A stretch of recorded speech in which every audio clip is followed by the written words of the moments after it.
Chapter 1. A grand overview of the plot, each touch revealing a pitfall. Who am I? Where am I? What am I supposed to do? Wasn't I just asleep? How did I suddenly find myself here? Chun Xiao gazes around in bewilderment. Above and below, left and right, in every direction, the sky is a vast expanse of stars.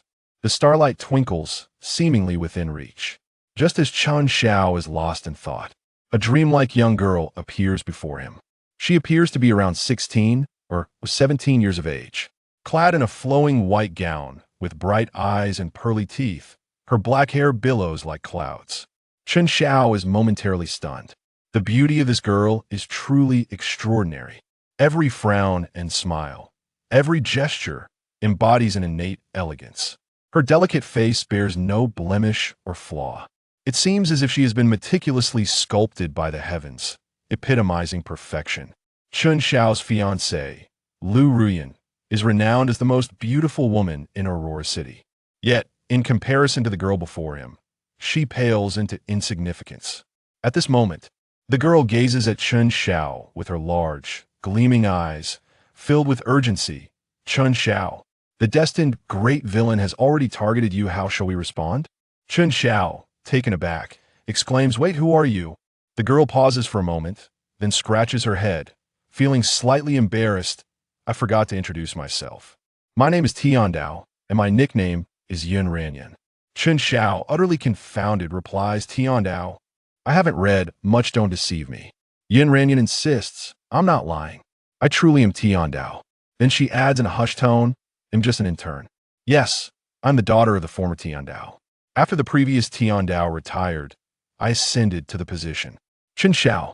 Seeing Chun Xiao's silence, Yun Ranyan continues, "Your name is Chun Xiao. You're 17 years old. In the immortal realm, the Eastern Wilderness, the Lioli immortal cultivation world, the Diyu immortal dynasty, one of the 8 major immortal cultivation families, the Chun family of Aurora City, the son of the family head, Chun Junluo. Most importantly, you are my chosen destined protagonist. The script I have for you is the classic divorce arc. The young scion, after being jilted by his childhood sweetheart fiancée, suddenly awakens, works diligently, seizes opportunities, and embarks on a path of meteoric rise, flaunting his prowess and achieving the pinnacle of immortal life." Chun Xiao. Yun Ranyan's expression turns grave, but now everything has changed. All of it. Your fate has been spoiled by something called the Destiny villain system. In the early stages, a minor villain, with the aid of the Destiny Great Villain system, unexpectedly transforms into the Destiny Great Villain. They snatch your opportunities, take your subordinates, seize your heroine, and usurp your fortune. In the end, even your very life is taken from you. The Destiny Great Villain inherits all that is yours, replacing your fate, and strides confidently towards the peak of villainy. Chun Xiao. Yun Ranyan moves closer to Chun Xiao, taking his hand and sitting beside him in the void. In an instant, a refreshing fragrance wafts into Chun Xiao's nostrils. "Come, let's conduct a thorough overview of the plot." With a wave of her hand, a scroll appears before them. The Dao scroll is densely packed with illustrations and text, detailing both Chun Xiao's past and future. Some events have already transpired. Others are yet to occur. At this moment, Chun Xiao finally believes. This girl before him is indeed Dao. It is only natural. How could one possess such beauty? Yun Ranyan points at the contents of the scroll, her expression filled with indignation. "This is what is set to happen tomorrow. Your fiancé will come to break off the engagement, which should have been a turning point in your life. With a resounding declaration of 30 years in the East, 30 years in the West, do not underestimate the youth and poverty. You would have annulled the marriage on the spot, establishing a 3-year agreement, thus beginning your ascent. But your fiancé has already been won over by the Destiny Great Villain, using your very words to block your path. What should have been your shining moment has now become your trial ground.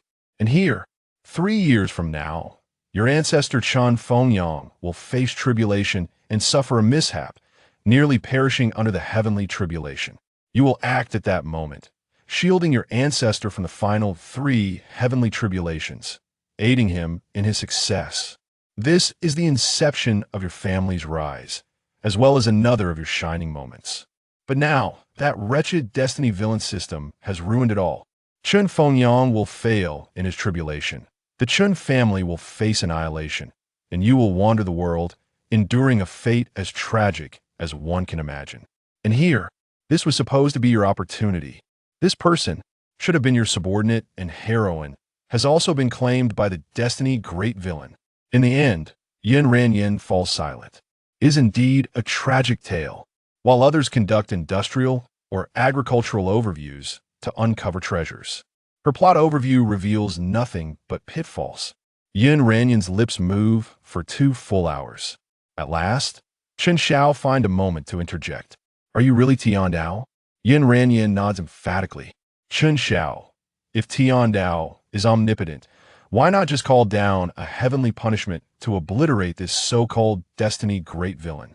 Yin Ranyin looks exasperated. Haven't I told you? I'm merely an intern Tian Dao. Moreover, that destiny villain system exists outside of Tian Dao. It harbors a unique power that I cannot contend with. Chen Xiao strokes his chin thoughtfully. So you can't find me?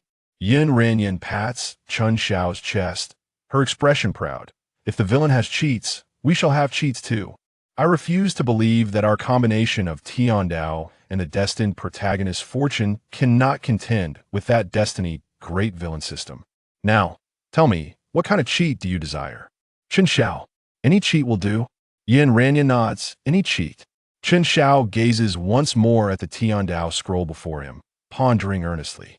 If my ancestor is destined to fail in his tribulation, how about granting me a cheat to control the heavenly tribulations? Yin Ranyin is taken aback. Then, her joy surges. Why didn't I think of that? Heavenly tribulations operate under Tian Dao and must adhere to the rules, impartial and unselfish, without any deviations. But if a living being were to control the heavenly tribulations, then those constraints could be disregarded. By granting you the authority to command the heavenly tribulations, we could strike down whoever we wish. You must first become my disciple. Once you do, you will be a disciple of Tian Dao, and he'll have the excuse to transfer the authority of heavenly tribulations to you. Upon hearing this, Chen Xiao swiftly kneels before Yin Ranyin. Disciple Chen Xiao pays respects to master. At this moment, 2 thoughts swirl in his mind. If he commands the heavenly tribulations, the success rate for anyone in his family facing tribulations will be guaranteed. And also, that so-called destiny great villain, if he truly cannot best him, he can lay in wait along the path of his inevitable success. He shall not falter in his tribulations. As long as he dares to face the heavenly tribulations, Chen Xiao will strike him down. Yin Ranyin remains seated in the void, reaching out to gently pat the top of Chen Xiao's head. Good disciple, rise. Chen Xiao hastily sits beside Yin Ranyin once more. By the way, master, who is my destined heroine? It wouldn't be Lu Ruyan, would it? Yin Ranyin shakes her head. No, she is merely a cannon fodder supporting character, meant to be used as a tool. Your destined heroine is your cousin, who has no blood relation and is residing in your home. However, she has already been seduced and manipulated by the destiny great villain, and she plotted against you just yesterday. We cannot keep her. Let me find you a new one. Yin Ranyin ponders, stroking her chin. What if I personally take on the role of the heroine? At this thought, Yin Ranyin's eyes light up. If she were to become Chen Xiao's destined heroine, she could leverage his protagonist's fortune to escape the realm of laws, to personally descend into the mortal realm and confront that destiny villain system. With this in mind, Yin Ranyin feels a surge of excitement. If the destiny villain succeeds in stealing Chen Xiao's fortune, his next target will undoubtedly be this intern Tian Dao. Chen Xiao remains oblivious to Yin Ranyin's thoughts. He poses another question. So who exactly is the destiny villain? Yin Ranyin shakes her head again. It could be anyone. Whoever binds to the destiny villain system becomes the destiny villain. I cannot capture that destiny villain system. It is entirely up to you. The fire chilling below is the one destined to face the tribulation of this heavenly calamity. In the next moment, Yin Ranyin's voice echoed in Chen Xiao's ears, akin to a gentle breeze caressing his skin. Master? Chen Xiao hastily gathered his thoughts, yet still failed to locate Yun Ranyan. Yun Ranyan continued. The heavenly tribulation is a manifestation of the celestial laws in motion. If I were to descend amidst the tribulation, you would lose control over it. Now, I shall officially bestow upon you the authority to govern the heavenly tribulation. Boom! As Yun Ranyan's words fell, Chen Xiao felt a thunderous roar reverberate in his mind. Immediately, a torrent of information surged into his consciousness. Ancestor of the heavenly tribulation, progenitor of the earthly calamity. 9 heavens, 9 tribulations, eternal and indestructible. The 4-9 lightning tribulation, the 6-9 heavenly tribulation, the 9-9 Zhong tribulation, the 10-directional obliteration calamity, the 1,000 milling demon extermination tribulation, the myriad tribulation world refining, the reincarnation tribulation, the 5 declines of heaven and man, and the chaotic divine punishment. A superior divine beast, the fire Qilin, aged 325 years, at the peak of the transformation realm. When faced with the 6-9 heavenly tribulation, it would either transform successfully or be reduced to ashes. Chen Xiao's spirit trembled, instinctively lowering his gaze to the divine beast fire Qilin below. A voice filled with alarm and expletives reached his ears. In merely facing a transformation tribulation, how did I attract the gaze of the heavenly punishment? I'm a divine beast, an auspicious creature, not some damned ferocious beast. 300 years ago, the neighboring ferocious beast Tao Wu faced its tribulation without drawing the eye of heavenly punishment. The heavens are blind. The heavens are blind. No, the heavens are not blind. They are currently devising a way to eliminate me. It was the innermost thoughts of the fire Qilin. Chen Xiao. So, the heavens can indeed hear the hearts of all beings. However, what lay below was a transformation realm fire Qilin. Chen Xiao couldn't help but entertain mischievous thoughts. What if I could claim this Qilin divine beast for myself? No, if I truly abduct the tribulation bearer, the heavenly laws would likely smite me with a punishment. Before his thoughts could fully form, Yun Ranyan's voice resonated once more in his ears. Absolutely not. Bestowing you with the management of the heavenly tribulation is precisely to allow you to reap benefits from it. Your opportunities in the mortal realm have been utterly disrupted by that destiny-defying system. Now, you must seize this chance to restore your fortunes during the heavenly tribulation. This is indeed your path to transcendence.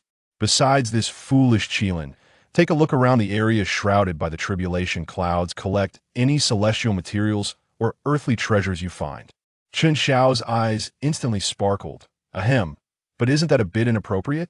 Despite his words, his gaze was immediately drawn to a stone radiating a golden red glow beneath the volcanic crater.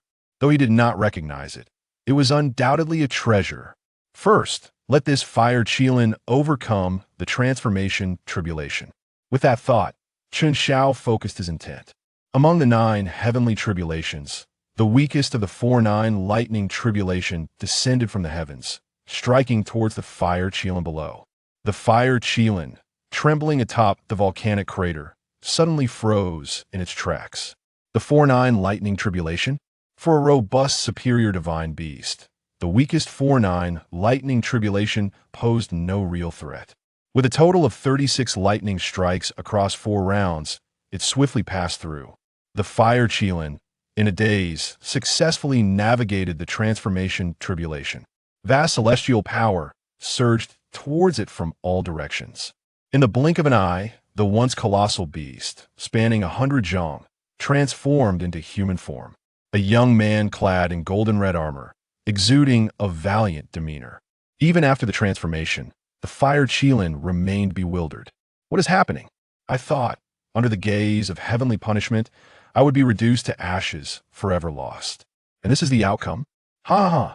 Suddenly, the fire Qilin threw its head back and laughed heartily. The gaze of heavenly punishment is but a mere trifle. This divine beast is indeed a child of destiny, destined to become the Qilin Emperor. Yet in the next moment, the fire Qilin found itself staring into the air, meeting the mocking gaze of the heavenly punishment. At this moment, the fire Qilin appeared as if it were a duck with its throat grasped tightly. That wildly unrestrained laughter abruptly ceased. Two colossal hands, composed of purple lightning, emerged from the clouds. One reached toward the fire Qilin, and in an instant, its form shifted from human to beast, as if it were a chick being lifted into the heavens. The other hand delved into the volcanic mouth, retrieving a stone that shimmered with a golden-red glow in the clouds. Chun Xiao toyed with the golden-red stone while scrutinizing the fire Qilin before him. This truly the exquisite divine beast. The fire Qilin, TSK, I wonder if it is delectable. His voice was clear and melodious, flowing into the ears of the fire Qilin, transforming into a formidable celestial authority. The fire Qilin trembled as if shaken by a sieve, staring blankly at the youth before it. Appearing to be around 16 or 17 years of age, he had a tall and slender figure, resembling a wealthy young master of the mortal realm. However, this was the realm of heavenly tribulations, and the fire Qilin would not naively presume that this was merely an ordinary youth. Thus, it tentatively inquired, "Heaven, is that you, the great lord of the Heavenly Dao?" Chun Xiao shook his finger. "I am not the great lord of the Heavenly Dao. I am his disciple, Tian Xiaodao." The cloud dweller, Yun Renyan, who was focused on the scene, chimed in, "Yes, he is the little lord of the Heavenly Dao." Thump! The fire Qilin knelt amidst the clouds, bowing its head and pleading for mercy. "I, the humble one, pay my respect to the little lord of the Heavenly Dao. I am not delicious." Chun Xiao wore a teasing smile. "Not delicious? Then let us fatten you up before feasting." Upon hearing this, the fire Qilin's legs buckled, and it collapsed onto the ground. Seeing this, Chun Xiao grinned widely and continued, "I do not care what your name was before. From now on, you shall be called Chun Daqiang, the Chun family, both great and strong." As he spoke, Chun Xiao flicked his finger, and a faint purple lightning bolt entered the fire Qilin's brow. The fire Qilin lowered its head even deeper. Filled with terror, Chun Daqiang pays his respect to the little lord of the Heavenly Dao. Chun Xiao waved the golden red stone in his hand. "What is this?" The fire Qilin. "Now, Chun Daqiang," hurriedly replied. Replying to the little lord of the Heavenly Dao, "This is the top-grade spiritual material. Fire flame crystalled IT was originally to be used by me for refining tools. Now, I present it to you. Little lord of the Heavenly Dao." Chun Zhao's eyes lit up. "You can refine tools?" Chun Daqiang quickly responded, "I have a basic understanding. An ancestor of my clan once followed the top refining master of the immortal realm. Hence the legacy of memories was passed down. The fire Qilin, being a high-grade divine beast, possessed such inherited memories." Chapter 3. I, Chun Xiao, have lost a wife but will not withdraw from the engagement. In the Danyu cultivation dynasty, in the North District, Aurora City, Chun family. Morning, the sun was already high in the sky. You are driving me to madness. I thought you were cultivating, but it turns out you were dreaming."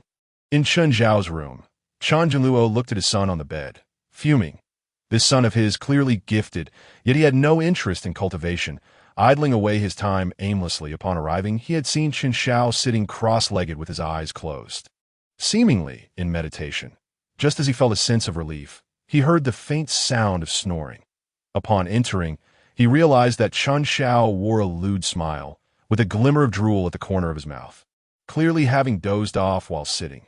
Chun Junluo's anger surged uncontrollably, and he could not help but roar, "Ah, who? Father!" Chun Xiao jolted awake. "What happened?" Seeing his bewildered expression, Chun Junluo gritted his teeth. "What happened? How dare you ask me? Yesterday afternoon, did you not wager your fiancée, and lose her to someone else?" Upon hearing the terms fiancé, and wager, Chun Xiao shivered involuntarily. The events of the previous night surged into his mind like a tidal wave. He had encountered the Heavenly Dao, who was a charming young woman that took him as her disciple and granted him the authority to control heavenly tribulations. Was it a dream? As Chun Xiao stood in a daze, a sweet voice echoed in his mind, "Disciple, after some time, I shall come to find you. At that moment, we shall join forces to topple the villain of destiny." It was the voice of Yun Renyan. Chun Zhao's eyes widened in disbelief that IT was not a dream. It was real. Seeing Chen Zhao's dazed expression, Chen Junluo could not help but strike his son's head. Ah, father. Chen Xiao regained his senses, with a dark expression. Chen Junluo said, right now, your fiancé, Yi, is at the door with members of the Xintian sect, seeking to withdraw from the engagement. This matter is ultimately your fault, and you must handle it personally. At this moment, Chen Junluo appeared helpless. This predicament was, after all, Chen Zhao's doing, treating his fiancée Yi as a wager and losing her. Such an absurdity was simply unheard of. Now fully alert, Chen Xiao looked at Chen Junluo. Father, you need not intervene. I will handle it myself. Chen Junluo scrutinized his son from head to toe. You will handle it. What will you use to manage it? Chen Xiao had already gotten out of bed and was putting on his clothes. I'm the esteemed young master of the Chen family. Can I not deal with the daughter of a fallen household? Father, you do not truly believe I would stoop to wagering my fiancé, Yi, do you? He was not a wastrel, merely the foolish son of a landlord. Last night, through a thorough understanding of the situation, Chen Xiao had realized that the entire incident was orchestrated by the villain of destiny, utilizing a villain system to dig a pit for him, making today's withdrawal from the engagement all the more logical, thereby painting Lu Ruyin as a victim and suppressing Chen Xiao to seize his destiny. Currently, Lu Ruyin had already been ensnared by the villain and had become part of the antagonist scheme. Chen Junluo observed the spirited gleam in Chen Zhao's eyes and, almost instinctively, nodded in agreement. In the reception hall of the Chen residence, the atmosphere was extraordinarily tense. The expressions of several elders of the Chen family were exceptionally grave. Opposite them sat not only Chen Zhao's fiancé, Lu Ruyin, and the head of the Lu family, Lu Yunzhen, but also a plump woman in a black dress, a foreign elder of the Xintian sect, one of the 3 sacred lands of the Danyu cultivation dynasty. Chen Xiao entered the reception hall, leading a sleek, glossy, bright red dog, striding confidently. Almost the moment he stepped into the hall, a heavy pressure descended upon him, bearing down with an overwhelming force. You wretch, kneel! Accompanying this was a thunderous rebuke. The large red dog, trotting ahead, snorted lightly, its disdain evident in its eyes. Then, the oppressive weight transformed into a gentle breeze and dissipated. Inside the hall, the 4th elder of the Chen family, Chen Wenyuan, turned pale, and the chair he sat upon shattered instantly, causing him to fall clumsily to the ground. Chen Xiao, holding the dog, cast a sidelong glance at Chen Wenyuan, coolly remarking, 4th elder, mind your status. You are an elder of the Chen family, not a dog of the Xintian sect. Upon hearing this, the large red dog raised its chin slightly. Humph, I'm indeed the dog of the Chen family. Chen Daqiang, the Chen family, both great and strong. Chen Wenyuan's face was filled with terror as he struggled to rise from the ground, but he felt as though a mountain was pressing down on him, rendering him utterly powerless. In the front hall, the remaining high-ranking members of the Chen family wore cold smirks, but refrained from intervening. Chen Xiao was regarded as a wastrel, idling away his days without any knowledge or skill. At 17 years of age, he had only reached the 3rd level of qi refinement. Yet, as the sole son of the family head, he was showered with affection and protection. Chen Wenyuan foolishly believed that by currying favor with the Xintian sect, he could influence Chen Xiao. This was clearly the work of a certain powerful figure within the Chen family, operating in the shadows. Chen Wenyuan gave up struggling and turned his gaze toward the plump woman in black. Elder Guiyanxia of the Xintian sect, in the Danyu cultivation dynasty. The 3 sacred lands held a status above that of the 8 major cultivation families. At this moment, Guiyanxia's demeanor was haughty, her eyes gleaming with profound disdain. She looked down upon Chen Xiao, as expected of the young master of the Chen family. What great authority and fierce aura you possess. Chen Xiao glanced at her. You are not bad either. Quite uniquely ugly. Guiyanxia glared at him, a flicker of murderous intent flashing in her eyes. But just then, a girl sitting beside her suddenly spoke. Elder Go, allow me to speak with him. Indeed, it is Chen Zhao's fiancé, Lu Ruyin. Rising from her seat, Lu Ruyin fixed her gaze upon Chen Xiao. Chen Xiao, what gives you the audacity to treat me as a wager? To be lost so easily, do I, Lu Ruyin, not possess my own dignity? Her voice resonated with a haunting sorrow, laced with a palpable sense of injury and resentment. In the living room, the elders of the Chen family could not help but sigh in dismay. Meanwhile, Lu Yuanzun, the head of the Lu family, glared furiously at Chen Xiao. The events of yesterday had stirred a tempest throughout the city. Chen Xiao had engaged in a gambling match against the young master of the Aurora City Lord's family at the Spirit Beast Arena. Suffering defeat in 18 consecutive rounds, in the 19th round, inexplicably, Chen Xiao had produced a marriage contract between himself and Lu Ruyin, wagering it in the contest, only to lose utterly. Naturally, the Chen family bore the brunt of the blame. Enduring disgrace, the Lord's household in Aurora City dared not claim Chen Xiao's fiancée, while last night, the marriage contract had been returned. Lu Ruyin, endowed with extraordinary talent and unparalleled beauty, had earned the title of the most exquisite maiden in Aurora City upon her maturation. Now at the age of 17, she had successfully established her foundation and was accepted into the Xintian sect, one of the 3 esteemed sects of the Great Yu. Elder Guyin Xia, from the outer sect, was the one who had escorted Lu Ruyin to the Xintian sect. However, Chen Xiao was no mere sycophant. Such a role was reserved for antagonists. He was the destined protagonist. Yet Lu Ruyin, along with her powerful Lu family, had undeniably profited from this marriage arrangement, receiving substantial resources for her cultivation and foundational elixirs from the Chen family. The once declining Lu family had ascended to prominence within Aurora City, bolstered by the Chen family's support. Even Lu Ruyin's entrance into the Xintian sect had been facilitated by the Chen family. Chen Xiao found a seat, reclining against the backrest. So, you wish to annul our engagement? Upon hearing his words, Lu Ruyin scoffed. Annul our engagement? The humiliation you have inflicted upon me cannot simply be washed away with a mere annulment. As she spoke, she retrieved a spirit contract from her storage ring and tossed it at Chen Xiao's feet, declaring haughtily, "Sign this contract, and from this moment forth, we shall have nothing to do with each other." The assembled cultivators of the Chen family swept their spiritual senses over the contract, their faces paling in unison.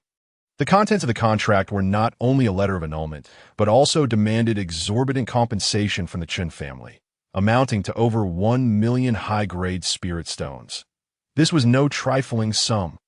The fleeting sympathy for Lu Ruyin dissipated in an instant. Lu Ruyin, do not overreach. One of the elders of the Chen family could no longer remain silent, rebuking her angrily. Guyin Xia, observing the scene, revealed a cold smirk upon her plump visage.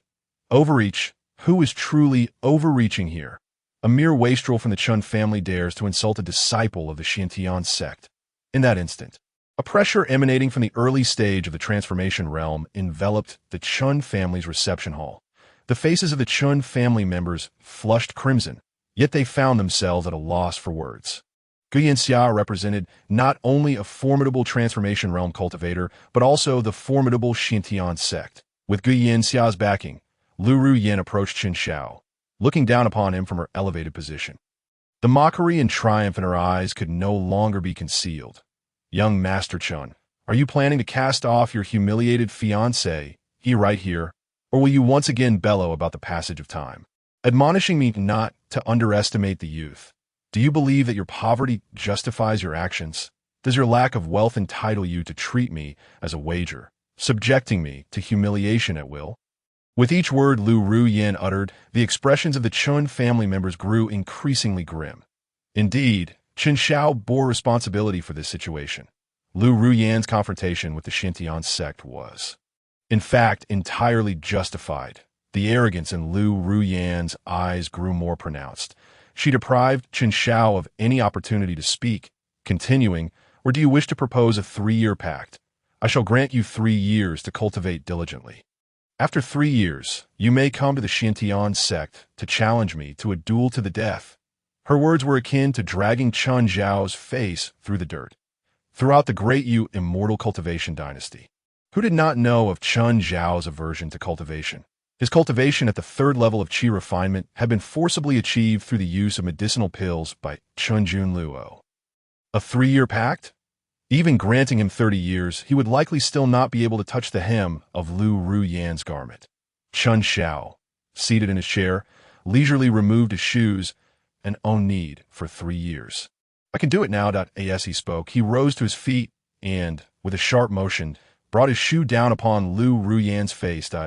In an instant, her body spun violently in mid-air, crashing heavily to the ground.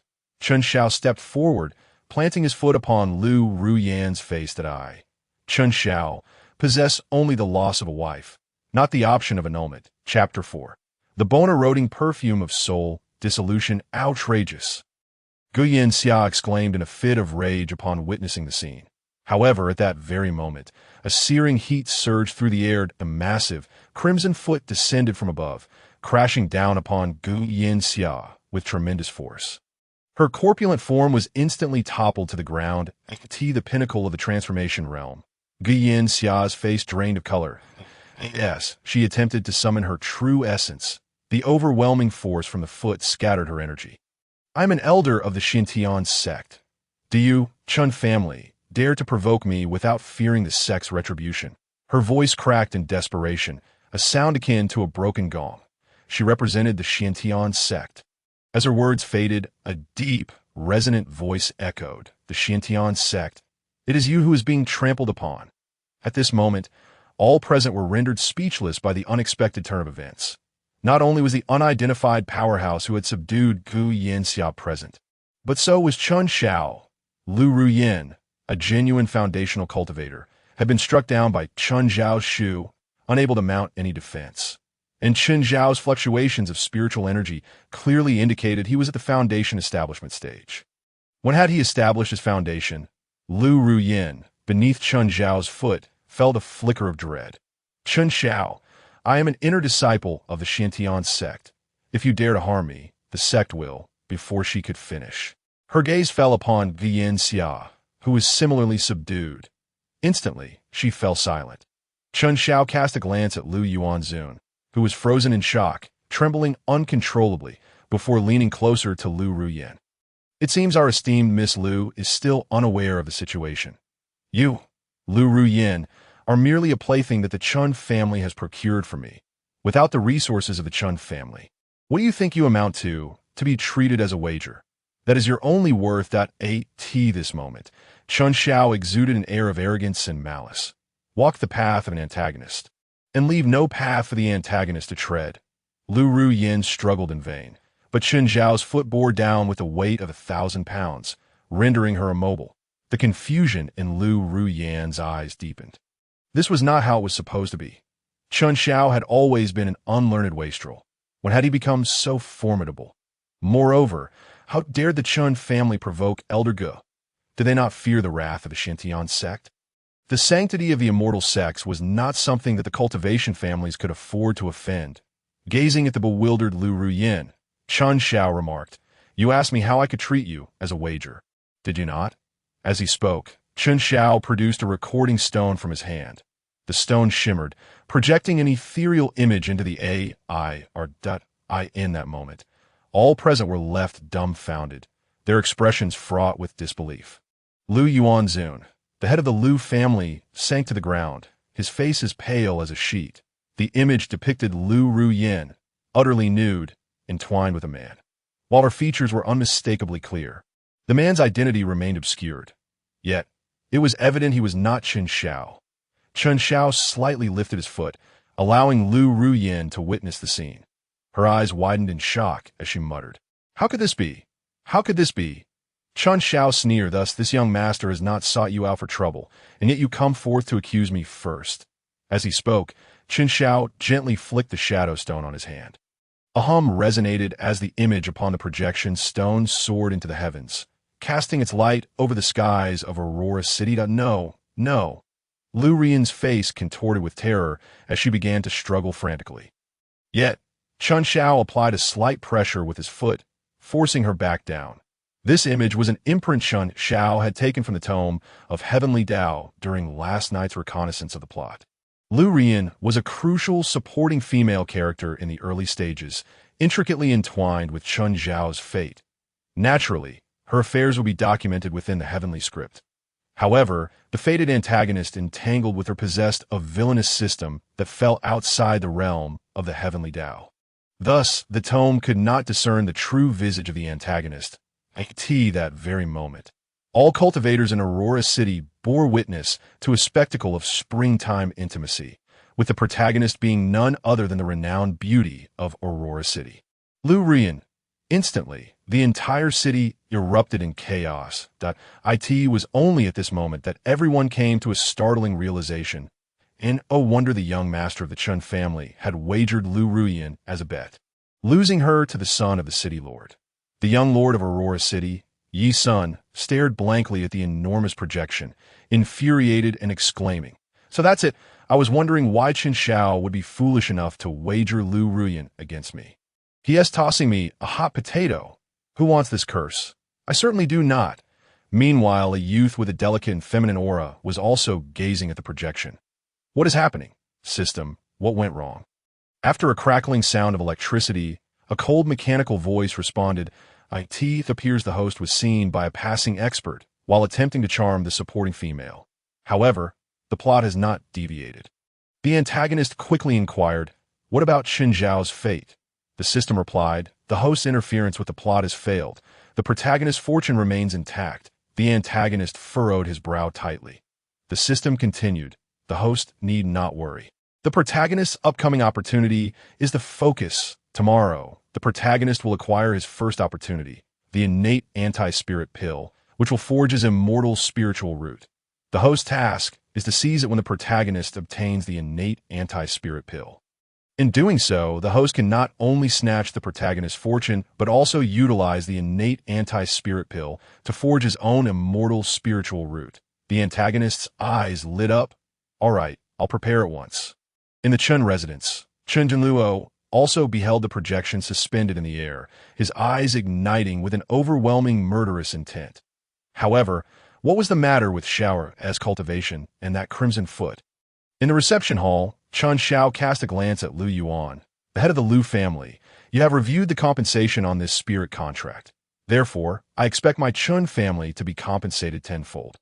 Lu Yuan's eyes widened in disbelief. "That is impossible. The compensation outlined in the spirit contract amounts to 1 million high-grade spirit stones. Tenfold would be 10 million, even if I sold the Lu family. We could not afford it. I would rather not have this daughter." Chun Xiao did not respond to Lu Yuan's words, but instead turned his attention to Gu Yinxia, who lay on the ground, panting heavily. "You are an elder of the Xintian sect, are you not? Since you dare to come to my Chun family and flaunt your power, you need not return."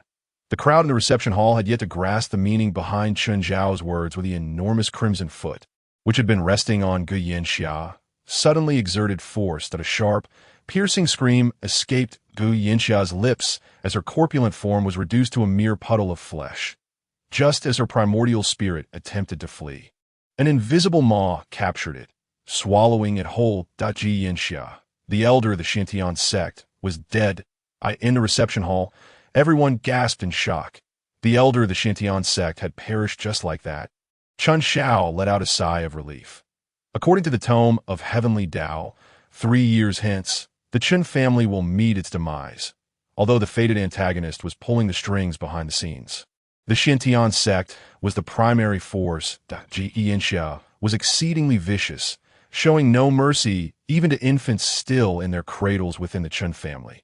Given this, it would be better to bring the enmity into the open. After all, with the Heavenly Dao backing him, who had anything to fear? Chun Xiao then turned his gaze to the Lu family. "Lu family head, I expect to see the compensation before noon today." Lu Yuan, already slumped on the ground, appeared utterly defeated. Finally, Chun Xiao looked down at Lu Ruyan. With gritted teeth, Lu Ruyan seethed with hatred. "Chun Xiao, I will not let you off easily." Chun Xiao chuckled coldly. "What a coincidence. I will not let you off either." As he spoke, he flipped his hand, producing a crimson incense stick the thickness of a thumb, which he thrust into the top of Lu Ruyan's head, causing it to vanish without a trace. Immediately, wisps of blood-red smoke began to emanate from the top of Lu Ruyan's head. Fear finally flickered in her eyes. What have you done to me?" Chun Xiao withdrew his foot and smiled slightly. "Bone eroding, soul dispersing incense. I said it before. Chun Xiao, Only lose wives, not engagements. That bone eroding, soul dispersing incense. Within 3 days it will erode flesh and bone, scattering the soul. Chapter 5. The Shadow Demon takes form.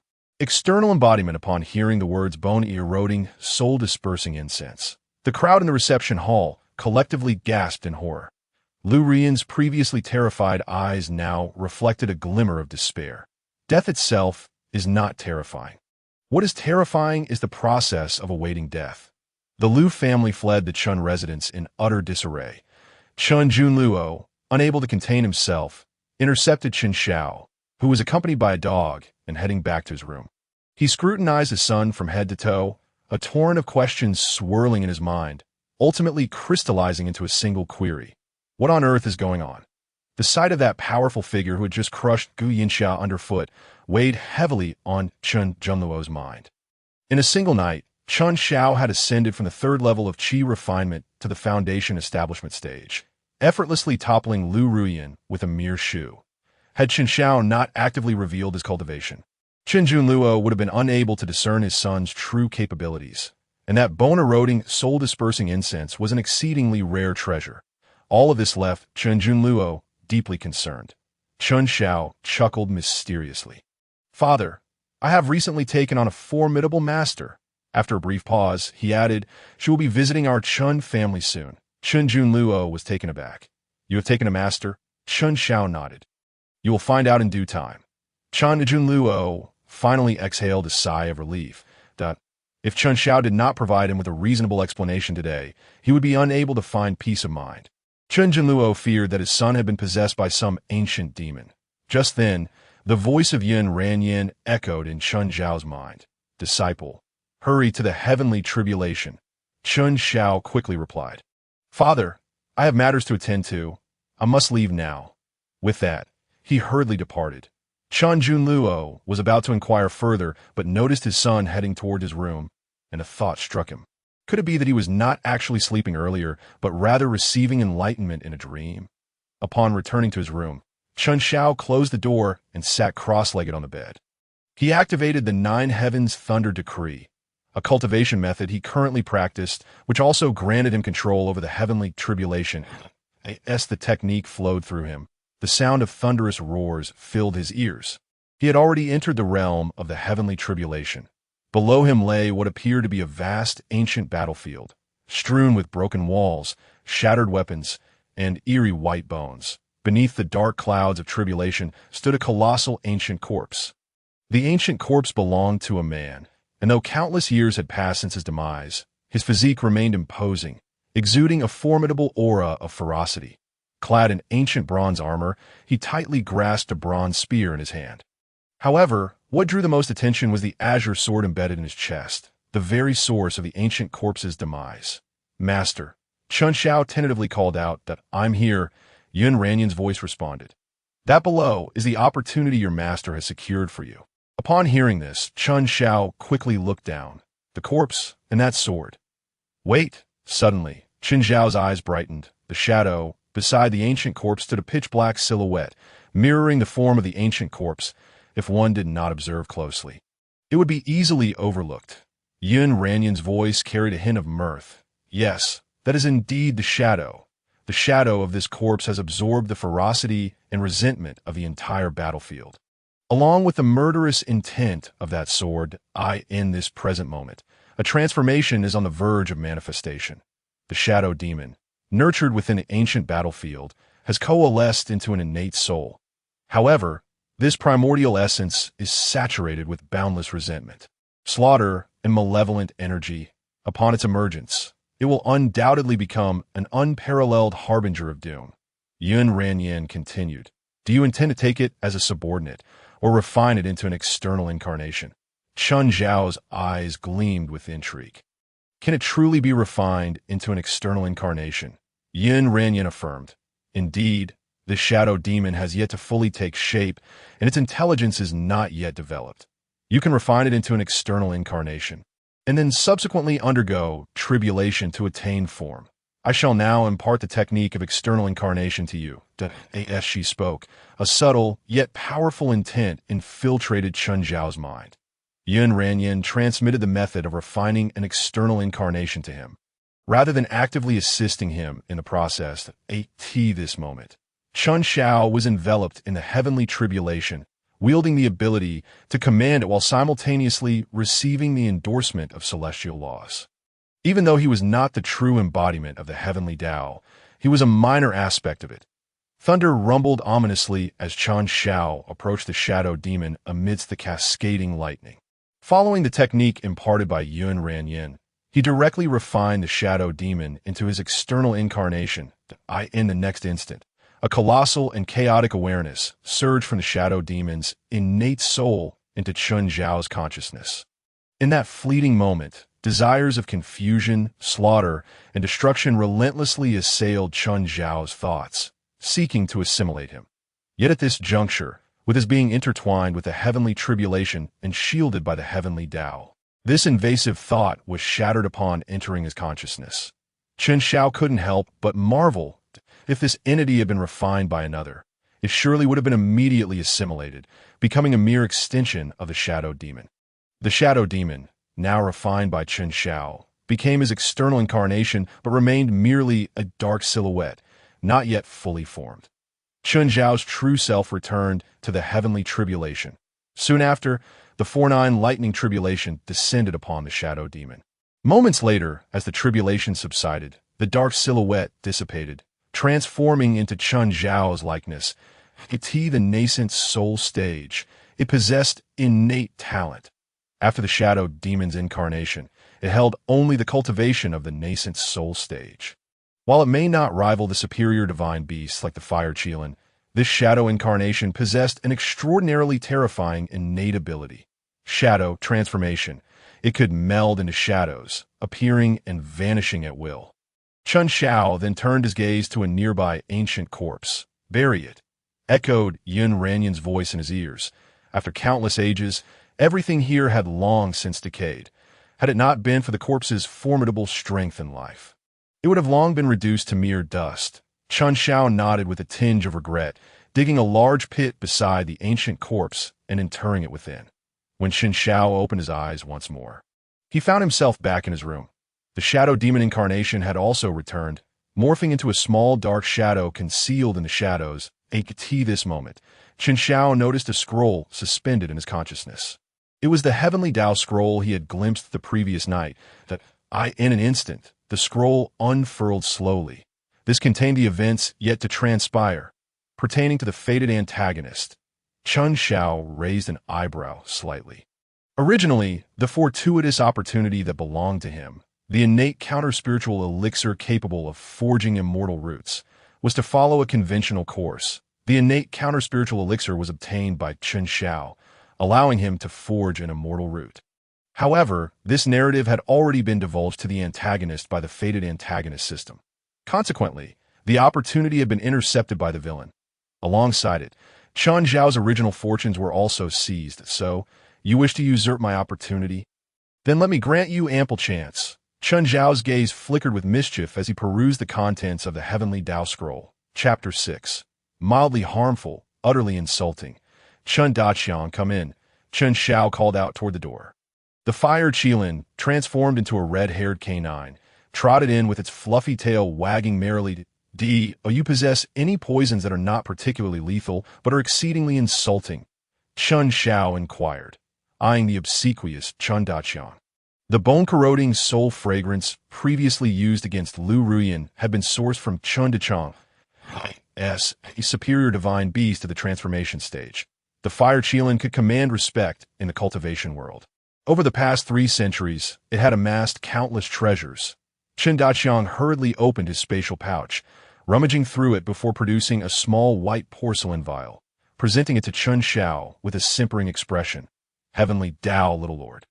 Before he could finish, Chun Xiao interrupted. Stop. Do not call me Heavenly Dao, little lord. If others were to hear that, it would be quite the scandal. Chun Daqiang hesitated momentarily before swiftly altering his address. Master, this is the 3-in divine water. Just a trace can disrupt the internal organs of a cultivator, causing severe imbalance. Its insulting nature is unparalleled. Chun Xiao's eyes lit up. This is excellent. internal organ disruption and digestive imbalance. Doesn't that equate to diarrhea? As he spoke, a faint dark shadow at Chen Zhao's side enveloped the vial of 3 divine water, causing it to vanish without a trace. All is well now. Continue to guard for me. Chen Daqiang promptly responded, "Rest assured, master. I shall vigilantly safeguard the door." With that, he scampered to the entrance, standing guard for Chen Xiao. Chen Xiao returned to his bed, sitting cross-legged. The 9 heavens thunder decree surged into action. At present, Chen Xiao was at the foundation establishment stage, capable of controlling the tribulation for the emergence of spiritual entities or the transformation of various beings. However, to master the tribulation that guides cultivators to transcendence, enabling his ancestors to undergo tribulation painlessly, Chen Zhao's true self needed to cultivate to the nascent soul stage. This was the driving force behind Chen Zhao's current cultivation. Chen Zhao's shadow, demon incarnation, carrying the vial of 3 divine water, made its way southward toward the Aurora City. The Yubao Zhai, the largest auction house within Aurora City, boasted an extensive collection of rare treasures, spiritual stones, and elixirs. The shadow demon incarnation silently infiltrated the storeroom of the Yubao Zhai. Although the storeroom was protected by 9 formidable arrays, they were utterly ineffective against the formless and intangible shadow demon. Soon, Chen Xiao discovered the item he sought within the storeroom, an elixir sealed by a restriction that on the surface, it contained a superior refining elixir capable of enhancing physical constitution and altering root bones. However, within it lay an innate counter-spiritual elixir, a miraculous potion that could reconstruct spiritual roots. This was the first opportunity arranged by the Heavenly Dao for Chen Xiao, imbued with his destined fortune. According to the original storyline, after being jilted by Lu Ruyin and exclaiming, "Do not underestimate the youth," Chen Xiao would awaken to his potential and commence diligent training. Yet, he had squandered 17 years. Despite possessing commendable talent, it was ultimately somewhat belated at this juncture. The auction at Yubao Zhai commenced. Chen Xiao decided to take a chance by a stroke of serendipity. He inadvertently bid on the innate counter-spiritual elixir, thus forging an immortal root that he would ascend to become a top-tier genius within the Diyu immortal cultivation dynasty, embarking on a path of ostentatious achievements and face-slapping, ultimately reaching the pinnacle of immortality. However, this narrative had been spoiled by the fated antagonist system for the destined villain. Therefore, everything had changed. The innate counter-spiritual elixir was ultimately seized by the fated antagonist, along with the fortune that originally belonged to Chen Xiao. Yet now, Chen Xiao had come to realize that the antagonist system had leaked his storyline and had rediscovered the elixir that was meant to alter his destiny. The fated great antagonist? A cold smirk flickered at the corners of Chen Zhao's mouth. Yun Ranran had once remarked that the reason the destined villain had not immediately struck to kill him was due to the fortune that protected Chen Xiao. Until the villain had plundered the fortune surrounding Chen Xiao, he was invulnerable to death. Likewise, the villain possessed a protective system of his own. Thus, eliminating the villain would not be an easy task for Chen Xiao. Furthermore, even if he succeeded in slaying the villain, the destined villain system would simply bind to another host. As Yun Ranran had stated, whoever became bound to the destined villain system would inevitably become the ultimate antagonist. Therefore, what Chen Xiao needed to do now was to deplete the power of that villain system. Should the villain system be deprived of the replenishment from the heavenly fortune, it would inevitably weaken and ultimately perish. Gazing at the elixir in his hand, malice filled Chen Zhao's eyes. In the next moment, one of his hands transformed into a shadow, effortlessly penetrating the protective barrier surrounding the elixir to retrieve the innate anti-spirits pill within. He then promptly placed the entire pill into a bottle of 3 divine water. The entire bottle of 3 divine water was entirely absorbed by this pill, which was no larger than a thumb, leaving not a single drop remaining. That a single strand of 3 divine water could sustain a cultivator for 3 days and nights. How long could an entire bottle sustain them? The 3 divine water bore no difference from ordinary water. It was colorless and tasteless. Yet, it contained a profoundly sinister power. If refined, it could achieve the effect of cleansing impurities from a body. However, If consumed, directly a wicked smile spread across Chun Zhao's face as he returned the innate anti-spirits pill to its protective barrier. He then transformed into a shadow and silently vanished from the storeroom. As noon approached, Chun Zhao awoke from his meditation. The moment he stepped out of his room, he was startled. "Father, what brings you here?" At that moment, Chun Zhao's father, Chun Junluo, was seated cross-legged in front of the door. Upon seeing Chun Zhao emerge, he stood up and brushed off non-existent dust from his attire. Chun Junluo cleared his throat and said nonchalantly, "It's nothing. I merely had a moment of insight and was contemplating it on the spot." Chen Daqiang looked at Chun Junluo with disbelief in his eyes. "You are clearly here to protect your master. By the way, there's an urgent situation at the Demon Suppression Pass. Today, I must set out for the far north to attend to it. You should avoid causing any trouble at home." Upon hearing the mention of the far north Demon Suppression Pass, Chun Zhao's eyelids twitched. The Demon Suppression Pass was the boundary between the Diyu cultivation dynasty and the northern demon tribes. Currently, only minor factions of demons were causing disturbances nearby. However, in a year's time, the northern demon tribes would gather in force to launch an assault on the Demon Suppression Pass. Chun Junluo had been caught off guard and driven to the brink. It was only in a critical moment that Chun Zhao had intervened, turning the tide and safeguarding the pass. However, this sequence of events had been altered by the destined villain, resulting in Chun Zhao being unable to reach the pass, leading to Chun Junluo suffering grave injuries and many strong members of the Chun family perishing, thus sowing the seeds for the clan's annihilation 3 years hence. Now that Chun Zhao was aware of these events, he was determined to take preventive measures. With this in mind, Chun Zhao flashed a smile. "Father, rest assured, I will certainly not cause you any trouble." "Humph. And where are you off to now?" Chun Junluo asked, his tone slightly irritable. Chun Zhao scratched his head. "The Liu family hasn't delivered the compensation yet, so naturally, I must pay them a visit myself." Chapter 7.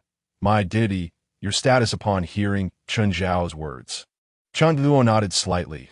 He then inquired, "By the way, when will your master arrive?"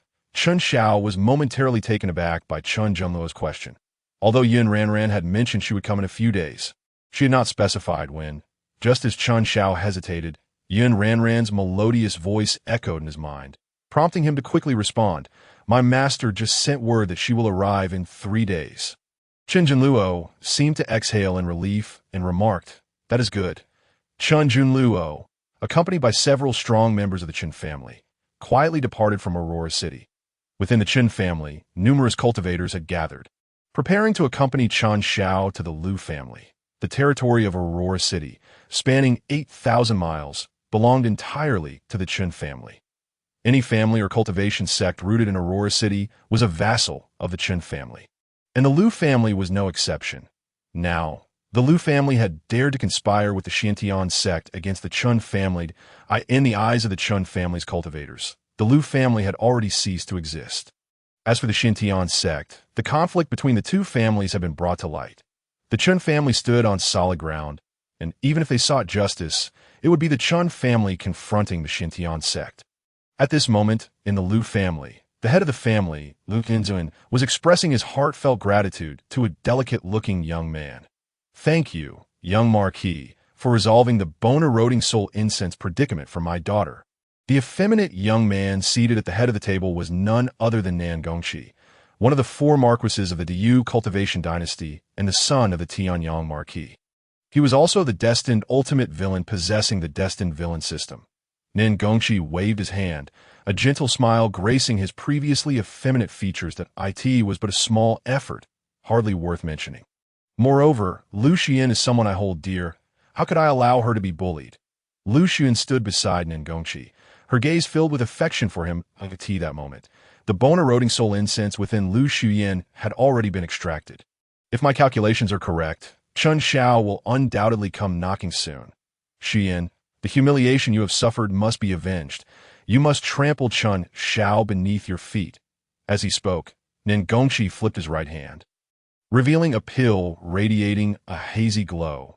This is a Tier 3 explosive yuan pill, which can temporarily elevate a foundation establishment cultivator's cultivation to the golden core stage for half an hour. He handed the pill to Lu Xuyin, who brightened at the sight and hurriedly accepted it. However, a flicker of concern briefly crossed Lu Yunzun's eyes.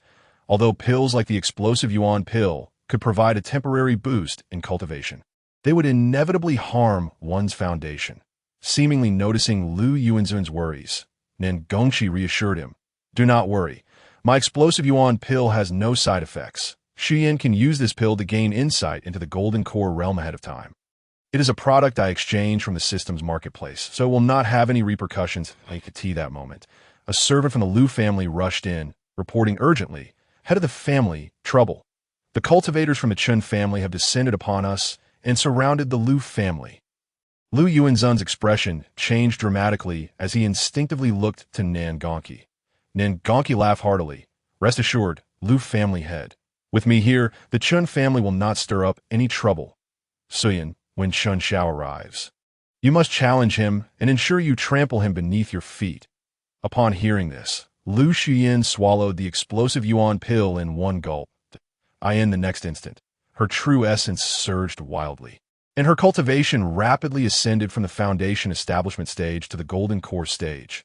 "This time, I will definitely kill him with my own hands." Lu Xuyin gritted her teeth, her eyes brimming with intense hatred. Nan Gongqi remained noncommittal. Chun Xiao was the chosen protagonist of the heavenly path. It would not be so easy to kill him. However, if Lu Xuyin could publicly defeat him and humiliate him, Nan Gongqi could seize the opportunity to plunder the heavenly fortune from Chun Xiao. Once the heavenly fortune ran dry, Chun Xiao would be on the brink of death. Pausing for a moment, Nan Gongqi seemed to remember something and pulled out a crimson talisman, handing it to Lu Xuyin. "This is a Tier 5 fire talisman, capable of unleashing a strike comparable to an early-stage spirit refinement expert. Chun Xiao is cunning. Keep this talisman on you for emergencies." Lu Xuyin trembled as she accepted the talisman and vowed, "Rest assured, Brother Qi, I will definitely kill Chun Xiao." Nan Gongqi nodded with a smile. He did not believe that a single fire talisman could kill Chun Xiao, but it would certainly allow Chun Xiao to suffer a significant humiliation. Suddenly, a thunderous roar erupted, and the protective array surrounding the Lu family collapsed with a thunderous crash. At the same moment, the heavy gates fell, and Chun Xiao, leading a large red dog, stepped into the Lu family estate. "Lu family head, the time has come. How's the compensation of 10 million top-grade spirit stones coming along?" Chun Xiao's somewhat arrogant voice transformed into a wave, echoing throughout the Lu residence. I could see this very moment. The Lu family was surrounded by cultivators from the Chun family from all directions, and a terrifying pressure loomed over the Lu residence like dark clouds, enveloping it entirely. For a brief instant, the Lu family felt as if they were trapped like a fly encased in amber. Suffocating despair seized the hearts of all present. Nan Gongqi furrowed her brow slightly, and then spoke softly. "Lu Ruyan, go challenge Chun Xiao." Lu Ruyan nodded and gradually made her way to the front courtyard of the Lu family. The power of the explosive yuan pill had fully manifested, and the aura surrounding Lu Ruyan grew increasingly potent. The 5th-grade fire talisman was firmly clutched in her palm, poised to unleash a lethal strike against Chun Xiao at any moment. Lu Yuanzun, along with several other high-ranking members of the Lu family, also rose to follow Lu Ruyan. The grudge of humiliation must be avenged. "Chun Xiao, do you dare to battle with me?" Lu Ruyan's voice rang clear and piercing, amplified by a certain artifact, resonating throughout the surrounding void for nearly 100 miles. The Chun family's mobilization and encirclement of the Lu family had already drawn the attention of various factions within Aurora City. I could see this moment. The news of Lu Ruyan's challenge to Chun Xiao caused quite a stir. Everyone recalled the enormous Spring Palace painting that had appeared in the city that morning, with Lu Ruyan as its central figure. Many cultivators within the city had rushed over, eager to witness the spectacle. The events that transpired at the Chun family earlier that morning had not been publicized, especially since a certain elder from the Xintian sect had perished, as the fluctuations of spiritual energy amassed. Nan Gongqi's lips curled into a faint smile. The more people gathered during Chun Zhao's disgrace, the more luck dissipated. Nan Gongqi had already sensed that Chun Zhao's cultivation level was at the initial stage of foundation establishment. Even if Chen Xiao possessed the fortune of a protagonist, enabling him to surpass Lu Ruyan, who was at the Golden Core stage, the fifth-grade fire talisman in Lu Ruyan's possession would undoubtedly inflict significant damage on him. As Chen Xiao beheld the approaching Lu Ruyan, he sensed that the bone-corroding sense surrounding her had been dispelled. His heart stirred with realization. The destined antagonist was indeed within the Lu family. Chen Xiao then scoffed. "What is your identity compared to my status? Do you think you are worthy to challenge me?" Before anyone could react, a resounding crash reverberated as a massive, scarlet foot descended from the heavens, crashing down upon Lu Ruyan. With a thunderous roar, the entire Lu residence appeared to tremble slightly. The crimson, fiery foot landed heavily upon Lu Ruyan. She did not even have the chance to scream before being reduced to a pulp, a death beyond death. Chen Xiao looked down in disgust at the remains on the ground, then pulled out a piece of paper from his pocket, lightly tossing it atop Lu Ruyan's corpse. "Here is the divorce letter you wanted. I cannot allow such a thing to occupy the title of my fiancé. Now that you are dead, I shall return your freedom. Everyone bear witness. I, Chen Xiao, have no fiancé." In an instant, a profound silence enveloped the surroundings. No one had anticipated that Chen Xiao, in a fit of rage, would order Lu Ruyan's death. Even the cultivators of the Lu family were too late to intervene. Hidden in the shadows, Nangongqi nearly spewed a mouthful of blood. The third-grade explosive yuan pill, the fifth-grade fire talisman, and the antidote for the bone-corroding scent had all cost him a significant amount of points exchanged from the system's store. Yet before he could harness their power, they were reduced to ashes beneath that foot. At present, Nangongqi had not gained much fortune from Chen Xiao. His own points were already scant, leaving him with a feeling akin to striking out in a thin air only to receive a kick to the rear. Is this truly the protagonist? Am I the antagonist? Or is he? Why is Chen Xiao defying all conventions? In Nangongqi's understanding, the protagonist should embody righteousness, accepting challenges openly, especially from a fiancé seeking a divorce, and should defeat the challenger personally. System, what is happening with this plot? The host is present that a cold, mechanical voice echoed in Nangongqi's mind. However, this time, the system's tone carried a hint of uncertainty. Chen Xiao's initial persona was that of a frivolous youth, who would only undergo a transformation in character following the divorce incident with Lu Ruyan. Yet this morning's divorce plot diverged from the original narrative. The protagonist character had not shifted and remained a capricious scoundrel.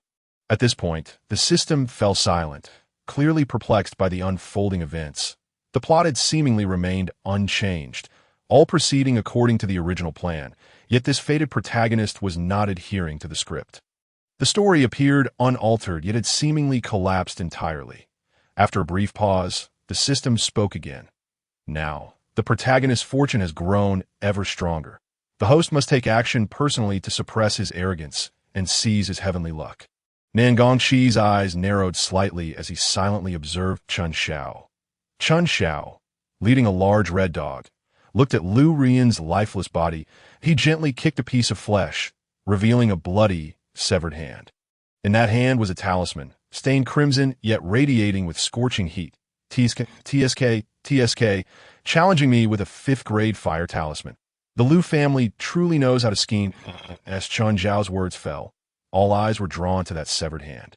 It was indeed a fifth-grade fire talisman, capable of unleashing power comparable to that of a cultivator in the god-refining realm. Lu Ruyan had dared to challenge Chen Xiao with such a talisman. Wasn't that akin to outright murder? Furthermore, it appeared Lu Ruyan had reached the Golden Core stage, likely having consumed a pill akin to the explosive yuan pill outside the Lu family. Many onlookers gasped in shock. Initially, some had voiced their discontent regarding Lu Ruyan's death. After all, she was the most beautiful woman in Aurora City. Yet now, upon seeing the fifth-grade talisman in the severed hand and recalling Lu Ruyan's abnormal cultivation, they all felt a sense of relief. Lu Ruyan had clearly intended to deliver a fatal blow under the guise of a challenge. In an instant, the cultivators surrounding the Lu family erupted in fury. The already overwhelming spiritual pressure intensified once more. Lu Yuanzun's complexion turned pale, enveloped in a suffocating despair.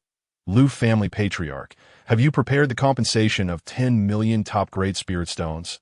As he spoke, Chun Xiao stepped over Lu Ruyan's remains, leading the dog towards Lu Yuanzun, who staggered backward, his face growing more ashen. The cultivators of the Lu family dared not move an inch. Just then, a soft voice rang out, "I will repay the 10 million top-grade spirit stones on behalf of the Lu family." Immediately, everyone turned to see a young man in a pale blue long robe. Exuding an enigmatic aura, step out from the inner hall of the Lu family, he traversed through the crowd and approached Chun Xiao. Chun Xiao's heart raced, a strange sensation rising within him. He had never seen this youth before. Yet from the moment he appeared, an instinctive feeling emerged within Chun Xiao. He must eliminate him. If he did not, his own demise was certain. Master, is this the destined antagonist? Chun Xiao silently pondered. Oh, Yin Ranran's voice resonated in Chun Xiao's mind. Have you encountered the destined antagonist? Chun Xiao asked in surprise. Master, can't you see him? Yin Ranran's voice carried a hint of frustration. The villain system on the destined antagonist can obscure heavenly detection. I cannot perceive his existence in the state of the heavenly path. Disciple, be cautious. That villain system is rather sinister. Chun Xiao replied with a simple then raised his gaze towards Nangong Qi, saying meaningfully, So you are the paramour? No wonder. Nangong Qi had not expected Chun Xiao to utter such words and instinctively replied, What paramour? Chun Xiao produced the projection stone and gently tapped it. In the next instant, the spring palace painting that had circulated this morning reappeared before everyone's eyes. Indeed, that figure was unmistakably him. Instantly, nearby cultivators gasped in astonishment. The man in the projection was unclothed, while at that moment, Nangong Qi was clad in a loose brocade robe, obscuring his form entirely. That gasp was merely the reaction of the Chun family's cultivators, playing along with Chun Zhao's performance. Soon, a chorus of agreement followed. In an instant, Nangong Qi's face flushed crimson. After all, the figure in the projection truly was him. Enough, Nangong Qi exclaimed coldly. I will offer 10 million top-grade spirit stones. As he spoke, Nangong Qi waved his hand. Boom! Mountains of spirit stones materialized within the Lu family's estate. In an instant, a surge of spiritual energy erupted, engulfing the scene. Everyone's eyes widened in disbelief. This young man had indeed produced 10 million top-grade spirit stones. Even Chun Xiao was taken aback. In all his life, he had never witnessed such a vast sum of spirit stones. Nangong Qi lifted his chin slightly, but to obtain these 10 million top-grade spirit stones, you must first defeat me. Chun Xiao, do you dare to battle? Nangong Qi's gaze bore into Chun Xiao. Chun Xiao leisurely stowed away the projection stone, casting another glance at the mountain of spirit stones. What status do you possess that warrants a duel with me? Nangong Qi waved his hand, collecting the spirit stones. I am Nangong Qi, the legitimate second son of the Tianyang Marquis from the Great Yu Cultivation Dynasty. May I inquire if I am worthy to engage in battle with the young master of the Chen family? The four marquises of the Great Yu Cultivation Dynasty held status comparable to the heads of the 8 great families. In this dynasty, central authority was weak. The 3 sacred sects and 8 cultivation families treated the imperial family of the Great Yu Dynasty with a degree of indifference. However, these 4 marquises remained staunch supporters of the imperial family, unwavering in their loyalty. Chun Xiao scrutinized Nangong Qi from head to toe before scoffing. So your father, the Tianyang Marquis, teaches you daily how to seduce others' fiancé, yes. And the arts of the bedroom. Chapter 9. The fated great villain with a chuckle. Someone nearby could not contain themselves and burst into laughter. This was soon followed by a wave of mirth. The name Nangong Qi from the Tianyang Mark residence was not unfamiliar. He was a rare prodigy within the Great Yu Cultivation Dynasty, possessing a supreme fire spirit root and rumored to have a unique physique. Before reaching 50, he had already attained the nascent soul stage, making him one of the pinnacle geniuses of the entire Great Yu Dynasty. However, no one had anticipated that this young marquis would come to Aurora City and even share a bed with Lu Ruyan. As for Chun Xiao's remarks, they seemed quite plausible to the projection. Nangong Qi's prowess in the bedroom did indeed appear impressive to this day. Everyone suddenly realized why this small Lu family had the audacity to publicly annul their engagement with the Chun family and scheme against Chen Xiao. They had evidently allied themselves with the Tianyang Marquis. Nan Gongqi glared at Chen Xiao, his eyes ablaze with fury. "Host, remain calm. The other party is clearly trying to provoke you." At that moment, the system's voice echoed in Nan Gongqi's mind. Though he regained his composure, a pent-up frustration remained within him that he did indeed harbor some feelings for Lu Ruyan, wishing to take her into his harem. Otherwise, why would he expend system points to exchange for numerous treasures for her? Thus, Nan Gongqi stepped forward, his voice low and serious. "Chun Xiao, do you dare to duel?" Chun Xiao appraised Nan Gongqi once more. He then nodded. "However, you must first present those 10 million top-grade spirit stones. Otherwise, our discussion is moot." Nan Gongqi refused to back down. "Defeat me, and the 10 million top-grade spirit stones will naturally be yours." Chen Xiao disregarded Nan Gongqi and addressed Lu Yuanzuan.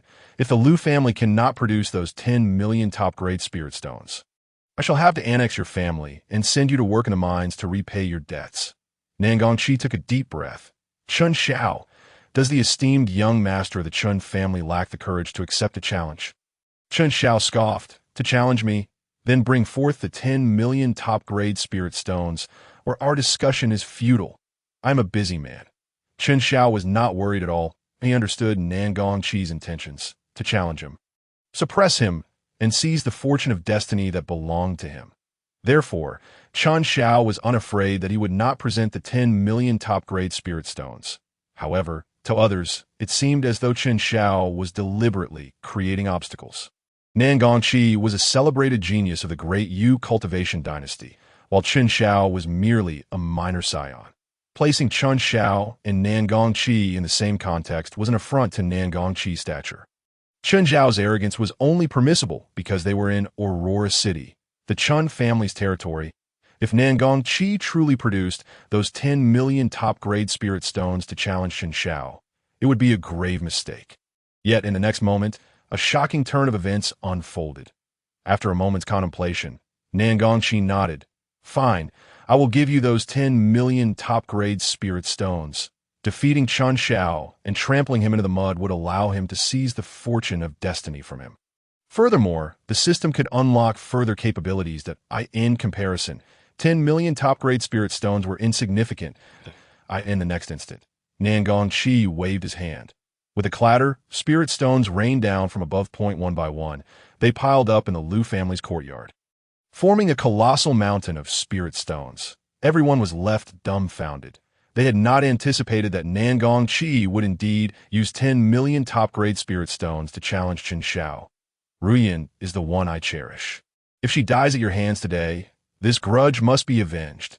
Nan Gongqi concocted an excuse for himself. Upon hearing this, everyone suddenly understood. Apart from Lu Ruyan, they could hardly fathom what could attract Nan Gongqi to this insignificant Lu family. Even when the Chen family initially supported the Lu family, it was due to Lu Ruyan. Chen Xiao, however, was unfazed and rather sentimental, prompting, "Then why not hurry and collect her corpse?" Nan Gongqi's expression froze. The others around gradually grasped the implication. Indeed, this young marquis had displayed profound affection for Lu Ruyan, willing to spend 10 million top-grade spirit stones to personally avenge her. Yet since Lu Ruyan's demise, Nan Gongqi had scarcely cast a glance at her corpse. At this moment, the atmosphere grew awkward. Chen Xiao, unbothered, called upon the Chun family's cultivators to swiftly collect the mountain of spirit stones and tally them. Nan Gongqi stood awkwardly, watching as the Chun family's cultivators organized and gathered the spirit stones. Moments later, Chen Xiao raised his head, seriousness etched on his face. "Young Marquis, there are 25 stones missing that we agreed upon 10 million. It must be precisely 10 million. Even one less is unacceptable." Nan Gongqi's face turned dark, his teeth nearly grinding to dust. Were it not for the fact that they were in Aurora City, had this been the royal capital, he would have slapped Chen Xiao dead on the spot. With a grim countenance, Nan Gongqi produced 25 top-grade spirit stones and tossed them to Chen Xiao. Chen Xiao received them with a smile. "All right, now it is settled. Young Marquis, when and where shall we engage in battle?" Nan Gongqi gritted his teeth. Here and now. Chun Xiao nodded. What of your beloved's corpse? Are you not going to collect it? It lies on the ground. If we delay, it may become irretrievable. Nan Gongqi glanced at Lu Yuanzun. The meaning was clear. Are you not concerned for your own daughter? Lu Yuanzun awoke from a stupor and hastily commanded his people to gather Lu Rian's remains. Strangely, the 5th-grade fire talisman was nowhere to be found. When the Lu family's cultivators sought to retrieve the talisman, they discovered it had vanished without a trace. Nan Gongqi's face burned with embarrassment. At such a juncture, the Lu family still wished to search for that talisman? Did they not feel they had already suffered enough humiliation? Enough? Everyone withdraw. Upon hearing Nan Gongqi's command, the Lu family members finally came to their senses, hastily retreating to clear a vast space to shower. Do you have confidence? At that moment, a dull voice echoed in Chun Zhao's ear. It was the elder of the Chun family, Chun Wenxiu. Chun Xiao cast a glance at the elder standing in the void and gave a slight nod. On the other side, the host urged, you must exert your full strength and leave no room for the destined protagonist to resist.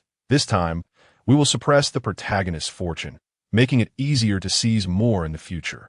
Rest assured, I shall provide him no opportunity to this moment. The front yard of the Lu family had been cleared.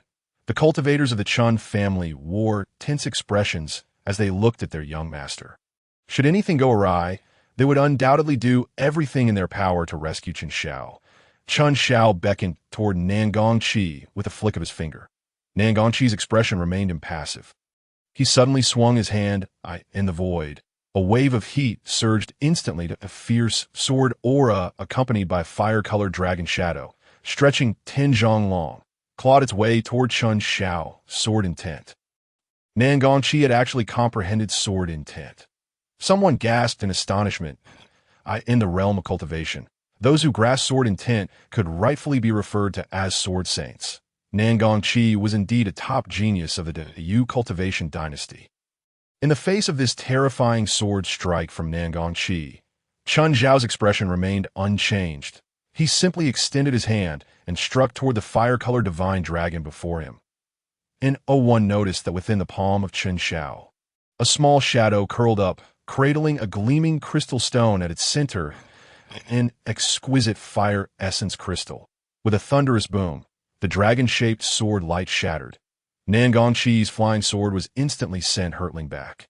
At the same moment, the shadow in Chun Zhao's palm rapidly expanded, enveloping his entire body.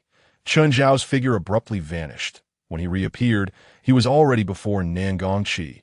Chun Zhao's eyes were pitch black, betraying not a hint of emotional fluctuation, that he threw a punch straight at Nan Gongqi's face. Be careful, host. Chun Zhao's cultivation has surged to the nascent soul stage. Nan Gongqi's pupils constricted. Suddenly, 3 beams of sword light flared to life around him, slicing toward Chun Zhao's arm before his punch could land. However, a bizarre occurrence transpired. The 3 piercing sword lights passed through Chun Zhao's arm and body without inflicting any harm upon him. What is happening? Nan Gongqi's heart raced in terror. Yet, Chun Zhao's punch, undeterred, crashed heavily into Nan Gongqi's face. Chapter 10 The original destined female, lead 010 Chun Zhao's punch unleashed a power that surpassed the foundation establishment stage. Nan Gongqi let out a muffled groan as his body was sent flying. Simultaneously, 3 bloodied teeth drifted through the air. Chun Zhao's toes tapped the ground, and his figure moved like a ghost. Following closely behind, his fists became mere afterimages, relentlessly striking at Nan Gongqi's body. The surrounding cultivators were taken aback, their eyes twitching in disbelief that it was unmistakably Chun Xiao. At this moment, Chun Xiao was employing not celestial techniques nor Taoist arts, but rather the most common street fighting moves. Yet this seemingly unrefined brawling style rendered the young lord of Tianyang powerless to retaliate. Nan Gongqi attempted to counterattack, only to discover in horror that his body felt as though it were ensnared by an invisible force, rendering even the flow of his vital energy unbearably heavy. That moment, the onlookers were utterly astounded. Initially, the Chen family's cultivators had prepared to rush forward to rescue their young master. Yet, to their shock, it was their young master who was overpowering the Tianyang young lord with a series of brawling punches. Was their young master truly this formidable? It seemed that this morning, Lu Ruyan had also been knocked to the ground by a single kick from him. Chun Xiao. Nan Gongqi roared in fury. Chun Xiao nodded. Father is here. With a splutter, Nan Gongqi coughed up a mouthful of blood. Was he already spitting blood? Chun Xiao sneered, then waved his hand to stamp a crimson talisman onto Nan Gongqi's body. In the next moment, Chun Xiao's figure retreated explosively. Whoosh! A raging flame erupted around Nan Gongqi. His expression changed dramatically as he recognized that the burning talisman was the 5th-tier fire talisman that had just vanished. Which was orgy, the sum of 10 million top-grade spirit stones, is evidently the fee for Nan Gongqi's challenge to me. So how can it be considered a debt of your Lu family? Lu Yuanzuan's forehead throbbed with veins. Chun Xiao. Just now, young Lord Nangong clearly stated that the 10 million top-grade spirit stones are meant to repay the debts of my Lu family.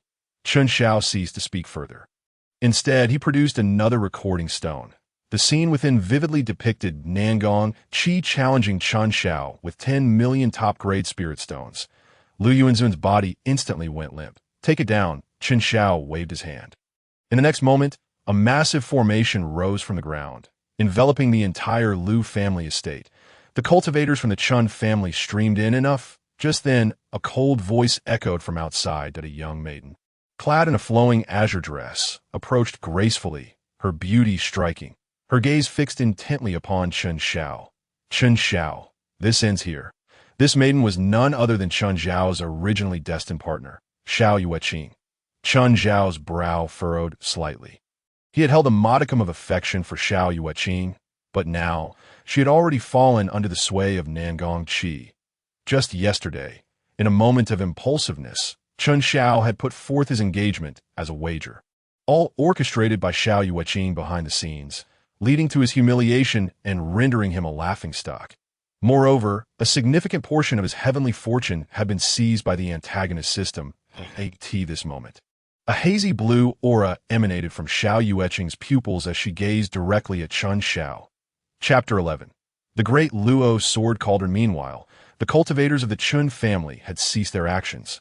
Casting hesitant glances at Chun Xiao, it was common knowledge that Chun Xiao and Xiao Yueqing had grown up together as childhood sweethearts, sharing an exceptionally close bond. Within Aurora City, Chun Xiao was a notorious troublemaker, unrestrained even by Chun Junluo. Yet, he obeyed only Xiao Yueqing, his childhood companion with no blood ties. Many believed that Xiao Yueqing was more suitable for Chun Xiao than Lu Ruyan.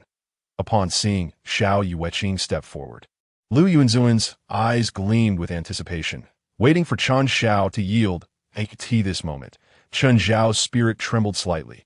The hazy blue glow in Xiao Yueqing's eyes pierced through Chun Xiao's mind like an intangible sword, leaving him momentarily dazed. Just as Chun Xiao was on the brink of mental collapse, a thunderous sound erupted from within him.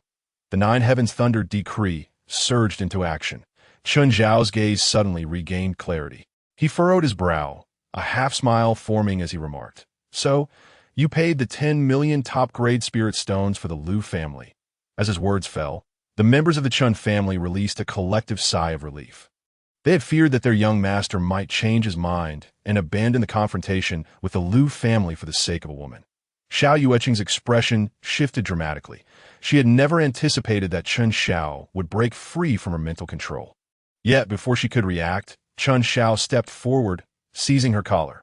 Xiao Yueqing attempted to resist, but was horrified to find her body ensnared, even her true essence becoming stagnant, despite her late-stage golden core cultivation. She found herself utterly sealed, unable to utilize her powers. This was, of course, the doing of Chun Xiao's shadow demon incarnation. Earlier, Chun Xiao had employed the same technique to defeat Nan Gongqi of the nascent soul stage.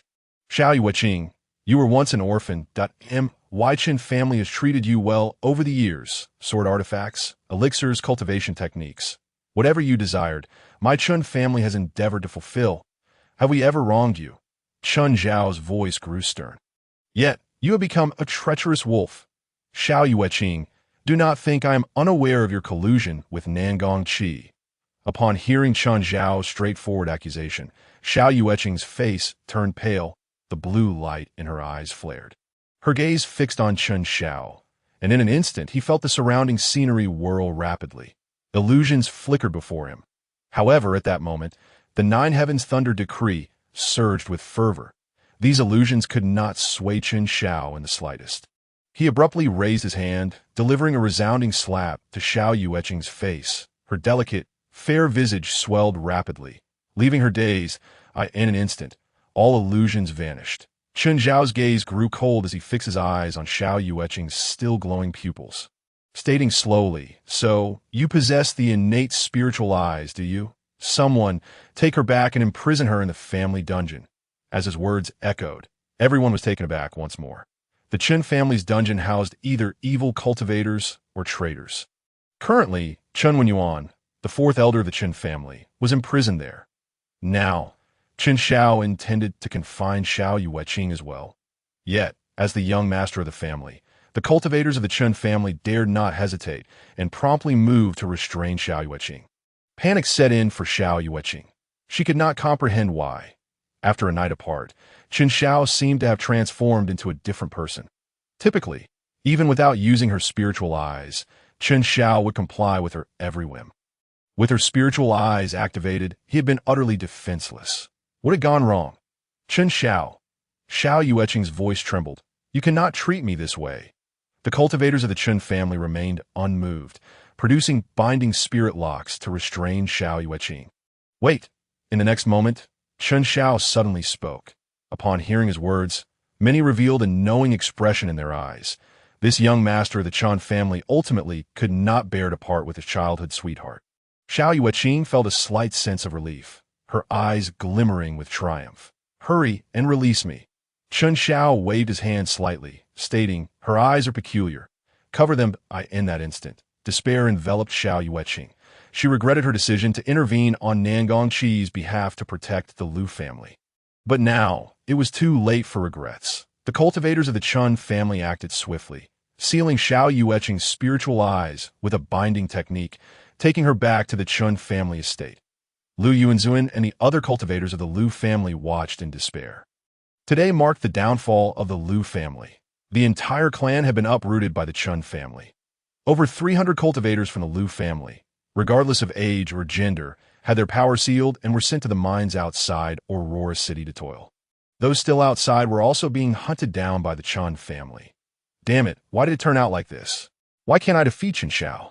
Within a nondescript in Aurora City, Nangongqi's furious roars echoed. Today marked his first direct confrontation with the destined protagonist as the fated antagonist. Yet, unexpectedly, not only did he fail to suppress Chen Xiao and seize his fortune, but he also lost face in the process. Moreover, the system had expended considerable energy to protect him. Host, Chen Xiao is the child of destiny. He is not so easily dealt with. Furthermore, we have consistently miscalculated Chen Xiao's character. Nangongqi began to calm down slightly. Prior to today, he had always regarded Chen Xiao as a righteous figure. However, who could have imagined that Chen Xiao's series of maneuvers would make him appear more villainous than Nangongqi himself? Host, for the time being, do not directly target the child of destiny. Instead, continue to intercept his opportunities. Nangongqi nodded. Indeed, Chen Xiao's opportunities still include those subordinates that originally belonged to him. He glanced outside. Xikong Zhao was originally one of Chen Xiao's subordinates, but was now his own. There was also Chen Xiao's destined partner. These individuals, once part of Chen Xiao's circle, carried with them the fortune of destiny to varying degrees. The innate elixir of the auction tomorrow is an opportunity that the host must not miss. It represents the first formal opportunity for the child of destiny and is of great significance. Additionally, the immortal artifact Great Luo Sword Cauldron hidden within Yuxia Mountain outside Aurora City is another crucial opportunity for the protagonist that cannot be overlooked. The system incessantly murmured in Nangongqi's mind. The hesitation in Nangongqi's gaze transformed into resolute determination. By the way, system, are there still others belonging to Chen Xiao within Aurora City? Indeed. Meanwhile, Chen Xiao had arrived at the Chen family's forbidden prison. This prison, as legend has it, was established by an immortal who had transcended the tribulation. Within its confines, there existed a staggering array of 180,000 prohibitions. Beneath the immortal, there was no possibility of escape. Xiao Yuqing was detained in a cell on the periphery of the forbidden prison. Standing outside her cell, Chen Xiao silently gazed at Xiao Yuqing while communicating with Yun Ranyan. Master, I wish to extract Xiao Yuqing's spiritual eyes and transplant them onto another. Is this feasible? Upon hearing Chen Zhao's words, Yun Ranyan seemed momentarily taken aback. After a prolonged contemplation, she finally replied softly, if you were to remove her eyes, Xiao Yuqing would be rendered useless. Can you truly bear that? Xiao Yuqing was initially the female lead in Chen Xiao's previous narrative. The reason Yun Ranyan had chosen her as the protagonist was due to the mutual affection shared between her and Chen Xiao. Everything unfolded naturally. Chen Xiao nodded, recalling the prophecy inscribed in the Scroll of Destiny. The downfall of the Chen family was partly orchestrated by Xiao Yuqing. If I show leniency towards her, she will inevitably turn against me. Had it not been for Chen Zhao's desire for Xiao Yuqing's eyes, he would have already eliminated this threat. The destined female lead cannot be compared to his own family. Furthermore, at this moment, Chen Xiao harbored only a faint and ambiguous fondness for Xiao Yuqing, which could hardly be classified as love. Otherwise, he would not have allowed the engagement with Lu Ruyan to persist. His previous compliance toward Xiao Yuqing was largely influenced by her spiritual eyes. Over the years, the Qin family had expended countless resources to nurture Xiao Yuqing, only to raise such an ungrateful wretch. That is good. I was genuinely concerned that you might hesitate, Yun Ranyan remarked. The innate spiritual eyes, a manifestation of the Heavenly Dao's fortune, were regarded as a primordial divine sight. Remove these eyes and transplant them onto another. One would require the De Luo sword cauldron. Yun Ranyan's voice echoed in Chen Zhao's mind. Chapter 12. The emergence of the celestial sword disciple. Your true form is exceedingly weak. Without the shadow clone technique, you would stand no chance against Nangong Qi and Xiao Yuqing. Although Chen Xiao had reached the foundational stage of cultivation, his actual strength was still somewhat lacking compared to other cultivators of the same realm. He could defeat Lu Ruyan solely because her cultivation was artificially inflated by pills. Upon hearing Yun Ranyan's words, Chen Zhao's eyes brightened. In truth, after witnessing the altered fates of himself and his family, as dictated by the villain system in the Scroll of Destiny, Chen Zhao's character had undergone a profound transformation.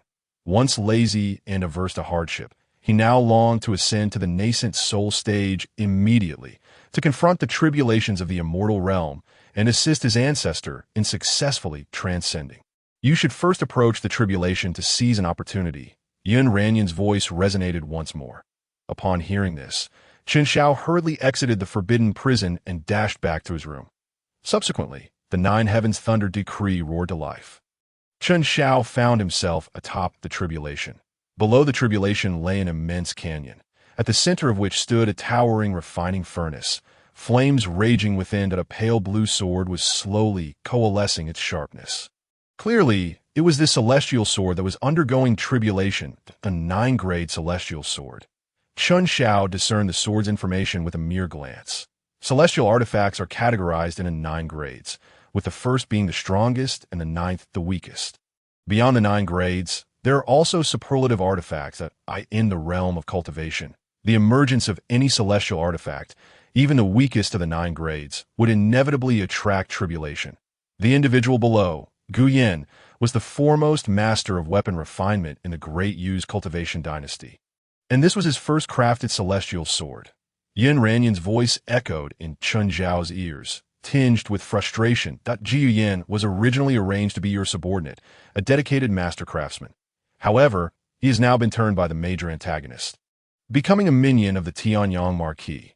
After we acquire the celestial sword, shall we strike him down with lightning? As the embodiment of the Heavenly Dao, Yun Ranyan could not directly interfere with the tribulation. Everything must unfold according to the rules. Yet, as a living individual, Chen Xiao was bestowed with the power to control the tribulation, making him an anomaly within the Heavenly Dao. He could intervene in the tribulation. Chen Xiao focused his gaze, and indeed, seated before the refining furnace was a man with red hair.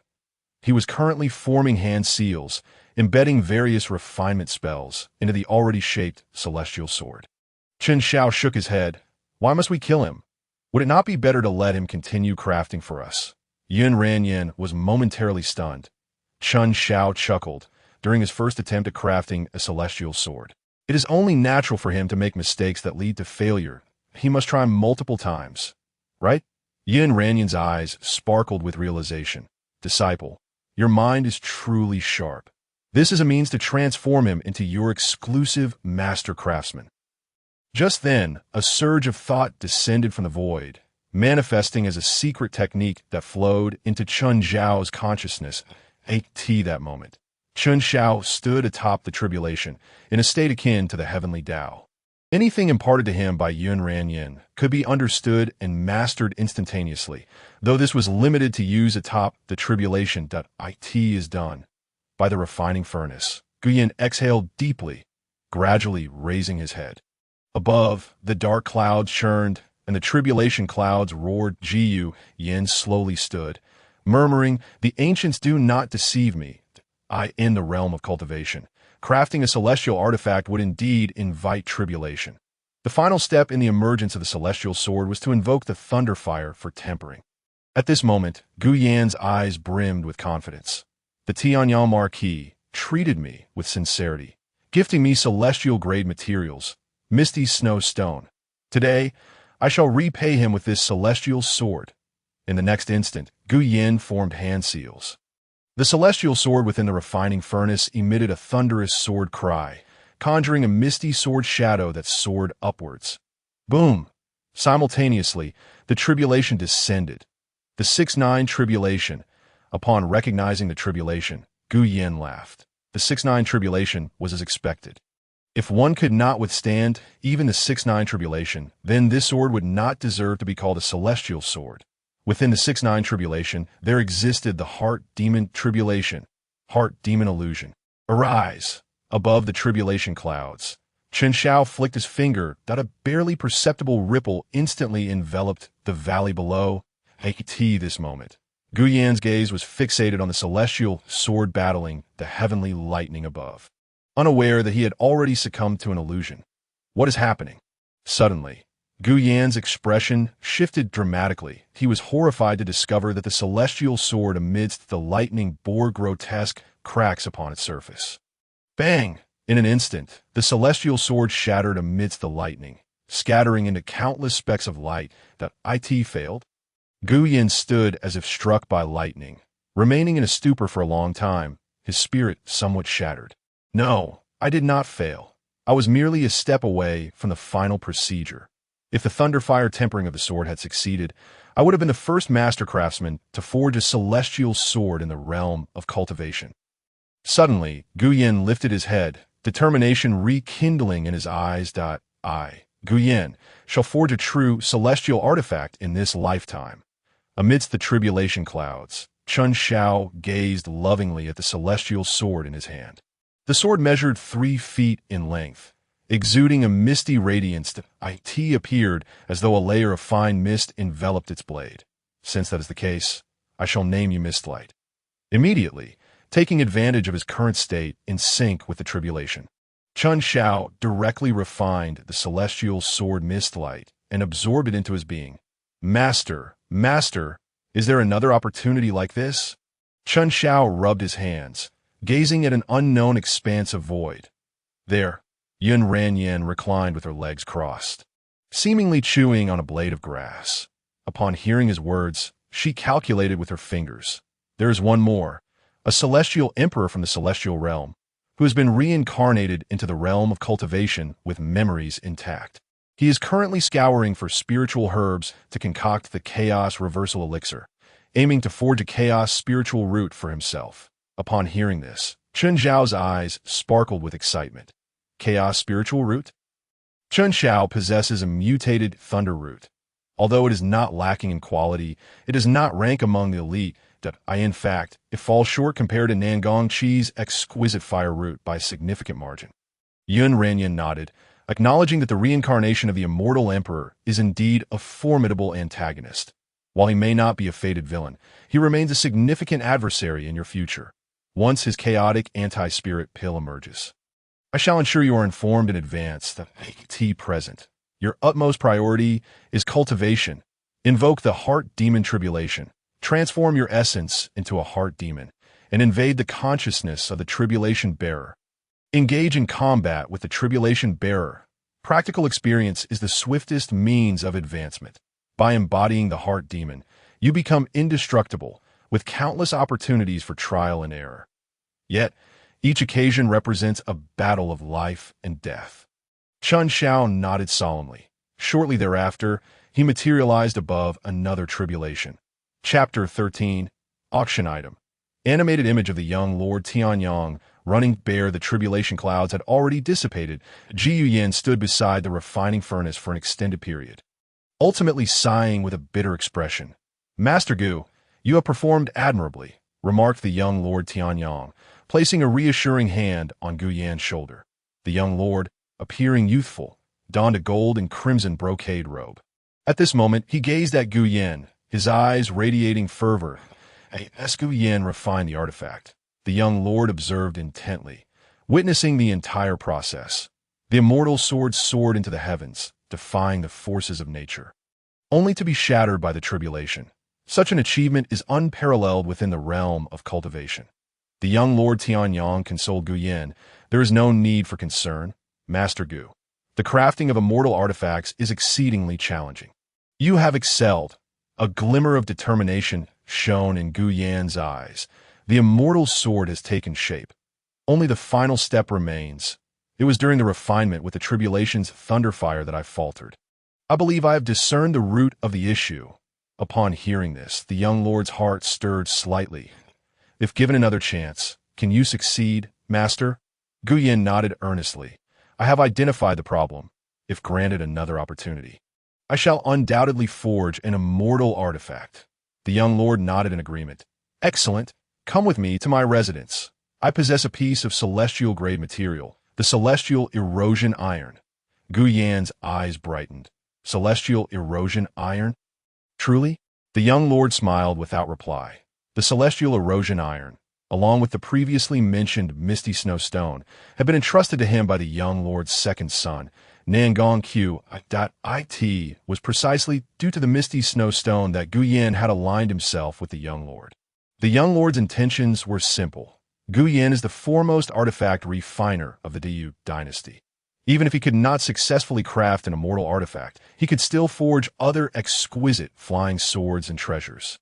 However, unbeknownst to the young lord, the creation of immortal artifacts had become Gu Yan's obsession. He would not forge any other treasures until he succeeded in crafting an immortal artifact. Yet a certain minor Taoist had already been lurking near the tribulation, ensuring that Gu Yan remained oblivious to his success in forging an immortal artifact. Meanwhile, Chun Xiao, under Yun Ranyan's guidance, utilized the heart demon tribulation to transform into a heart demon, using the consciousness of the tribulation bearer as a battlefield for practical cultivation. Chun Xiao's external manifestation took the form of a shadow, silently departing from Aurora City. 500 miles beyond the city lies the vast Yuxiao Mountain, an expanse stretching 30,000 miles, housing the largest Xianjing copper mine of the Diyu cultivation dynasty. Xianjing copper serves as one of the primary materials for forging flying swords.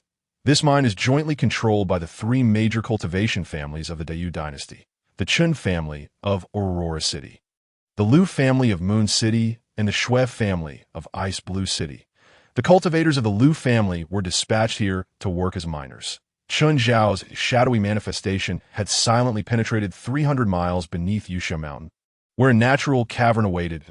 The cavern's center stood a bronze cauldron, an extraordinary immortal artifact, the Deluo Sword Cauldron.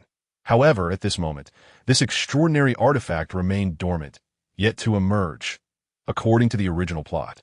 On the morrow, Chun Xiao would consume the innate anti-spirit pill and forge an immortal root, subsequently arriving at the Yuxiao Mountain mine for training to sharpen his mind.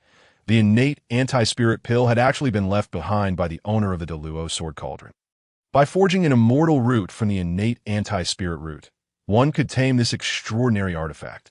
However, a cultivator's lifetime allows for only one opportunity to forge their roots anew.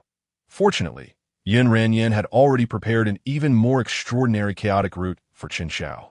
Thus, Qin Shao chose not to take the innate anti-spirit pill. At this moment, the shadowy manifestation produced a formation diagram from thin air. This was the treasure diagram of the supreme killing formation. The inverted five elements great formation, belonging to the fire Qilin, Chun Daqiang. Although Qin Shao was not well versed in formations, this diagram was not overly complex to utilize, as long as he had sufficient spirit stones. He could set it up. Moreover, with Yin Renyin by his side for guidance, it was not long before the inverted five elements killing formation was established near the Deluo sword cauldron. Subsequently, Qin Shao produced another concealment diagram to shroud the inverted five elements killing formation from sight. After completing these tasks, Qin Shao's shadowy manifestation fell into silence, carefully concealing itself within the darkness. When confronted with a fated villain, Qin Shao never permitted himself to be careless. The fact that Nangong Qi could easily produce 1,000,000 high-grade spirit stones indicated that he was not lacking in resources. In the realm of cultivation, spirit stones represented resources, true treasures. The bone-eroding soul, dispelling incense, deemed incurable by cultivators, was effortlessly dispelled by Nangong Qi. During his time with the Liu family, Qin Shao had managed to ensnare him unexpectedly by utilizing his shadowy manifestation. Catching Nangong Qi off guard. One could say that the villain was wicked, but it would be utterly false to claim he was inept. The following day, in the afternoon, the Yubao studio auction commenced. With only a stick of incense remaining until the auction officially began, in the Chun family's exclusive box, the steward of Yubao studio smiled at Qin Shao. "Young Master Chun, you summon me?" Qin Shao casually tossed a recording stone to the steward, suggesting an additional auction item. The steward hesitated briefly as he received the recording stone. Qin Shao chuckled. "Open it and take a look." The steward activated his true essence and gently tapped the recording stone. In the next instant, an image of Nangong Qi, stark naked and being hurriedly carried away by Sikong Zhao, appeared in the air.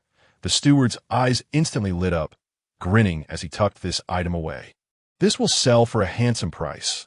The news of Nangong Qi's reckless expenditure of 1,000,000 high-grade spirit stones to challenge Qin Shao had already spread throughout Aurora City. Since Nangong Qi could nonchalantly produce the first 1,000,000, he could just as easily produce a second. He was indeed a prime target for exploitation. Qin Shao waved his finger, smiling. "This recording stone shall serve as the first auction item." The steward promptly replied, "Absolutely no problem. As for whether this will offend the young Lord Tianyang, we at Yubao Studio have never feared offending others in business. Our history predates that of the Diyu cultivation dynasty. Make a few additional copies of the spirit stones. After the auction concludes, we will sell them elsewhere." Suddenly, Qin Shao added. The steward blinked, then smiled in agreement. In another box, Nangong Qi sat calmly in a plush chair. Opposite him was a woman clad in tattered gray garments, her hair also a dull gray, obscuring her features. The woman spoke in a hushed tone. "Will you truly help me acquire the seven-colored heavenly mysterious herb?" Her voice was dry and hoarse, her speech slow, as though she had not conversed with anyone for ages. Nangong Qi smiled. "I, Nangong Qi, am a man of my word." The woman nodded silently. "If I can obtain the seven-colored heavenly mysterious herb, I shall refine pills for you for 100 years. The seven-colored heavenly mysterious herb is a supreme spiritual herb and one of the auction items, whether it be the seven-colored heavenly mysterious herb or the innate anti-spirit pill." Nangong Qi was determined to possess both. Although he had already offered 1,000,000 high-grade spirit stones yesterday, with the aid of his system, he was never short on spirit stones. Just then, the Yubao studio auction officially commenced. Now, for the first auction item, a middle-aged man clad in a bright red robe smiled as he announced, "One recording stone." The cultivators in the audience immediately began to murmur among themselves, "In auction for a recording stone? Could it possibly be a map of some secret realm or a secret technique?" Only those who possess treasures may enter the Yubiozai auction. In previous years, there have also been auctions for the projection stones, primarily showcasing various martial arts techniques or maps of secret realms. The elder gently tapped the projection stone, and in an instant, the image of Nangong Chi, stark naked and soaring into the sky. Materialized before all, the animated image of the young lord of Tianyang Running Bear is now up for auction. The starting bid is 1 low-grade spirit stone. The entire venue fell into a momentary silence, followed by a chorus of laughter that in the private box above, Nangong Chi spat out a mouthful of blood. Chapter 14. It seems to have been played by him yesterday, the noble heir of Tianyang. Nangong Chi had lavishly wagered 10 million high-grade spirit stones for a duel against Chun Xiao. Ultimately, however, he was left in tatters, fleeing in disgrace. This incident had swiftly spread throughout the Aurora City. Yet, no one anticipated that the first item to be auctioned at today's Ubiozai auction would be none other than the infamous naked running image of the young lord.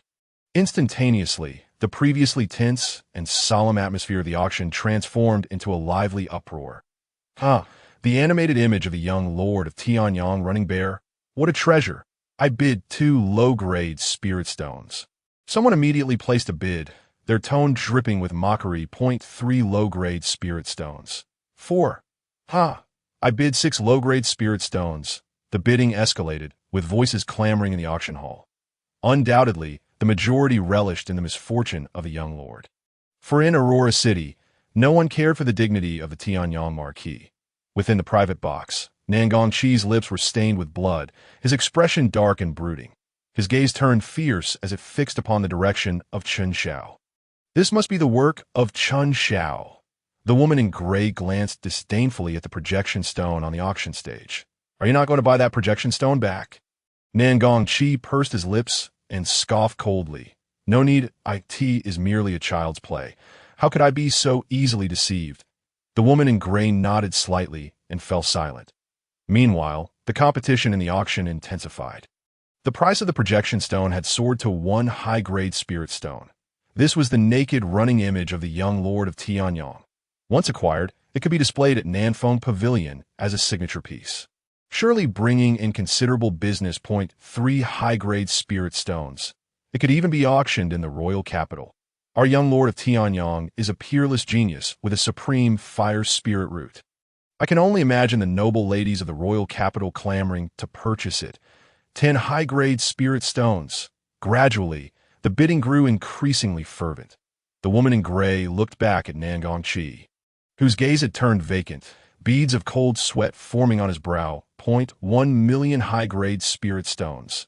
In the next moment, Nangong Chi made his bid. This item must not be allowed to circulate. Otherwise, not only would he be humiliated, but the entire Tianyang Marquis household would become a laughingstock in the cultivation world. Once Nangong Chi's bid was placed, the auction hall fell into an eerie silence. After an indiscernible passage of time, someone finally spoke up. Was that voice from Nangong Chi? Truly, the young lord from the royal capital is wealthy.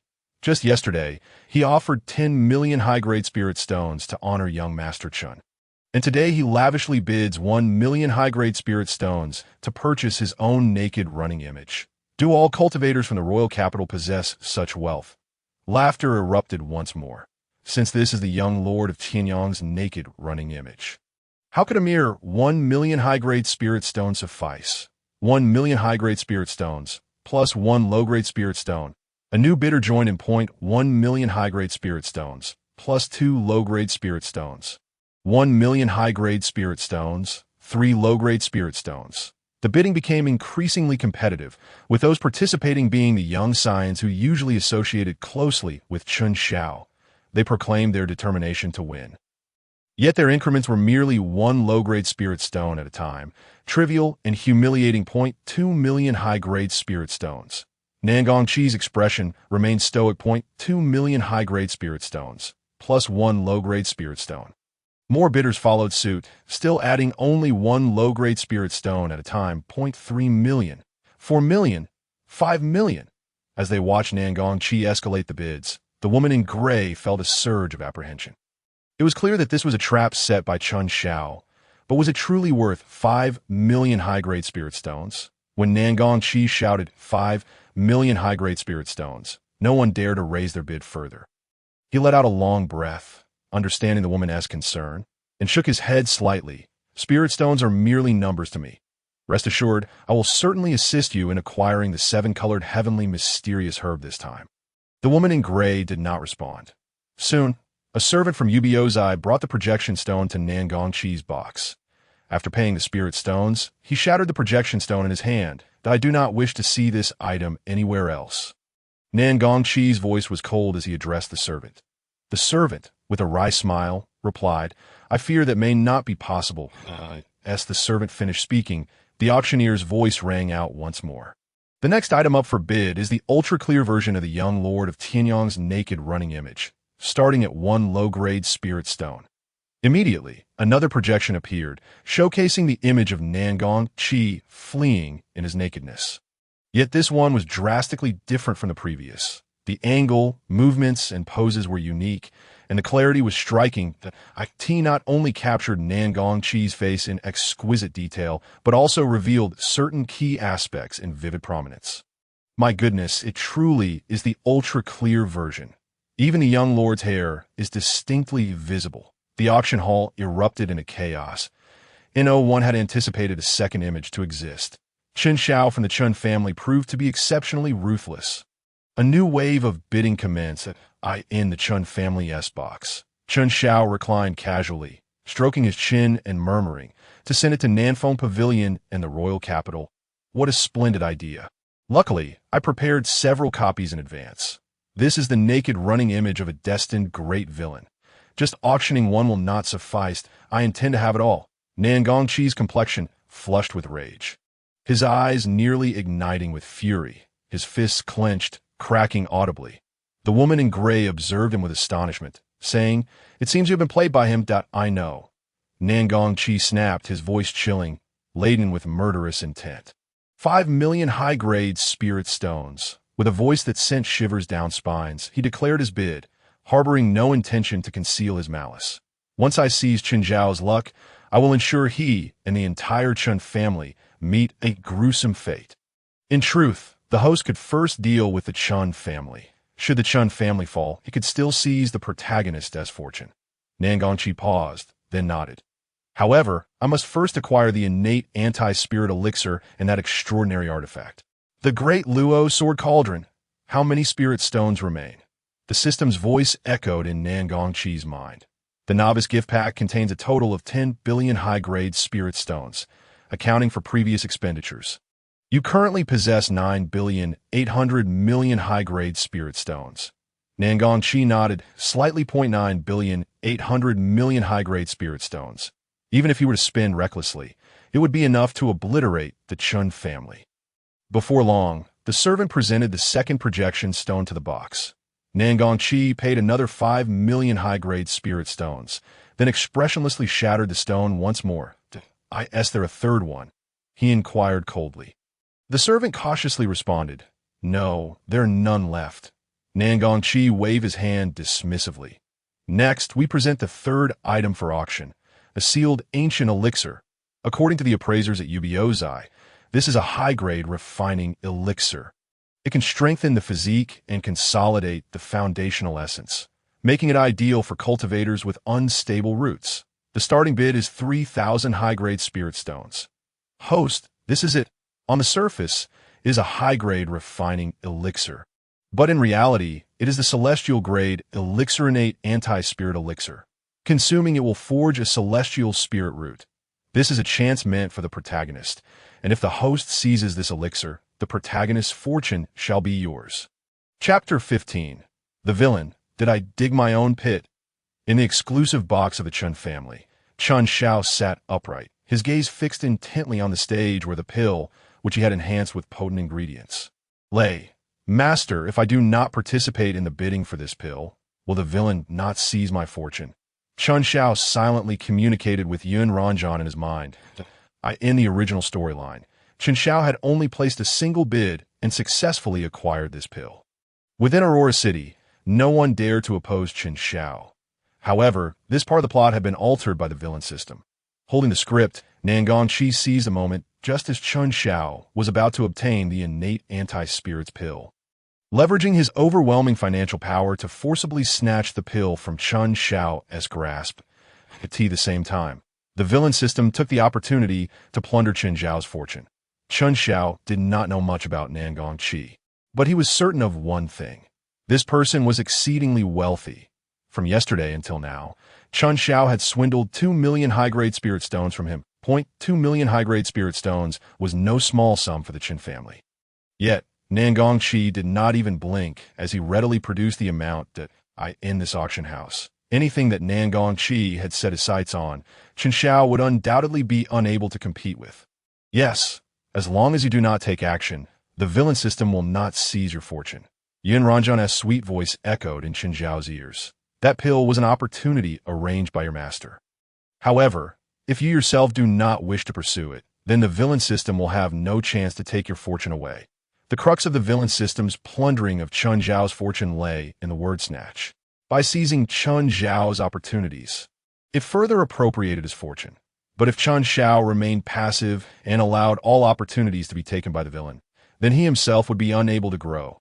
Thus, Yin Ranjan had simply opened a path for him. The opportunities lay within the heavenly tribulation. Upon hearing Yin Ranjan's words, Chen Zhao felt a wave of relaxation wash over him. He glanced toward another box and smiled faintly, saying, "Old Shui, the next move is yours." At that moment, the atmosphere in the auction house was exceptionally lively. The earlier two pieces featuring the young Marquis of Tianyang in a compromising position had already stirred the crowd. The sealed ancient spirit refining pill held significant allure for contemporary cultivators. Almost instantaneously, the price of the pill surged to 8,000 high-grade spirit stones and continued to rise. Nangong Qi furrowed his brow, looking toward Chen Zhao's box. Why hasn't Chen Zhao participated in the bidding? Is there a problem with the system? According to the plot provided by the system, Chen Zhao had a profound interest in this pill and would have made a bid the moment it appeared. A crackling sound emanated from the system. The plot indicated that the destined protagonist bid for the high-grade spirit-refining pill initially to strengthen his physique and solidify his foundation to compensate for his deficiencies. However, yesterday, the destined protagonist had defeated the host, and perhaps he felt that he no longer needed this spirit-refining pill. Another possibility was that the destined protagonist might bid at the last moment. After all, having obtained 2 million high-grade spirit stones from a host, he certainly had no shortage of resources. Upon hearing the system's explanation, Nangong Qi's expression darkened. The battle yesterday left him baffled, completely unaware of what had transpired. But he was certain that it was definitely not Chen Zhao's own strength. And what about those 2 million high-grade spirit stones? Nangong Qi could not help but recall those 2 recording stones. It was utterly humiliating. An overwhelming sense of frustration brewed within him. Finally, Nangong Qi spoke coldly. 100,000 high-grade spirit stones. As soon as his words fell, the previously lively auction house fell into an abrupt silence, followed by a wave of uproar. The young Marquis of Nangong truly was wealthy. This high-grade spirit refining pill was worth at most 50,000 high-grade spirit stones, yet the young Marquis had directly raised the bid to 100,000. Truly, the young Marquis of the Tianyang Marquis could afford to be shameless, but not to be lacking in wealth. What is 100,000 high-grade spirit stones? The young Marquis had just spent 1 million high-grade spirit stones to purchase his own compromising pictures. Yes, a mere high-grade spirit refining pill cannot be compared to the young Marquis's compromising images. The previously subdued young scions of Aurora City erupted once more, in an instant. The entire auction house was filled with an atmosphere of exuberance. Nangong Qi maintained a stern face, saying nothing. Regardless of what he said now, it would only serve to humiliate him further. As for that innate anti-spirits pill, even if Chen Zhao did not participate in the bidding, Nangong Qi would still acquire it. After all, it was an unparalleled elixir capable of forging celestial roots. Even without seizing Chen Zhao's fortune, Nangong Qi was guaranteed to profit. After Nangong Qi made his bid, aside from a few young scions who mocked him, no one else dared to place a bid point. 100,000 high-grade spirit stones far exceeded the value of this pill.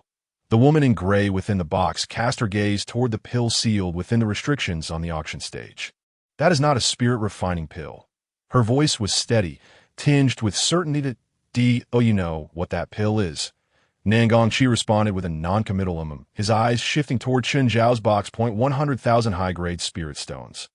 First call, the auctioneer, clad in red robes, declared loudly. 100,000 high-grade spirit stones. Second call. Nangongqi furrowed his brow. Chen Zhao was truly not participating in this auction. That made no sense. Could the destined protagonist truly abandon his opportunity? However, regardless, purchasing the innate anti-spirits pill for 100,000 spirit stones was a deal that could not go wrong. 100,000 high-grade spirit stones. Third call. The word third had not yet fallen when a faint voice emerged from another box. 200,000 high-grade spirit stones. The voice was not loud, yet it reverberated throughout the venue. It is the seventh young master of the Shui family. Indeed, it was Shui, the seventh young master of the Shui family. One of the 8 prominent cultivation families of the Dao dynasty.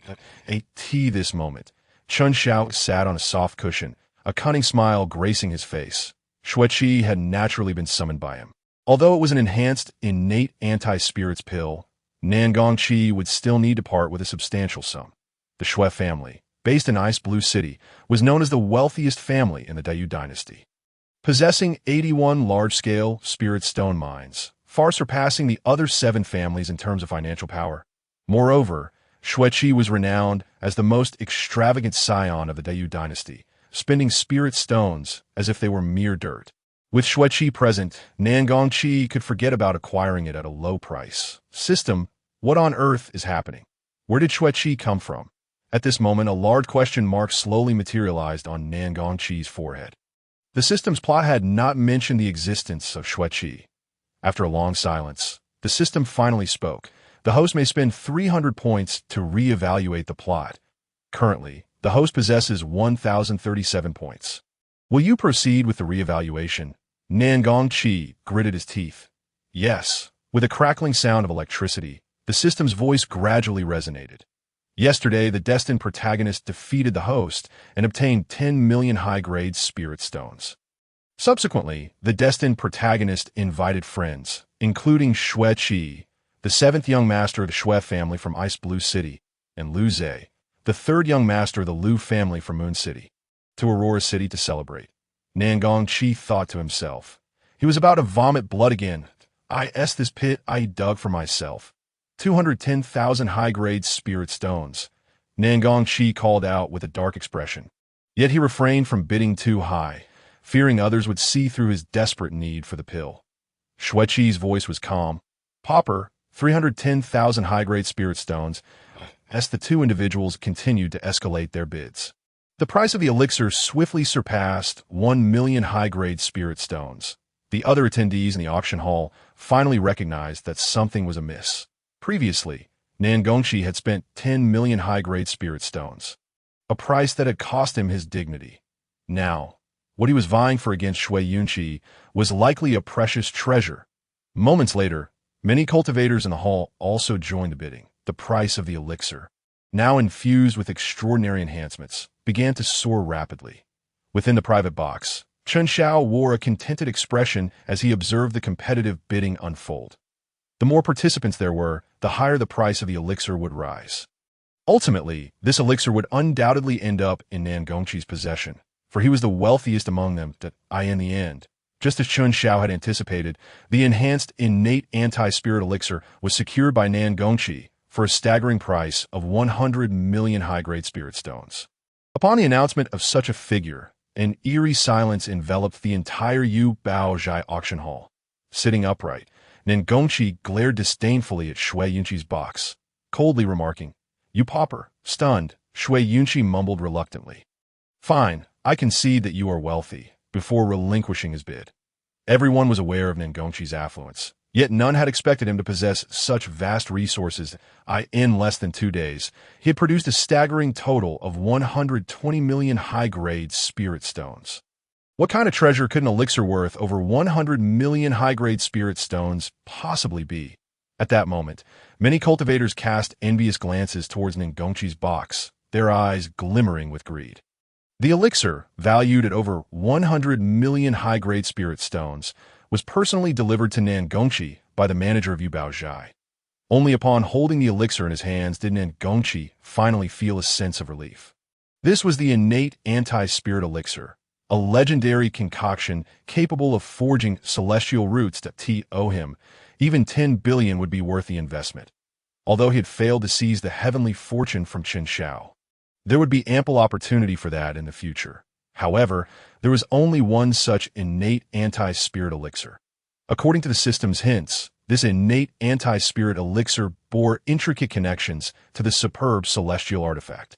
The Deluo Sword Cauldron, located outside the Aurora City in the Yuxiao Mountains, by forging a celestial root with this innate anti-spirit elixir, one could gain the Deluo Sword Cauldron's acknowledgement. As Nangongqi accepted the elixir, he handed over a storage ring containing 100 million high-grade spirit stones to the manager of Yubaozhai. The transaction between them was thus completed. "Young lord," the manager said, smiling broadly as he received the ring, "today, you have spent a total of 110 million high-grade spirit stones in our Yubaozhai auction hall, making you our esteemed VIP." He presented Nangongqi with a token of identity for VIPs. Nangongqi accepted the token and inquired, "Can this token be transferred to another?" The manager paused briefly, then nodded. "The token has yet to be claimed. Once claimed, it cannot be transferred." The implication was clear. Yubaozhai recognized the token, not the individual. Nangongqi casually handed the token to the woman in gray. "This insignia is a gift for Miss Ma Xue." Ma Xue was indeed the name of the woman in gray. The Yubaozhai auction houses spanned the entirety of the cultivation world, and being a VIP at Yubaozhai naturally conferred certain privileges. The alchemist Ma Xue was an extraordinary master capable of refining elixirs in the cultivation realm, and as Nangongqi was currently pursuing her favor, he sought to curry her goodwill. Ma Xue was taken aback for a moment before accepting the token and promptly refining it. Observing this, a smile flickered across Nangongqi's face. The manager of Yubaozhai had already taken his leave, and the auction continued on. However, Nangongqi had grown disinterested. His objectives in Yubaozhai were twofold: the innate anti-spirit elixir and the seven-colored Tianxin grass. The innate anti-spirit elixir had been misidentified as a high-grade refining elixir. It was neither overly precious nor utterly mediocre. Had it not been for Chen Zhao's interference, introducing 2 recording stones, this elixir would have been the first item auctioned. As for the seven-colored Tianxin grass, it was an exceptionally rare and valuable spiritual herb, the pi seed, assistance of this auction, and also a necessity for the alchemist Ma Xue in the original storyline. Chen Xiao had gained Ma Xue's friendship through the seven-colored Tianxin grass, compelling her to willingly refine elixirs for the Chen family for a century. However, what Nangongqi desired was far beyond merely a century of elixir refinement. At this moment, Nangongqi's foremost task was to refine the innate anti-spirit elixir. Following the system's guidance, he broke the seals surrounding the elixir. In the next instant, a cerulean elixir, radiating a faint glow, appeared in the palm of Nangongqi's hand. The aura of the elixir was entirely contained within its shimmering surface, revealing not a hint of its essence. The system scan confirmed it as a celestial-grade elixir. The innate anti-spirit elixir IT was free of toxins, its medicinal properties intact, and the host could consume it safely. Hearing the system's voice, a fleeting look of joy crossed Nangongqi's face. Ma Xue, upon seeing the cerulean elixir, slightly furrowed her brows, about to speak, but Nangongqi, unable to contain his eagerness, swallowed the elixir whole. Ma Xue could only relent and distance herself from him. For Nangongqi, the private box at Yubaozhai was the safest place within Aurora City. Each box was fortified with powerful protective formations, ensuring absolute privacy and security. Moreover, the process of reconstructing one's spiritual root was not lengthy. In the original narrative, Chen Xiao had completed the reconstruction in merely half an hour. At a time when the auction was only halfway through, without causing any significant disturbance. With this in mind, Nangongqi settled comfortably, ready to absorb the medicinal potency of the innate anti-spirit elixir.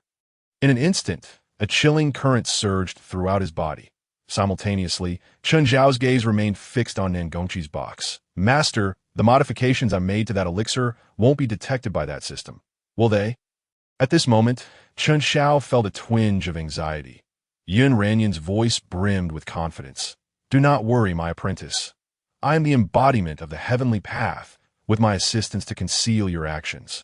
That villainous system will be utterly oblivious. While Qin Shao soaked the innate anti-spirit elixir in the three divine water, Yun Ranyan had already utilized the power of the heavenly path for obfuscation.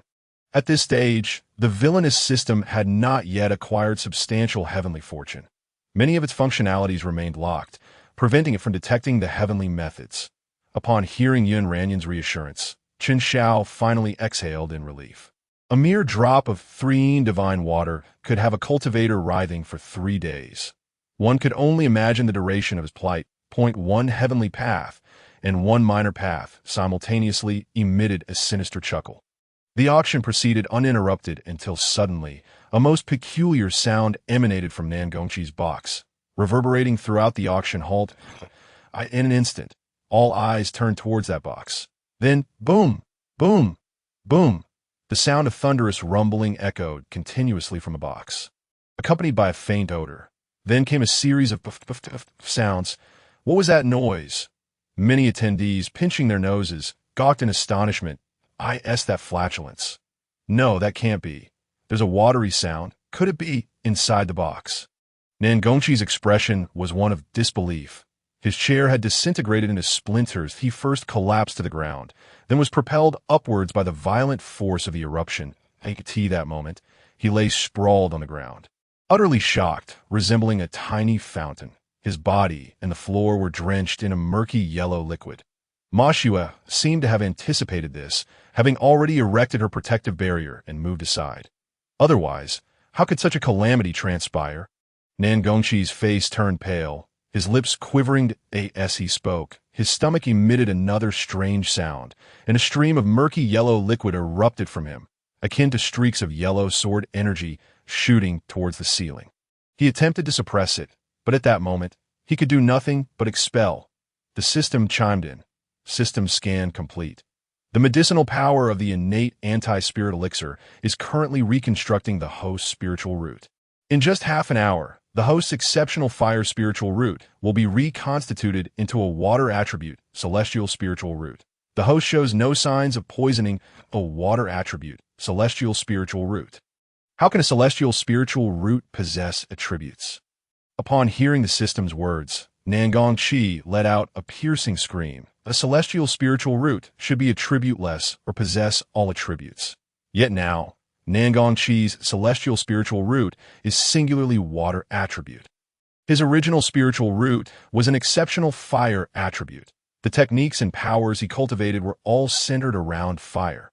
As his emotions surged, the last remnants of rationality and willpower in Nan Gongqi's mind were completely shattered. It was as though a floodgate had burst open in his lower body. A grayish-yellow liquid first shot into the air, then exploded like flowers scattered by celestial maiden. O Xue could no longer bear it, and directly opened the formation of the private room. Rushing out in that moment, a far more intense stench surged forth from the room. The entire auction hall was engulfed in a sea of foul odor. The next auction item, a crimson-robed auctioneer, could not suppress a gag. The other attendees finally caught sight of the chaotic scene within the private room. The previously arrogant young Lord Tianyang, who had just splurged 1 billion high-quality spirit stones, was now sprawled on the ground, transformed into a human fountain, continuously spewing forth an indescribable substance. Chapter 17. Not good. There's poison in the excrement. This is a rather odorous auction. The formation of the private room was opened. The indescribable foul stench spread throughout the auction hall at an astonishing speed. The private room, shielded by formations, was somewhat spared. However, the cultivators in the main hall were immediately afflicted. Many had not even had the time to react before taking a deep breath, their faces turning green, quickly sealing their mouths and noses with their true essence. The supervisor and manager of Ubiozai, braving the overwhelming stench, approached Nan Gongqi's private room. At this moment, the liquid inside the room had risen to the ankles. Flowing out from the door, "Why, young lord, are you all right?" Faced with this wealthy individual who had just spent over 100 million high-quality spirit stones, the Ubiozai staff offered their concern, yet they could only stand outside. unsure whether to enter or retreat. They could break through the indescribable liquid with their flying swords. But the crux of the matter was that Nangong Chi was still in the throes of expulsion. And as time passed, both the force and volume of his expulsion were steadily increasing. What had begun as a fountain was rapidly transforming into a waterfall. Chun Xiao. Finally, a deafening roar erupted from Nangong Chi's mouth. It must be you. It has to be you. Chun Xiao, pinching his nose, wore a mischievous grin. Me? What's wrong with me? It must be you who tampered with this pill. Otherwise, why would you not participate in the bidding? Nangong Chi continued to bellow. Your reasoning is utterly flawed, Chun Xiao scoffed. Just because I did not participate in the bidding means I tampered with it. There are plenty of others here who did not bid against you. As Chun Xiao's words fell, another voice chimed in.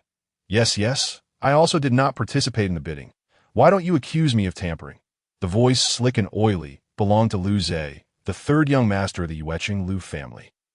Following Lu Zhe's remark, another voice joined in. A pill sealed by ancient prohibitions, and you dare to consume it without a specialized alchemist appraisal. You are foolish to blame others for your own misfortune. The speaker, Shui Yunqi, spoke with palpable disdain and mockery. Mo Shui, who had long since fled the private room, wholeheartedly agreed, deeming it rather foolish. Nangong Chi lay amidst the grayish-yellow liquid, still expelling uncontrollably IT this moment. He felt as though he wished for death. It was no longer a matter of embarrassment. He felt as if he were already dead while still alive. Nangong Chi yearned to self-destruct on the spot. Taking everyone here with him. Host, you must maintain your composure. In less than half an hour, the celestial spiritual route will be completed. The system continued to encourage Nangong Chi. Rationality? How can I be rational? Nangong Chi roared inwardly. System, what has happened to me? The system detected no abnormalities in the host's body. After analysis, it concluded that this was likely a side effect of the celestial spiritual route's reconstitution. And what about Chun Xiao? Was he also affected during his reconstitution of the celestial spiritual route? The system fell silent. Could it be that this innate anti-spiritual pill was a boon for the destined protagonist, while causing side effects for others? Ultimately, Nangong Chi managed to concoct a relatively reasonable explanation for himself. Perhaps the host had not seized enough heavenly fortune. Exhausted and devoid of strength, Nangong Chi relinquished his struggle. Even with his nascent soul cultivation, he felt nearly drained. System, do you have a way to make me stop? Finally, Nangong Chi uttered weakly, sprawled on the ground, almost submerged in the grayish-yellow substance. Nangong Chi was utterly immobilized. His entire being, both nascent soul and true essence, bound by an inexplicable force, ached this moment. The auction had been forcibly interrupted. The stench was overwhelmingly pungent. The Ubiozai staff were at a loss as to how to handle the continuously expelling Nangong Chi. Primarily concerned about their true essence and magical artifacts coming into contact with the filth as for the private room. The supervisor had already decided that it would be permanently sealed after this incident.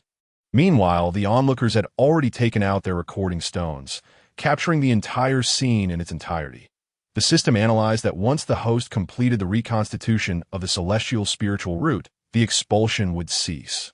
Upon hearing this, Nangong Chi managed to regain some semblance of awareness. 0.1 million high-quality spirit stones. Whoever can get me out of here, I will reward them with 1 million high-quality spirit stones.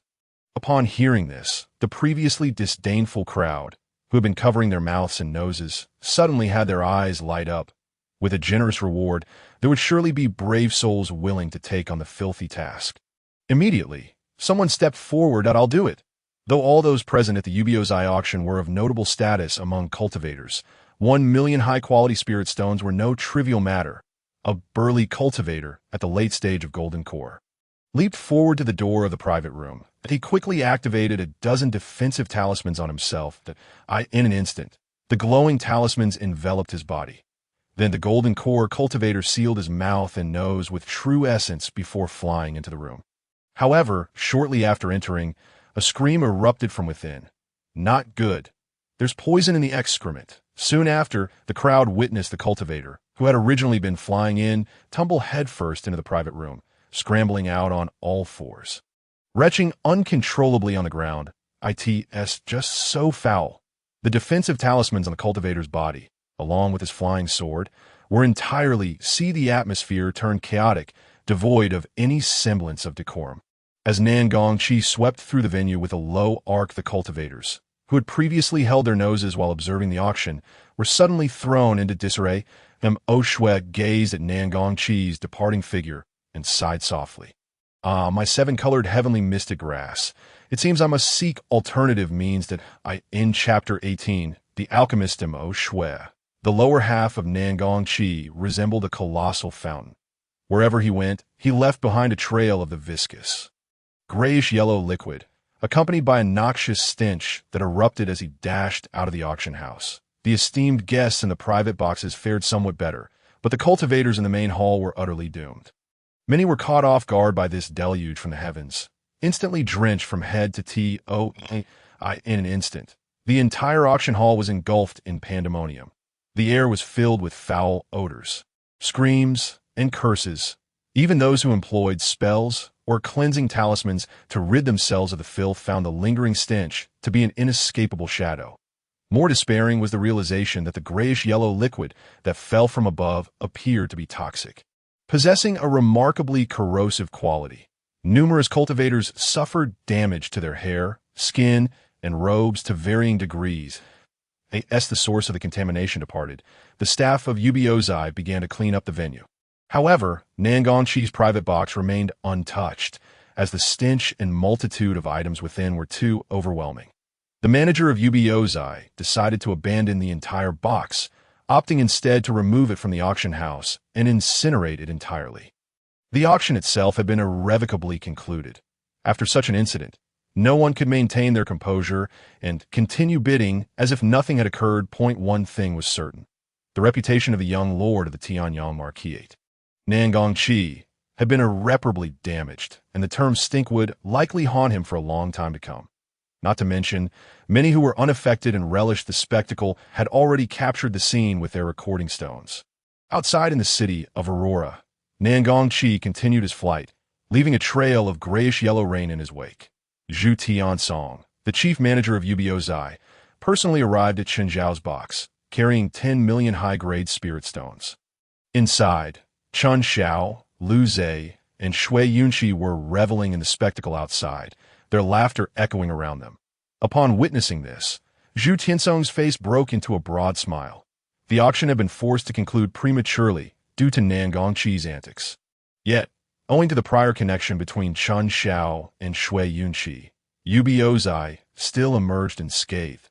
The 2 recording stones were a given, but the ancient elixir valued at 100 million high-grade spirit stones could have easily fallen into Nan Gongqi's hands for a mere 100,000 had Shui Yunqi not intervened with a higher bid. Just before the bidding war with Shui Yunqi, Nan Gongqi had also taunted Chen Xiao, who chose not to engage, leaving the retort to his friend Shui Yunqi. Eventually, Nan Gongqi confirmed that the ancient elixir was, in fact, a deadly poison.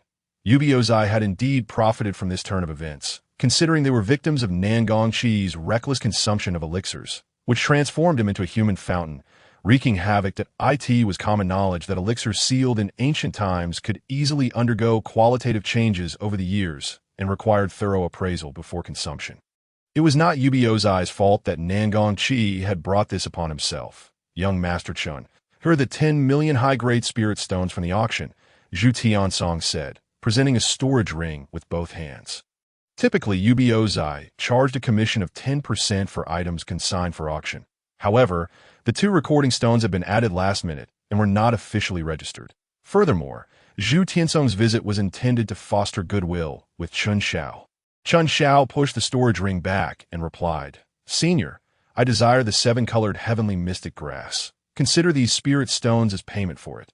The 7-colored heavenly mystic grass was an exquisite spiritual herb, rare in the world, and the primary ingredient for crafting top-tier foundation-building pills and the 7 treasures glazed pill.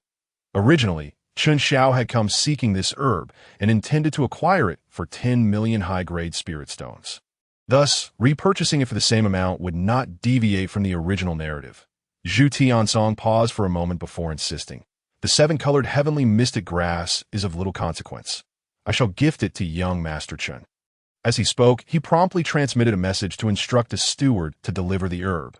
Chun Xiao, not one to be overly formal, accepted the seven-colored heavenly mystic grass with a smile, saying, "If you encounter any issues in Aurora City, please do not hesitate to ask." Zhu Tiansong, hearing this, quickly replied, "Indeed, there is a matter.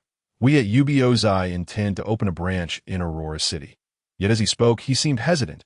Aurora City was one of the largest cities in the northern region.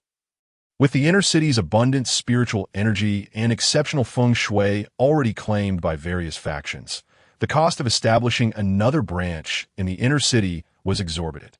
Understanding Zhu Tiansong's implication, Chun Xiao grinned and said, "The land deed from the Liu family will be delivered to you shortly. The Liu family has just been taken down by the Chun family, and such a sizable plot of land has attracted many eyes."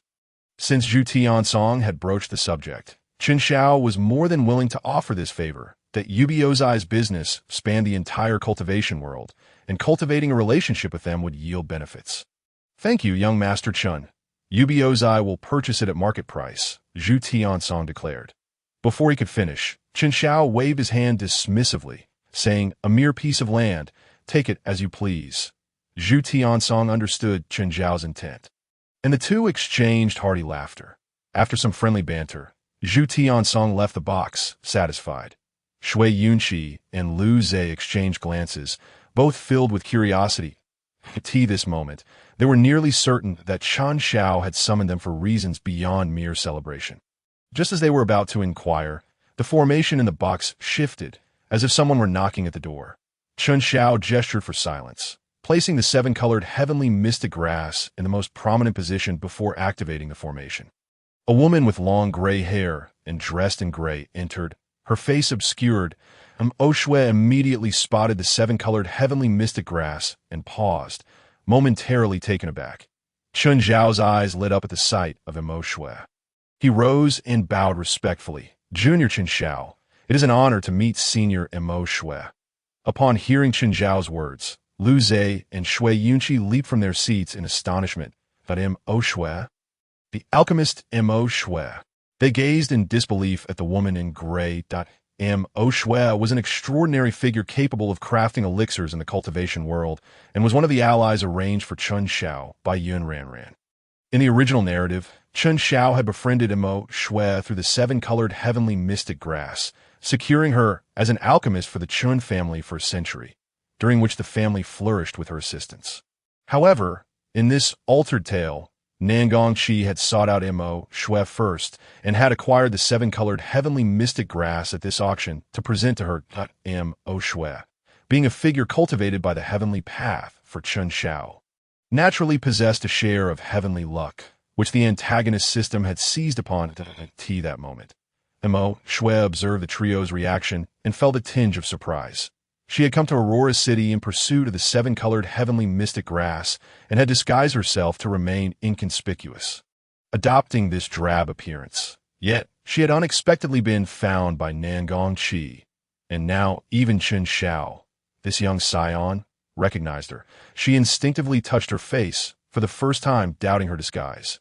However, Oshue's attention was swiftly captured by the seven-colored heavenly mystic grass, which shimmered with radiant hues. Taking a deep breath, she earnestly said, "I have come for the seven-colored heavenly mystic grass. May I inquire if young Master Chun would consider parting with it?" Chapter 19. The guest, Elder Chun Xiao, straightened up, gazing earnestly at Oshue, and said, "Senior Oshue, if you desire the seven-colored celestial Xian grass, I would be most willing to assist. However, I do have one condition." Oshue nodded slightly. "Speak freely."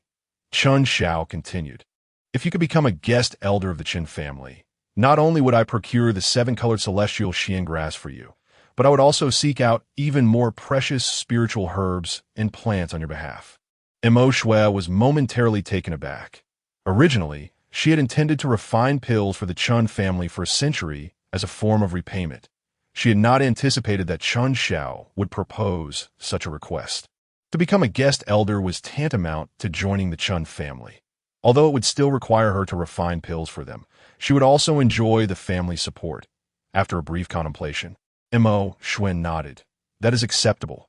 However, I can only remain in the lowly immortal realm for 100 years. After that, I shall take my leave. Chen Xiao was not surprised, as he was already aware of this arrangement. After a century, she would still be regarded as the guest elder of the Chun family, and O Xuan nodded in agreement, and Chen Xiao presented the seven-colored celestial Xian grass with both hands. Lu Zhe and Shui Yunqi were left utterly bewildered. It appeared that Chen Xiao had known all along that Mo Shui was present and in need of the seven-colored celestial Xian grass. Hence, his initial objective was not merely the grass, but rather the alchemist Mo Shui. When did this young man become so cunning? Meanwhile, outside of Aurora City, within a concealed formation, Nangong Qi lay on the ground. Staring blankly in a certain direction, his eyes resembled those of a dead fish, devoid of focus. How could this be? At this moment, the water attribute celestial spiritual root had been forged. This was likely a unique water attribute celestial spiritual root among all cultivators. However, it did not conflict with Nangong Qi's own techniques and divine abilities. Instead, it allowed him to attain a harmonious state of water and fire coexisting, yin and yang balancing, leading to a direct breakthrough from the nascent soul stage to the early stage of spirit transformation. Yet a new problem arose. When Nangong Qi did not utilize true essence, everything was fine. But once he activated his true essence, whether in cultivation or combat, his rear end unleashed a torrent akin to a breached dam. Gushing uncontrollably, he would transform into a human fountain. The system remained silent, evidently analyzing the current situation. However, in the past couple of days, Nangong Qi had repeatedly faced setbacks at Chen Zhao's hands to protect him. The system had consumed a significant amount of energy, and there was a faint trend of regression, unable to discern where the problem lay. Was it truly, as Nangong Qi suggested, that this was a fortuitous opportunity prepared by the Heavenly Dao for the protagonist? If others were to intervene, they would suffer backlash. Yet, this made little sense. Before arriving in Aurora City, with the system's guidance, Nangong Qi had already secured numerous opportunities that originally belonged to Chen Xiao, claiming them for himself. Was there truly no way for the system to help him escape this predicament? After an indeterminate time, Nangong Qi weakly spoke, "I don't know how long it's been." The system remained silent for a long while before slowly responding. "There is still one way, which is to seize the Deluo sword cauldron. This innate ordinary spirit pill was crafted by the Deluo sword sovereign in search of a successor. Within the Deluo sword cauldron lies not only the complete legacy of the Deluo sword sovereign, but also a fragment of his lingering soul. Obtaining the Deluo sword cauldron should help you resolve the backlash caused by the water attribute, celestial spiritual root." At this moment, the system had defined Nangong Qi's explosive behavior as the backlash from the water attribute, celestial spiritual root. Hearing the system's words, Nangong Qi felt slightly reassured. The Deluo sword sovereign was a supreme powerhouse renowned throughout the immortal realm. If he could obtain his legacy, then the current humiliation would pale in comparison to Nangong Qi. The Deluo sword cauldron was already within his grasp, although it was still an opportunity arranged by the Heavenly Dao for Chen Xiao. The key to unlocking the Deluo sword cauldron was the celestial spiritual root forged from the innate ordinary spirit pill. Moreover, Chen Xiao was unaware of the existence of the Deluo sword cauldron. "Chen Xiao, the humiliation you have inflicted upon me shall be repaid 100-fold, and the Chun family. I shall ensure the complete ruin of your entire clan." Nangong Qi had long attributed all his grievances to Chen Xiao. Initially, he had targeted Chen Xiao because the latter was the protagonist, and as the destined antagonist, he was destined to intercept the protagonist's fortuitous opportunities and seize the protagonist's fortune. But now, Nangong Qi had developed an intense hatred for Chen Xiao. In a fit of rage, Nangong Qi's true essence involuntarily surged within him. Suddenly, once again, a grayish-yellow fountain erupted from his rear. Nangong Qi exclaimed in frustration. The system interjected, "By the way, where is Sikong Zhao?" Suddenly, Nangong Qi recalled Sikong Zhao. Why has there been no news yet? He cautiously took out a communication talisman, but there was no message from Sikong Zhao in the afternoon when the auction began. Nangong Qi had arranged for Sikong Zhao to rescue Xiao Yueqing from the Chen family. After the task was accomplished, they were to meet here. Yet now, there was still no sign of him. While Nangong Qi felt anxious, a sense of relief also welled up within him. Thankfully, Sikong Zhao had not brought Xiao Yueqing along. Otherwise, his reputation would be ruined. The priority for the host is to quickly adjust his state and then enter Yuxia Mountain to retrieve the Deluo sword cauldron. As for the Chen family, there's no need to be overly concerned. The Empress of Diyu and the 3 major holy lands have long been prepared to take action against the 8 great families, with the Chen family as the first target. When that time comes, the host need only employ a few tactics to ensure that Chen Fengyang fails his tribulation, and the Chen family will undoubtedly be annihilated. Although Aurora City appeared to be an impregnable fortress, it had long been infiltrated by the Empress with numerous spies and hidden agents. As for the female protagonist, it would be no delay to rescue her after the host acquired the Deluo sword cauldron and restored his body. In an apparent attempt to reassure Nangong Qi, the system elaborated further. Xiao Yueqing was the fated female protagonist, endowed with the fortune of the Heavenly Dao, and was also designated by the system as the main consort for Nangong Qi. Nangong Qi let out a slight sigh of relief. His gaze gradually regained clarity, and the hatred in his eyes diminished somewhat. Suddenly, it seemed that Nangong Qi recalled something. Right? What about Mo Shui? He decided, never mind, I no longer need that person.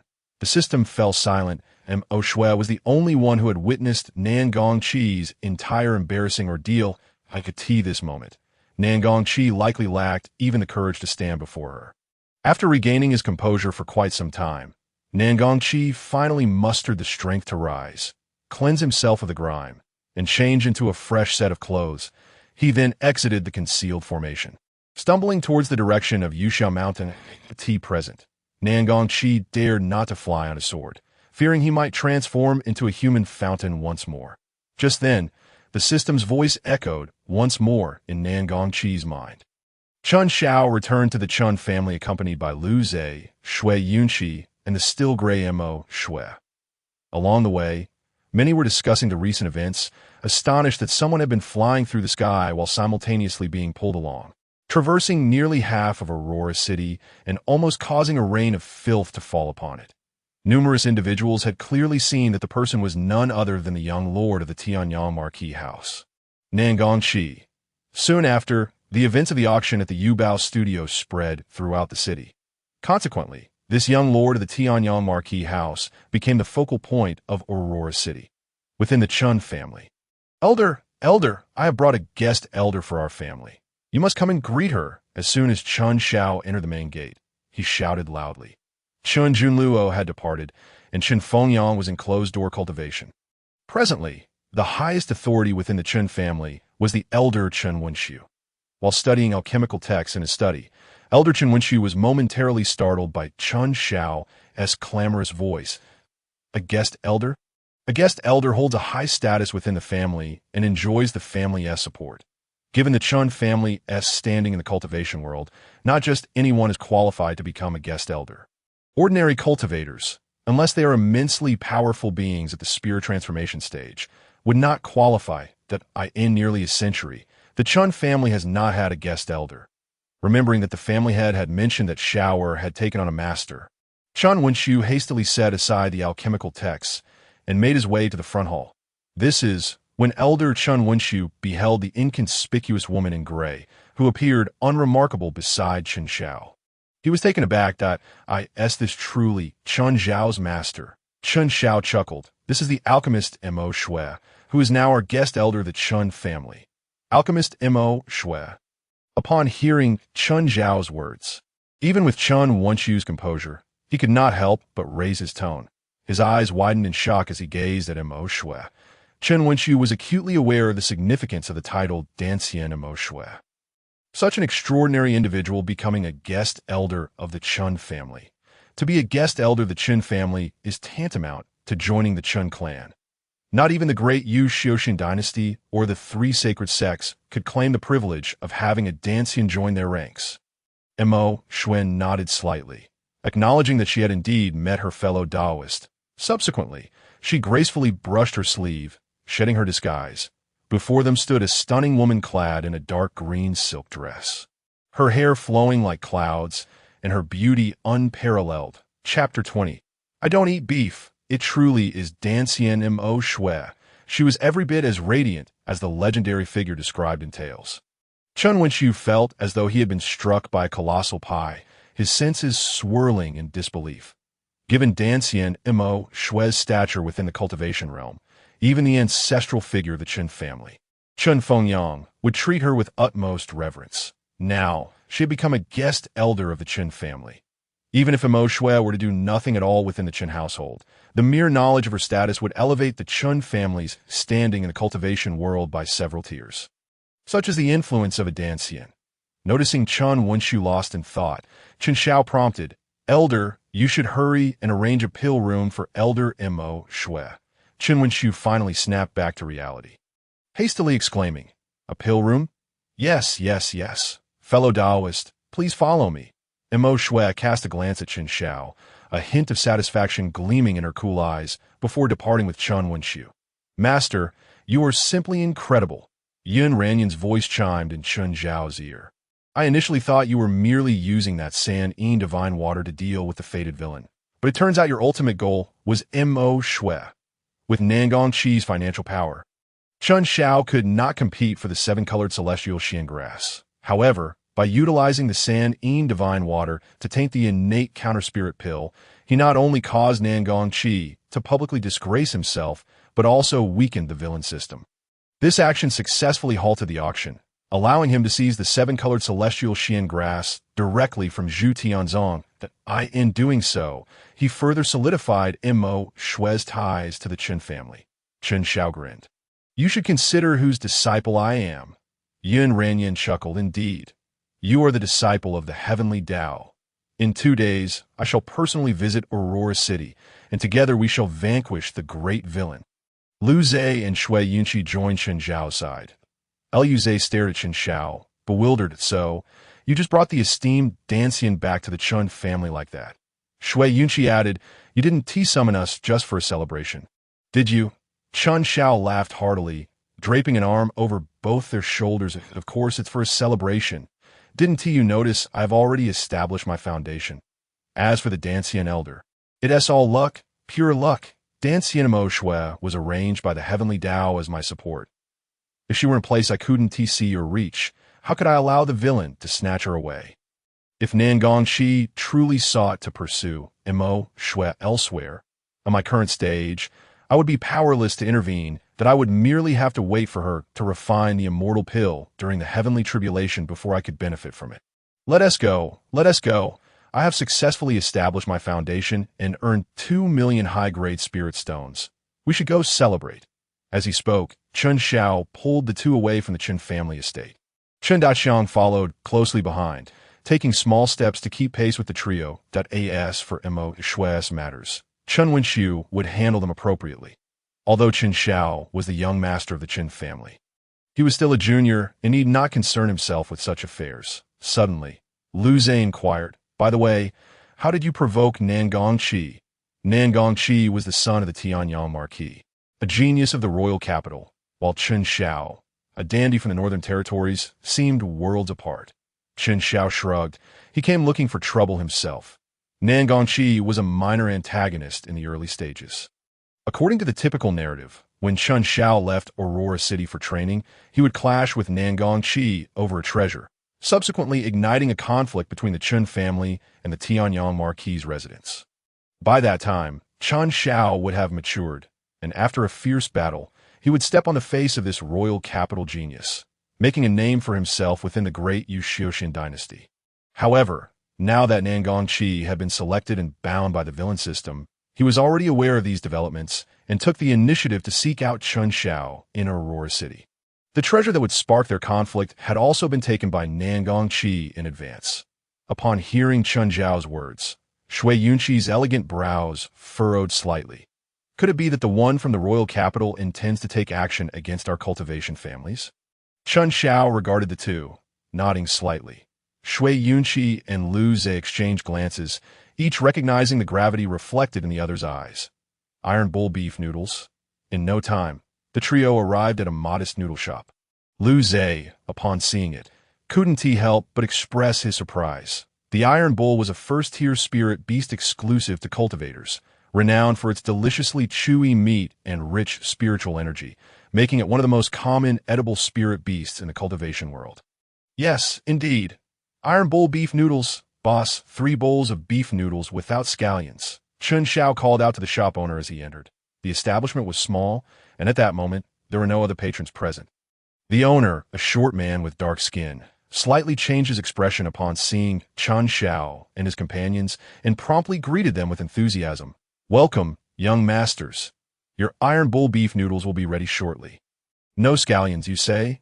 Absolutely. Without delay, the 3 of them found a seat. Chun Xiao murmured, that owner looks at us strangely. I suspect he's added a lot of scallions. Shui Yunqi and Lu Zhe exchanged confused glances. Chun Xiao doesn't eat scallions? They had no idea. However, the shop owner certainly seemed a bit off. Soon, the shop owner approached with 3 large bowls of beef noodles, setting them down on the somewhat crude table. Iron bowl beef noodles. Enjoy your meal, esteemed guests. Lu Zhe leaned in for a closer look. There was only beef and noodles in a bowl. With no scallions to be seen, he couldn't help but chuckle. Old Chun, looks like you guessed wrong this time. There are no scallions in the noodles. Chun Xiao's expression grew progressively colder as he stared at the bowl of beef noodles before him. Then, a cold smirk crept across his lips. I don't eat beef. With that, Chun Xiao flipped the table with a swift motion and then swung his hand toward the shop owner. The owner, completely unprepared for such a reaction, momentarily froze before a fierce glint sparked in his eyes. Since you've come to my door, I'll deal with these 3 little nuisances first. In an instant, a terrifying spiritual pressure erupted from the shop owner. This man, who seemed to be at most in the late stage of foundation establishment, suddenly exuded the might of a nascent soul stage cultivator. Instantly, both Shui Yunqi and Lu Zhe felt the threat of death looming over them. Yet before his aura could fully manifest, the large red dog lying at Chun Xiao's feet lunged forward, pinning the shop owner to the ground. The nascent soul pressure that had just begun to radiate was swiftly suppressed. Chun Xiao's foot landed squarely on the owner's face. I don't eat beef, and yet you dare to serve me beef. Are you tired of living? The nearby cultivators quickly dodged out of the way upon witnessing the scene. You don't eat beef? Then why did you come to a beef noodle shop? Isn't that just asking for trouble? But Chun Xiao was known as the tyrant of Aurora City, and no one dared to intervene when this little master stirred up trouble. Moreover, standing beside Chun Xiao were 2 other formidable figures. This trio could easily walk through the northern territories of the great Yu dynasty without a care. Both Lu Zhe and Shui Yunqi were drenched in cold sweat, having nearly believed they would meet their end in that moment. Chun Xiao hadn't come for noodles. He had come to settle scores. Shui Yunqi immediately grasped the situation. Who among the esteemed cultivators of the transformation stage would disguise themselves as a mere foundation establishment man and operate a noodle shop by the street? Without hesitation, he delivered a swift kick to the face of the shopkeeper. I demand scallions. Why are there no scallions? Why are there no scallions? Lu Zhe fixed his gaze intently on Chun Daqiang. Old Chun, where did this dog come from? A transformation stage expert, reduced to being ground underfoot by this dog. Chapter 21. Ruthlessly kicking the layman's good leg. Chun Xiao, with a smug expression, declared his name is Chun Daqiang, that my Chun family is both grand and powerful. Chun Daqiang, a splendid name. Lu Zhe smirked, muttering, tomorrow, I shall also procure a Lu Dazhuang. The Lu family is grand and robust. With that, Lu Zhe raised his foot and delivered a fierce kick to the shopkeeper's face. I won't eat noodles. I won't eat noodles. Why do you serve me so many noodles? At this moment, the 3 young ruffians were filled with excitement, kicking the shopkeeper's face with increasing fervor. That was the face of a transformation stage expert. Such a novel experience might not come again for a long time. To onlookers, these 3 ruffians were clearly using their power to bully others, letting their dog run rampant, tormenting an honest and unassuming low-level cultivator. Point 1 refused beef, another rejected noodles, and yet another clamored for scallions. What were they doing in a beef noodle shop to seek attention? Soon, the shopkeeper lay on the ground, bruised and battered, barely clinging to life. The bruises were courtesy of Chun Xiao and his companions, while his near-fatal state was due to the fire Qilint's intervention. The small noodle shop was left in utter disarray from the trio's rampage. What are you staring at? Hurry up and scram. Liu Ze bellowed at the onlookers who had gathered at a distance. Although Chen Xiao, Liu Ze, and Shui Yunqi had come without any attendance, their notorious reputation preceded them. Instantly, the cultivators on the street scattered in a panic at Liu Ze, feeling satisfied, continued his assault. Master, the ground is empty. There is a large spatial teleportation array. Chun Daqiang's voice echoed in Chen Zhao's mind. The fire Qilin, being a high-ranking divine beast, possessed a spiritual sense keener than that of cultivators of the same level.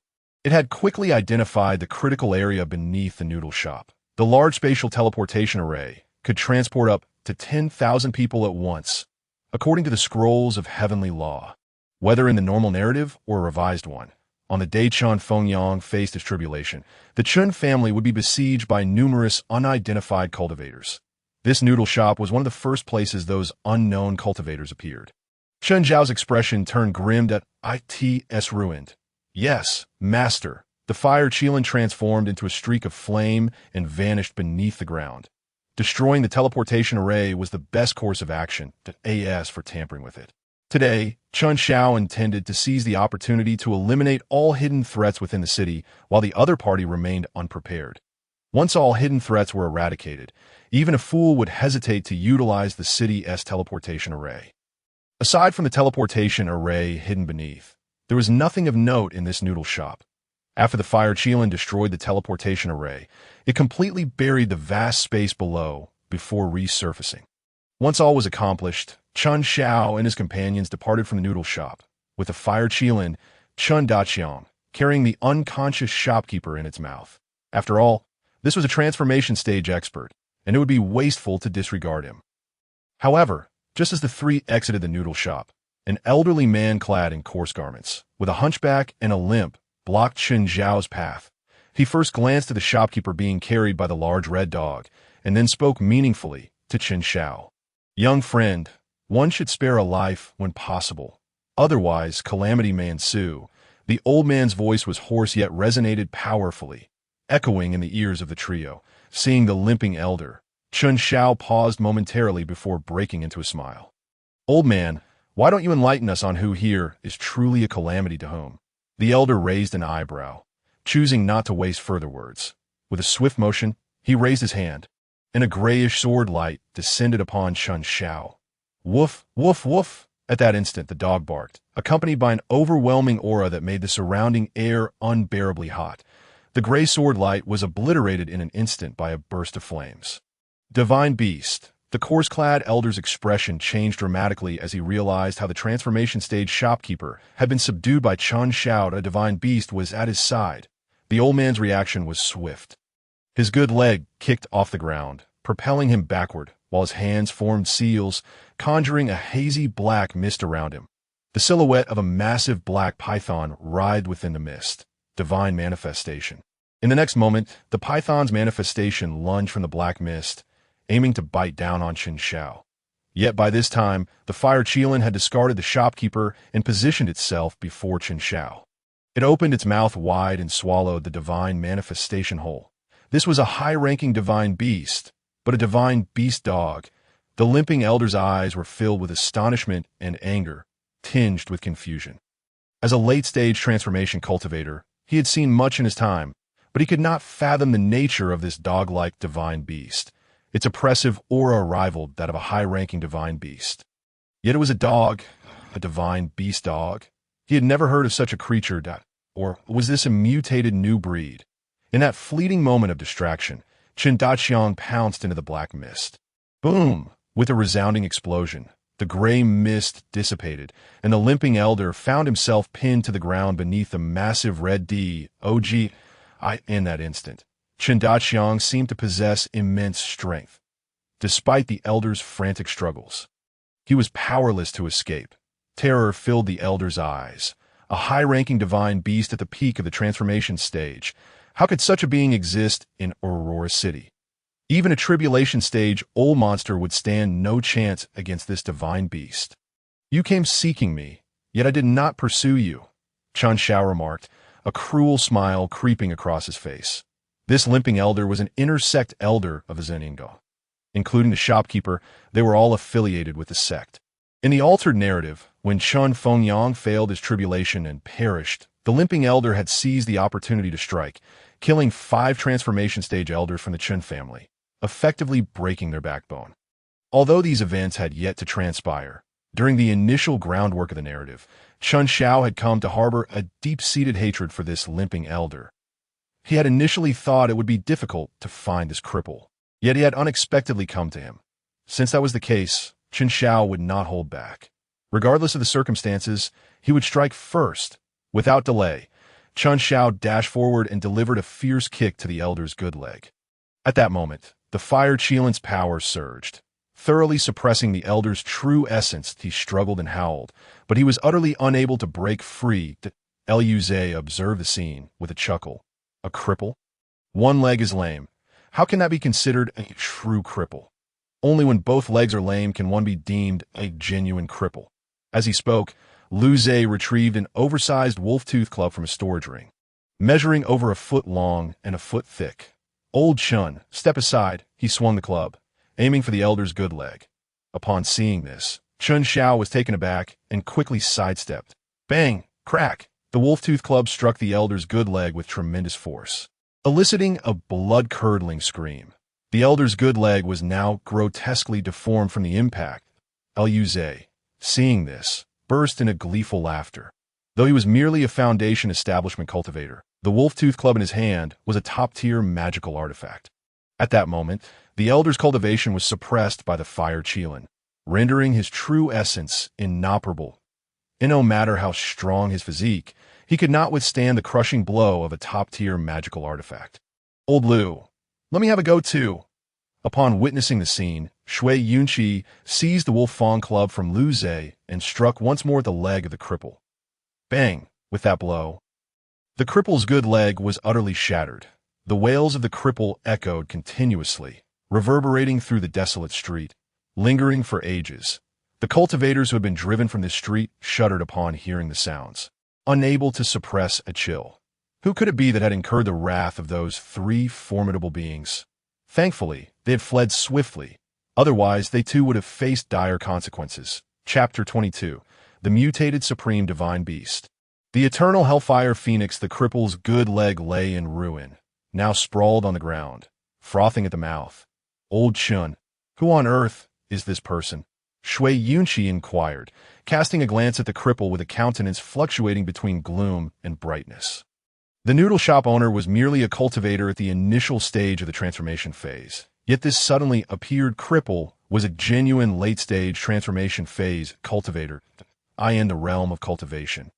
Those at the tribulation phase would not easily intervene during their tribulations. Late-stage transformation phase cultivators represented the pinnacle of combat strength, the heads of the 8 great families and the esteemed figures of the 3 great sects all belonged to this tier.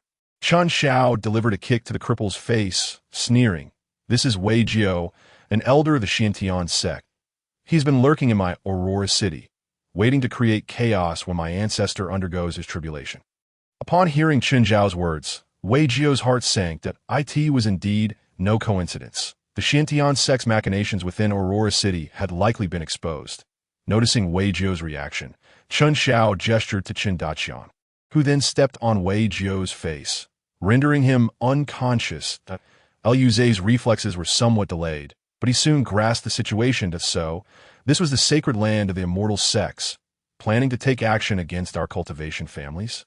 Shui Yunqi looked at Chun Xiao with a hint of concern. Chun Xiao nodded. Those who act are not just the sacred land of the immortal sects. There is also the supreme empress of the Dao dynasty, who has been informed that in the scroll of heavenly principles, within the altered narrative, it was foretold that after the fall of the Chun family, the Liu family of Yu City and the Shui family of Ice Blue City would soon follow suit. This was precisely the reason Chun Xiao had summoned Liu Zhe and Shui Yunqi. The 3 great families of the northern region were akin to the local emperors of the Dao dynasty. If they did not witness the scheming against the Chun family firsthand, even if the enemy came to their doorstep, the other 2 families would likely dismiss it as mere skirmishes. Thus, Chun Xiao had called them over to witness the situation unfold. However, there was no need for concern. Our ancestor is on the verge of transcending tribulation. These individuals plan to strike during that moment. As long as the Chun family remains, no one can harm your two families. Chun Xiao spoke nonchalantly. Yet despite his calm demeanor, Shui Yunqi and Lu Zhe could not maintain their composure. Though they were rascals, they were not entirely devoid of awareness. At that moment, there was no inclination to continue reminiscing with Chun Xiao. They promptly departed from Aurora City, taking the teleportation array back to their respective families. After Shui Yunqi and Lu Zhe left, Chun Xiao returned to the Chun family. At that moment, a formidable being, whose strength was not inferior to Wei Jiao, remained hidden within Aurora City. However, now that Wei Jiao had been captured, that individual would undoubtedly be on high alert. Chun Zhao's visit at this juncture was merely an invitation to his own demise. Within the Chun family's prison, Chun Xiao personally cast the noodle shop owner and Wei Jiao into a cell in the same cell. Two others were also shackled, Xiao Yueqing, with her eyes covered, and Xikong Zhao, who had come to rescue her, present. The four were bound by iron chains to a pillar, unable to move an inch. Chun Xiao regarded Xikong Zhao, clicking his tongue in disapproval. You dare to intrude upon a prison personally established by an immortal? Is it ignorance or fearlessness that drives you? Within the confines of the prison, without the exclusive token of the Qin family, anyone entering, regardless of their cultivation level, would find their powers restricted. Thus, Chun Xiao had never worried about Xiao Yueqing being rescued. Chun Xiao. Xiao Yueqing began to speak upon hearing his words, but all she heard were the receding footsteps. The wave of bitterness washed over her heart, and a sense of regret began to take root within. Having grown up alongside Chun Xiao, how could she have been so easily led astray by the words of outsiders, betraying him and the Chun family? As night fell, Chun Xiao sat cross-legged upon his bed. The thunder rumbled in his ears, heralding the onset of the heavenly tribulation. The previous night, he had transformed into his inner demon to confront the 81 beastly tribulations during a fierce battle. Though his cultivation had not increased, his practical experience and battle prowess had undergone a qualitative leap. In the past, Chun Xiao had merely been a pampered youth devoid of bloodshed experience, with a fighting style akin to brawling in the streets. Below him lay a black phoenix undergoing its transformation tribulation, a mutated supreme divine beast, the eternal hellfire phoenix, a being far more powerful than the fire Qilin. Such a supreme divine beast was an aberration of nature. It was said that within the hellfire bestowed upon the eternal hellfire phoenix lay the essence of a true hell. This was a creature deemed intolerable by heaven and earth, with its bloodline being exceedingly rare. Surviving the transformation tribulation was a perilous endeavor. Even those who managed to succeed would bear indelible scars from the Dao, destined for neither longevity nor ascendance. The phoenix below measured 10 zhang in length. With crimson feathers and black plumes, now cowering on the ground, trembling and feared, O heavens, the eye of divine punishment. Woe is me, my ancestor did not deceive me. The eternal hellfire phoenix cannot achieve its transformation. Great heavens, I truly do not know what sins I committed in my past life to be reincarnated as the eternal hellfire phoenix in this one. Yet in this life, I have genuinely done good deeds and acted kindly. I implore the Heavenly Dao to grant me a chance, to allow a remnant of my soul to reincarnate. In my next life, I shall strive to be a sparrow, never again a divine beast. A melodious yet tearful voice resonated in Chun Zhao's ears, rendering him momentarily speechless. The eternal hellfire phoenix. Master, is this the little brother you found for your disciple? Yun Ranyan asked with a proud expression. Indeed, this is a mutated supreme divine beast that appears only once every few 100,000 years in the entire immortal realm. This little phoenix's combat prowess surpasses that of the fire Qilin. Chun Xiao could not help but swallow hard. It was said that the eternal hellfire phoenix was a creature deemed intolerable by heaven and earth. Yun Ranyan nodded. In the ancient era, an eternal hellfire phoenix reached the level of an immortal king. In its attempt to break through to become an immortal emperor, it unleashed hellfire to refine an entire realm, turning countless celestial beings to ashes, never to return. Ultimately, it was struck down by the chaos heavenly punishment. As a result, this lineage was placed on the Heavenly Dao's blacklist, forbidden from ascending or achieving longevity. However, Now, as my master is the Heavenly Dao, and the tribulations and punishments fall under our purview, whether she succeeds in her tribulation is still subject to our command." Yun Ranyin chuckled mischievously, and Qin Shao felt a surge of excitement. While the fire Qilin was a formidable divine beast, it was not without its peers in the realm of cultivation. Yet this eternal hellfire phoenix, even if it were to reach the immortal realm, would likely remain unparalleled. Qin Shao yearned to embody his inner demon and exchange a few moves with this little phoenix. However, seeing her lying prostrate on the ground, burying her head within her wings, waiting for death without a hint of resistance, he abandoned that notion. Boom! The purple-gold thunder intertwined, transforming into a colossal hand that slowly descended from the clouds. Seizing the phoenix and withdrawing back into the heavens. Chapter 23. The unparalleled sword eyes, staring down death, the little phoenix lay amidst the tribulation clouds, staring in astonishment at the youth seated before her. Clad in a jade-colored brocade robe, adorned with a purple-gold crown, his features were strikingly handsome, exuding an air of nobility akin to that of a worldly prince. Yet, with every gesture, he emanated the oppressive presence of the Heavenly Dao. With a bewildered expression, she murmured, "Why is there someone amidst the heavenly tribulation? Wait, no, it can't be. Have I truly succeeded in my tribulation?" In the next moment, the little phoenix transformed into what appeared to be a girl of 17 or 18. Her delicate features and bright countenance were complemented by long, lustrous black hair cascading down to her waist. Clad in a flowing gown of fiery red, she stood vivaciously before Qin Shao. Yet, in the blink of an eye, she reverted to her original form as a phoenix. The comfort of being a bird. It was only at this moment that she realized the gravity of the situation. Heavens, the celestial Dao. The little phoenix gazed at Qin Shao, emitting an incredulous shriek. Unless permitted by the celestial Dao, her lineage could never successfully transcend the tribulation. Within the inherited memories, the ancestors of the eternal Hellfire Phoenix clan had employed numerous methods to achieve transformation during tribulation. There was even an ancestor who sought the protection of the immortal emperor, only to be met with chaotic divine retribution, reduced to ashes. But the celestial Dao, it was embodied by a mere youth. Qin Shao shook his head, declaring, "I am not the celestial Dao, but rather a disciple of the celestial Dao, a young lord of the Dao." "Indeed, Qin Shao is my disciple," came the voice of Yun Ranran. Imbued with the unique authority of the celestial Dao, the little phoenix immediately prostrated on the ground. "Oh, you wish to submit to my disciple and become his bird?" Qin Shao interjected, "Wait, become my bird?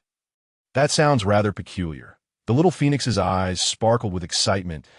"I am willing. I am Feng Zhichu, here to pay my respect to the celestial Dao and the young lord of the Dao." Qin Shao slightly parted his lips. "Feng Zhichu it is, then." Initially, he had considered naming her Chen Dazhuang, but Lu Zhe had mentioned that he was searching for a Lu Dazhuang to take back. He decided to let that name belong to him. Moreover, this little phoenix was a female, capable of transforming into an enchanting beauty. Calling her Chen Dazhuang or Feng Dazhuang would not be fitting. Yun Ranran nodded in satisfaction. She then wielded the power of the celestial Dao to send Feng Zhichu to the Qin family, where she would accompany Chen Daqiang. Subsequently, with a wave of her hand, the power of the celestial Dao surged, and Qin Shao was transported from the tribulation to the boundless expanse of starlight. Yun Ranran remained, as she always was, adorned in a pristine white gown, her hair like clouds, and her flawless, delicate face radiating unparalleled beauty. At this moment, she sat upon a swing woven from starlight. "Disciple, tonight I shall impart to you the true essence of my divine powers." Upon hearing Yun Ranran's words, Qin Zhao's eyes brightened with excitement. Since becoming a disciple of the celestial Dao, he had only learned one technique, the Nine Heavens Thunder Decree to overcome tribulations, and had not yet mastered any other divine abilities. Last night, during the trial of the Heart Demon, he had relied solely on the most basic swordsmanship. As for the Qin family's divine abilities, Qin Shao had previously been too lazy to cultivate, let alone learn any divine techniques. Wu Shuang sword eyes. In the next instant, Yun Ranran delicately tapped her fingers, and a stream of luminous energy entered Chun Zhao's brow, expanding within his mind. Chen Xiao felt a sharp pain in his eyes, followed by a blinding white light. In the blink of an eye, his gaze solidified, and two fierce beams of sword light shot forth from his eyes, piercing through more than 10 zhang. As the sword light dissipated, Chun Xiao's eyes returned to normal. These Wushuang sword eyes. Chun Xiao swallowed hard. Yun Ranran nodded. Whoever you glare at shall perish. Your gaze is as lethal as a sword, striking without form. Chun Zhao's eyes sparkled with newfound brilliance. Master, are there other divine techniques? Yun Ranran's expression turned serious. One cannot bite off more than one can chew. Master will teach you more after you fully comprehend the Wushuang sword eyes. Now, go practice. As she spoke, Yun Ranran waved her sleeve, preparing to send Chun Xiao back into the tribulation. Wait! Chun Xiao hastily exclaimed. Master, this is a humble offering from your disciple. As he spoke, he retrieved a feast of wine and delicacies from his storage ring, placing it before Yun Ranran. Upon seeing this, her eyes sparkled with delight. She had long noticed Chun Xiao storing a banquet in his ring, but had not paid it much mind, not realizing it was a tribute to her. Well, at least you have some conscience. Though Yun Ranran was the celestial Dao, she was not beyond enjoying food and drink. She had long craved the delicacies of the mortal realm. However, as she could not leave the state of the celestial Dao, and normal people could not access this realm, she had only been able to gaze longingly. Chun Xiao, however, had heard her swallow in envy while he dined, so he had taken the opportunity to bring a feast here. Well then, I shall graciously accept this. You may now go and cultivate.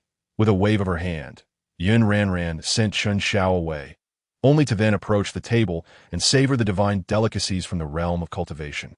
Relishing each bite in a certain celestial domain, countless realms existed. Celestial realm, cultivation realm, mortal realm, each teeming with life. Every moment, there were demonic beasts undergoing tribulations to transform. The targets Chun Xiao selected for cultivation were the most formidable demonic and divine beasts. Upon transcending tribulation, they were at least at the god transformation stage. Chun Xiao, during his cultivation, would embody the heart demon, infiltrating the consciousness of these beasts while utilizing the power of the heart demon.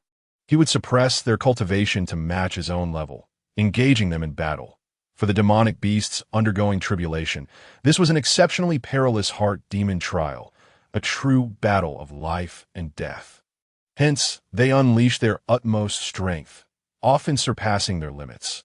For Chun Xiao, this was also a trial of life and death. If the heart demon was slain by the tribulation beast, Chun Xiao would not perish, but would acutely feel the despair and anguish of impending death. If Chun Xiao were to venture out now, in search of opportunities, the villain holding the script would surely lay a trap for him along the way. It was better to first cultivate within the tribulation. Developing in seclusion, when he had grown sufficiently powerful, he would confront the destined villain head-on. This evening, Chun Xiao would officially cultivate the first divine technique he had learned from the celestial Dao, the Wushuang sword eyes. As dawn broke in the east, Nanguang Qi, relying on his formidable physical strength, sprinted with fervor until he finally reached the foot of Yuxiao Mountain. This moment, gazing upon a majestic expanse of the mountain range. He let out a sigh of relief. His surprise. The relentless running had slightly enhanced his physical prowess.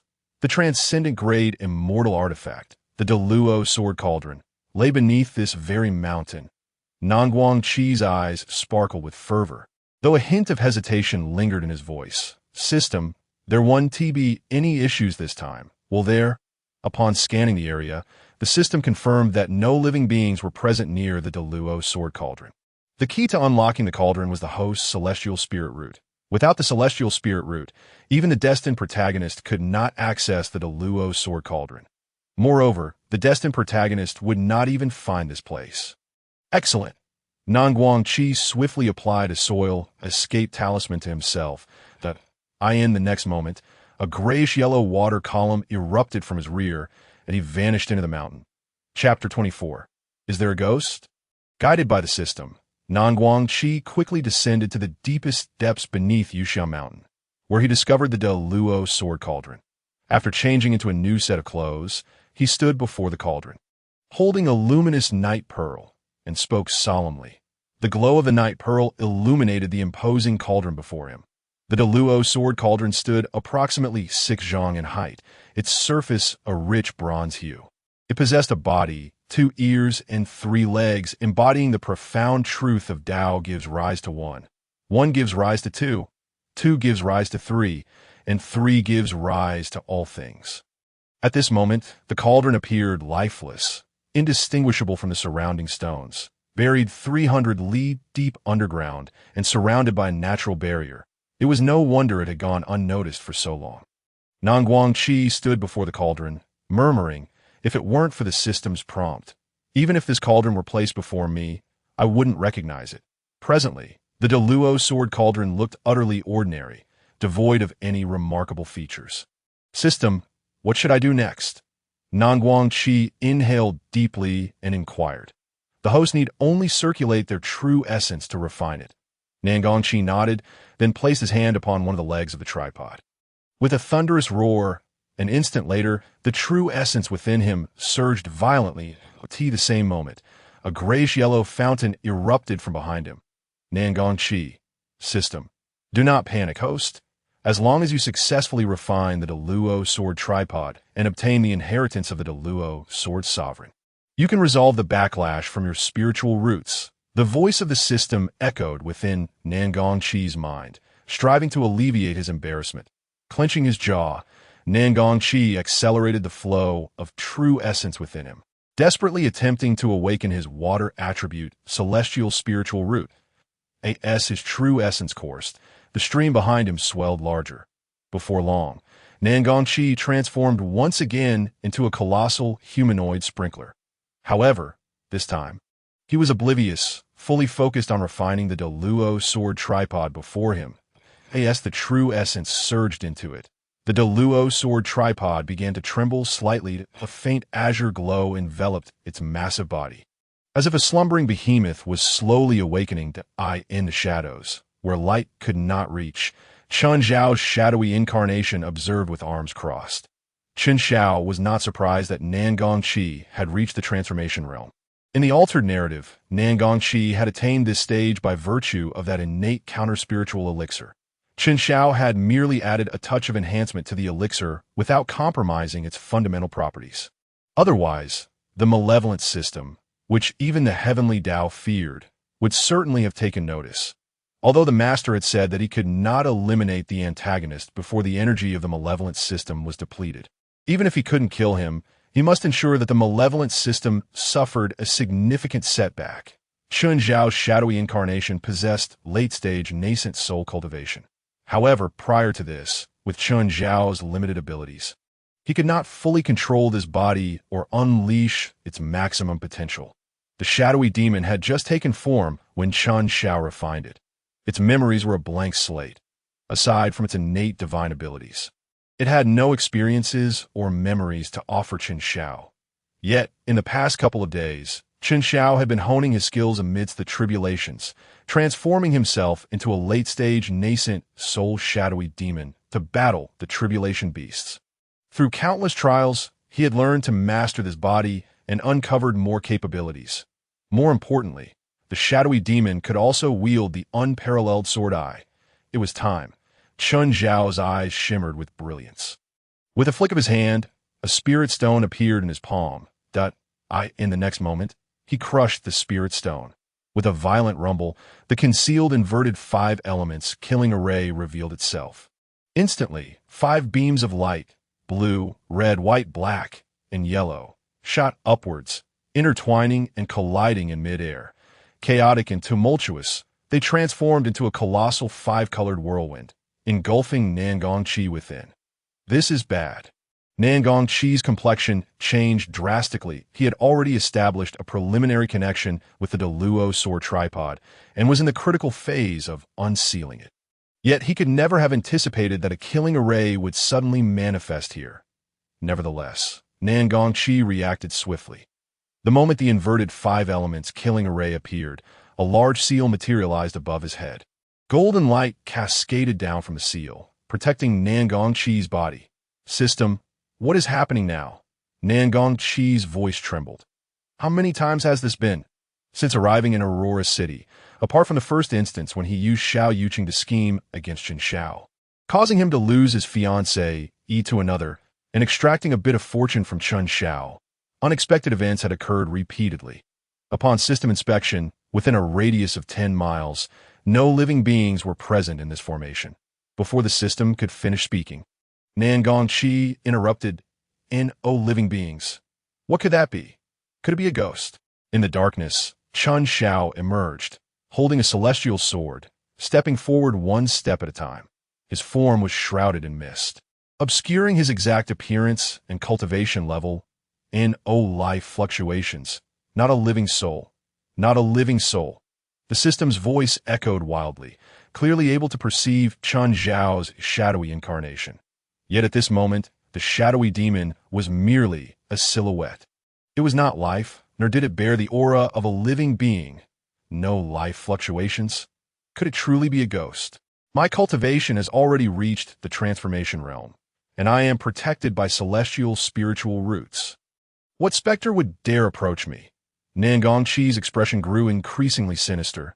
His true essence surged wildly. The fountain behind him intensified. Above him, the large seal radiated even more brilliance. The pure golden curtain enveloped both Nangong Chi and the Deluo sword tripod completely.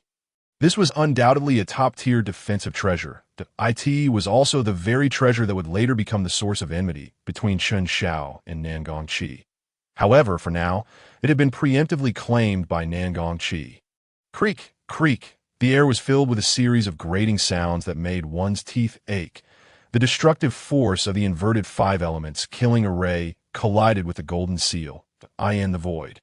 Dust and debris flew as terrifying shockwaves erupted continuously. Had it not been for this subterranean space, which was an evolution of the Deluo sword tripod's celestial energy, it would have long since collapsed. Chen Xiao, gripping the sword, advanced step by step towards Nangong Chi. The surrounding terrifying forces passed through Chen Xiao's body, inflicting no harm upon him whatsoever. At this moment, Chen Xiao was but a shadow, tangible yet intangible, visible but untouchable. Just then, Nangong Chi suddenly reached out his hand, striking towards Chen Xiao. The power of the transformation realm was unabashedly concentrated in that palm. Boom! That palm struck heavily against the wall behind Chen Xiao, causing the entire cave to tremble. Truly, is it a ghost? At that moment, Nangong Chi could not help but widen his eyes. He had exerted all his strength in that strike. Yet the palm brimming with boundless power passed right through that shadowy figure's surface as if nothing existed there. The system had not detected any life aura. However, the figure was wielding a celestial sword. With each word the system spoke, Nangong Chi's complexion grew increasingly pale. Chapter 25. Unparalleled Sword Eye. I shall pierce you with my gaze. Host, focus on refining the Deluo sword tripod. Do not concern yourself with that entity. Now, the 9 dragons protecting Heaven Seal is under system control, even if that entity wields a celestial weapon. As long as it is not a celestial being, it cannot harm the host in the slightest. The system's voice resonated in Nangong Chi's mind, providing him with some reassurance. The 9 dragons protecting Heaven Seal was the large seal hovering above Nangong Chi's head. An exquisite top-tier defensive treasure, it was merely one tribulation away from becoming a celestial artifact. At this moment, the system had taken over control of the 9 dragons protecting Heaven Seal from Nangong Chi. In an instant, the originally brilliant golden light condensed, transforming into 9 golden divine dragons that roared in the void. The 5-colored whirlwind unleashed by the inverted 5 elements killing array was instantly shattered by these 9 golden dragons. With the system's takeover, the full might of the 9 dragons protecting Heaven Seal was unleashed. Chen Zhao's pace remained unchanged as he continued towards Nangong Q. No wonder the master said that until the energy of the system is depleted, it would be difficult for me to eliminate Nangong Q. Unleash the full power of a top-tier defensive treasure is something only a transcendent being who has passed the celestial tribulation could achieve. With this thought, Chen Xiao stepped into the domain enveloped by the 9 golden divine dragons. this moment. The 9 golden dragons roared and shrieked, emanating an almost tangible brilliance that completely sealed off Nangongqi and the Deluo sword tripod. Meanwhile, atop the Deluo sword tripod, azure light began to bloom forth. Tiny flying swords coalesced at the mouth of the tripod. The Deluo sword tripod had indeed been activated, and Qin Zhao's foot had already crossed into the realm of the 9 dragons protecting Heaven Seal. The golden dragons capable of shattering the 5 elements killing array could not halt Qin Zhao's advance. In the instant he stepped past the golden light, the misty sword in Qin Zhao's hand was enveloped by a layer of dark shadow, rendering it seemingly intangible. How could this be? Upon witnessing this extraordinary turn of events, even the system emitted an incredulous roar. Qin Zhao, brandishing his sword, stood resolutely before Nangongqi. That moment, the shadows obscuring his face dissipated, revealing the visage of a middle-aged man with flowing black hair and a long beard. His sharp brows and eyes complemented the resplendent black and gold attire he wore. Nangongqi, I express my gratitude for guiding me. This treasure shall be accepted by me without reservation. As he spoke, Qin Zhao swung his celestial sword, aiming a strike at Nangongqi's head. That it is you, Ing Wuxian. At that instant, Nangongqi recognized the face before him. Ing Wuxian, the deputy leader of a Xintian sect and a pinnacle expert in the transformation realm. He was also the most significant thorn embedded within the confines of Aurora City by the Xintian sect. At this moment, Qin Zhao's shadowy doppelganger had fused with the celestial sword in his grasp, the powers of the celestial realm concealing the fluctuations of his energy, coupled with the protection of the heavenly path. Even the system could not discern the depth of Qin Zhao's cultivation. Just the day prior, he had intended to seek trouble with Ing Wuxian. However, due to Wei Jiu's interference, Ing Wuxian had already prepared for him. Thus, today, Qin Zhao assumed the guise of Ing Wuxian to trouble Nangongqi. The shadowy doppelganger possessed not only the ability to transform into shadow, but also a remarkable skill of shape-shifting, which Qin Zhao had discovered during his cultivation amidst the tribulations. Now, he hoped to eliminate Nangongqi. If that proved impossible, he could seize this opportunity to cast aspersions upon Ing Wuxian, igniting a fierce conflict between the Xintian sect and the Tianyang Marquisate.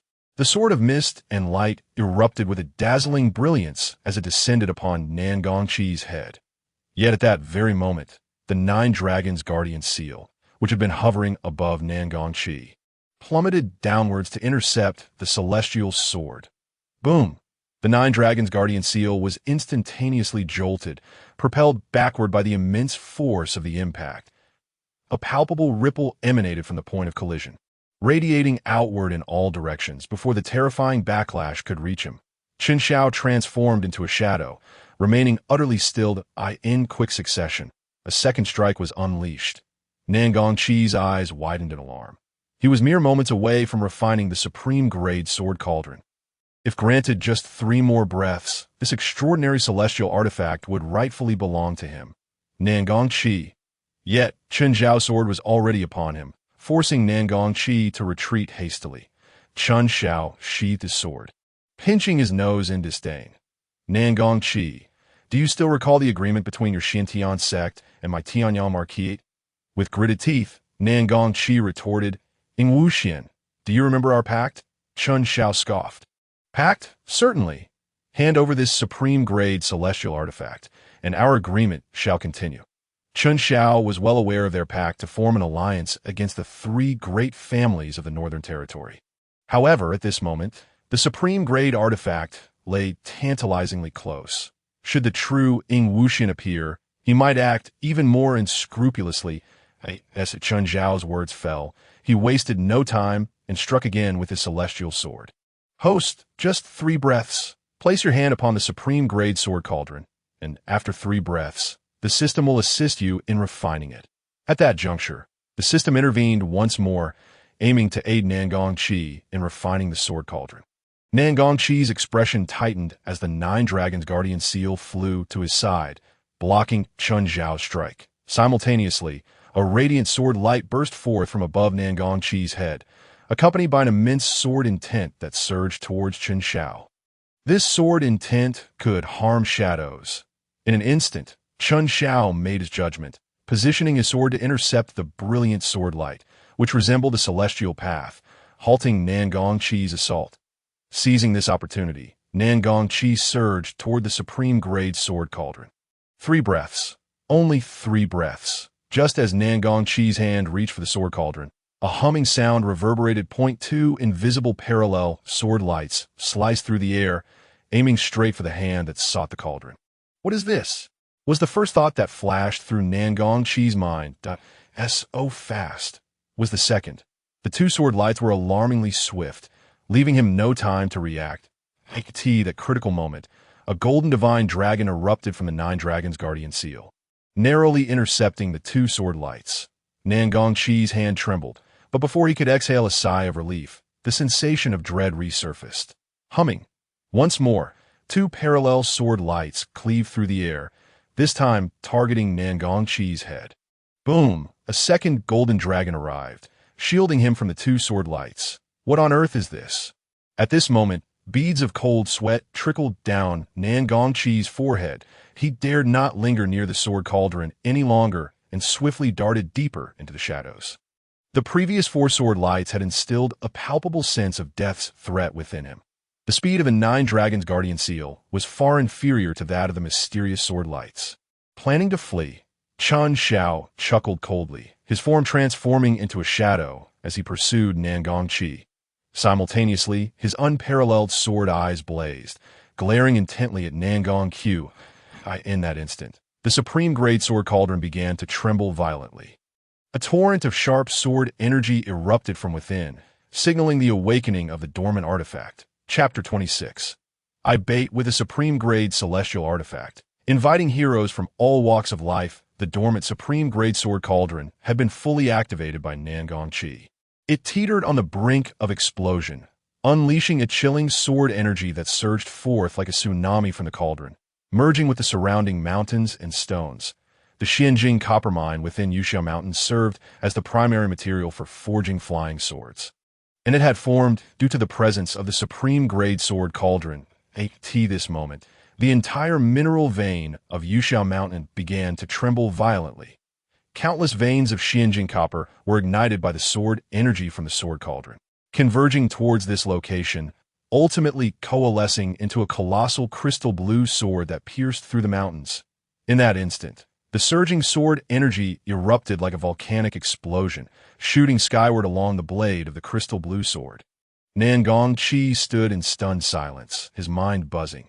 The emergence of a supreme-grade celestial artifact would not only shake the Great Yu immortal dynasty, but also reverberate throughout the entire realm of cultivation.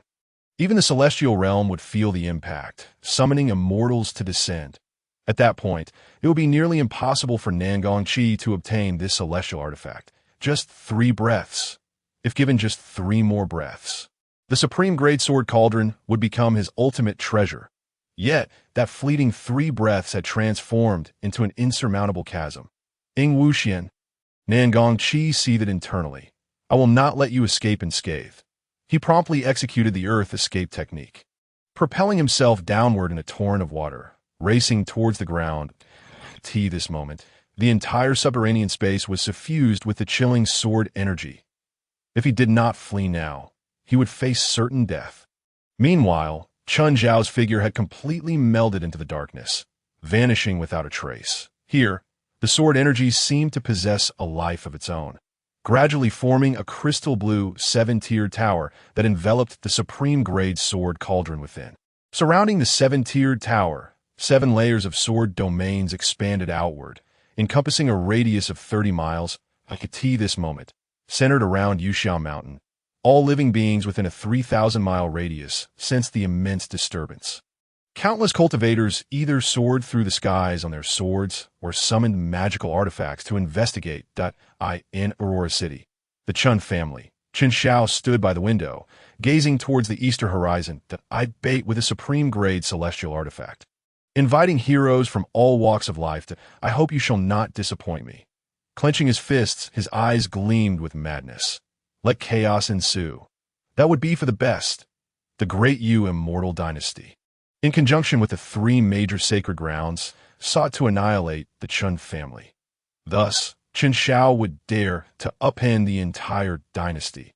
Having identified his enemies, Qin Shao would no longer passively defend, awaiting the day they would come for him. Instead, he would take the initiative, striking while they were unprepared. When confronting Nangong Qi, it was precisely so. Whether it was the artificially enhanced, innate anti-spiritual elixir at the auction or the formation and external avatars beneath Yusha Mountain, it was Qin Shao who took the initiative, orchestrating the situation. Only after the adversary made a move against him did he retaliate. Such behavior was not characteristic of Qin Shao. He remained a scion of privilege, harboring a penchant for retribution, infused with a hint of madness. This time, he utilized Nangong Qi's hand to trigger the explosion of the Deluo sword cauldron, transforming Extreme Light City and even the Great Yu Immortal Cultivation Dynasty into the focal point of the cultivation world.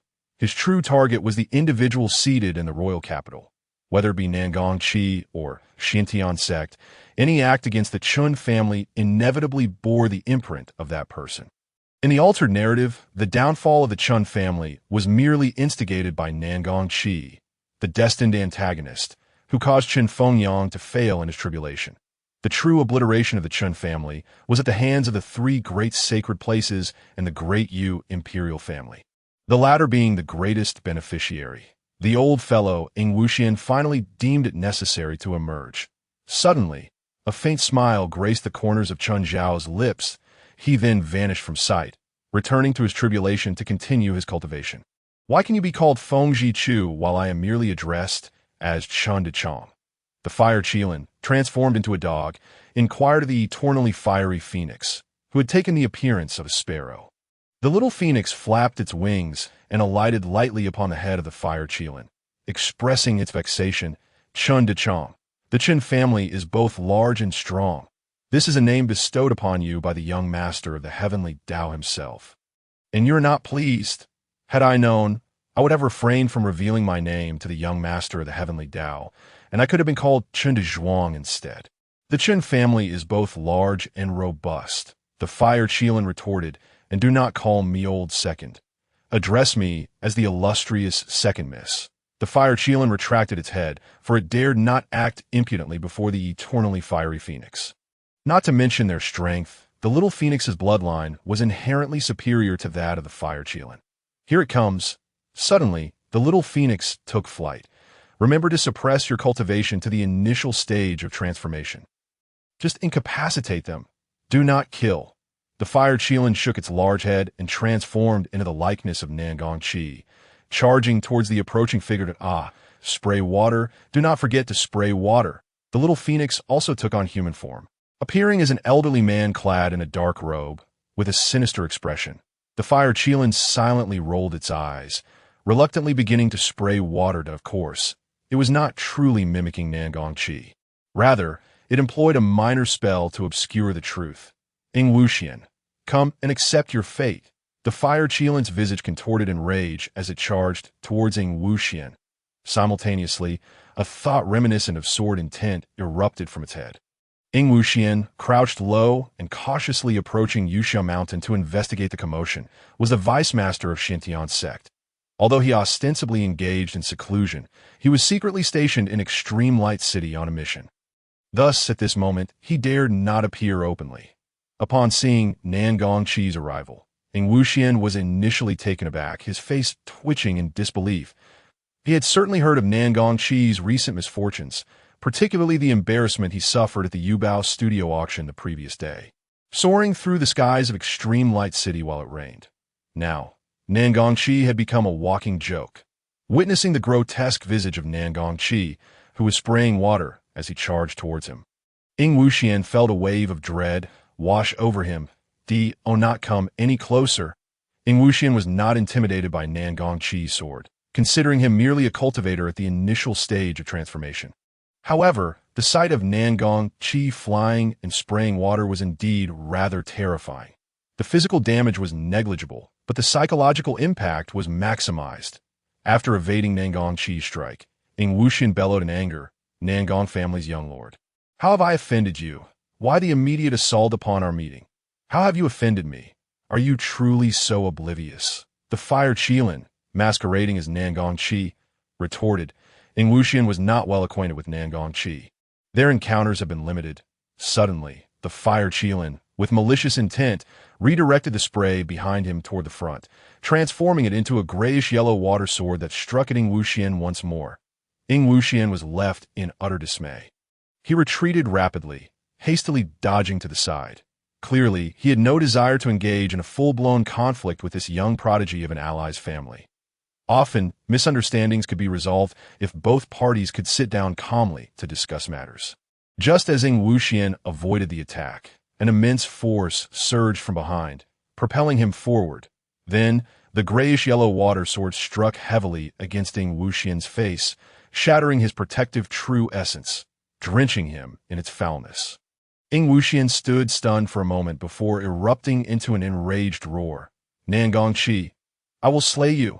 Ing Wuxian, the vice-master of the Xintian sect, one of the 3 great sacred places, had never faced such humiliation. The opponent had wielded such filth as a sword, clearly intending to insult him. He immediately waved his hand, summoning a black flying sword that shattered the second water sword like a tea that moment. Ing Wuxian's consciousness discerned the identity of the one who had plotted against him, the chief steward of the Tianyang Marquis estate. Nangong Ji, Chapter 27.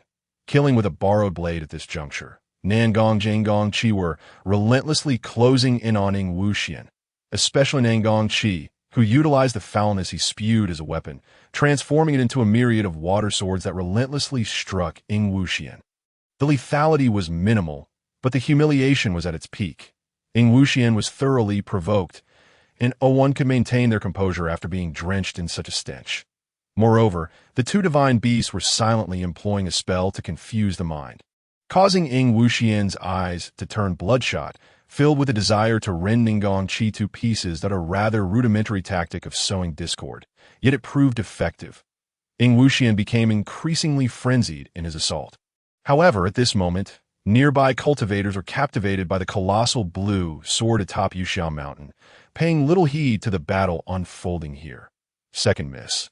It seems the amount of force we are currently utilizing may not suffice to incapacitate him. The 2 divine beasts exchanged whispers amidst their clash. Feng Zhichu glanced aside and quietly remarked, I was merely jesting earlier. Nangong Ji and Nangong Qi had converged and were situated over there. The master's avatar is also over there. As they spoke, the 2 divine beasts continued to fight while retreating in a valley of Yuxiao Mountain. Nangong Qi was in disarray. He gazed at the colossal blue sword atop the mountain. His eyes filled with an unspeakable hatred. He was but a step away from acquiring that extraordinary immortal artifact. Now that the artifact had emerged, it would not be long before the news spread throughout the entire cultivation world. Countless powerful beings would converge here, and even immortals might descend at that time. Even if Nangong Qi obtained the Deluo Sword Cauldron, he would become the target of everyone. That artifact transcended ordinary first-grade immortal artifacts. All this was Ing Wuxian's fault. System, what on earth is happening lately? Where did that Ing Wuxian come from? Nangong Qi, in a fit of exasperation, communicated with the system in his heart. All along, he had been wary of Chun Xiao, never anticipating the sudden emergence of Ing Wuxian in recent days. Nangong Qi had encountered numerous obstacles, and his trust in the system began to wane. After a prolonged silence, the system finally emitted a cold, mechanical tone. The plot has already diverged into an unpredictable direction due to the host's interference. Ing Wuxian is not the protagonist, but a variable that cannot be predicted. The development of this world does not adhere strictly to the Heavenly Dao's plan. Many unpredictable variables remain, with the host being one of them. The meaning of the system is quite apparent. Variables have encountered variables, propelling the situation into an unpredictable state. Nangong Qi fell silent, slumped on the ground, his body covered in filth. Meanwhile, Nangong Ji, sealing his mouth and nose with true essence, stood 3 zhang away from Nangong Qi. He could not hear the dialogue between Nangong Qi and the system, and, filled with concern, inquired, "Young lord, how did you end up in such a predicament? Have you perhaps been poisoned?" As he spoke, Nangongji cautiously cast a glance at the hem of Nangongqi's garments, where water droplets continued to drip incessantly. This time, Nangongqi had ventured alone to Aurora City. Sikong Zhao was someone he had subdued mid-journey, guided by the system. The previous day, Nangongqi had caused a tremendous uproar at the Yubao Pavilion auction, and news had already reached the capital of the Yu. Thus, the chief steward of the Tianyang Marquisate, Nangongji, hurriedly brought people to Aurora City overnight. Due to the upheaval at Yuxiao Mountain, he had arrived here first to investigate and fortuitously encountered Nangongqi. Not far away, several guards from the Tianyang Marquisate turned their faces away upon witnessing the scene, wanting to laugh but unable to do so. Just moments ago, they had witnessed their genius young lord soaring through the air like a shower. A spectacle even more ludicrous than the rumor suggested at IT was Ing Wuxian of the Xintian sect. A flicker of hatred crossed Nangongqi's eyes, had it not been for Ing Wuxian's interference. The treasures of Yuxiao Mountain would have rightfully belonged to him. At this moment, Nangongqi was still contemplating the probability of returning underground to obtain the Deluo sword cauldron. However, before his departure, the Deluo sword cauldron had already been enveloped by an endless sword aura, indiscriminately targeting both friend and foe. Moreover, Nangongqi had not refined the Deluo sword cauldron at all. Until the cauldron stabilized, descending would surely mean certain death.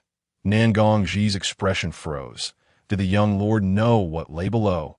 Nangongqi nodded. A supreme-grade immortal artifact, the Deluo sword cauldron. At this point, he had nothing left to conceal. Nangongqi was taken aback by the word supreme-grade immortal artifact.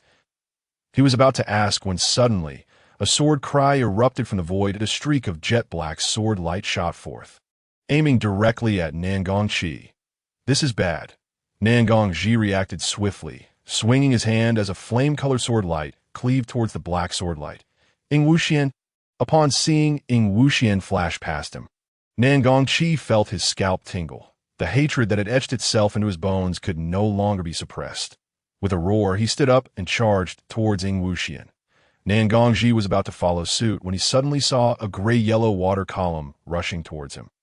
Startled, he quickly sidestepped, but by the time Nangongqi regained his composure, Nangongqi had already dashed out several zhong, engaging in battle with Ing Wuxian. Indeed, it was Ing Wuxian, recalling Nangongqi's earlier words. Nangongqi hesitated no longer. He led a dozen guard from the Tianyang Marquisate into the fray.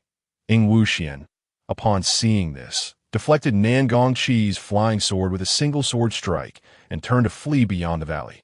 In just a few leaps, he vanished from sight. Nangongqi, witnessing this, bellowed, "Pursue!" He then rode his flying sword straight out of the valley. Outside the valley, upon spotting Nangongqi, particularly the gray-yellow spray trailing behind him, Ing Wuxian cursed furiously, "You little bastard, so you have other accomplices." At this moment, Nangongqi and the guard from the Tianyang Marquisate had also emerged from the valley. Following Wuxian were 7 or 8 disciples of the Xintian sect. The two parties clashed head-on. From their perspective, this battle had been ongoing and unceasing as the swords clashed. Nangongqi's body trembled, and he was sent staggering back over 10 zhong, blood spilling from the corner of his mouth. The system's voice screamed in his mind, "Host, something is off with Ing Wuxian. He has become even stronger than before, and so what?" Nangongqi wiped the blood from his mouth, gazing coldly at the seemingly frenzied Ing Wuxian charging towards him, and commanded, "9 dragons protecting Heaven Seal." In the next moment, under the system's guidance, the 9 dragons protecting Heaven Seal re-emerged above his head. Suddenly, a flash of inspiration struck Nangongqi. With one hand, he performed the water control technique, and the liquid behind him transformed into sharp spikes, launching towards Ing Wuxian. Ing Wuxian went berserk in the distance. Within the dense forest, Chun Zhao's shadowy form merged with the little phoenix and the fire Qilin. Watching the battle with keen interest, Chun Daqiang's deep voice intoned, "Master, do you think they'll realize that their opponents are not the same as before?" Chun Zhao tilted his head, chuckling. "Even if they do, what can they do? Once they are consumed by rage, the first to back down will be the first to die. Are we not still here?" As he spoke, a glimmer of cold sword light shone in Chun Zhao's eyes. His Wushuang sword eyes poised to strike. Anyone involved in the battle who dared to slack off would meet a grim fate. Chapter 28. Ride me, ride me, ride me. However, it was evident that Chen Xiao was overly concerned. Once Nangong Qi unleashed his torrent of water spikes, Ing Wuxian completely lost his mind, driven solely by the singular thought of eliminating Nangong Qi at all costs. Only through such an act could he cleanse himself of this profound humiliation. Previously, when the fire Qilin had impersonated Nangong Qi, it had used ordinary water mixed with mud from the ground, adding some pungent herbs for effect. But now, the water spikes conjured by Nangong Qi were truly putrid. Of course, this substance was not merely pure waste. Chen Xiao had infused an entire vial of San-Yin divine water into the primordial anti-spiritual pill, melding them together. This San-Yin divine water had fully integrated into Nangong Qi's immortal spiritual root, transforming it into an unparalleled water attribute spiritual root. The San-Yin divine water, being the water of utmost Yin, possessed no toxicity in itself. Its greatest utility lay in purifying the essence and marrow, cleansing the internal impurities. When the San-Yin divine water merged with the spiritual root, it similarly exhibited the efficacy of purifying essence and marrow. As Nangong Qi circulated his true essence, the San-Yin divine water within his spiritual root would flow throughout his body, assisting him in the purification process. What was now expelled was, in fact, the filth from Nangong Qi himself. As for when this purification process would conclude, no one could say for certain. Normally, the purification of essence and marrow is a one-time cleansing of the body, expelling internal impurities. Yet, Nangong Qi underwent partial purifications at intervals, leading to the continuous regeneration of expelled impurities. The epic battle between the transformation stage powerhouses finally drew the attention of others. That water-spewing young lord of Tianyang. Nangong Qi. Indeed, it is Nangong Qi. I shall never forget him. Yesterday at the Yubao Pavilion auction, I nearly got drenched by him. Nearly drenched? I think not be silent. Who is the person battling Nangong Qi? They seem somewhat familiar. It is Ing Wuxian, the deputy sect leader of the Xintian sect. A deep voice resonated, providing clarity to all. The deputy sect leader of the Xintian sect. Did he not declare seclusion 3 months ago? How did he end up in Aurora City? Due to the upheaval at Yuxiao Mountain that a multitude of cultivators had gathered around. At this moment, Nangong Qi's group of 19 clashed fiercely with Ing Wuxian and his 8 companions, creating chaos. The battle between transformation stage powerhouses sent tremors throughout Yuxiao Mountain. Both sides were blinded by rage. Although Nangong Qi was not Ing Wuxian's match, he was shrouded in an endless array of water spikes, preventing Ing Wuxian from daring to approach. Coupled with the assistance of Nangong Qi, another transformation stage cultivator, they found themselves evenly matched for the time being. The surrounding cultivators watched in trepidation, fearing they might be caught in the crossfire. Why does this battle seem so lackluster? After fighting for so long, no one has died, Chen Xiao muttered. Just then his gaze sharpened. Whoosh, 2 parallel, invisible sword lights pierced through the void, heading straight for Nangong Qi. What is that? As a transformation stage powerhouse, Nangong Qi immediately sensed the chilling killing intent locking onto him. Without hesitation, he recalled his flying sword and positioned it in front of himself. Clang. After the dull sound of collision, Nangong Qi's figure trembled, and cold sweat instantly seeped from his forehead. He had not even glimpsed what had attacked him. He vaguely sensed that it must have been 2 streaks of sword light. Moreover, they were 2 exceedingly sharp beams, capable of piercing through his very being. Just as Nangong Qi was momentarily dazed, 2 more invisible sword lights cut through the air towards him at that moment. He had no time to react. With a soft sound, his body was instantly pierced by these 2 unseen sword lights. The momentum surrounding Nangong Qi plummeted, leaving him gravely injured. Not good. Be careful. Upon witnessing this, Nangong Qi suddenly recalled the enigmatic and formless sword energy. He hurriedly called out a warning. But it was already too late. Die. In a frenzied rage, Ing Wuxian seized upon Nangong Qi's vulnerability. With a single stroke of his sword, a black sword light, stretching 100 feet, traversed the void. The entire space was engulfed in darkness, as if the surrounding light had been devoured by this inky black sword light. In that fleeting moment, heaven and earth lost their color, and the sun and moon dimmed. No. Nangongji emitted a mournful cry. He watched helplessly as Nangongji was consumed by that singular sword strike, leaving behind nothing but a void.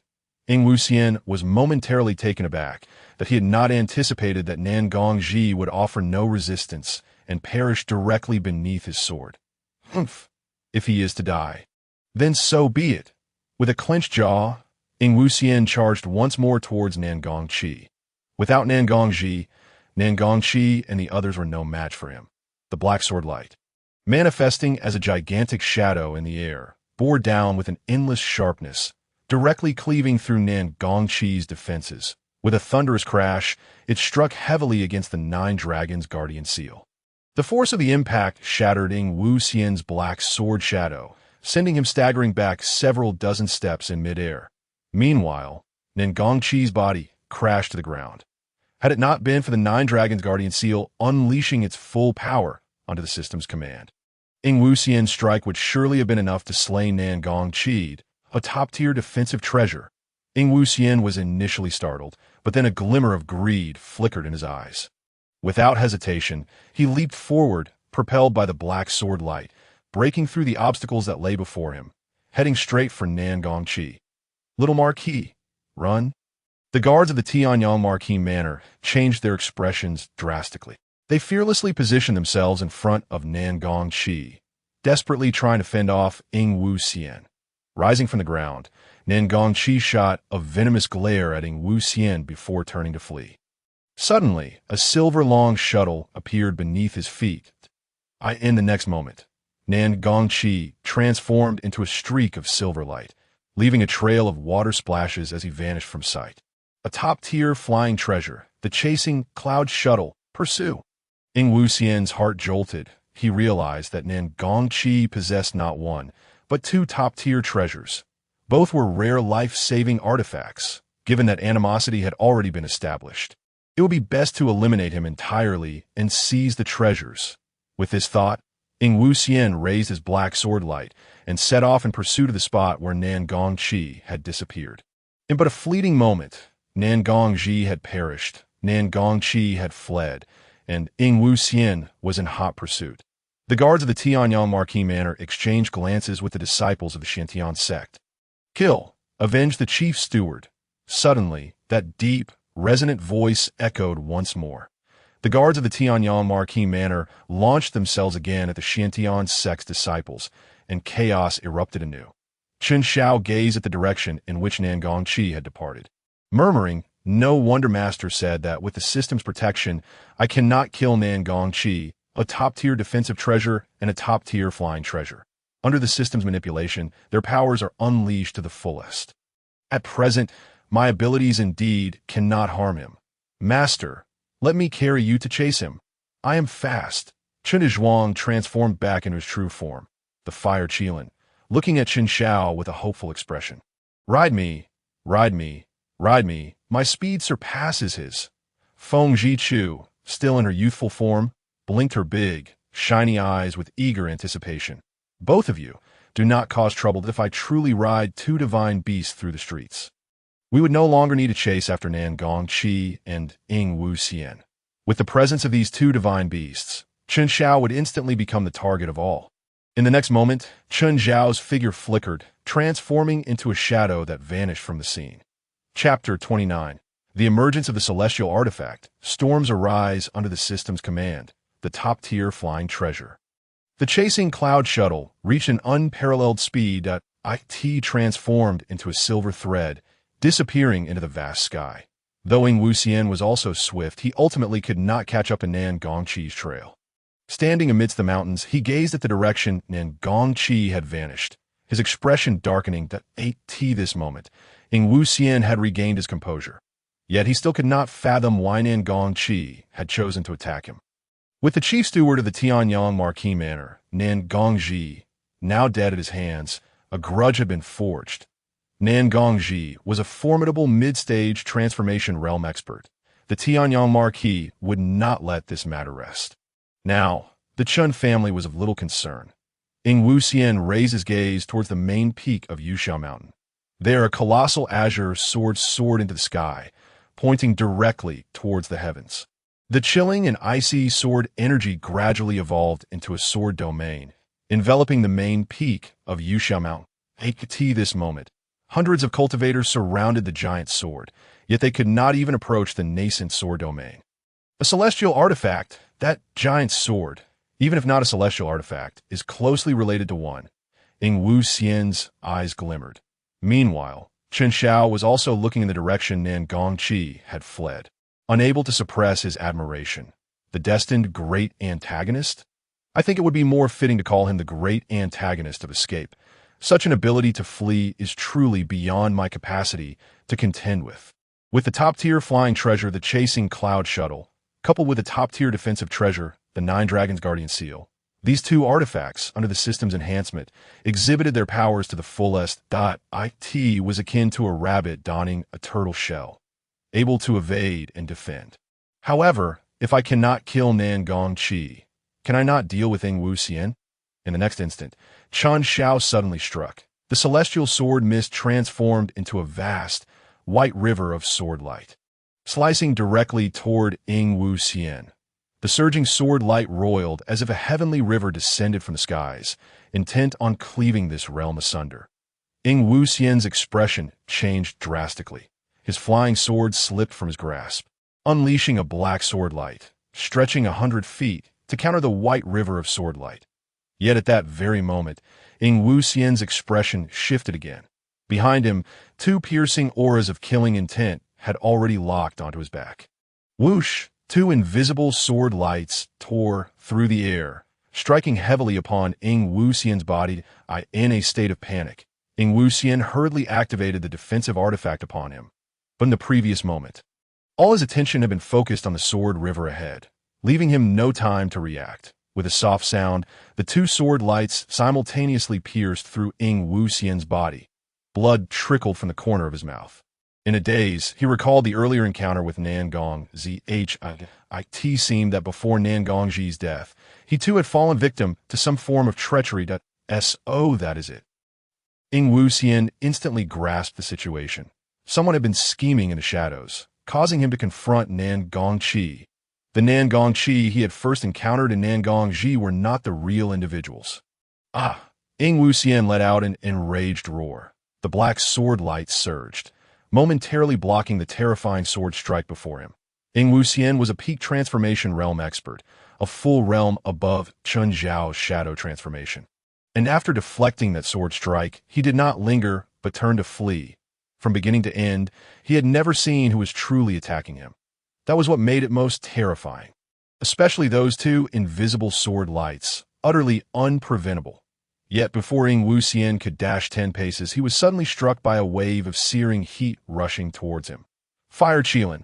Ing Wuxian's eyes widened in shock as he finally beheld his opponent.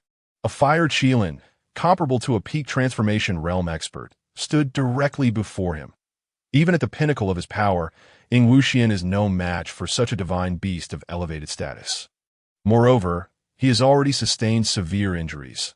The voice of Ing Wuxian, raised in desperation, is utterly stifled by the tremendous force of the Fire Qilin, unable to resonate even a fraction, with a thunderous crash. The Fire Qilin's foot descends. Ing Wuxian's form twists precariously in the void 3 times, narrowly evading this lethal strike. Yet before he can exhale in relief, a second, even more terrifying aura has already locked onto him. In that instant, Ing Wuxian feels as though a shroud has descended over his vision. His consciousness is severed, his senses extinguished. He finds himself seemingly engulfed in an endless abyss of hell. A monstrous power assails him from all directions. The defensive artifact he had just summoned is crushed in an instant.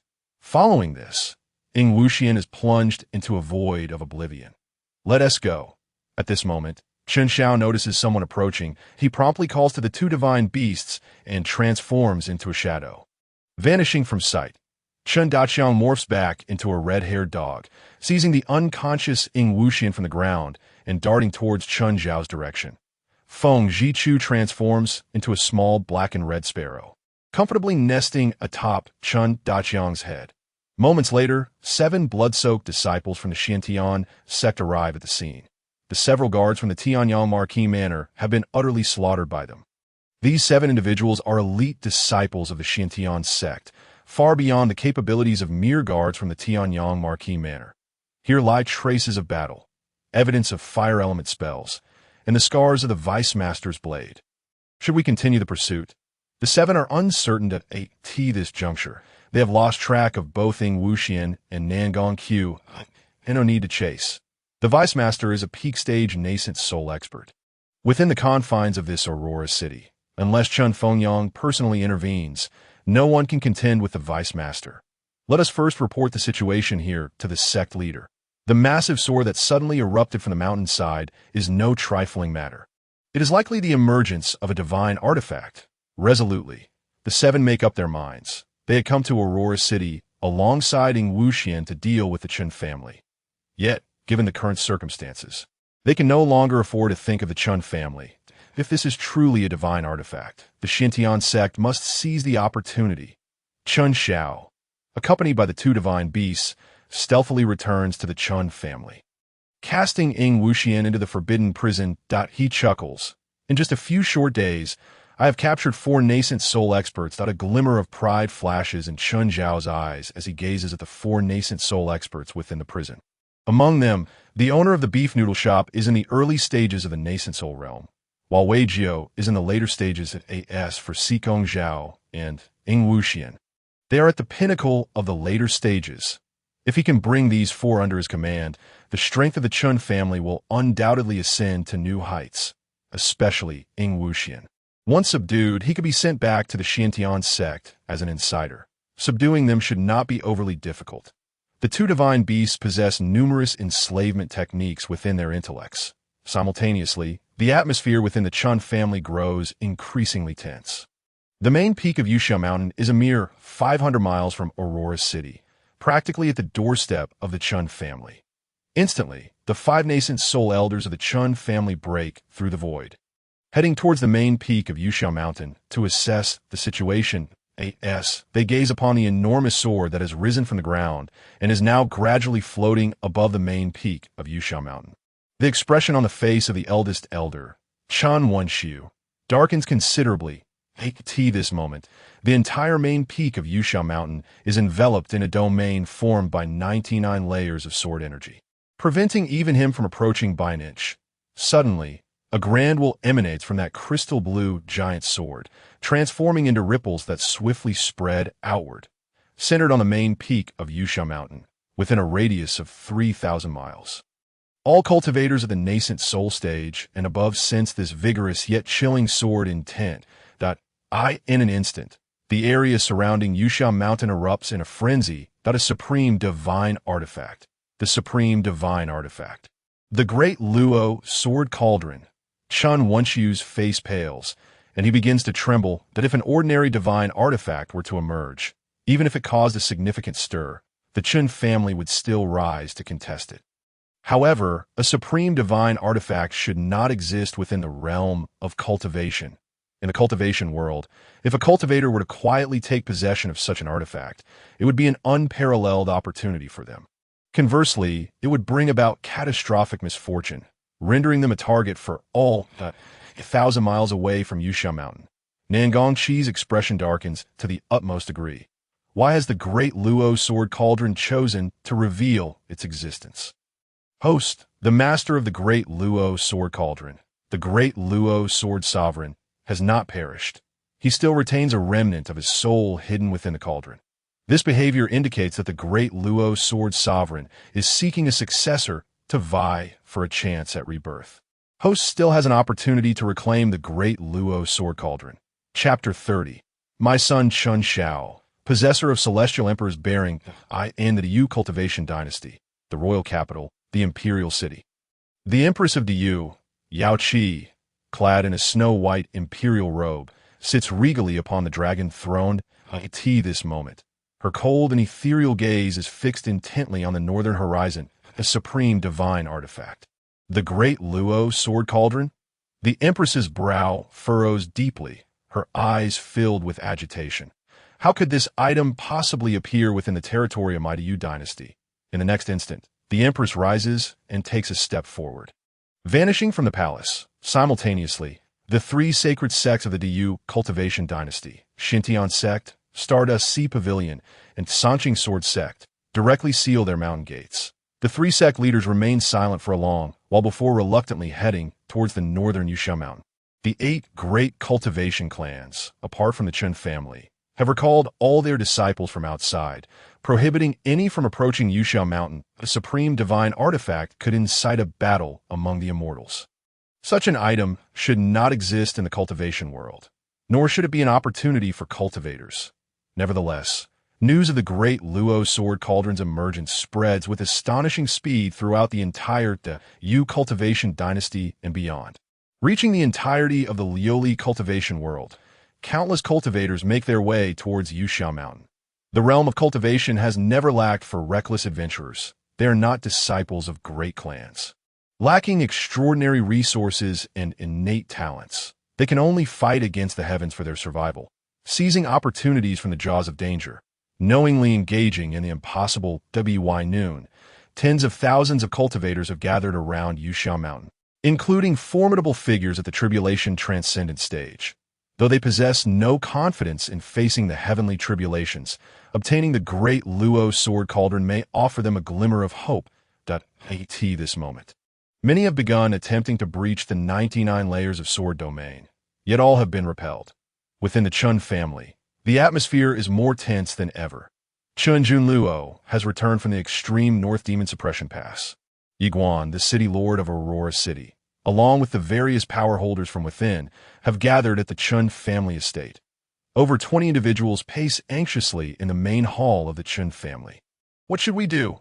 What should we do? How could a supreme divine artifact appear on Yusha Mountain? Chun family head, you must think of a solution. If all else fails, shall we relocate Aurora City? Yiguan glances at Chun Junluo, his voice trembling. The emergence of a supreme divine artifact on Yusha Mountain places the entire Aurora City in imminent danger. It won't be long before immortals descend. At that time, not only will the Aurora City within an 8,000-mile radius be at risk, but the entire Yu cultivation dynasty may also be erased from existence. Chun Junluo's expression is taut, his eyes filled with gravity. Father, just then, a somewhat hoarse voice breaks the tension. Chen Xiao, yawning and appearing somewhat fatigued, enters the main hall. Having cultivated atop the heavenly tribulation throughout the night, he indeed feels somewhat exhausted. Yet upon hearing that his father has returned from the extreme North Demon Suppression Pass, he rushes over immediately. Da Xiao Yu and the elder must go to the Taijin cultivation realm to find your mother. Chun Junluo instructs upon seeing Chun Xiao. The eldest elder, Chun Wenxiu, has already approached Chun Xiao. Chun Xiao waves his hand. Father, City Lord Yi, and esteemed uncles, you need not worry. The emergence of the supreme divine artifact, the great Luo sword cauldron, is to seek a successor. How could it truly allow immortals to incite a battle among celestial beings? Upon hearing Chun Xiao's words, everyone in the hall was momentarily taken aback. Chun Junluo opened his mouth, about to speak, when Chun Xiao's voice echoed in his mind. Father, my master will arrive tomorrow. With my master here, Aurora City and the Chun family will be safe. Hearing Chun Xiao mention his master once more stirred something within Chun Junluo, prompting him to send a voice transmission. Xiao, who exactly is your master? I come from the Xianqin Empire, came the voice of Yun Ranyan, resonating in Chun Xiao's ears. Chun Xiao licked his lips and relayed to Chun Junluo. My master says she hails from the Xianqin Empire. The Xianqin Empire? Upon hearing these 4 words, Chun Junluo's body trembled, and his pupils dilated in an instant. The Xianqin Empire. It is one of the 3 dominions of the Eastern Wasteland, standing alongside the Xianchu Empire and the Xianhan Empire. The Lioli immortal cultivation realm lies within the territory of the Xianqin Empire. The Eastern Wasteland is one of the largest 5 major realms in the entire immortal domain. The Xianqin Empire holds immense significance throughout the immortal domain. Chun Junluo took a deep breath, forcibly suppressing the excitement within him. Yet his voice trembled as he reassured everyone in the hall, rest assured, Aurora City will be safe. Now, please return Yi Guan and the others wished to inquire further, but upon seeing the dismissal, they reluctantly departed. Once everyone had left, only Qin Shao and the Grand Elder, Chun Wenxiu, remained. Qin Junluo then asked, Shaoer, is your master truly an immortal from the Xianqin Empire? Upon hearing Chun Junluo's words, Qin Wenxiu's eyes widened in disbelief as he gazed at Qin Shao. The Xianqin Empire? That is a dominion that surpasses even the realm of immortal cultivation. Qin Shao nodded, then unleashed his cultivation level. Peak Foundation Establishment, after battling against Tribulation Beasts for 2 nights above the Heavenly Tribulation. Chun Zhao's cultivation had leapt from early Foundation Establishment to Peak Foundation Establishment. Feeling the fluctuations of Chun Zhao's cultivation, Chun Junluo and Chun Wenxiu exchanged glances. Just 2 days ago, Qin Shao was merely at the 3rd layer of Qi refinement. And now, within just 2 days, he had reached Peak Foundation Establishment. Moreover, there was an underlying trend towards forming a core. Furthermore, the true essence within Qin Shao flowed smoothly, like a mighty river, indicating a profound foundation that could not possibly stem from mere pill consumption or sudden enlightenment. Even if he had become a disciple of an immortal, this was simply too astonishing that a genius. Even across the entire Eastern Wasteland, there was no genius who could ascend from the 3rd layer of Qi refinement to Peak Foundation Establishment in such a short span of time. This was nothing short of monstrous. For a moment, Chun Junluo and Chun Wenxiu were left speechless, overwhelmed by astonishment. Qin Shao yawned and said, Father, so you can rest easy that I'm going back to sleep now. By the way, don't touch those 5 people locked in the forbidden prison. I still have use for them. As he spoke, Qin Shao let out a long yawn and swayed as he departed.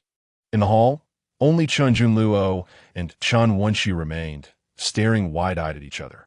Suddenly, Qin Junluo burst into laughter. Ha ha! My son, Chun Junluo, does not disappoint.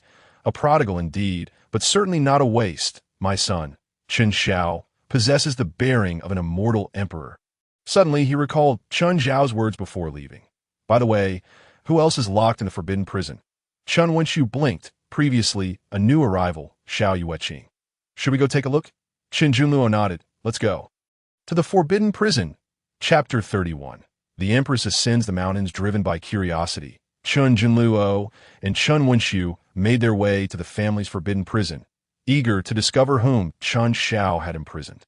As they traveled halfway, Chun Junluo abruptly halted, gazing at the rooftop of a pavilion, his brow slightly furrowed. There stood an extraordinarily beautiful woman, her azure dress billowing in the wind, her hair like clouds, and her eyes resembling exquisite paintings, gazing eastward towards Yuxiao Mountain. This was the very heart of the Qin family. The pavilion where the woman stood was the largest and finest alchemy chamber in the Qin family.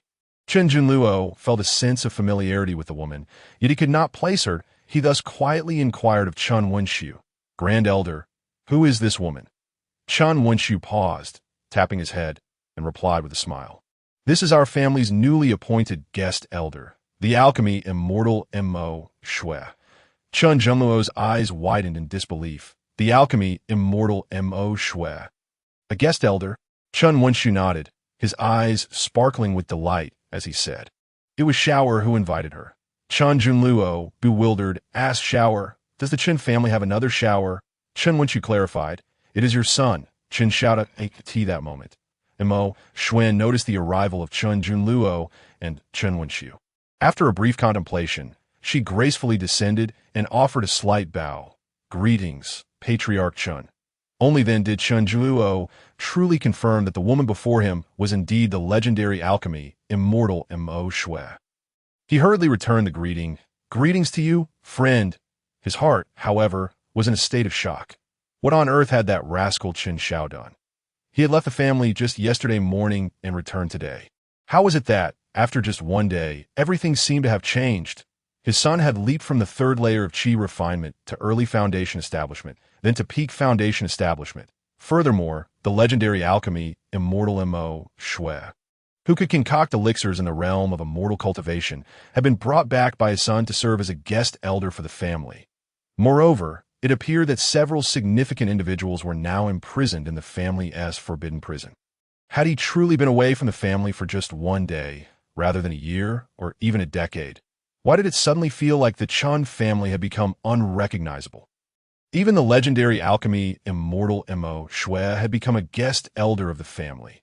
In that instant, Chun Junluo felt utterly dazed. He instinctively remarked, "Friend, it seems that Chun Xiao has imprisoned some remarkable figures in the forbidden prison. Shall we go take a look?" Chun Wenshu responded. Mo Shui was momentarily taken aback, then nodded, "Very well. There are rumors that the Chun family's forbidden prison was crafted by immortals. Naturally, I am quite curious.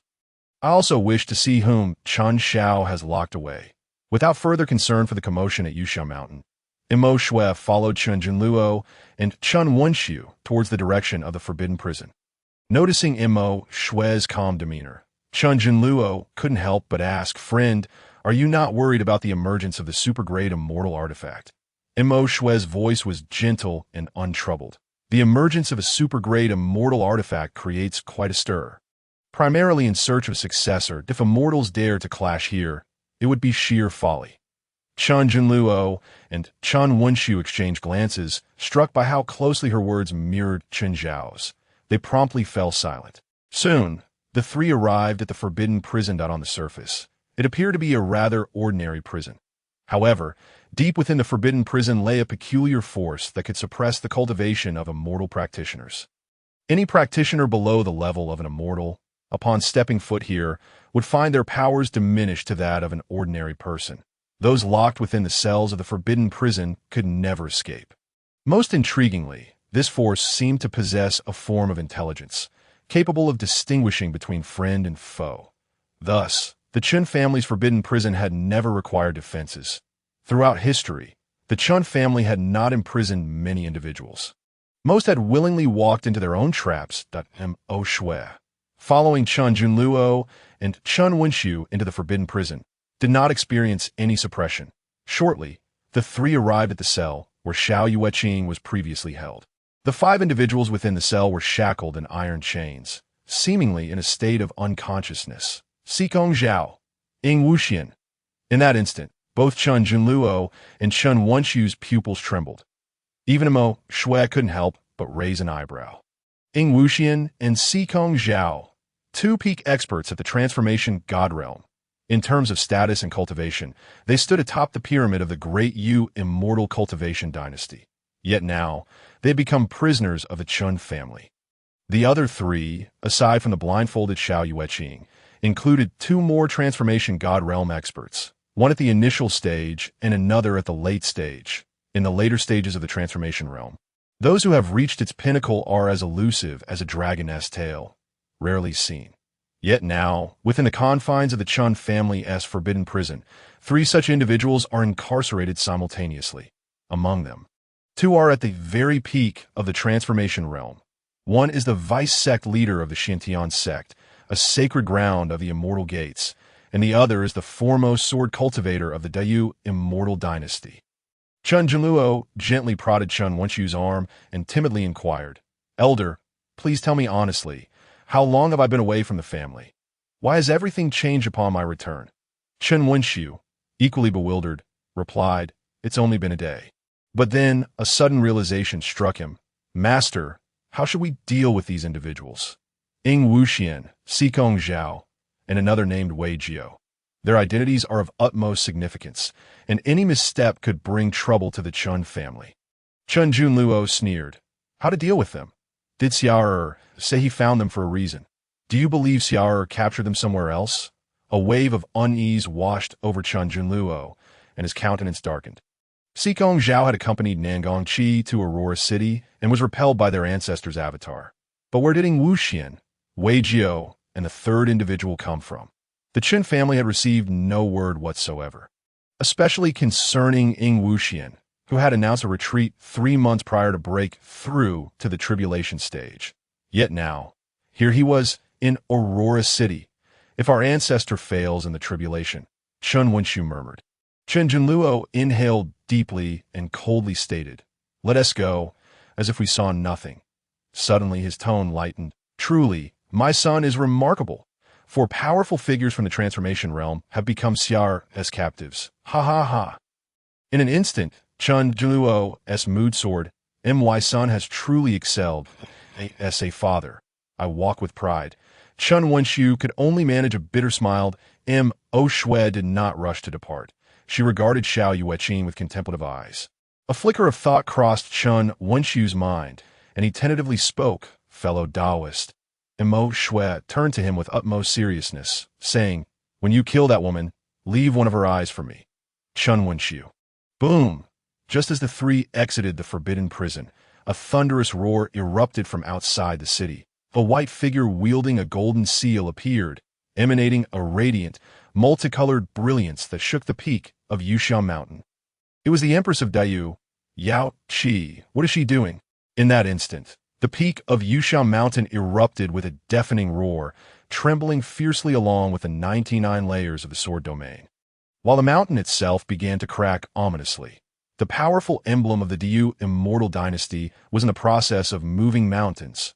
Suddenly, a tribulation stage cultivator let out a shriek. She's moving the mountain. She intends to uproot the entire peak of Yusha Mountain along with the Deluo sword cauldron. Of course, Yao Qi alone could not achieve this feat, but the mountain-moving emblem in her hand could manipulate the very veins of the earth. Harnessing the power of the earth, she sought to exert a force strong enough to lift mountains. At that moment, the Empress gritted her teeth, blood trickling from the corners of her mouth. She aimed to expel the Deluo sword cauldron along with the peak of Yusha Mountain from the territory of the Dayou immortal dynasty. Even if the Deluo sword cauldron were to appear, seeking a successor, it must not do so within her dominion. With the existence of the 99 layers of the sword domain, no matter who ultimately claimed the Deluo sword cauldron, Yusha Mountain would inevitably become an unprecedented sacred ground for swordsmanship, a place that could never be controlled by imperial power. The authority of Dayou would surely be suppressed, possibly to the point of extinction. To the far north of Dayou, beyond the Demon Suppression Pass, lay the realm of the demon race.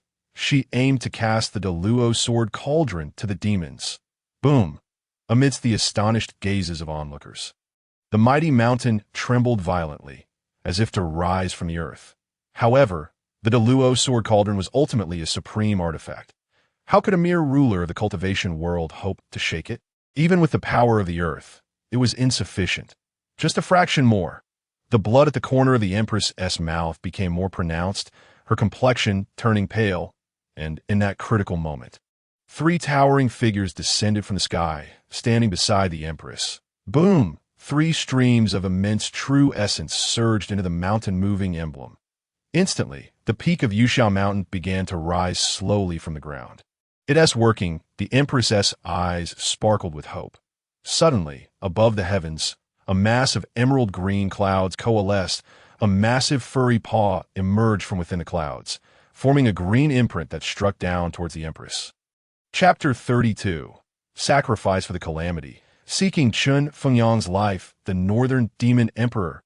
The expressions of the Empress and the three sect leaders shifted dramatically in that moment. The four combined their strengths to barely lift the peak of Yusha Mountain.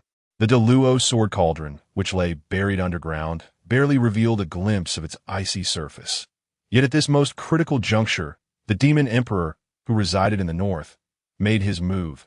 The descent of that paw was not swift, but it bore the weight of a mountain, descending with the force to annihilate all. The violent pressure felt tangible. In an instant, stones flew, and the entire Yusha Mountain began to tremble violently.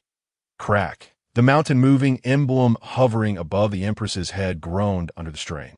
Soon after, it cracked like a spider's web, spreading across the entire golden seal. The dazzling multicolored brilliance gradually dimmed. The emblem had already strained to its limit, while channeling the power of the earth to support the supreme artifact and the 99 layers of the sword domain. Now, under the terrifying pressure of the Demon Emperor, the mountain-moving emblem ultimately reached its breaking point. Outrageous! The Empress let out a furious roar of defiance. With no other choice, she was compelled to relinquish her hold. Raising her hand to strike at the paw in the air, boom! A thunderous explosion reverberated through the air, as if the heavens momentarily fell silent. The Demon Emperor's paw and the Empress's mountain-moving emblem shattered simultaneously. At that very moment, the power of the earth dissipated. The peak of Yuxiao Mountain, along with the Deluo sword cauldron, crashed heavily back to the earth, embedding itself within the mountainous body. In an instant, the entire Yuxiao Mountain crumbled, rocks flying in every direction. It was only at this moment that the surrounding cultivators awakened from their stupor and fled in panic. The Empress stood suspended in the void. Blood trickling from her lips, her hair, once neatly tied, now flowed wildly in the wind. Her gaze fixed intently on the clouds above. Amid the emerald-green clouds, besides the northern demon emperor, a colossal dragon stretched over 1,000 feet long loomed. Ha ha ha! You wish to divert disaster and use this to bring ruin to the demon realm? I shall not grant you this wish. Yao Qi, we shall meet again. The demon emperor's triumphant laughter echoed as he rode the green clouds. Vanishing into the northern horizon, puffed, the empress spat out a mouthful of blood. Suddenly, she turned to face the cultivators retreating from Yuxiao Mountain. Demons are invading. Why do you remain unmoved? The empress's voice was as cold as ice, imbued with a chilling malice. And the Chun family. The Chun family guards the demon suppression pass. Why did you allow the demon emperor to enter? The empress turned her gaze toward the direction of Aurora City, her voice resonating with authority. Your Majesty, Chun Junluo's voice echoed softly. If not for the sons of the Chun family, who have served as guardians of the demon suppression pass for generations, today the northern demon emperor would not merely shatter the mountain-moving emblem, but would lead the demon army to massacre the entire northern territory of Diyu. Upon the walls of Aurora City, Chun Junluo stood with his hands clasped behind his back, meeting the empress's gaze with unwavering resolve. His words were clear. Should the northern demon emperor come, the demon suppression pass cannot stop him, nor will it attempt to. However, if the demon army seeks to invade, we will not yield an inch. Furthermore, the Deluo sword cauldron is an opportunity for all cultivators. May I ask where Your Majesty intends to send it? The Empress stood in the void, gazing at Chun Junluo for a considerable time before gracefully departing. Chun Junluo watched the direction in which the Empress had vanished, a shadow of gloom flickering in his eyes. Had he not witnessed the vice-master of the Xintian sect reduced to a prisoner, he might have truly taken action against the demonic emperor. The Qin family had merely resisted subjugation, never harboring treasonous intentions. However, Ing Wuxian had infiltrated Aurora City, accompanied by two formidable beings of the transformation realm.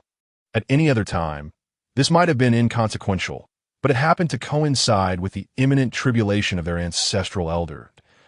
In the next moment, Chun Junluo turned his gaze to the master of the Xintian sect, Ing Wudi, who was also watching him, a semblance of a smile dancing in his eyes.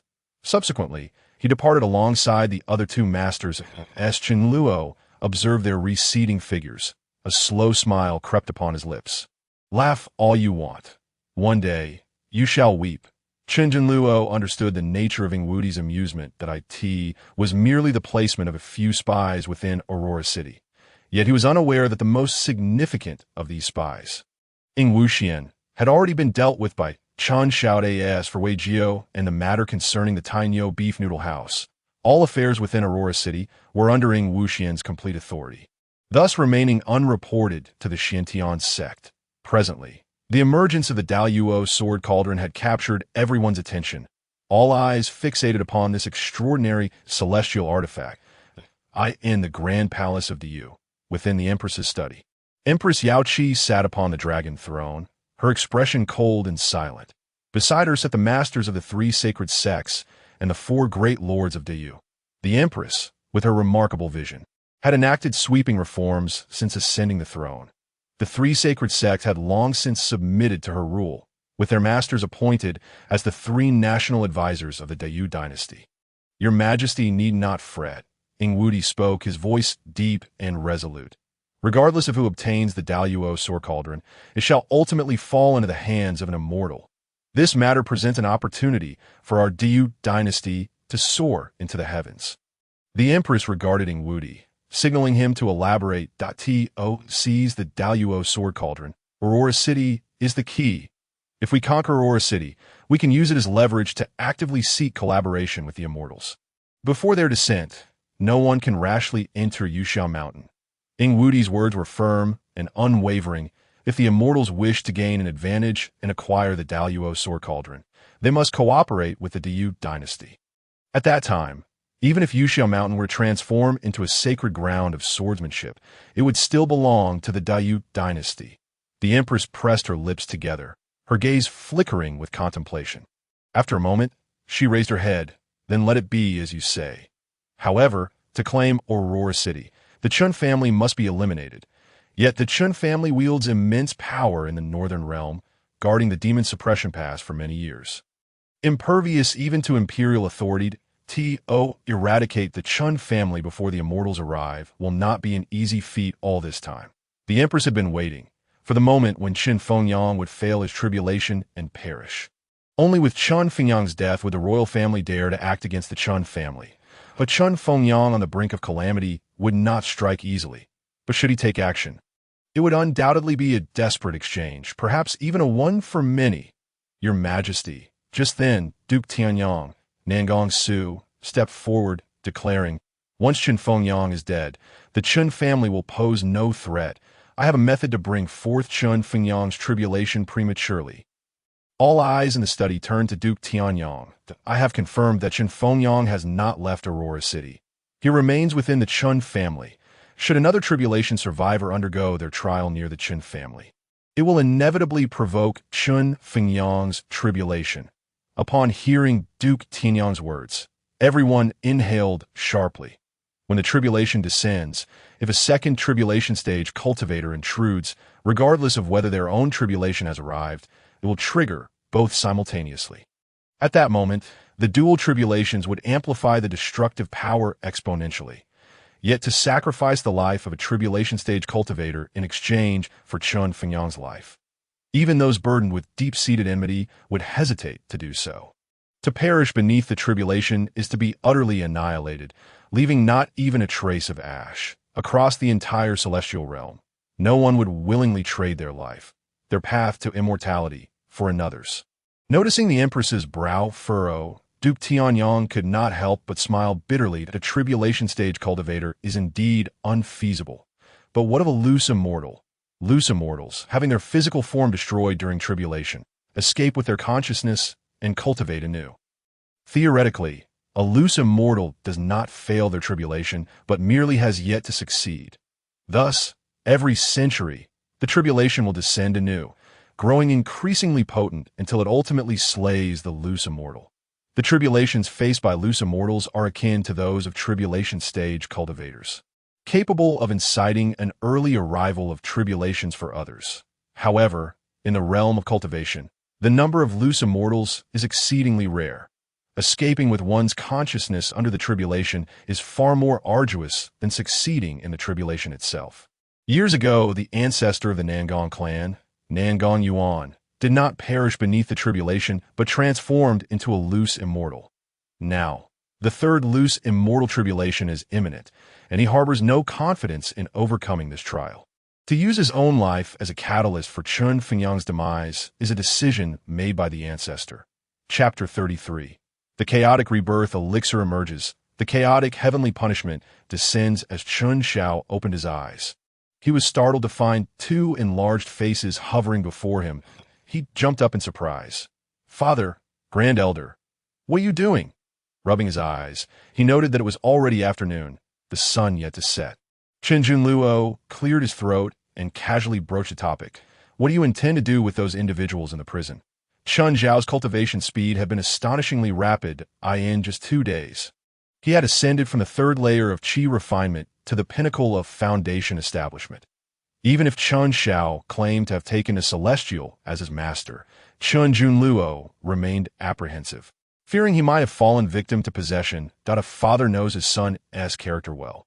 Despite all his efforts to encourage his son to cultivate, Chen Shao had always followed his own path, unmoved by persuasion. Yet, in the past 2 days, he had undergone a transformation, not only practicing late into the night, but also making remarkable progress.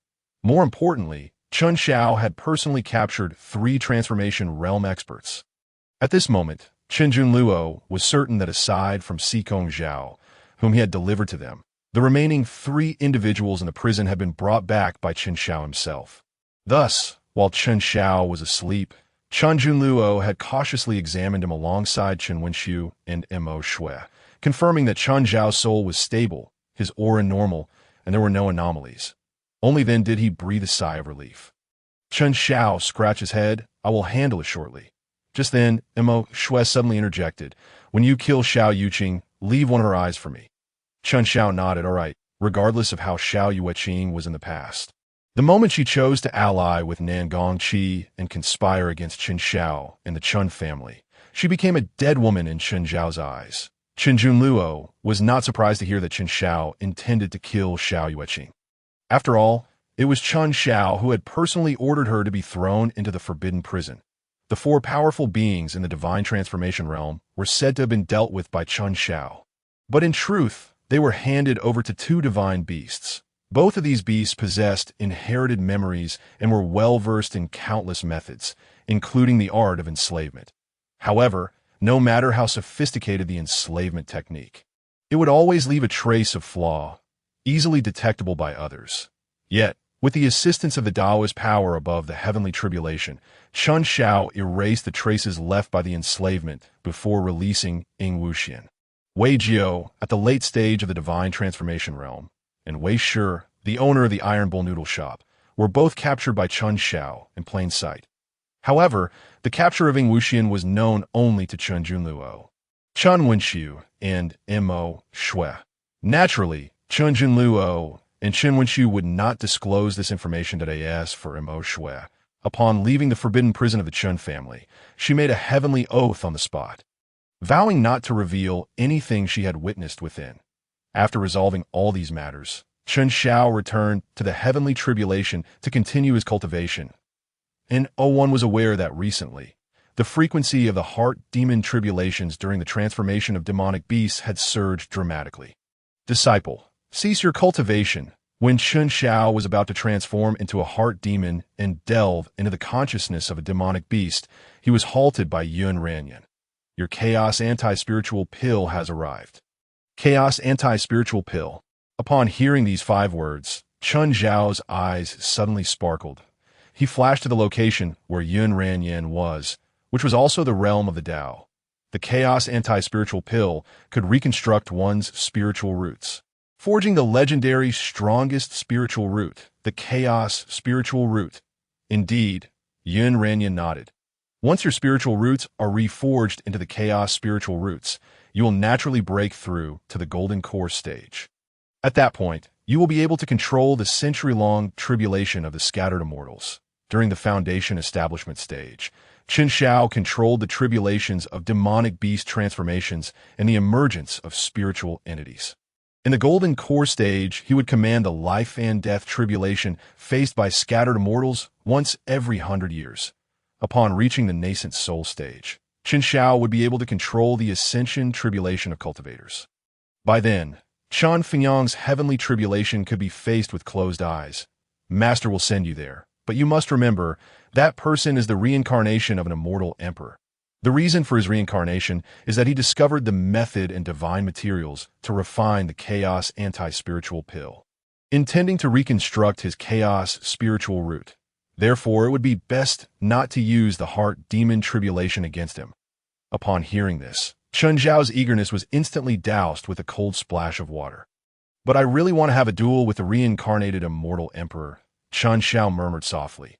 Yun Ranyan sighed lightly. His flawless reincarnation as an immortal emperor means that if you fight him now, you will only be left with a shattered confidence, casting a shadow over your path of cultivation. There will be ample opportunities in the future, in the realm of Taijin. At Guhangshan, dark clouds roared and thunder rolled.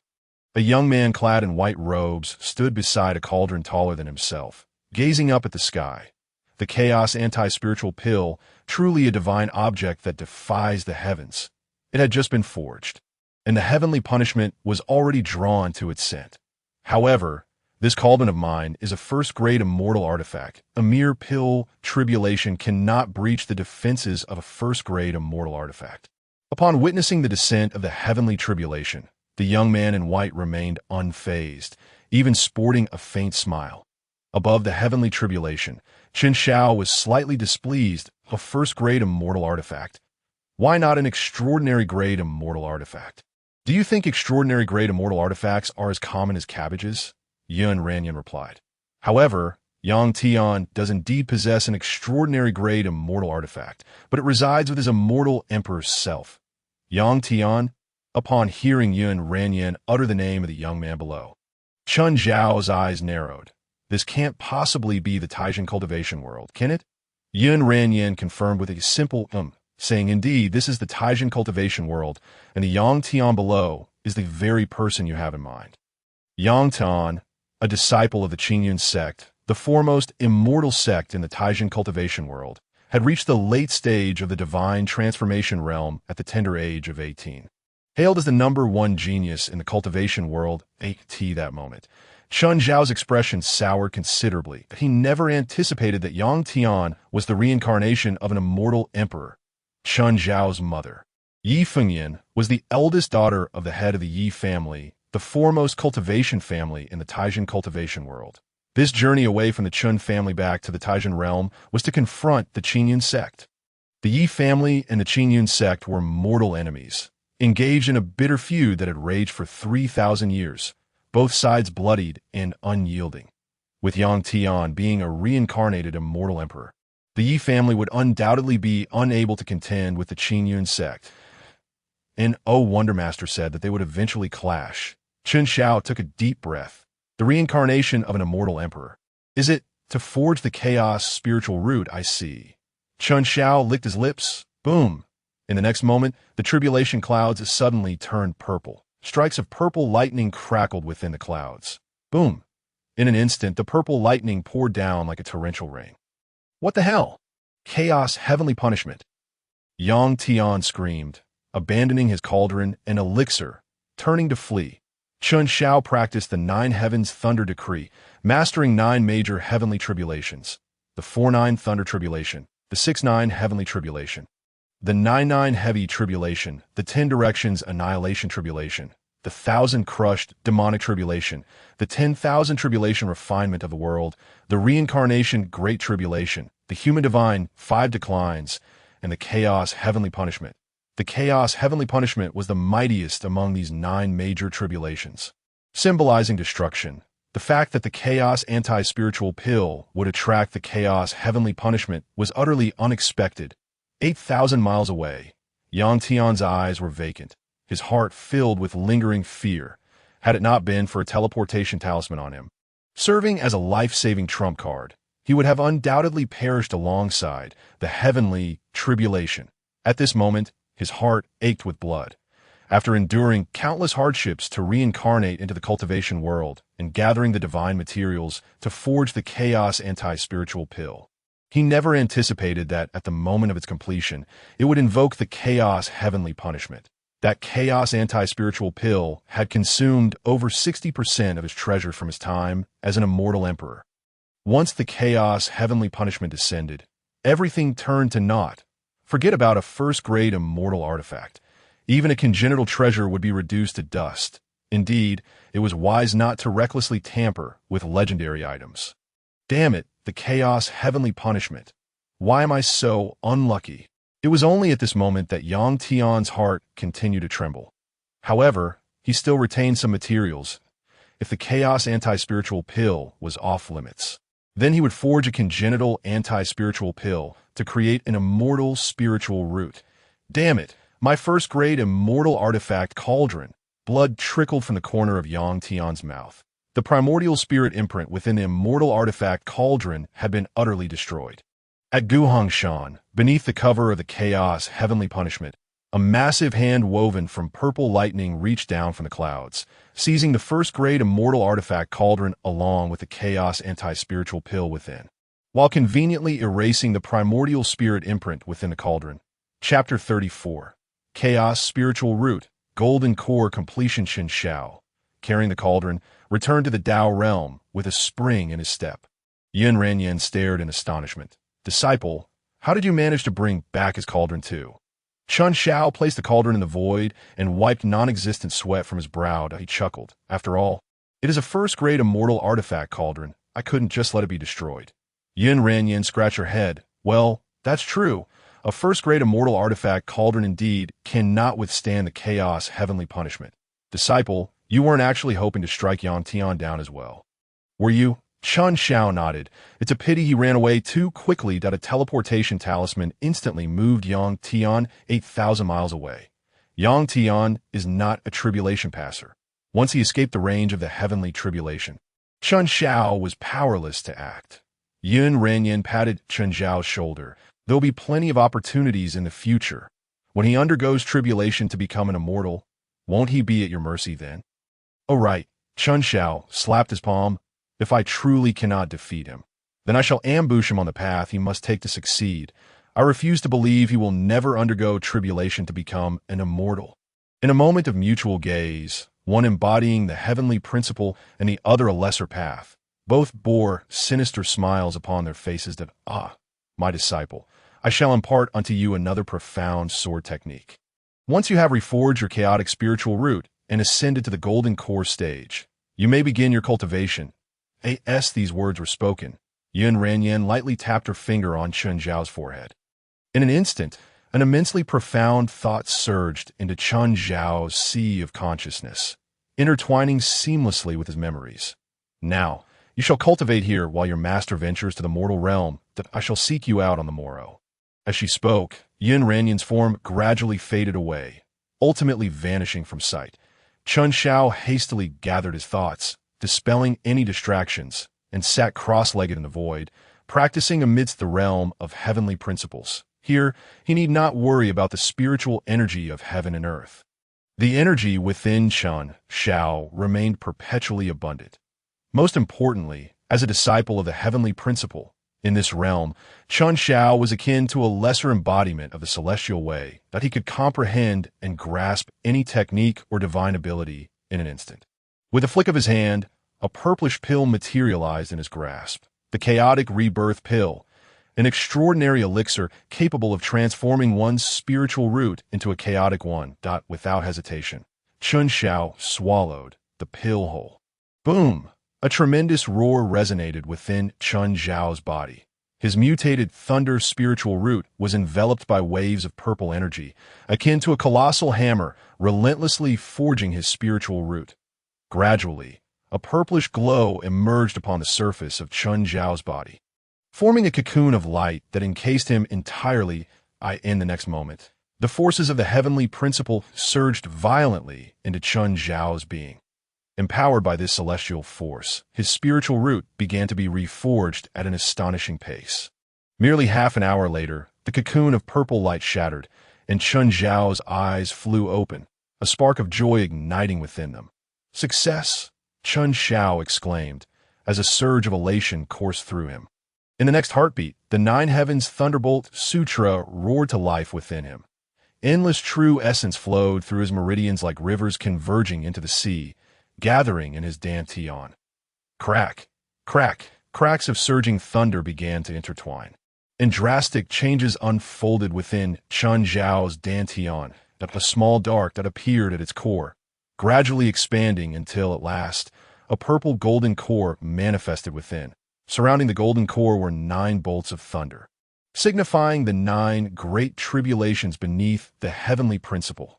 Chun Xiao beheld these 9 bolts of thunder, realizing they represented the 9 formidable tribulations: the 4-9 thunder tribulation, the 6-9 heavenly tribulation, the 9-9 recurrent tribulation, the 10 directions annihilation tribulation, the 1,000 crumbs demon slaying tribulation, the 10,000 tribulations of world refinement, the great reincarnation tribulation, the 5 declines of man in heaven, and the chaotic heavenly punishment. Stunned, Chun Xiao marveled.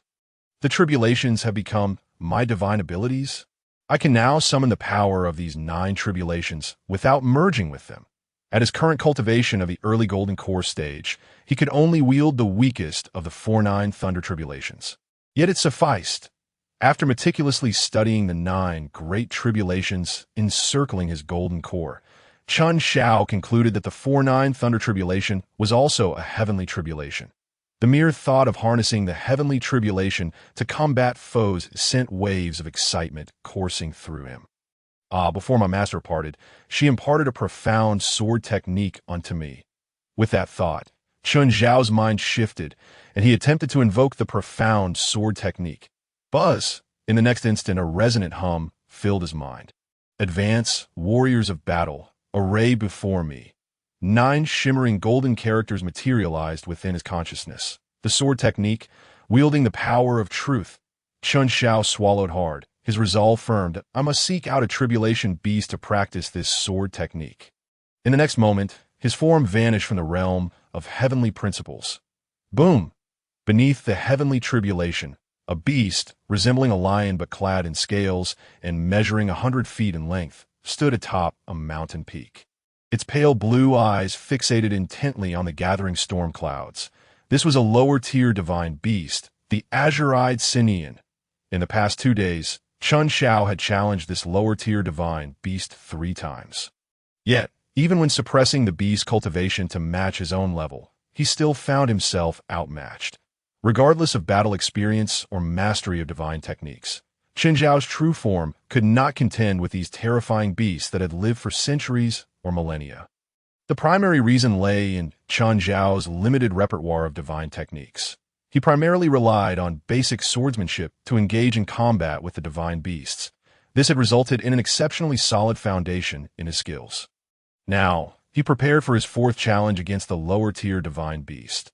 Within his sea of consciousness, the azure-eyed Sinian let out a low growl before lunging toward Chun Zhao. In the realm of mental demons. Both the Sinian and Chun Zhao stood at the same level, equivalent to the early Golden Core stage. Chun Zhao transformed into a dark-clad swordsman, his gaze cold and resolute as he scrutinized the divine beast before him.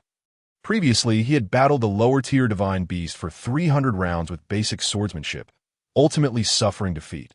Advance, Chun Zhao commanded sharply. A brilliant beam of sword light shot skyward, exploding above the Sinian's head and splitting into 9 streams of light. The sword technique, advance, bifurcating the sword light.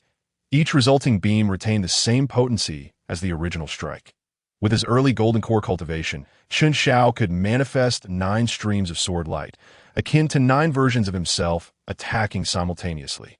Moreover, each stream could execute distinct sword techniques. At that moment, the 9 streams of sword light, imbued with terrifying momentum, struck toward the azure-eyed Sinian from all directions. The beast sensed the imminent danger, yet it remained undeterred. Charging forward toward Chun Zhao with reckless abandon, the 9 streams of sword light slammed into the Sinian, leaving 9 deep gashes upon its body, revealing bone beneath that, in an instant, blood, glimmering with a faint golden hue, rained down from the heavens. Mental demon! The azure-eyed Sinian roared in fury, its expression twisted as it pressed on, undeterred by the onslaught. It had not succumbed to the mental demon tribulation. It was fully aware that it was undergoing this trial. This was precisely Chun Zhao's intent, that a tribulation beast cognizant of its mental demon trial knew that only by conquering its inner demons could it successfully navigate the tribulation. Only then would the tribulation beast unleash its full potential. Charge! Chun Zhao shouted, and 3 beams of sword light radiated beside him. Enveloped by the 3 streams, he vanished in the blink of an eye. The charged sword technique propelled Chun Zhao's speed to unprecedented heights. The azure-eyed Sinian, caught off guard, collided forcefully with the ground, causing the entire sea of consciousness to tremble violently. Strike! Chun Zhao commanded, standing firm in the void. With the utterance of the word strike, a silvery sword light materialized. Transforming into a sharp, sword-like figure, the sword soldier appeared. It surged toward the azure-eyed Sinian. The divine beast struggled to rise, but upon seeing the diminutive figure rushing toward it, it let out an enraged roar and lunged forward to bite. The sword soldier offered no resistance, willingly allowing itself to be consumed by the azure-eyed Sinian. Buzz! But in the next instant, a colossal beam of sword light erupted from within the Sinian's belly, cleaving its massive form in 2 before it dissipated into the ether. Shortly thereafter, the azure-eyed Sinian's sea of consciousness began to crumble inch by inch. Indeed, this sword technique wielding the power of truth surpassed the unparalleled sword eye. In a previous encounter, Chun Zhao engaged in a fierce battle with a lower-ranked divine beast of the same realm.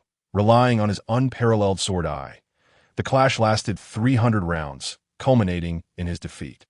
However, this time, he wielded only 3 strikes to vanquish the same-level azure-eyed swan and eye. Undoubtedly, a significant factor in this victory was Chun Zhao's ascension to the Golden Core stage, coupled with his possession of a Chaos Spirit Root. Compared to before, his strength had experienced a geometric increase. It can be asserted that with the Chaos Spirit Root, Chun Zhao genuinely possessed the qualifications to become a disciple of the Heavenly Path. In the next instant, Chun Zhao snapped his fingers, and the power of the Heavenly Path surged forth that he liberated himself from the state of Heart Demon and regained control over the tribulation. The azure-eyed swan and eye, previously slain by the Heart Demon, was restored in an instant. Ultimately, the tribulation clouds dissipated, and the azure-eyed swan and eye successfully transcended, transforming into human form that in the past few days, any divine beast or demon selected by Chun Zhao as a trial target, regardless of victory or defeat, successfully overcame their tribulation. This was Chun Zhao's form of recompense this very moment. News of the emergence of the supreme immortal artifact, the Daluo Sword Cauldron, had spread throughout the entire cultivation world and beyond, reaching the vast eastern wilderness. Overnight, the entire eastern wilderness began to tremble, with countless cultivators converging upon Yusha Mountain. Was this not the fabled Daluo Sword Cauldron of the Daluo Sword Sovereign from yesteryears? A green figure stood at the edge of Yusha Mountain, a middle-aged man whose every gesture seemed to blend seamlessly with the surroundings. He did not conceal his aura. An immortal from the eastern wilderness had finally descended upon the cultivation world. The immortal pondered for a moment, murmuring to himself. During the day, the Empress of the Diu dynasty performed feats of strength without suffering a backlash from the Daluo Sword Cauldron. With a soft exclamation, the immortal extended his hand toward the main peak of Yusha Mountain. Thunderous roars erupted as immense celestial power converged, forming a colossal hand that reached into the 99 layers of sword domain. Seizing the main peak of Yusha Mountain, he intended to take away the main peak, the Daluo Sword Cauldron, and the entire 99 layers of sword domain. However, in that very moment, the previously dim and lifeless sword domain suddenly ignited with brilliance. 99 sword shadows shot up into the sky, charging toward the immortal with lethal intent. Not good. The immortal's eyes widened in horror, yet he had no time to react. The 99 sword shadows twisted violently in the void, and the formidable immortal was instantaneously reduced to ashes, vanishing without a trace. Following this, Yusha Mountain returned to tranquility. In an instant, all cultivators near Yusha Mountain were left in shock, unable to comprehend what had just transpired. An immortal, one of the tribulation phase powerhouses, murmured. An immortal had descended, seeking to imitate the Empress and seize the Daluo Sword Cauldron, only to be annihilated. It dawned upon them that the Daluo Sword Cauldron was a fortuitous opportunity for cultivators. Immortals are not to be trifled with. To provoke them is to court death. A collective sigh of relief swept through the crowd, particularly among the major factions surrounding Yusha Mountain, who were grateful that no immortal conflict would unfold here. Boom! Just as the cultivators were recovering from their astonishment at the immortal's demise, the elemental energy surrounding Yusha Mountain began to tremble violently, converging toward the main peak. A gigantic golden tablet slowly materialized in the void, hovering above Yusha Mountain. The golden tablet extended for 100 miles, radiating a dazzling golden light that illuminated the night sky. It unleashed a tremendous force, compelling all cultivators within Yusha Mountain to withdraw instantly. No one may approach the main peak of Yusha Mountain. Those who defy this command shall perish. The golden tablet shimmered, inscribing 2 lines of large characters, each word imbued with boundless murderous intent. The Empress of Diu has a formidable presence. A tribulation phase cultivator scoffed. I am not a cultivator of the Diu dynasty. Why should I heed your commands? As he spoke, this tribulation phase powerhouse, with a disdainful smile, wielded his sword light and charged toward the main peak of Yusha Mountain. Boom! In that moment, the colossal golden tablet erupted with a terrifying aura, akin to a slumbering beast revealing its fangs. The rushing tribulation phase cultivator's expression changed drastically, and he obediently retreated. An immortal artifact. Does the Diyu cultivation dynasty possess such an artifact? At that moment, silence enveloped everyone surrounding Yusha Mountain. They all realized a profound truth.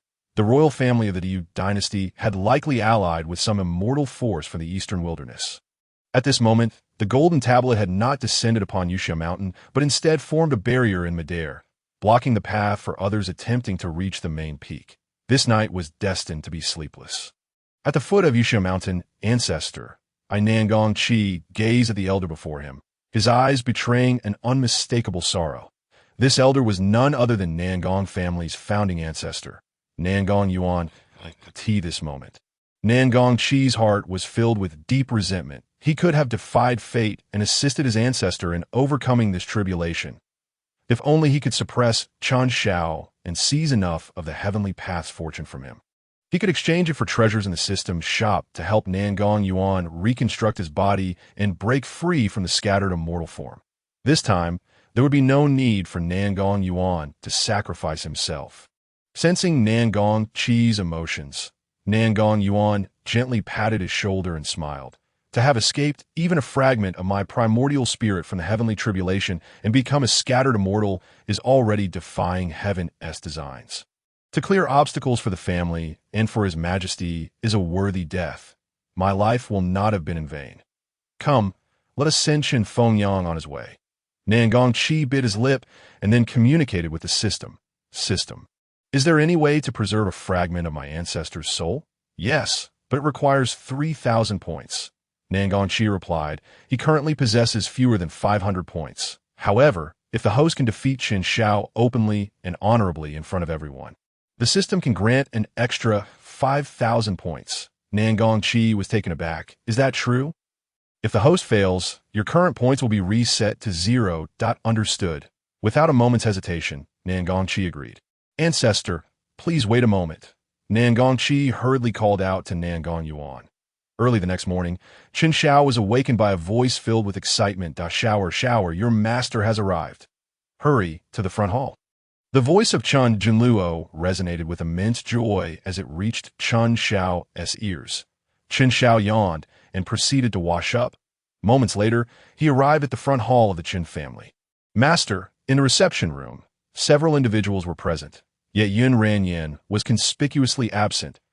At the main seat sat a young man clad in splendid attire, his features striking and demeanor carefree, leisurely savoring a piece of pastry. Chen Xiao paused for a moment, then swiftly approached the young man and bowed respectfully. Disciple Qin Xiao respectfully greets Master. Chapter 36. Born on the same day, same month, same year at this time in the reception room were the head of the Chen family. Chen Junluo, the elder Chen Wenxiu, and the second elder Chen Wenye. Initially, the three were incredulous, struggling to believe that the youth before them was the master Qin Xiao had spoken of. He was vastly different from their imagined immortal, who exuded an ethereal presence and shunned worldly affairs. Moreover, within mere moments of arriving at the Qin family, the young man had already consumed 3 plates of pastries. Upon seeing Qin Xiao, Yun Ranyan instantly beamed, her eyes crinkling with joy. As Qin Xiao straightened up, he curiously inquired, Master, why have you changed so much? Yun Ranyan stuffed another piece of pastry in her mouth, mumbling, dressing as a girl is quite inconvenient. It attracts some unwelcome attention. This way is much better. Chen Junluo, Chen Wenxiu, and Chen Wenye exchanged glances, bewildered. Dressing as a girl is inconvenient. So, this is still a young lady? Qin Xiao suddenly realized. He then turned to the other 3 in the reception room. Introducing, Father, Elder, Second Elder, this is my master, Yun Ranyan. Chen Junla wore a stern expression, forcing a faint smile as he greeted, Miss Yun, you honor us with your presence. Initially, upon hearing that Chen Zhao's master had arrived, Chen Junlu was overjoyed. However, upon seeing her in person, he was rendered speechless. He never anticipated that Chen Zhao's master would be so youthful. Although it is known that practitioners in the realm of cultivation have methods to retain their youthful appearance, it remains merely superficial. The essence of youth cannot be feigned. Gazing at the young girl before him, Qin Junlu almost believed that Chen Xiao had found a playmate for himself. Moreover, what struck him as even more astonishing was that she was indeed a young girl. Chen Junlu felt his mind was somewhat inadequate to comprehend the situation. Noticing the expressions of the onlookers, Qin Xiao offered no defense. He turned to Qin Junlu and said, "Father, I will take my master to my residence now." As he spoke, he took Yin Ranran by the hand and headed toward his small courtyard. The second elder, Chen Wenye, watched the two depart and murmured, "Is this truly Zhao's master?" Chen Wenshu chuckled. Could there be any deception? Both of us possess the cultivation of the transformation god realm. Have we not discerned the authenticity of Miss Yun? At this remark, both Chen Junlu and Chen Wenye suddenly realized. Even the late-stage Chen Junlu had failed to see through Yun Ranran's facade. Nor had he detected her disguise. Chen Wenye was enlightened. Indeed, who besides the celestial beings from the eastern wild world possesses such abilities? Chen Wenshu pondered aloud. The Empress has utilized celestial artifact to seal the peak of Yusha Mountain, likely seeking support from the celestial beings of the eastern wild world.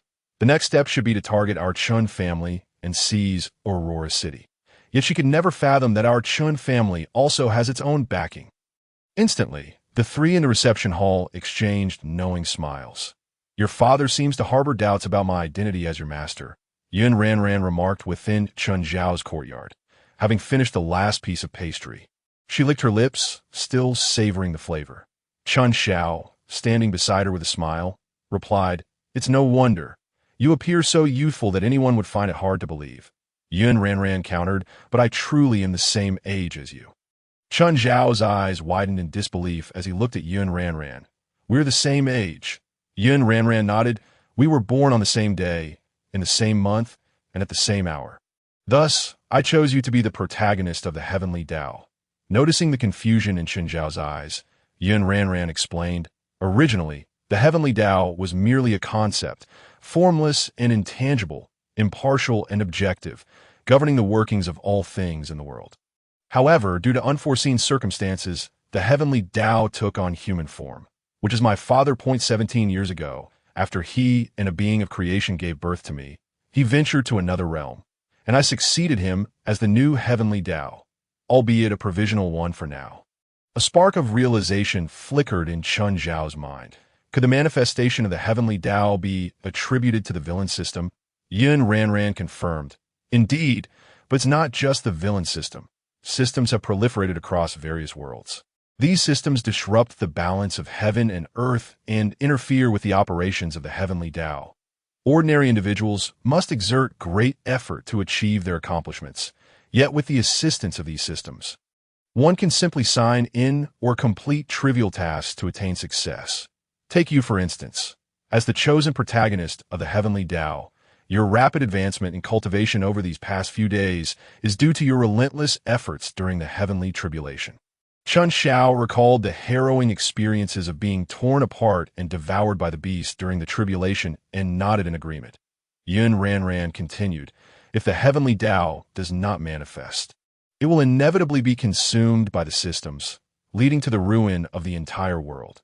Even if the Heavenly Dao takes form, should those systems reach a certain level of maturity, they could also swallow the Heavenly Dao."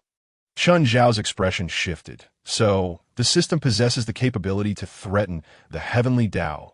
Yun Ranran nodded. "Therefore, dear disciple, you must protect me." Chun Xiao nodded earnestly. Yun Ranran added, "And remember, just because you are the protagonist of the Heavenly Dao does not mean you are invincible or immune to death. A moment's carelessness could lead to becoming a pawn for others." Chun Xiao nodded. "I understand. The narrative inscribed in the book of the Heavenly Dao, which had been altered, depicted a rather tragic fate for him. The plot arranged by the Heavenly Dao was merely an idealized trajectory that in this world, countless unpredictable factors exist, with systems being just one of them. For Chun Xiao to grow and truly become the protagonist of the Heavenly Dao, he must diligently cultivate with all his might. That moment, a thunderous noise erupted from the direction of the eastern gate of the city, as if some heavy object had fallen. Chun Xiao. On that day, at the Liu family, I was ambushed by your machinations, and I have yet to find peace within myself. Today, I shall seal my cultivation to the foundation establishment realm. Do you dare to engage me in a fair and honorable battle? Nangongchi's voice resonated through the array, instantly reverberating throughout Aurora City. At this moment, a massive arena manifested 3 miles beyond the eastern gate of Aurora City. Nangongchi stood with his hands clasped behind his back, commanding the stormy skies. Within Aurora City, chaos ensued as many rushed out to witness the spectacle. Nangongchi, the young lord of the Tianyang Marquis House, the one who rides the sword through the skies, spewing nonsense. At these words, laughter erupted from the nearby crowd. Over the past few days, Nangongchi had become the source of amusement for the entire Aurora City, even with the emergence of a top-tier celestial artifact. Nangongchi's name remained the talk of the town. Hearing the malicious jeers, Nangongchi pressed his lips tightly together. In the shadows, Nangong Yuan remained concealed, yet his face was filled with worry. Chun Zhao's voice echoed. What benefit do I gain from engaging in a fair battle with you? If you win, 1 billion high-grade spirit stones shall be yours. Upon hearing this, the previously mocking onlookers fell into stunned silence. 1 billion high-grade spirit stones. The Tianyang Marquis House truly possessed wealth beyond measure. High-grade spirit stones are typically quantified in billions. Some individuals began to stir, contemplating a move against Nangongchi. However, with Yuxia Mountain so close, the golden giant placard continued to radiate a dazzling light, dissuading their intentions. First, pay me 1 billion high-grade spirit stones as a deposit, and should you win, grant me 10 billion, but otherwise, we shall not discuss this further. Upon hearing Chen Zhao's words, the assembly collectively gasped. This Chen Zhao was audaciously demanding. Yet upon reflection, it seemed reasonable. Without external assistance, even if Nangongchi sealed his cultivation, Chen Zhao would undoubtedly be no match for him. Acknowledging his inevitable defeat, it was wiser to secure enough spirit stones in advance. After all, he would not suffer a loss. Chapter 37. The turtle-shelled rabbit, of course. Many awaited Nangongchi's response. Previously, he had extravagantly wagered 10 million high-grade spirit stones to challenge Chen Zhao, only to humiliate himself and flee in disgrace. One believed that Chen Zhao could defeat Nangongchi, who was a late-stage, nascent soul cultivator and one of the top prodigies of the Dayu dynasty. In the eyes of the crowd, Nangongchi had fallen victim to Chen Zhao's schemes. Chen Zhao was a complete wastrel, unconcerned with reputation. At this moment, Nangongchi's expression darkened. More spirit stones, and he opened with a demand for 1 billion high-grade spirit stones. Did he truly think him a fool? What if I refused to pay? Nangongchi's voice was as cold as ice, chilling to the bone. And then there was silence. Chen Zhao could not be bothered to entertain him further. Not willing to part with his money, yet seeking a duel? Dream on. Chen Zhao returned for his small kitchen, presenting a beautifully arranged platter of pastries. Master, you must try this. It's delicious. Yun Ranran hurriedly swallowed the candied fruit in her mouth, reached for the pastries, and remarked, Disciple, are you truly not going to engage him? Chen Zhao shrugged. If I could just eliminate him, I would definitely go. Why engage with this turtle-shelled rabbit? There's no advantage in winning or losing. Yin Ranran furrowed her brow slightly, pondering for a moment before stating earnestly, Indeed, after enjoying candied fruit, pastries lose their sweetness. Chen Zhao nodded in deep agreement. He then brought forth a pot of tea and placed it before Yun Ranran, suggesting, First, have a cup of spirit tea to cleanse your palate. After waiting for an extended period, seeing that Chen Zhao was no longer paying him any heed, Nangongchi spoke up once more, this time imbued with a hint of mockery in his tone. Chen Zhao, I shall grant you the span of an incense stick. Should you not emerge after this time, I will take my leave to block the entrance of the Chen family. Should anyone from the Chen household dare to step forth, I shall strike them down, one by one, until no one from the Chen family is brave enough to venture outside. Of course, I would not mind if the esteemed Chen Fengyang himself chose to engage me in battle. Upon hearing these words, an immediate silence fell over both the interior and exterior of Aurora City. Utter such a statement indicated that Nangongchi harbored an intense hatred for Chen Zhao. Some began to speculate that on that fateful day at the Yubao studio auction, when Nangongchi suffered disgrace, it was Chen Zhao who had covertly orchestrated it. However, the prospect of blocking the Chun family's door was a daunting task. Even if Nangong Chi's father, the Tianyang Marquis Nangong Su, were to come personally, it would prove futile. The Chun family was one of the 8 prominent immortal clans of the Diyu immortal dynasty, a pinnacle of power within the entire realm of cultivation. Nevertheless, to proclaim such a challenge was an unabashed provocation directed at the Chun family, should the Chun family choose to remain silent. It would undoubtedly lead to their diminishment in the eyes of others, especially in these tumultuous times when celestial artifacts had emerged, thrusting Aurora's city into the limelight. Suddenly, a powerful wave of spiritual energy erupted from Nangong Chi, revealing his cultivation at the initial stage of the transformation realm, unmasked and unapologetic. However, this time, there was no torrent of water gushing forth behind him, indicating that he had taken certain precautions. The transformation realm. Nangong Chi has actually reached the transformation realm, and he is not yet 50 years old. A cultivator of the transformation realm under 50 years of age was undeniably among the most extraordinary talents in the entire realm of cultivation. It seemed he truly possessed the strength to blockade the Chun family's entrance. It appeared that Nangong Chi's challenge to Chun Shao was not solely for his own sake. The shadow of that female emperor loomed behind him. TSK, the Tianyang Young Marquis has made his move. I shall see how Chun Shao, or rather the Chun family, will respond. This time, the Chun family is likely to suffer a significant loss. Chun Shao is merely a debauched scion. Certainly not a match for Nangong Chi. Even at the same level of cultivation, if the young Marquis truly goes to block the Chun family's door, I am eager to witness whether it will be the old fogies of the Chun family who step out shamelessly or the younger generation who rise to this occasion. At that moment, the discussions grew louder, clearly orchestrated by those aligned with Nangong Chi or the female emperor, aiming to steer public sentiment against the Chun family and corner them into a precarious position. Just then, a man clad in crimson attire with fiery red hair and a striking countenance emerged from the city gates. The man, his long red hair ablaze like fire and his light golden eyes fixed intently on Nangong Chi atop the arena, declared, I am Chun Daqiang of the Chun family, great and powerful. Young man, do you comprehend the gravity of your words? Chun Daqiang unleashed the peak power of his transformation realm cultivation without restraint on the arena. Nangong Chi's expression turned pale as he stumbled back 3 steps. His face etched with astonishment as he regarded Chun Daqiang. Is he a member of the Chun family? The Chun family conceals such formidable strength. System, who is this person? Which member of the Chun family is he? Nangong Chi urgently called out to the system. After a considerable pause, the system finally responded, this is a character outside the narrative. The host must expend 500 points to investigate this individual's background. Nangong Chi groaned inwardly. Points, yet again, what I lack most at this moment are points, despite the appearance of this character outside the narrative. Nangong Chi was not entirely surprised. The so-called narrative had collapsed completely the moment the Deluo sword cauldron emerged in the original storyline.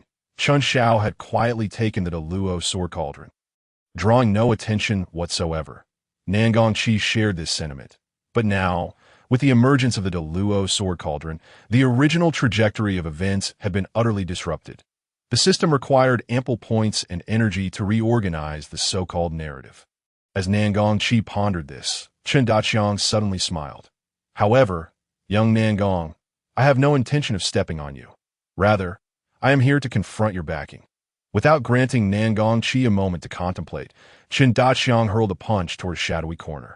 In an instant, the air above erupted in scorching waves, resembling the descent of heavenly fire. Not good. Nangong Chi's expression shifted drastically. That direction was where Nangong Yuan was located. Humph. Nangong Yuan snorted coldly. He bore no fear of transformation realm cultivators. Having transcended the trials of the 2 scattered immortals, with a swift flick of his sleeve, a tempestuous force coalesced into a massive whirlwind, surging toward Chun Daqiang's palm strike. Boom! The collision of their powers resonated in the air, producing a thunderous roar. Chun Daqiang narrowed his eyes at a scattered immortal beneath the ascension. He must be here for a reason, but he quickly surmised that this individual was likely attempting to undergo tribulation within Aurora City. Did he not realize how many tribulation stage cultivators had congregated in Aurora City? If these cultivators' tribulations were to ignite, it could spell disaster for the entire city. Chen Daqiang licked his lips, an aura of murderous intent radiating from him. Suddenly, Chun Zhao's voice resonated in his mind. Return, do not harm that scattered immortal. Upon hearing that the opponent was a scattered immortal, Chen Xiao felt a surge of excitement. He had just taken on the scattered immortal tribulation and was eager to find a scattered immortal to test his skills. However, the previous night, he had searched the tribulation for hours without encountering a single scattered immortal. The scarcity of scattered immortals was remarkable. Yet today, one had seemingly delivered himself to his doorstep, and one connected to the Tianyang Marquis's residence at that. You have brought enmity upon the Tianyang Marquis. Do not blame me for this. Chapter 38. Golden Core Stage. Are you not at the Foundation Establishment stage? Upon hearing Chun Zhao's words, Chen Daqiang did not hesitate. He turned and fled to demonstrate that his retreat was not by design. A trickle of crimson blood escaped from the corner of his mouth. Such a formidable backing. I am no match. As he spoke, he hurriedly dashed back into Aurora City. Nangong Yuan furrowed his brows slightly, but remained silent, continuing to conceal himself in the shadows, as though he had never appeared at all. Yet in that fleeting moment, everyone had heard Chun Daqiang's roar, a scattered immortal. No wonder Nangong Qi dared to proclaim he would blockade the Chun family's entrance. It turns out he is accompanied by a scattered immortal. A scattered immortal, such a unique existence, could theoretically be considered the pinnacle of combat power within the realm of cultivation. However, being a scattered immortal was a dead end. One could not ascend to immortality nor achieve longevity. As long as one lived, they would be perpetually struck by lightning until they perished. Chen Xiao had already exited Aurora City and stood before the square arena. Xiao. Chen Junla's expression changed as he prepared to pursue, only to abruptly feel a vast yet gentle pressure rising. No worries. I am here. Yin Ranyan's voice, still a clear male tone, acted like an anchor, instantly calming the previously agitated Chun Junlu and the others. Chun Xiao stood beneath the arena, gazing up at Nangong Qi. Come, let us fight. Nangong Qi paused momentarily, casting a doubtful glance at Chun Xiao. He then heard Chun Zhao's cold chuckle. You have a scattered immortal by your side. What if he is on the verge of undergoing tribulation? I do not fear your blockade of the Chen family. I fear that you will bring a scattered immortal to undergo tribulation within the city. Do you know how many tribulation stage cultivators are currently in Aurora City? Chun Zhao's words serve as a warning to all present. From this day forth, should anyone undergo tribulation within Aurora City, it would be attributed to Nangong Qi and his associates. The surrounding cultivators' expressions shifted. However, upon reflection, they felt Chen Zhao's words were somewhat alarmist. Allow a scattered immortal to undergo tribulation within the city. If someone were to attempt such a thing at this moment, they would surely become the common enemy of all. At this moment, Aurora City was not solely populated by the Dayu dynasty's cultivators. Nangong Yuan, expressionless, mused that if he could obtain a superior grade celestial artifact, becoming everyone's enemy would be of little concern. Nangong Qi uttered no further words. He merely beckoned Chun Xiao with a finger. Come, let us battle. The humiliation you brought upon me that day, I shall reclaim today. Yet, Chun Xiao took a step back. First, seal your cultivation. Otherwise, I dare not ascend the arena against a cultivator of the transformation realm. Furthermore, I am uneasy with you sealing me. I would prefer another to undertake that task. Nangong Qi furrowed his brow as he surveyed the surroundings, only to find a crowd of onlookers. I shall do it. At that moment, a melodious female voice resonated that a woman clad in white appeared, seemingly walking upon the void. Her figure was graceful, her beauty unparalleled, exuding an aura of chilling elegance. There was a resemblance in her features to Shui Yunji. Shui Yunju. Nangong Qi's pupils constricted. Shui Yunju, the foremost prodigy of the Shui family in the Northern Realm, ranked among the top 10 extraordinary talents of the entire Dayu immortal cultivation dynasty. Merely 28 years of age. She had already attained the transformation realm. Before acquiring the system, Nangong Qi had been far inferior to Shui Yunju. Moreover, Shui Yunju was the elder sister of Shui Yunqi, a close friend of Chun Xiao. Sister Yunju, Chun Xiao, greeted her.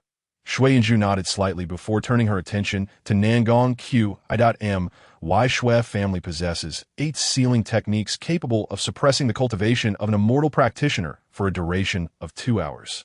Are you willing to accept my seal, young lord?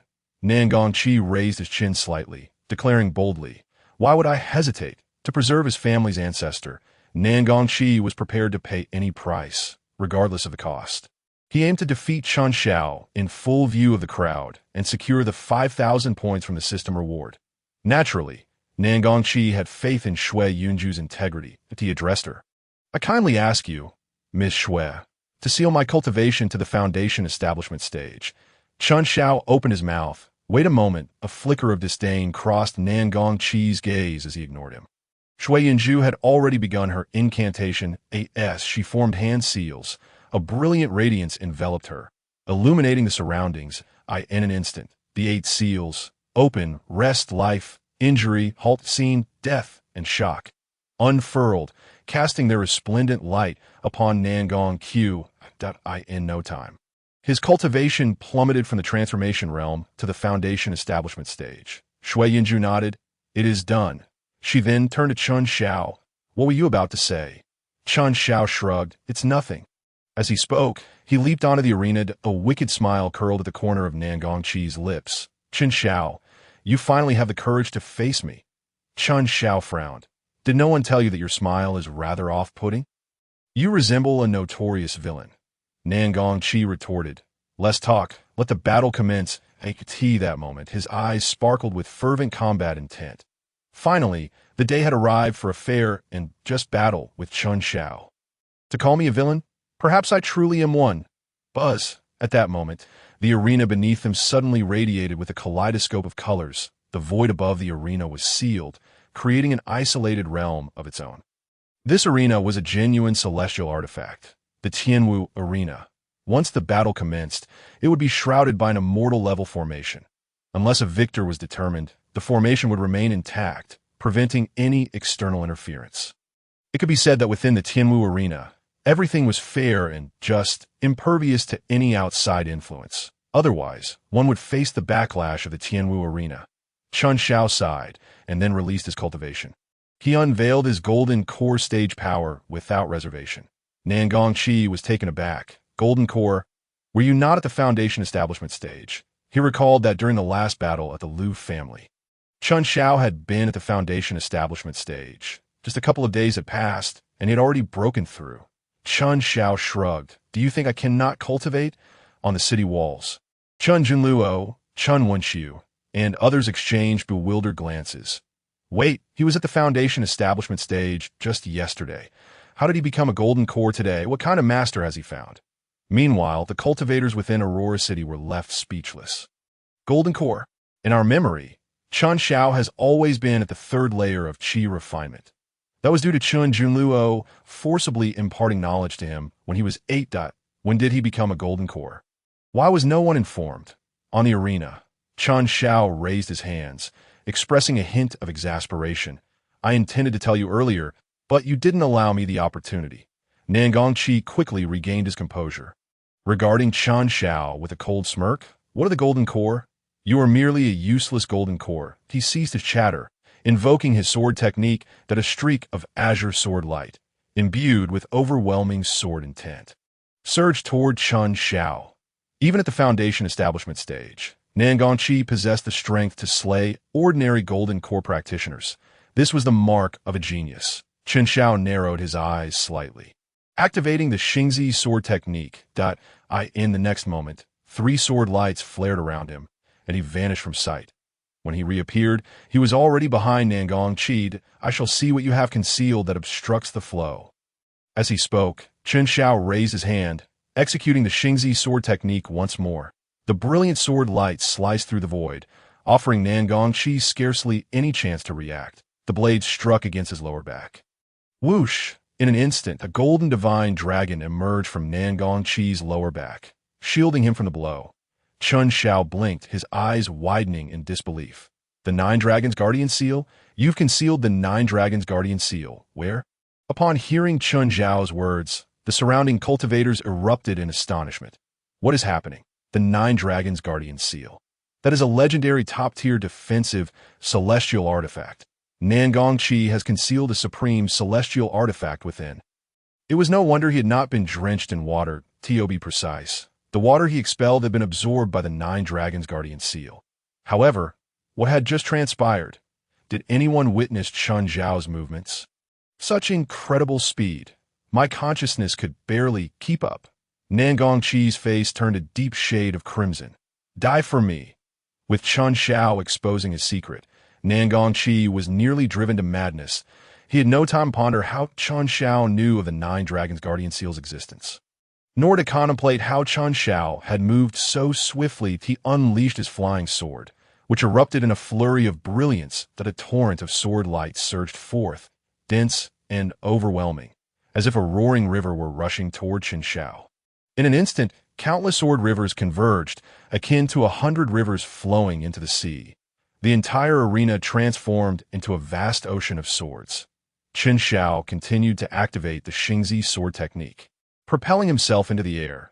The next moment, he bellowed, "Nangong Tortoise, behold my celestial sword thunder technique." Boom! As his voice faded, for bolts of heavenly thunder crashed down, striking toward Nangong Qi. Nangong Qi's expression shifted dramatically. He felt the devastating power emanating from those 4 bolts of thunder. Without hesitation, he urged the Nine Dragons Guardian Seal to manifest 4 golden dragons to counter the thunder, while he himself dashed away to the side. However, the 4 bolts of thunder seemed to possess sentience, effortlessly bypassing the 4 golden dragons and directly striking Nangong Qi. How could this happen? Nangong Qi barely had time to react before his body was sent flying. His eyes were filled with shock and confusion. No. Whose thunder technique can turn corners? Chun Zhao scoffed. This is no ordinary thunder. It is a thunder tribulation. The primary distinction between thunder tribulation and regular thunder is that thunder tribulation locks onto its target, relentless until death. Thunder tribulation must be faced head-on, with no possibility of evasion. Nangong Qi and the thunder tribulation are fated to clash. Chapter 39. Transformation Realm High Dog versus Nine Dragons Guardian Seal. In that moment, the ocean of sword energy that had filled the arena vanished completely. Nangong Qi struggled to rise from the ground, casting a bewildered glance at Chun Zhao. What in the world is this thunder technique? At this point, his defensive robe had been shredded to tatters, leaving him in a state of utter disarray. Although it was a high-grade defensive robe, Nangong Qi, with his current foundation establishment cultivation, could not unleash its full potential. Chun Zhao grinned. Did I not tell you? Celestial Sword Thunder Technique. As the words fell, a thunderous boom echoed through the air. Once more, 0.4 bolts of celestial lightning descended from the void above. Nangong Qi's expression changed dramatically, and he instinctively dodged to the side. Yet, the 4 bolts of tribulation lightning followed him relentlessly, locking onto his presence the moment the tribulation was about to strike. 9 golden divine dragons suddenly emerged behind Nangong Qi, swirling around him. With a resounding crash, the 4 bolts of thunder were intercepted by the 9 divine dragons. Nangong Qi stood firm, unmoving, but his countenance was one of profound distress. Seeing this, Chun Zhao erupted into hearty laughter, exclaiming, "What a remarkable young Lord Nangong! To wield a top-tier defensive artifact with merely foundational cultivation and unleash its full might." Upon hearing Chun Zhao's words, the onlooking cultivators around the arena scrutinized Nangong Qi closely. The 9 golden dragon shadows that danced beside him resembled true celestial dragons. Indeed, it was the legendary top-tier defensive artifact, the 9 dragons protecting Heaven Seal. It was said to be a near-legendary treasure, just a breath away from being a celestial weapon. However, what secrets did Nangong Qi possess that allowed him to command such power at the foundational level? He could not even fully utilize the capabilities of a superior grade robe, yet here he was, wielding a top-tier artifact. Instantly, murmurs rippled through the crowd of spectators. Nangong Qi was taken aback. He had not anticipated that so many would recognize the 9 dragons protecting Heaven Seal. His gaze instinctively drifted toward the edge of the arena, where he soon spotted a man with a sinister expression, coldly staring back at him. Ing Wuxian. In that moment, Nin Gongqi's pupils constricted sharply. He would never forget how his childhood caretaker, Nan Gongji, had been slain by Ing Wuxian with a single sword strike. "I will make you pay with your life." Nan Gongqi let out a low, furious roared, as if in response. Ing Wuxian made a gesture across his throat. Boom! Just then, the thunder roared again. In the void above, bolts of tribulation lightning descended, striking fiercely towards Nin Gongqi. This time he did not evade. He allowed the system to channel the power of the 9 dragons protecting Heaven Seal to withstand the onslaught of lightning, while he brandished his flying sword, steadily advancing towards Chen Xiao. His pace was unhurried, but with each step, his aura intensified. Shui Yunju, observing from the sidelines, furrowed her brows slightly. Celestial-level divine art, reverse dragon 8 steps. Within 8 steps, construct a domain where I am invincible, she murmured to herself. This was a divine art she had once read about in an ancient tome, and she had not expected to witness it in reality. The reverse dragon 8 steps had, of course, been obtained by Nan Gongqi through the system's marketplace. As long as he possessed sufficient points, the system could grant him anything he desired. The means to acquire those points lay in Chen Xiao, by suppressing him, plundering his fortune, and converting it into points. This time, by defeating or even slaying Chen Xiao, he could earn 5,000 points from the system. 5,000 points could alleviate all worries that ate this moment, having taken the 4th step of the reverse dragon 8 steps. A faint dragon shadow manifested beside Nan Gongqi, emanating a subtle pressure beneath the golden dragons of the 9 dragons protecting Heaven Seal. Die! Nan Gongqi slashed forth with his sword. The strike was as fierce as a dragon, and the faint dragon shadow erupted with a thunderous roar. Accompanying Nan Gongqi's strike, it lunged forward with ferocity. Simultaneously, he quickened his pace, completing the final 4 steps of the reverse dragon 8 steps. Chen Xiao, even if you are at the golden core stage, what of it? Today I shall slay you. Nan Gongqi's figure surged forward like a dragon, defying the heavens as he approached Chen Xiao. The sword his hand struck first. Overlapping with his previous strike, the 2 swords combined, both aimed at Chen Xiao. In that instant, Chen Xiao felt the air around him grow thick and viscous. His body seemed to sink into a quagmire, making movement exceedingly difficult. Duel! At the moment the dual swords approached, Chen Xiao let out a long cry. Buzz! The flying sword in his grasp erupted with unparalleled brilliance. Bolts of tribulation lightning converged, culminating in a sword strike from the heavens. Riding the lightning, it descended with ferocity, clawing and roaring like a dragon. This strike was indistinguishable from the one Nan Gongqi had unleashed through the reverse dragon 8 steps. The sword technique of duel could emulate all sword arts in existence. Yet, Chen Xiao's strike was forged from tribulation lightning, imbued with the power to obliterate the heavens and earth. Simultaneously, Chen Xiao unleashed a second sword, mirroring Nan Gongqi's second strike. At this moment, the golden core within Chen Xiao was pushed to its limits. His vast, true essence resembled an endless expanse of stars. His sword was swifter than Nan Gongqi's. In an instant, for beams of sword light clashed in the void. Radiant brilliance erupted upon the arena, dazzling to the eye, causing many lower-level cultivators to avert their gaze. After a brief moment, the brilliance faded. Nan Gongqi stood at the center of the arena, unyielding and resolute. Meanwhile, Chen Xiao soared above, suspended 10 feet in the air, surrounded by 9 golden divine dragons that danced around him. Chen Xiao, will you only flee? Nan Gongqi called out, laced with mockery. Chen Xiao scoffed in return, Turtle Chi, so you intend to don a shell and engage me in a fair battle? Nan Gongqi, unflinching, replied, how is this not a fair fight? The 9 dragons protecting Heaven Seal is my innate artifact. My ability to wield it is my own skill that if you disagree, then keep it to yourself. After all, the system belongs to me. He felt justified, for even the Tianwu Arena did not consider his actions deceitful. Chen Xiao chuckled, very well. So this is how you wish to play. Chen Daqiang, come forth. Upon hearing the name Chen Daqiang, both Nan Gongqi and the surrounding cultivators were momentarily taken aback. That wasn't he the one who had just faced off against the avatar of a scattered immortal? But now, Chen Xiao and Nan Gongqi were on the Tianwu arena. Once the array of the Tianwu platform was activated, no matter how powerful, even an immortal would be powerless until a victor was determined. Outsiders could not intervene. Ew. Nin Gongqi had barely uttered a word when Chun Daqiang transformed into a blazing fire, instantly ascending to the Tianwu arena. What was happening? At that moment, not only Nin Gongqi, but also other powerful figures were left in astonishment. On the city walls, the Chun family members exchanged bewildered glances. Chun Daqiang. There had been inquiries about where he had come from. When had the Qin family gained such a figure? However, the name Chun Daqiang was indeed impressive. The Qin family was large and powerful, yet this was not the crux of the matter.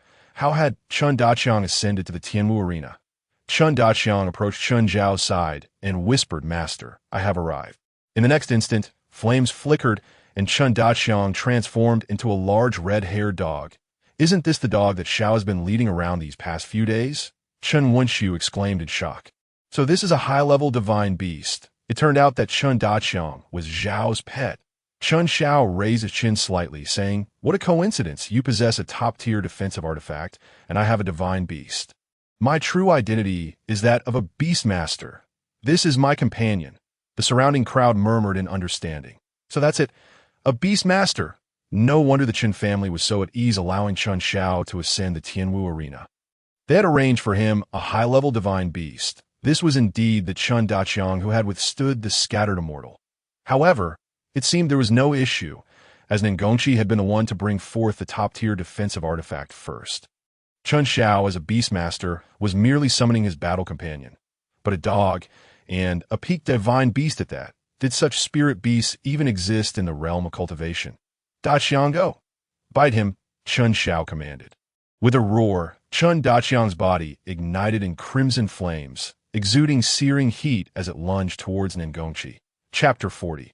The bird of Chun Xiao, be careful. Sure, this dog is no ordinary foe.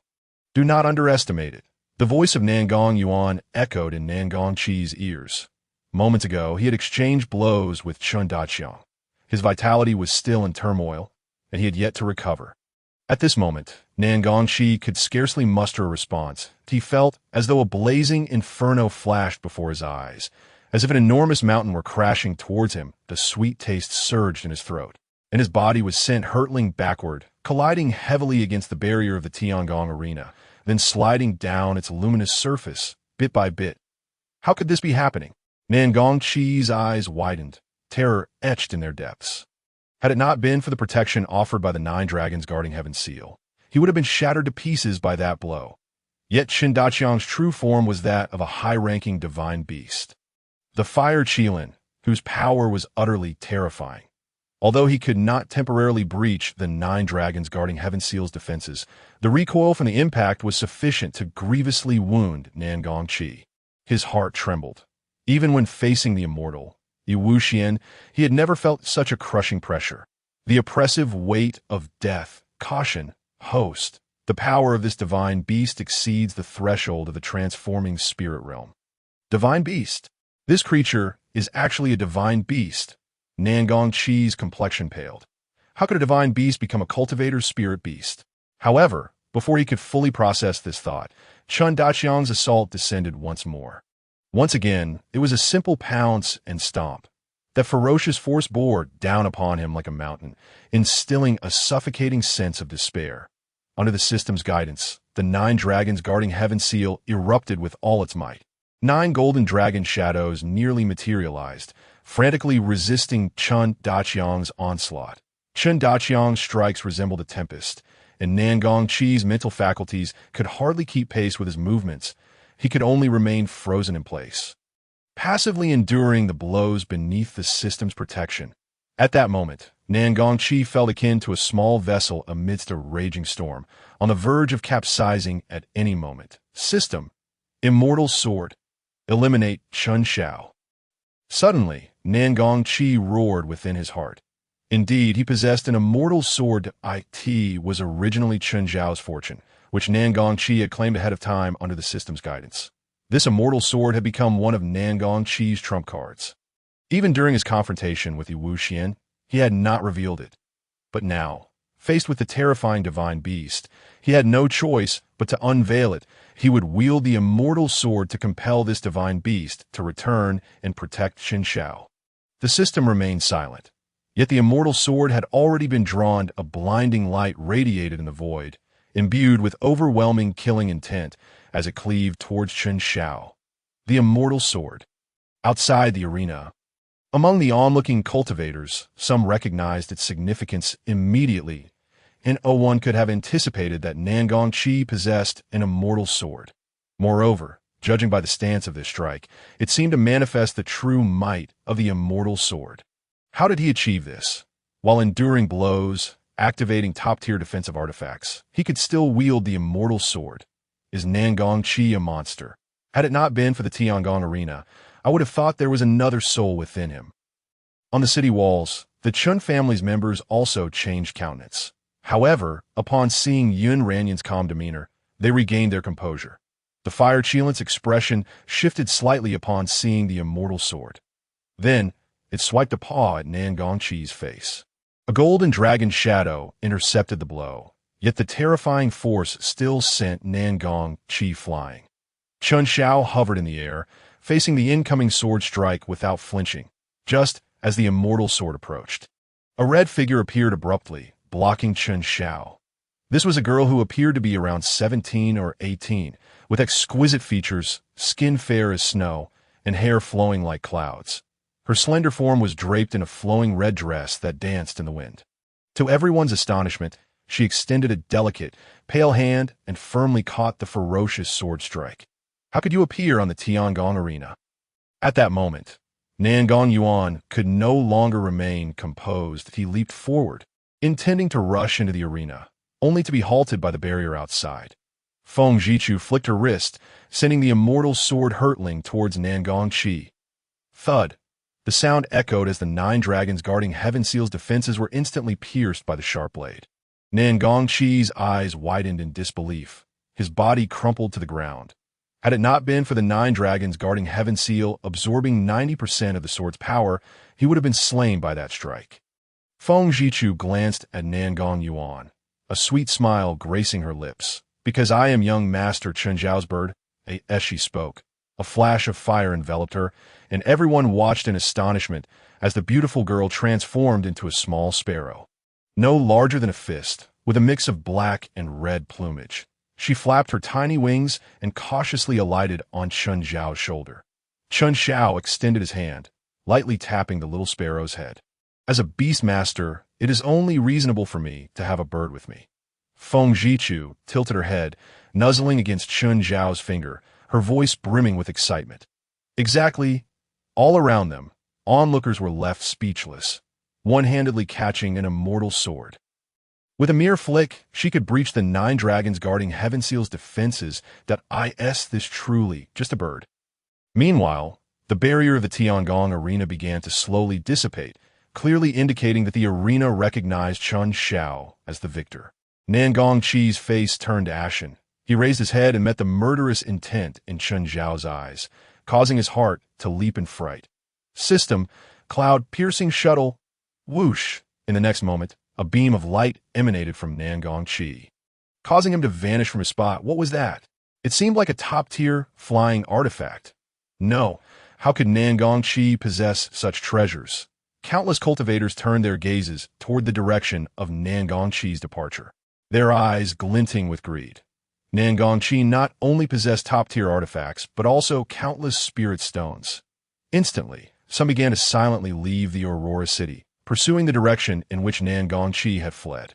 Chen Zhao's lips curled into a slight smile, but he chuckled softly. Well then, the entire immortal realm now knows that Nangong Qi is a walking treasure trove. Even if he gets lost, it cannot be blamed on me. In the next moment, the shadow beneath Chen Zhao's feet suddenly faded in color. Cough. Immediately after, Qin Shao cleared his throat and called out, "Is there any fellow Taoist present who wishes to challenge me?" Chen Shao, rather than wait for a better day, let us settle it today to avoid future troubles. Upon hearing this, every onlooker's eye began to twitch. They glanced at the bird perched on Chen Zhao's shoulder, then at the dog he held, which had an immortal sword clenched in its mouth. Had we gone mad, or were we simply foolish to consider challenging you? Chapter 41. Capture Nangong Qi after Nangong Yuan's departure. He too faded away without a sound. This moment. The Tiangong Arena remained stationed outside the eastern gate of Aurora City, with no one daring to dismantle it. Within and around Aurora City, myriad cultivators began to engage in animated discussions about the extraordinary battle they had just witnessed. Though the fight was incredibly intense and captivating, the reality was that a fair one-on-one duel was non-existent. It was clearly two top-tier players showcasing their exploits on the arena, especially Nangong Qi.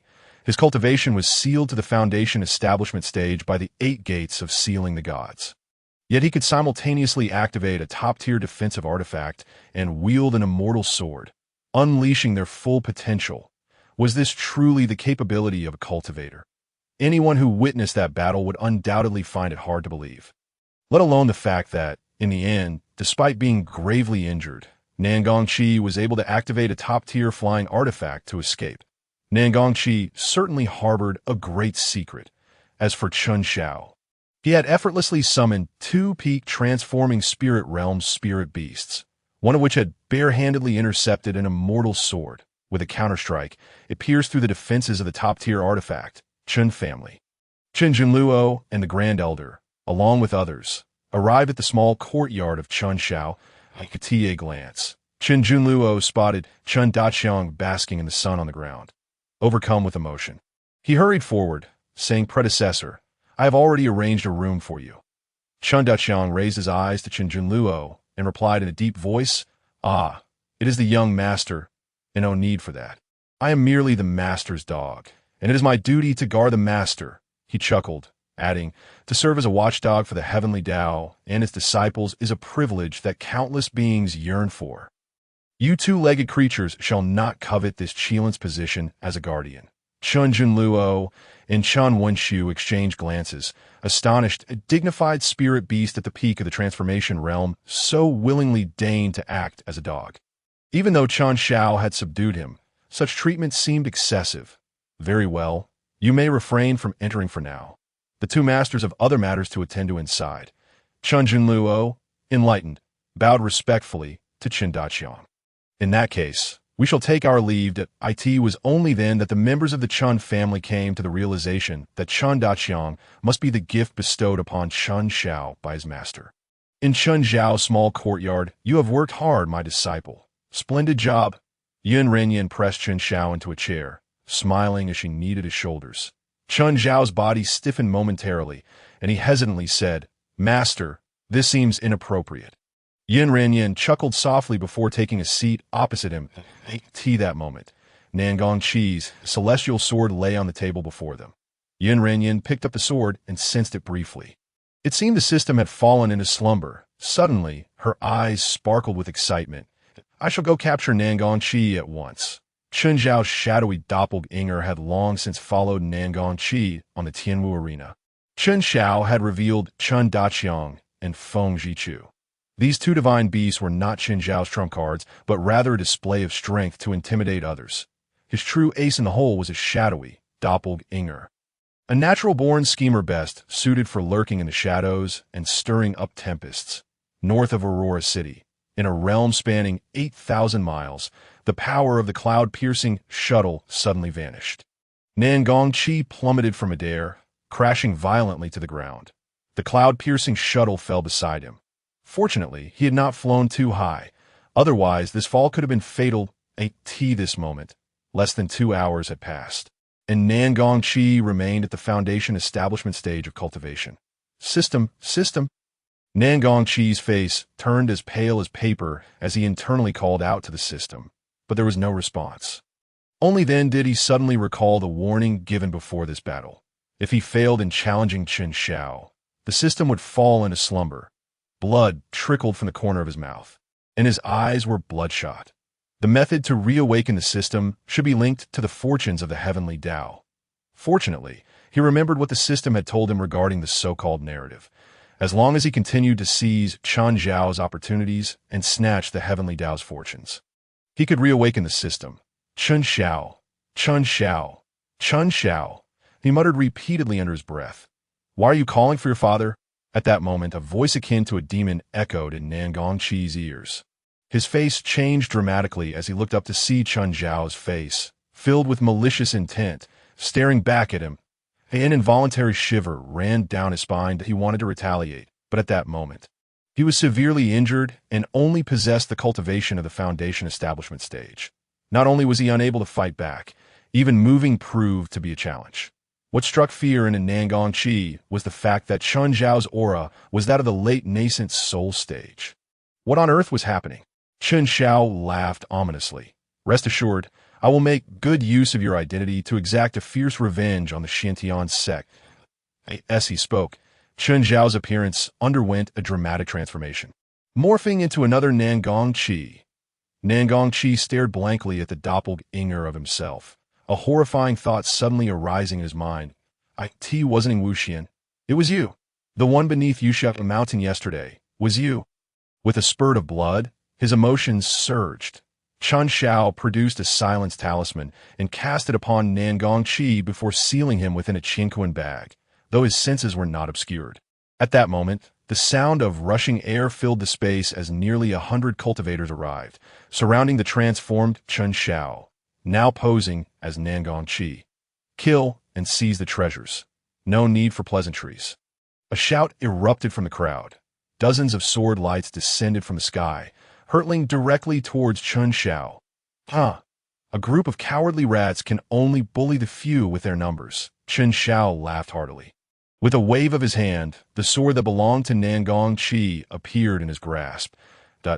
In the next instant, the sword art of duel was unleashed at a vast and vigorous sword intent erupted from his body. Soaring into the heavens, it was precisely the sword intent that Nan Gongqi had used against Chun Zhao in their previous confrontation. As the sword was unleashed, the foremost cultivator was struck and sent flying. Simultaneously, Chun Zhao's cultivation was fully revealed. He had indeed broken through the 8 gates of divine sealing and restored himself to the nascent soul stage. A mere nascent soul stage. He would kill. The celestial sword had already been taken away by a dog. The cloud-piercing shuttle lay discarded nearby. Nan Gongqi possessed only a 9-dragon guardian seal, and the others were utterly undeterred. After enduring trials in the heavenly tribulation for so long, it was time to assess the results. A murderous intent filled Chun Zhao's gaze as he spotted the members of the Xintian sect. The Xintian sect was the sworn enemy of the Chun family. These Xintian sect individuals had been brought by Ing Wuxian. In the next moment, Chun Zhao took a step forward, arriving before the disciples of the Xintian sect. Chapter 42. Stirring up the storm, the vast majority of the cultivators present had employed concealment techniques or talismans to hide their forms and auras. After all, no one would be brazen enough to commit murder and theft openly, especially against the young lord of the Tianyang Marquisate of the Danyu dynasty. The Xintian sect members, however, did not hide. Currently, the Xintian sect and the Tianyang Marquisate remained allies, both serving as right and left arms of the empress. This time, Ing Wuxian had brought the disciples of the Xintian sect to rescue Nan Gongqi. Of course, Ing Wuxian had not brought the Xintian disciples who were lurking within Aurora City. Nan Gongqi glanced at Ing Wuxian before stepping forward, executing the reverse dragon 8 steps, his entire being resembling a divine dragon traversing the void. With each step he took, his aura intensified. The reverse dragon 8 steps was originally not a sword technique, yet Nan Gongqi was a sword cultivator who had comprehended sword intent with the system's assistance. He had fused the reverse dragon 8 steps with sword intent. Therefore, Chun Zhao could effortlessly emulate Nan Gongqi's reverse dragon 8 steps using the sword art of duel. Young lord, you must flee. We shall hold them off, a disciple of the Xintian sect hurriedly urged. Yet before he could finish his sentence, a brilliant sword light sliced through the air, and the disciple's head was sent soaring. Immediately after, Nan Gongqi executed the reverse dragon 8 steps in rapid succession. With each step, a dragon shadow sharp as a sword manifested in the void. Nan Gongqi charged like a frenzied tiger into a flock of sheep, mercilessly slaughtering. Meanwhile, the Xintian sect disciples were focused on the pursuing cultivators behind Nan Gongqi. In that instant, everyone was bewildered that weren't the Xintian sect members here to rescue Nan Gongqi. Why was Nan Gongqi attacking the Xintian sect cultivators? Nangong Chi, what are you doing? In the blink of an eye, the Xintian sect cultivators finally reacted. While they shouted in anger, they also summoned their flying swords and magical treasures to retaliate. Naturally, they sought revenge for their steward. Nangong Chi's voice resonated like a demonic sound emerging from hell. His eyes glowed crimson, and an overwhelming hatred erupted from him. Ing Wuxian, I may not be able to kill you for now, but not a single one of your companions shall escape. Nangong Chi, Ing Wuxian shouted in fury. What time is it now? And you still cling to these personal grievances. Personal grievances? Nangong Chi laughed maniacally. You have slain the chief steward of my Tianyang Marquise. At the sound of this furious roar, the crowd erupted in shock. The chief steward of the Tianyang Marquise. Nangong Ji, he was the most trusted aide of Marquis Nangong Su. Effectively the second in command of the estate. How could he have been killed by Ing Wuxian? Just yesterday, at the foot of Yuxiao Mountain, individuals from the Tianyang Marquise indeed clashed with Ing Wuxian. Some recalled the battle that had transpired there that very morning. However, at that time, the attention of everyone was fixated on the emergence of the supreme-grade immortal artifact, the Deluo Sword Cauldron. Additionally, numerous conflicts had erupted at the foot of Yuxiao Mountain, thus failing to attract much notice. Yet the death of Nangong Ji, a formidable figure at the God transformation stage, was no trivial matter. It could very well incite a conflict between the Tianyang Marquise and the Xintian sect. In that instant, 3 more disciples of the Xintian sect fell beneath Nangong Chi's blade. If that is the case, then let the slaughter commence. Ing Wuxian's expression darkened. His voice resonated like a great bell, reverberating through the air. Upon hearing his command, the disciples of the Xintian sect ceased holding back. They had resolved to kill Nangong Chi without hesitation. Not be deceived. The Xintian sect is merely performing for show here. Their true target is none other than Nangong Chi. After all, Nangong Chi is a veritable treasure trove. Kill. In an instant, the onlookers who had merely been spectators sprang into action, joining the fray. Humph! Ing Wuxian scoffed coldly. With a wave of his hand, a black river of swords cleaved through the void. 3 nascent soul cultivators were reduced to ashes. The black sword river rang out ominously in the air. Intruders shall perish. Ing Wuxian's voice was frigid, laden with menace. You dare to kill my disciples. A God transformation stage cultivator roared in fury. As he spoke, he charged through the black sword river, heading straight for the Xintian sect's cultivators. Though he could not overpower Ing Wuxian, avenging a few fallen disciples was well within his capability. Intruder shall die. Who do you think you are? Other cultivators responded with derision, dismissing Ing Wuxian's threats entirely. A grand melee erupted instantaneously. Nangong Chi executed the reverse dragon 8 steps, weaving effortlessly among the throng. Those cultivators were unable to even graze the hem of his garment, from beginning to end. Nangong Chi's aim was unequivocally directed at the disciples of the Xintian sect. Ing Wuxian's countenance darkened to the point of seeming to drip with malice, observing the Xintian sect's disciples being slaughtered or inadvertently killed. He activated a frenzy of retaliatory strikes. Anyone who dared obstruct him, aside from the Xintian sect's disciples, was met with merciless death. In an instant, all present were driven into a frenzy that a torrential rain of blood fell, and various nascent soul cultivators fled in panic. Nangong Chi, you shall die. Another God transformation stage cultivator from the Xintian sect finally seized upon the flaw in the reverse Dragon 8 steps. Closing in on Nangong Chi, the treasure hammer in his hand transformed into a mountain-sized weapon, descending upon Nangong Chi with lethal intent. Nangong Chi is mine. At the same moment, 5 additional God transformation stage cultivators took advantage of the opportunity. Surrounding Nangong Chi on all sides, sealing his fate at this juncture, Nangong Chi found himself ensnared in a desperate situation, with nowhere left to retreat. Even if I must perish, I shall take one with me. Nangong Chi bellowed in despair. Simultaneously, 9 faint golden dragon shadows flickered into existence around him, only to extinguish almost instantly.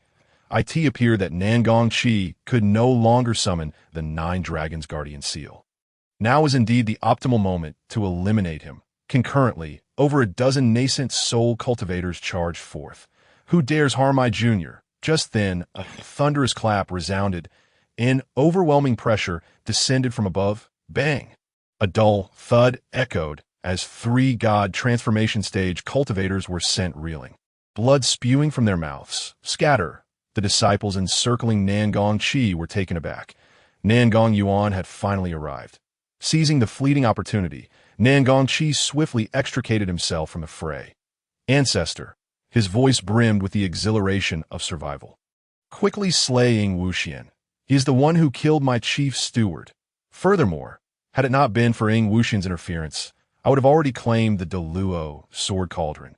Nangong Chi spoke with urgency, leaving those around him momentarily stunned. Was it possible that the Deluo sword cauldron was unearthed by Nangong Chi? No wonder there had been conflict between Nangong Chi and Ying Wuxian.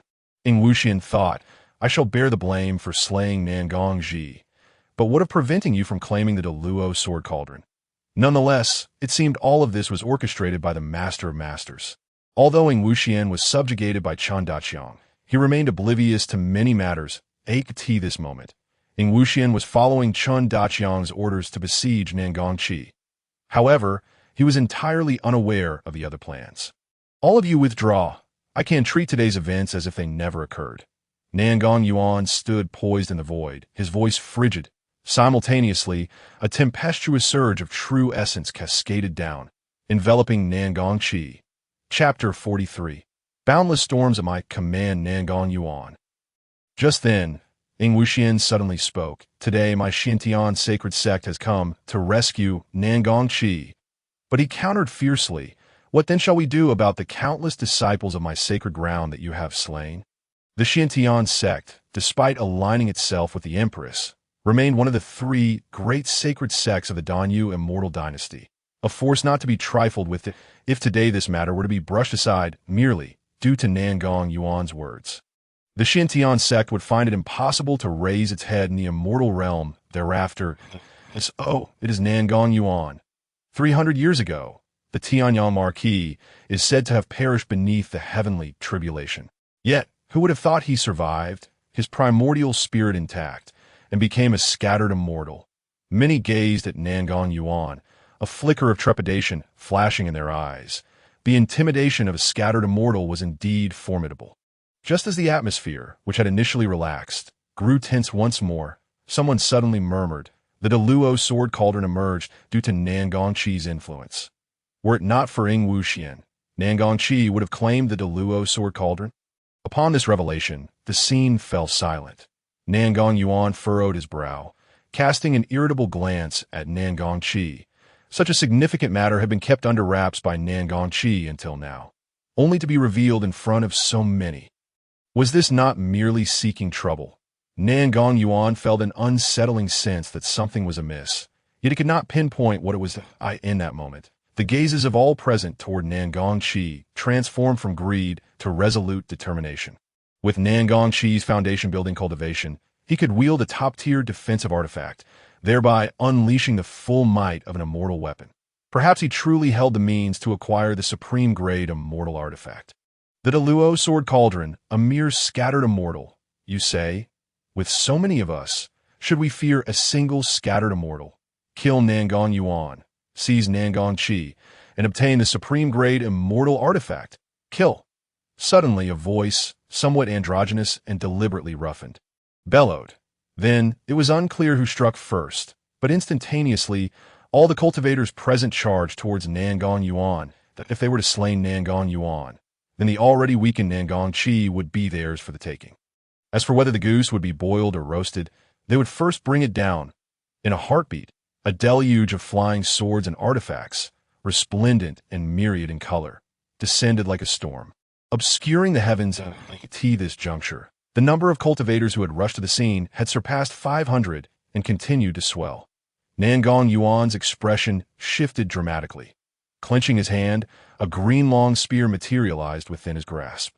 Simultaneously, a ferocious whirlwind erupted around him. With a sweeping motion of his spear, the spear's radiance intertwined with the storm, generating a terrifying force of rending in an instant. The foremost god transformation stage cultivator was cleaved in two by that very strike. Ing Wuxian, do not delay in assisting. Nangong Yuan's voice was tinged with desperation. You and I are both subjects of His Majesty. At this moment, we must prioritize the greater good and set aside personal grievances. He could not afford to die, at least not for now. Nangong Yuan arrived in Aurora City with the intent of perishing alongside Chen Fengyang. Ing Wuxian sneered coldly.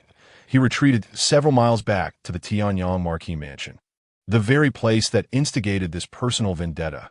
The faces of the other members of the Shantian sect also bore sinister smiles. Prioritizing the greater good, it was your Tianyang Marquis Mansion that disregarded the overall situation first. Within the Chinkoan bag, the true Nangong Qi listened to the commotion outside. His eyes reddened. Blood tears streamed from the corners of his eyes. He understood that as a result of this incident, not only would the Tianyang Marquis Mansion and the Shantian sect become bitter enemies, but the Tianyang Marquis Mansion would also become a target of public scorn. At this moment, Nangong Qi felt both regret and hatred. He loathed Chen Xiao. He regretted exposing himself too early, confronting Chen Xiao before he had fully developed his wings. If given another chance, he would certainly plot in secrecy, hiding in the shadows, and absolutely avoid a direct confrontation with Chen Xiao. But now, it was too late for anything. The system had fallen into slumber, and he had become a prisoner. He had even put his own ancestor in peril. Sure, you must escape. At that moment, Nangong Yuan's voice rang out. Only when you are safe can I free myself. Nangong Yuan struck down a Yuanying stage cultivator with a single thrust of his spear, glancing back at Nangong Qi. At that moment, Nangong Qi was pale, swaying as if on the brink of collapse, yet still stood back-to-back with Nangong Yuan, shielding him from attacks coming from behind. Ancestor, hold on for just a moment longer. I will break through the 8 gates of the divine sealing technique. At that time, these foul fish and rotten shrimp will be of no concern. Nangong Qi shouted, refusing to retreat. Break through the 8 gates of the divine sealing technique? You no longer have that opportunity. Before Nangong Qi could finish speaking, several beams of sword light shot towards them. Upon seeing this, Nangong Yuan swiftly maneuvered his spear to deflect the assaults. However, at the same time, 3 powerful beings at the transformation stage had already approached. Launching a near ambush attack, bang! Nangong Yuan's complexion paled slightly. Do not engage head-on. Saving your life is paramount. He bellowed, no longer holding back. In an instant, the air grew turbulent, and within the raging winds lay ominous spear shadows. With each descending spear shadow, a cultivator met their demise. The 3 late-stage transformation cultivators who had attempted to ambush Nangong Yuan were severely injured and forced to retreat. Suddenly, the void trembled, and a brown figure descended from the sky. Fierce sword light enveloping both Nangong Yuan and Nangong Qi. Simultaneously, the figure reached out a hand toward Nangong Qi, a tribulation stage. Nangong Yuan's expression changed dramatically. For him, transformation stage cultivators posed little threat unless they were monsters like Chen Daqiang or Feng Zhichu.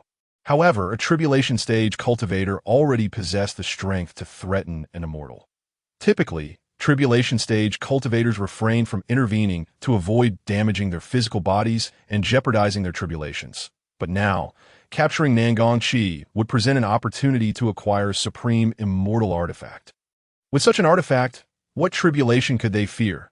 The tribulation stage cultivator finally made their move. Nangong Yuan swept his spear horizontally to block the swift sword strike, while simultaneously seizing Nangong Qi, hurling him away from the crowd. Nangong Qi has escaped. Pursue. The cultivators present instantly brightened at this sight. Without Nangong Yuan's protection, Nangong Qi was akin to a defenseless lamb. Immediately, dozens of cultivators broke away from the battle, chasing after the direction in which Nangong Qi had vanished. Death! Upon witnessing this, Nangong Yuan swung his spear once more. The storm and spear radiance melded perfectly, creating a massive azure arc aimed at the group of cultivators. The terrifying ripping force swept through the void, cleaving all in its path. In an instant, screams and wails intertwined, with severed limbs and dismembered bodies littering the ground. This section of the void transformed into a hellish realm. That's enough. Continuing further would be excessive. Chen Xiao turned back expressionlessly. Then his figure abruptly vanished underground, disappearing without a trace. Nangong Yuan had slain so many, enough to leave that empress in a state of distress. Chen Xiao had witnessed such a hellish scene before. Within the pages of the Taoist scriptures, occurring in the Chun family, in the tranquil courtyard, Yun Ranran gazed at Chen Xiao, her eyes sparkling. "Did you capture him?" Chen Xiao nodded. "I did bring him back.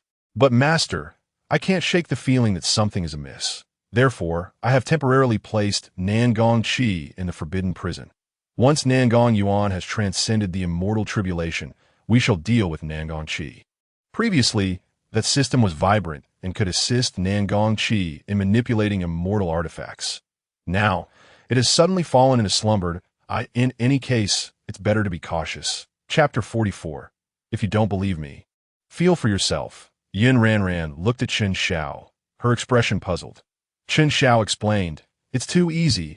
I don't trust the fateful villain or that fated villain system to possess such limited capabilities. It's better to be cautious." Chen Xiao feared that the villain's system might feign slumber, lulling him into a false sense of security, and then deal him a fatal blow. Naturally, Yin Ranran mentioned that the villain system held the ability to threaten the Dao. He was even more concerned that the system might harm Yin Ranran in the process. Yin Ranran scratched her head. "Actually, there's no need to be so tense. If that system loses its host, it becomes nothing. The main point is that after we join forces, the villain system has continuously failed to seize the Dao's fortune from you, while you have persistently suppressed the villain, depleting the system's power. Even if the villain system has not fallen into slumber, it poses no significant threat. In truth, the current situation was that the awakened villain was encountering the awakened protagonist, and was aware that the villain had awakened.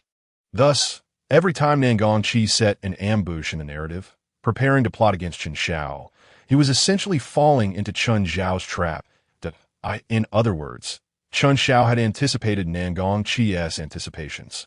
Upon hearing Yin Ranran's explanation, Chen Xiao finally breathed a sigh of relief.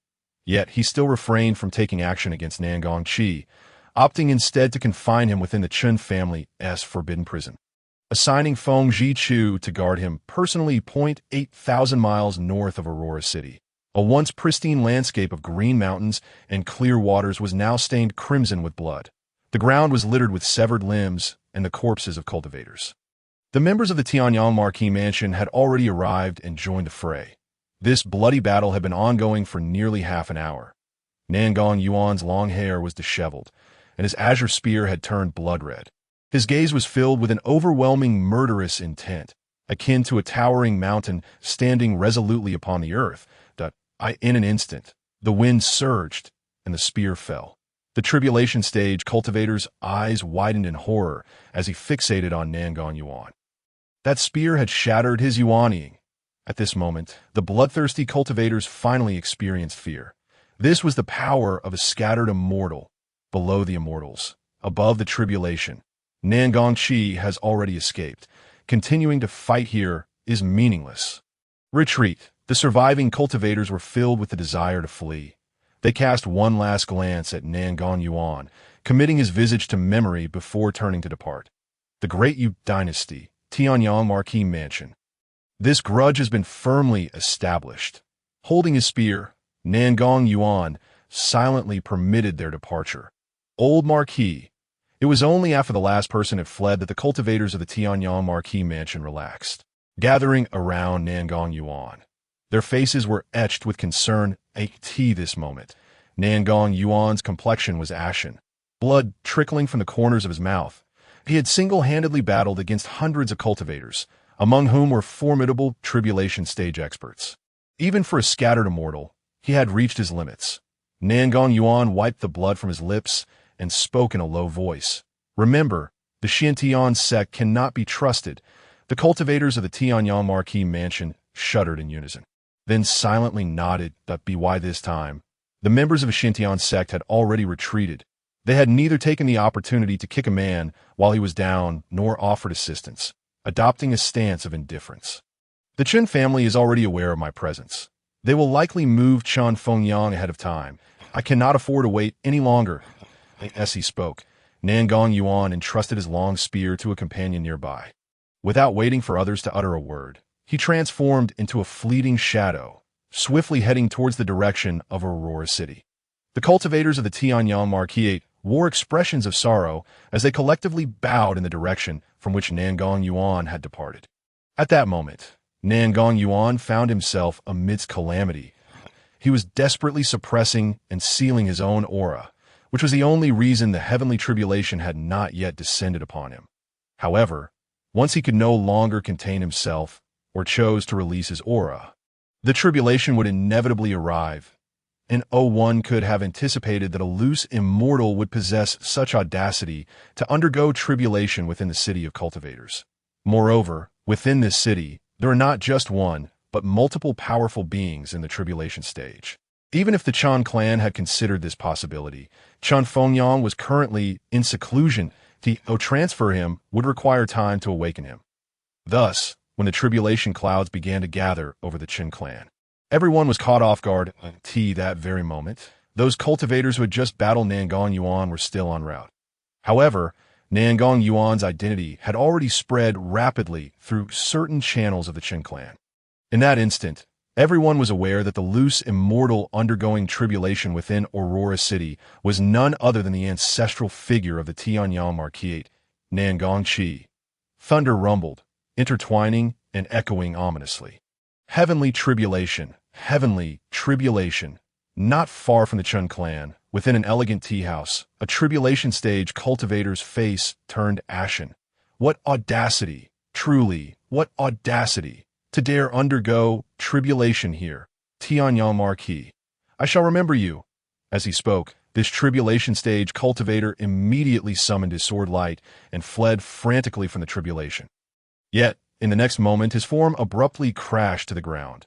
Thick tribulation energy surged from his head, coalescing into the gathering clouds above it. In an instant, the tribulation clouds that enveloped a radius of 100 miles were empowered.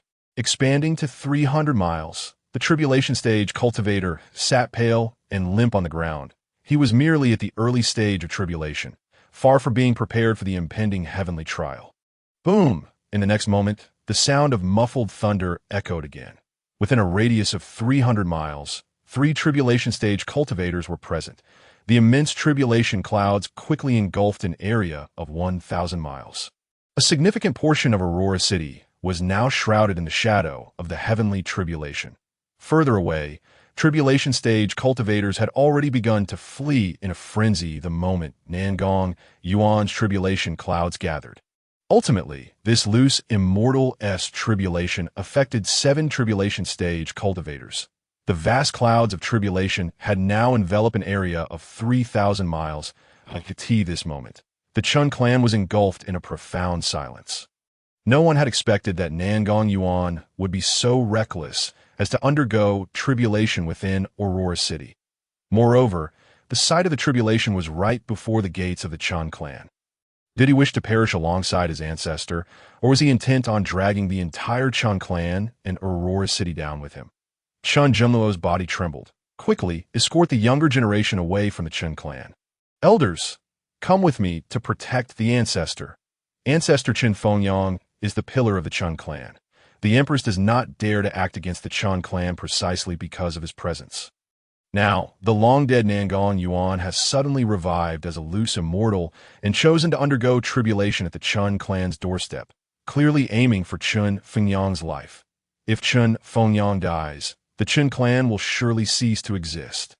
In an instant, chaos erupted within the Chun clan. In a small courtyard, Qin Shao looked up at the tribulation clouds above and let out a long sigh of relief. Master, is there really no need for our ancestor to seize this opportunity to transcend the heavenly tribulation? Yin Ren Yin shook her head that an abnormal heavenly tribulation, even if past, would bring more harm than good. The tribulation stage is essentially a process of accumulation, laying the foundation for future ascension. If the heavenly tribulation descends prematurely, the cultivator's accumulation will be insufficient, and even if they ascend in the future, they will be fundamentally lacking. At this moment, Chun Fengyang's heavenly tribulation had yet to be triggered. although Chun Shao currently did not control the ascension tribulation of cultivators.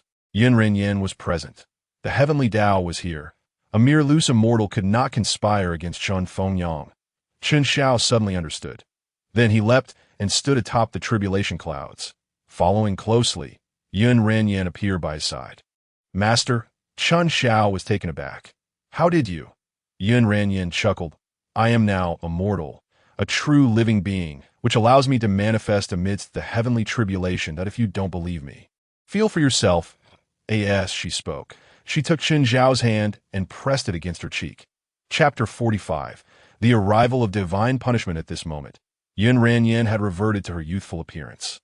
Chen Xiao felt a gentle warmth at his fingertips. Almost instinctively, he could not help but gently pinch her cheek. Yin Renyin's face flushed, and she quickly released Chen Zhao's hand. Chen Xiao awkwardly coughed and withdrew his hand. Master, have you changed bodies? Chen Xiao changed the topic as a form of distraction. No. Yin Renyin shook her head. Did I not tell you? My father was the previous incarnation of the Heavenly Dao, and I was born from my mother in the realm of the Heavenly Dao. I am the balance of all things, the ruler of the world's functions. Now, by borrowing your fortune, I have temporarily detached from the realm of the Heavenly Dao, becoming a true living being. Yet I am still the same me. I have not changed bodies. Chun Shao understood. Yin Renyin continued. All right, now we must deal with that loose immortal below, as well as the great antagonist. Qin Shao glanced down at Nangong Yuan, who had already given up resistance and was calmly awaiting death. Do you think it will be that easy to die? It won't be so simple. In the next instant, Chun Shao clenched his fist. Boom! The originally pitch-black tribulation clouds trembled violently. Then, at a speed visible to the naked eye, they transformed into a blood-red hue that a pair of crimson eyes slowly opened amidst the clouds of tribulation. Coldly gazing at Nangong Yuan. Heaven, divine punishment. In that instant, Nangong Yuan's expression changed drastically that a primal fear surged from the depths of his soul. Divine punishment. The punishment from above. When divine punishment descends, it would not only claim Nangong Yuan's life, but also wreak havoc upon his bloodline. Every descendant and kin of Nangong Yuan would be affected. Back in the day, the eternal Hellfire Phoenix clan's immortal king refined a realm for the sake of becoming an emperor, which provoked divine punishment. Ultimately, that immortal king was obliterated beneath the chaotic divine retribution, and the eternal Hellfire Phoenix clan was also implicated. This clan would forever be unable to take form and could never achieve immortality. At this moment, a hint of confusion flickered in Nangong Yuan's eyes. He was merely undergoing a heavenly tribulation in the city. How had it drawn down divine punishment? Yet historically, no loose immortal had ever attempted to undergo tribulation within a city, especially not within a major city like Aurora City, which housed millions of cultivators, including those in the tribulation stage. Originally, if Nangong Yuan perished beneath the heavenly tribulation, it would be the end of the matter. The Tianyang Marquisate would then be subjected to enmity and become a target of ire. However, with the Empress's protection and the favor of immortals, it would all be worth it. Those who achieve great things throughout history. Who among them has not walked over the bones of countless others, but with divine punishment descending? Nangong Yuan would die, and the Nangong clan would suffer as well. It was easy to foresee that after this incident, the enemies of the Nangong clan would certainly take the opportunity to strike. Furthermore, they would act under the guise of seeking justice. If the Empress dared to protect the Nangong clan, it would be an act of defiance against the heavens. Some might even use the pretext of cleansing the court to rebel against the Empress. Thinking of such consequences, fear washed over Nangong Yuan's face. Indeed, heaven has eyes. It would not allow Nangong Yuan to harm the populace. At this moment, many cultivators within the city had already knelt upon the ground, bowing reverently to the indifferent eyes of divine punishment within the clouds. What are you bowing for? Hurry and run. Do you all wish to die? This is divine punishment, a presence more terrifying than heavenly tribulation. In an instant, countless cultivators soared through the skies, wielding flying swords and magical artifacts, desperately fleeing from the impending heavenly punishment. The rare occurrence of divine retribution, which had only manifested once in hundreds of thousands of years, left everyone in a state of uncertainty regarding its true nature. This moment, the heavenly tribulation had fully transformed into divine punishment, locking its focus onto Nangong Yuan. In that fleeting moment, the 7 cultivators, who had been unjustly afflicted and drawn into the tribulation, felt an inexplicable lightness enveloping their bodies. The ominous sensation of impending doom evaporated instantaneously. Yet almost immediately, their forms began to undergo a profound metamorphosis. The essence within them dissipated, morphing into a purer celestial energy. Radiant streams of celestial light swirled around them. Have I transcended the tribulation? One cultivator gasped, his eyes widening in disbelief, a fleeting flicker of ecstasy crossing his face. But that joy was swiftly eclipsed by furious exclamations. Nangong Yuan, I curse your ancestors. He had only just embarked upon the tribulation phase, yet to accumulate the necessary essence for ascension. Under such circumstances, even if he were to ascend, he would be fundamentally flawed, forever confined to the lowest tier of virtual immortality. In a frenzy, these newly ascended cultivators unleashed a torrent of curses upon Nangong Yuan. However, their outbursts were abruptly silenced as 7 beams of celestial light descended, whisking them away in unison. In the Chun family residence. Shower, where have you gone? The second elder, Chun Wenye, burst into Chun Zhao's courtyard.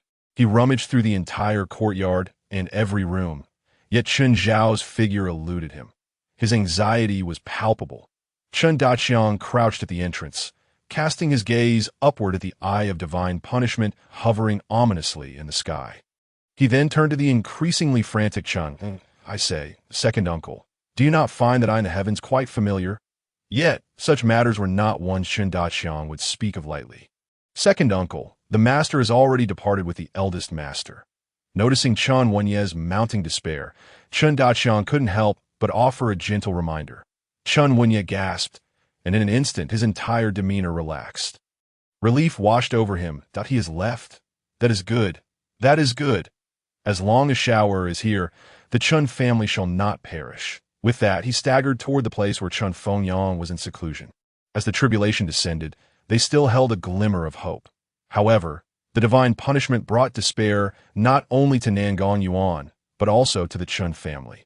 Who could predict whether this divine punishment would extend its reach to the Chun family, which lay so close? Above the ominous clouds of divine punishment, 7 figures trembled before the youthful duo, their minds clouded with confusion. This is not right. How can there be mortals amidst the heavenly retribution? From this moment forth, you 7 shall serve as the guardians of the Chun family, Yun Ranyan declared, her voice cold and unwavering.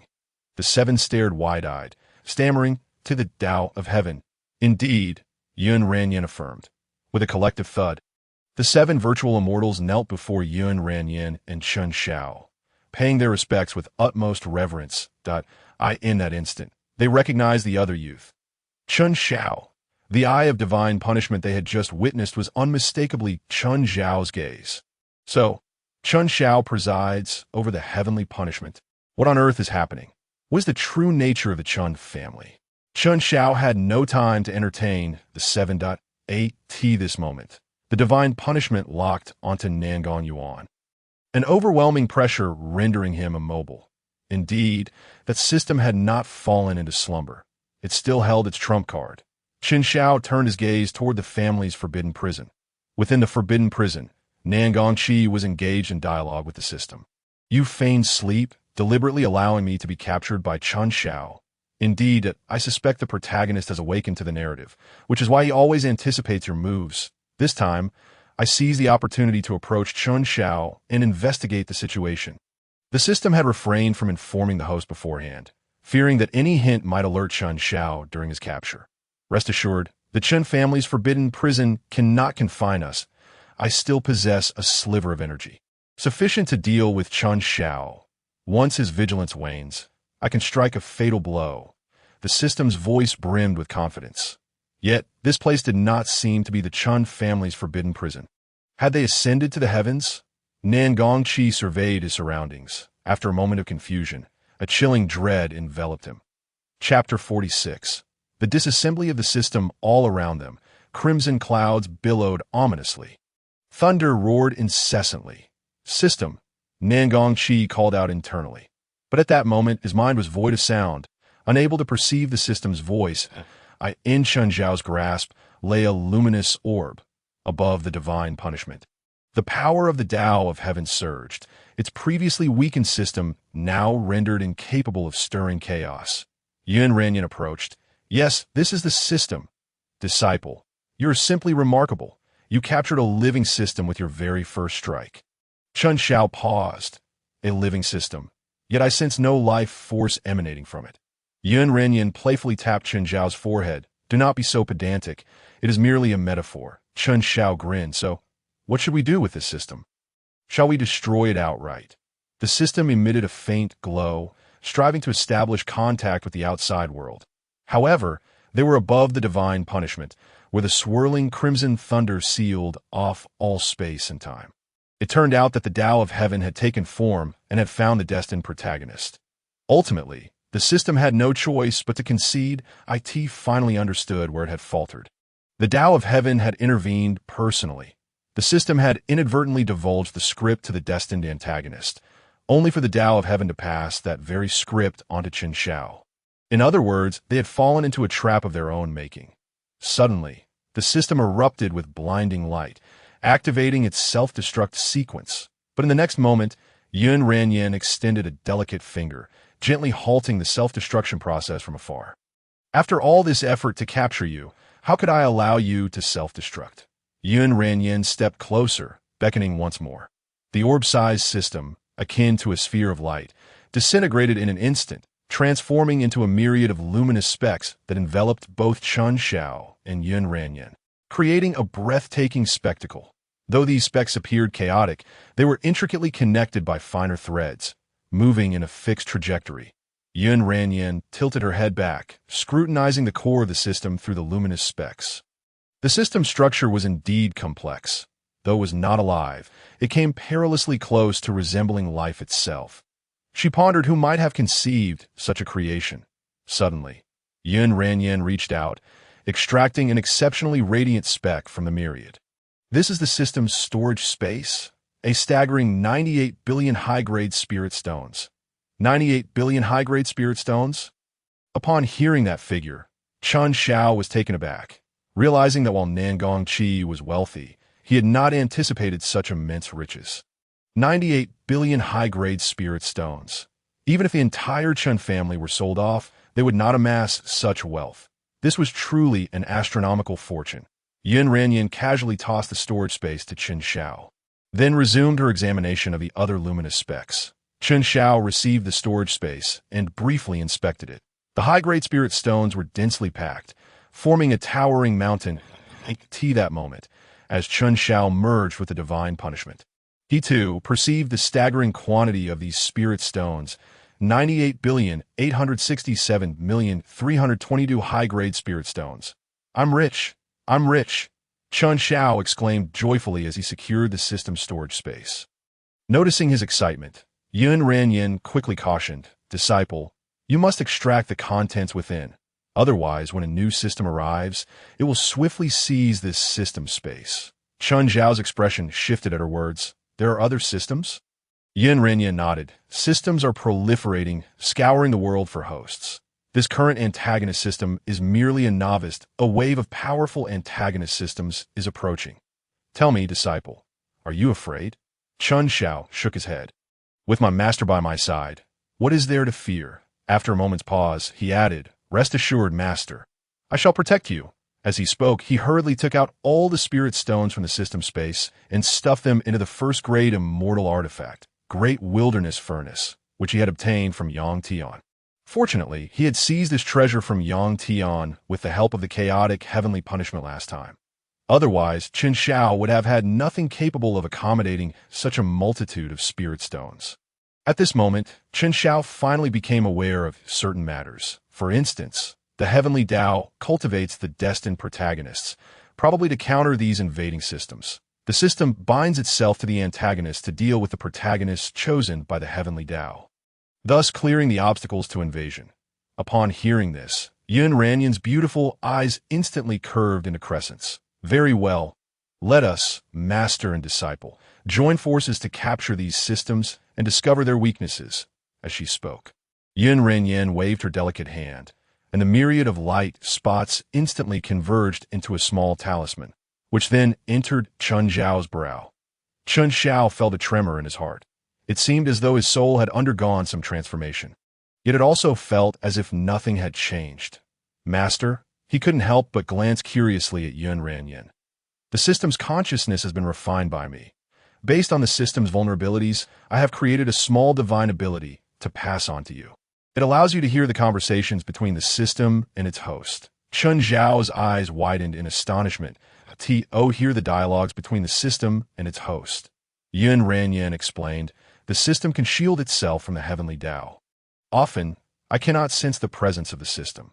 This time, if the major antagonist hadn't proactively sought trouble with you, it would have been quite difficult for us to locate him. It's not the trouble caused by the antagonist that we fear, but rather the lurking that they do.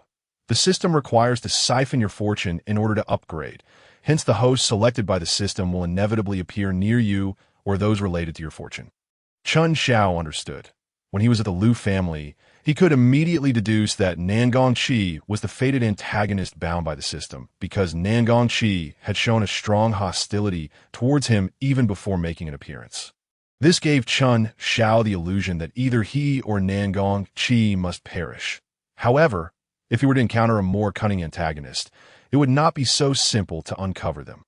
These antagonists possess the antagonist system, and once they grow strong, even Yun Ranyan, as a being of the Heavenly Dao, finds them troublesome. Now, with this ability, any time a system or antagonist appears within a 10-mile radius of you, you will be able to hear their exchanges. After dismantling the system, Yun Ranyan discovered some vulnerabilities and, targeting these flaws, created a kind of mind-reading technique which she endowed to Chun Zhao. All right, my disciple, most of the individuals below have fled. It is time to deal with the ancestors of the antagonists. Very well.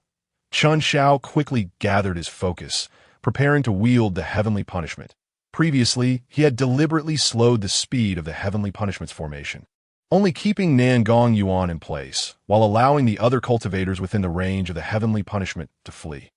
Although Chun Zhao was a scion of a wealthy family, aimlessly indulging in extravagance, deep within his heart, he had always adhered to a certain line he would never cross. Otherwise, Yun Ranyan would not have chosen him as the protagonist of the Heavenly Dao for cultivation. In the next instant, a scarlet heavenly punishment descended with a violent force. The vast and terrifying pressure felt as though a real world was crashing down from another void. Chapter 47. If not to strike the heart, what is the point of killing? Seeing this, Yun Ranyan was taken aback. Disciple, are you intending to destroy Aurora City? Chun Zhao grinned and replied, if I do not destroy Aurora City, how can I continue to trouble that empress? After all, whoever incites the heavenly punishment must take responsibility for it. Be it Zintinggong or Nangong Yuan, they are merely the pawns of the great Yu Empress. The true force behind the destruction of the Chun family is the Empress Yao Qi of the great Yu dynasty. Moreover, Chun Zhao had just acquired a staggering fortune, sufficient to rebuild Aurora City. If the Chun family were to take the lead in reconstructing Aurora City, then this city would truly bear the Chun name. Boom! As soon as Chun Zhao's words fell, the heavenly punishment thundered down. Nangong Yuan didn't even have time to scream before being reduced to ashes under the heavenly punishment. The violent power of the heavenly punishment instantly spread, akin to a colossal wave, sweeping across the entirety of Aurora City with a world-destroying might in the blink of an eye. This grand city, spanning 8,000 miles, was reduced to ruins. The Chun family bore the brunt, turning directly into a heap of rubble. Only the secluded area of Chun Fengyang remained untouched. A celestial grade formation rose up, blocking the violent force of the heavenly punishment. This celestial grade formation was, of course, left behind by Yun Ranyan. When putting on a show, one must do it thoroughly. Chun Fengyang remained in seclusion within the celestial formation, completely unaffected. In fact, he was entirely unaware of what was occurring outside. Within Chun Fengyang's seclusion, Mo Shui curiously examined the celestial grade formation, unable to suppress her admiration. Your Qin family indeed possesses profound heritage. It is remarkable. This is a first-grade celestial formation, rare even in the eastern wilderness. Only true behemoth powers would have such formations that I never expected that your Chun family would possess one. The elders of the Chun family exchanged bewildered glances, and Chun Junluo looked utterly perplexed. Who am I? Where am I? What am I supposed to do? A celestial formation. A first-grade celestial formation. When did the Chun family acquire such a formation? How come I had no knowledge of it? I mean, I truly only left the family for a day. Just one day. What on earth happened in this single day? Why has the Chun family suddenly acquired everything? Not only Qin Junluo, but also Chen Wenxiu. Chun Wenye and the other elders wore expressions of utter confusion. They had prepared themselves to sacrifice for their ancestor. Yet unexpectedly, at the critical moment, a celestial grade formation appeared out of thin air above their heads. Just then, the transformed fire Qilin, Chun Daqiang, lazily snorted that, I told you, Chun Daqiang, our Chun family is both large and strong. Chun Junluo and the elders. And Mo Shui looked at Chun Daqiang, and a glimmer of intrigue flashed in her eyes. Suddenly, she exclaimed, your true form is the upper-tier divine beast fire Qilin. Chun Daqiang casually nodded. Indeed, Chun Junluo and the elders. Initially, they had suspected Chun Daqiang's identity and even speculated that he might be a divine beast. However, who would have thought he was an upper-tier divine beast? Does such existence truly exist in the cultivation world? At this moment, the members of the Chun family could find no words to describe their feelings. They were left in a state of shock and numbness that Mo Shui looked up at the first-grade celestial formation above, then glanced at Qin Daqiang. This made sense. A superpower with a first-grade celestial formation indeed qualified to have a fire Qilin as a guardian. Fortunately, she had agreed to Chun Zhao's terms. Even after leaving the cultivation world in a century, she would still be an elder guest of the Chun family. This transaction was undoubtedly a profitable one. The members of the Qin family continued to exchange glances, bewildered. So, has the Chun family become a superpower? How come we were unaware of this? Chun Daqiang observed the expressions of Chun Junluo and the elders, and a playful glint suddenly flickered in his eyes.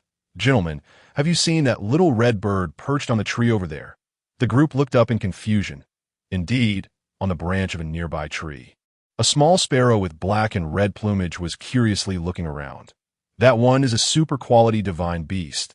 Do not be fooled by her size, should she choose to unleash her power. She could contend with celestial beings, Chun Junluo, esteemed elders. In this moment, even Mo Shui fell into silence. The upper-tier divine beasts were still within her comprehension.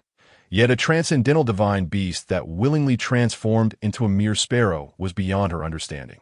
Even the most formidable celestial factions of the eastern wilderness had not the capability to accomplish such feats. What, exactly, is the situation with the Chun family? However, observing their expressions of shock and confusion, it seemed as though this matter was truly unrelated to them. Could it be? The image of that young man abruptly flashed through Mo Shui's mind.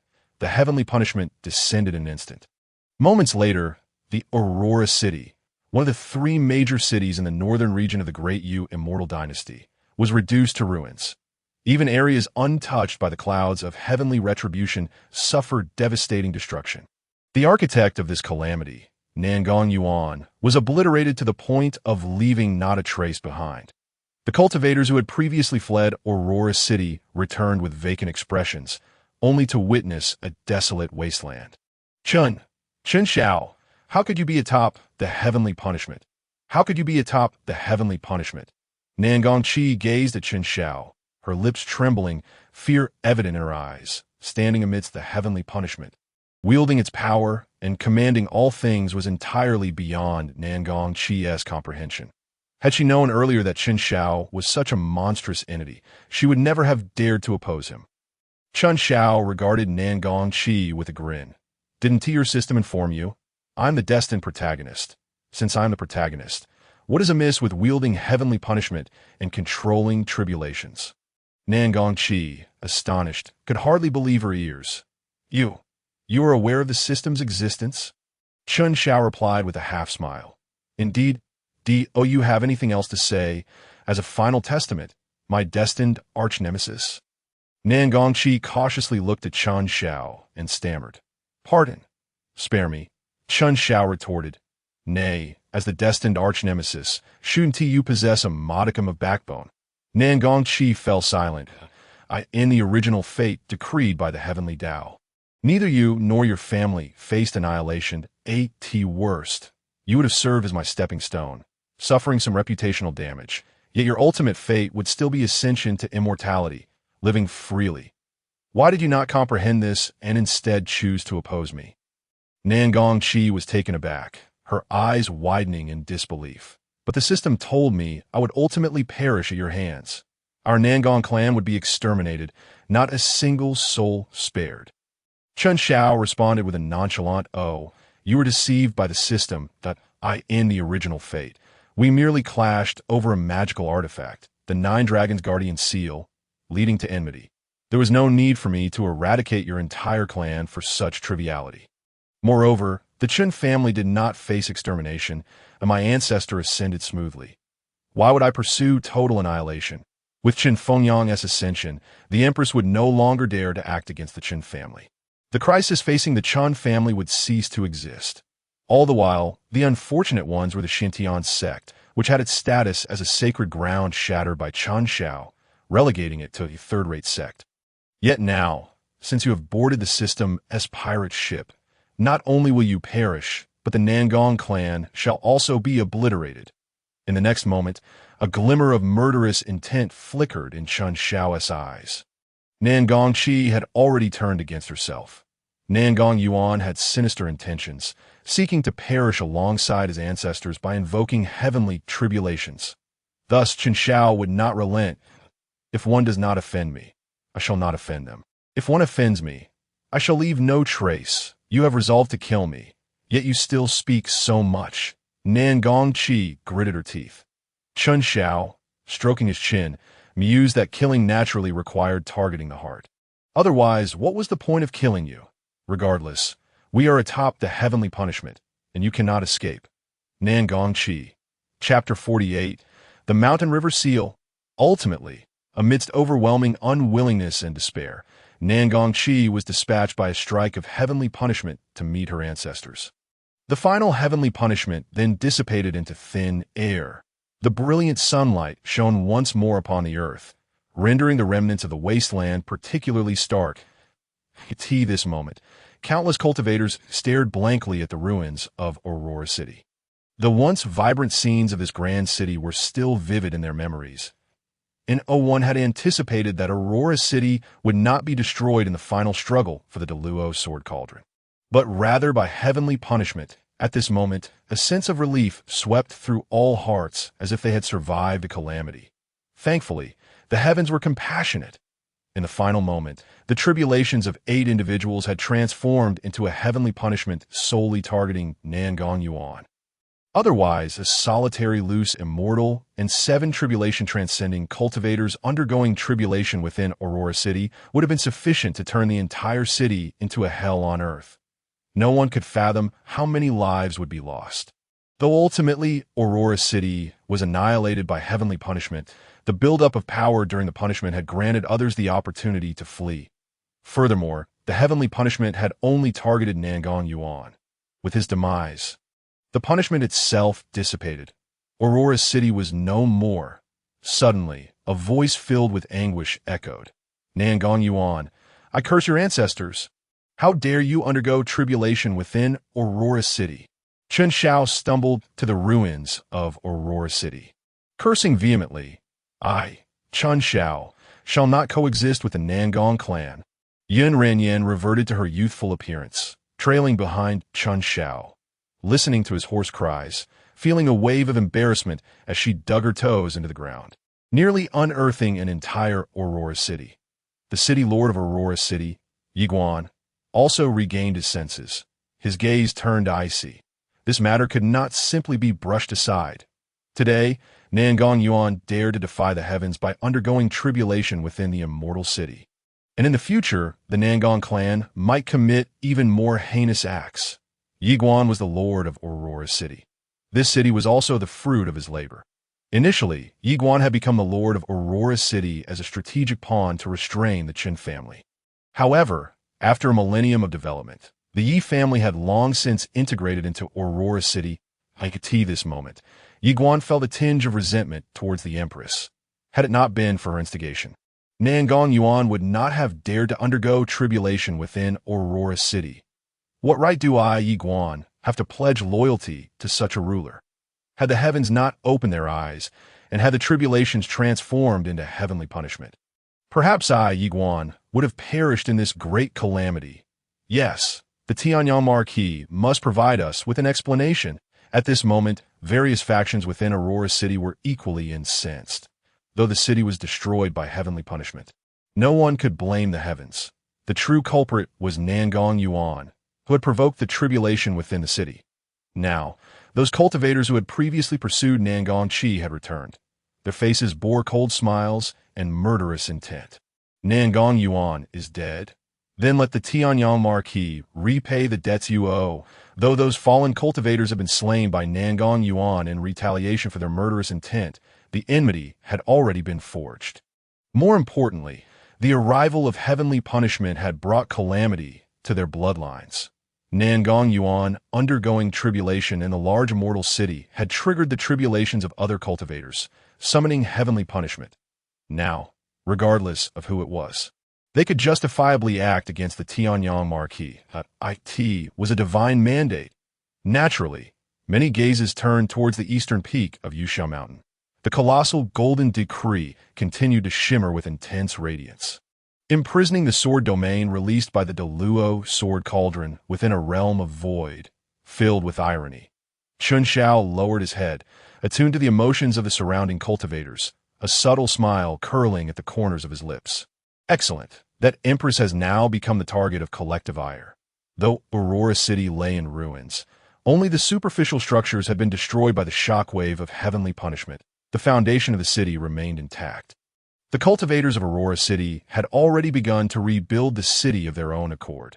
Being cultivators endowed with the ability to traverse the heavens and earth with a mere application of some techniques, they could restore a portion of the buildings within the Chun family, aside from the closed-off domain of Chun Fengyang. The forbidden prison remained unscathed at this moment. The Chun family, which had previously been reduced to ruins, had already begun to reconstruct. Upon returning to the Chun family, Chun Shao and Yun Ranyan were immediately surrounded by Chun Junluo and the elders of the Chun family. We are immensely grateful for your assistance, or else our Chun family would surely have faced calamity. Chun Junluo and the others bowed deeply to Yun Ranyan, a first-grade celestial formation, the exalted divine beast, the fire Qilin, accompanied by an even more extravagant superlative divine beast. Such entities are undoubtedly beyond the capabilities of Chun Shao. The sole explanation lies with Yun Ranran, the enigmatic maiden hailing from the Xianqin Empire. And no need to worry. It's but a trifling matter. Yun Ranran waved her hand, a gentle force lifting several individuals into the air. Chun Shao interjected, "Father, you should refer to her as Miss Yun. Even my master and I are both called old." Chun Junluo was momentarily taken aback, exchanging glances with the elders, unsure of how to respond. "Wait, she's the same age as you," Chun Junluo exclaimed incredulously. Yin Ranran nodded. "I share the same birth date and hour as Chun Shao, which is why I took him as my disciple." In that instant, Chun Junluo and the elders of the Chun family began to question their very existence. On the surface, Chen Zhao's master appeared to be merely a child, brimming with youthful vigor and exuberance. Yet, to their astonishment, she truly was a child, merely 17 years old in the vast eastern wasteland, and indeed within the realm of cultivation, she remained a mere youth. What, then, was the true origin of Chun Zhao's master? Boom! At that moment, a thunderous sound erupted from the Jade Cloud Mountain to the east. The colossal celestial artifact, the Golden List, suddenly trembled, unleashing a deafening roar. Following this, an immensely authoritative voice resounded from the Golden List. Chun Junluo, the head of the Chun family, brave and unparalleled, esteemed in the northern frontier, has valiantly confronted the demon clans, his merits spanning the ages, today he is officially bestowed the title of Northern Marquis of Diyu Town, a hereditary title without replacement. Furthermore, he is granted the Northern Territory Mountain and River Seal to eternally safeguard the northern frontier.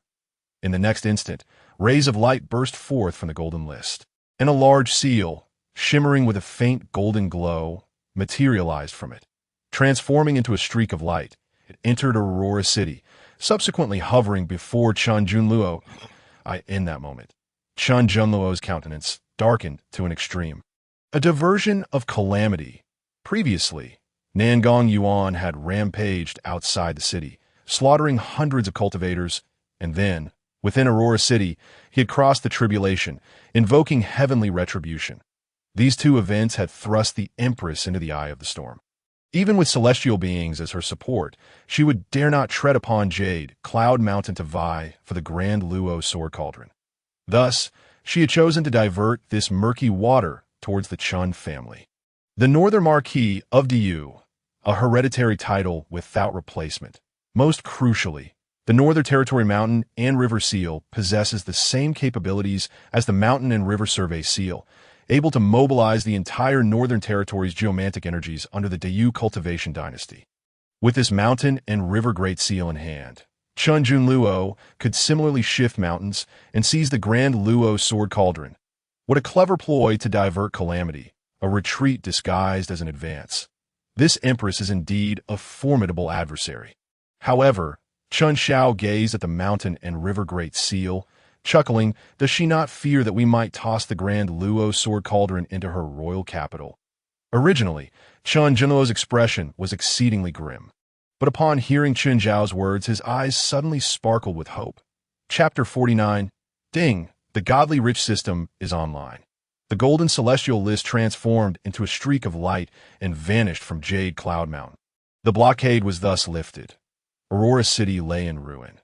The specters and malevolent entities concealed within, along with the various schemes left behind by the Empress, were all reduced to ashes, no longer existent.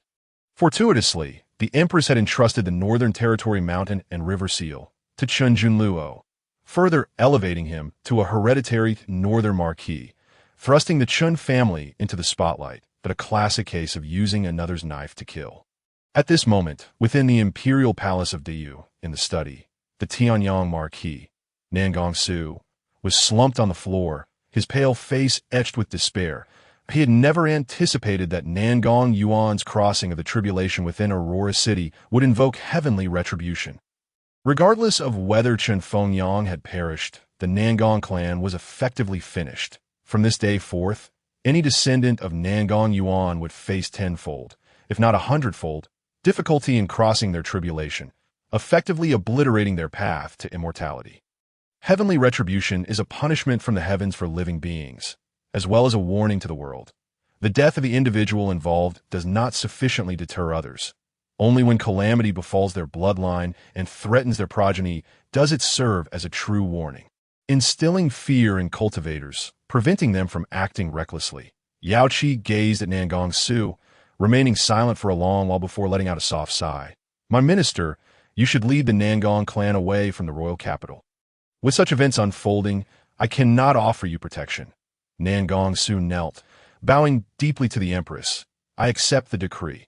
Just as he staggered to his feet to leave the study, the Empress's voice resounded once more.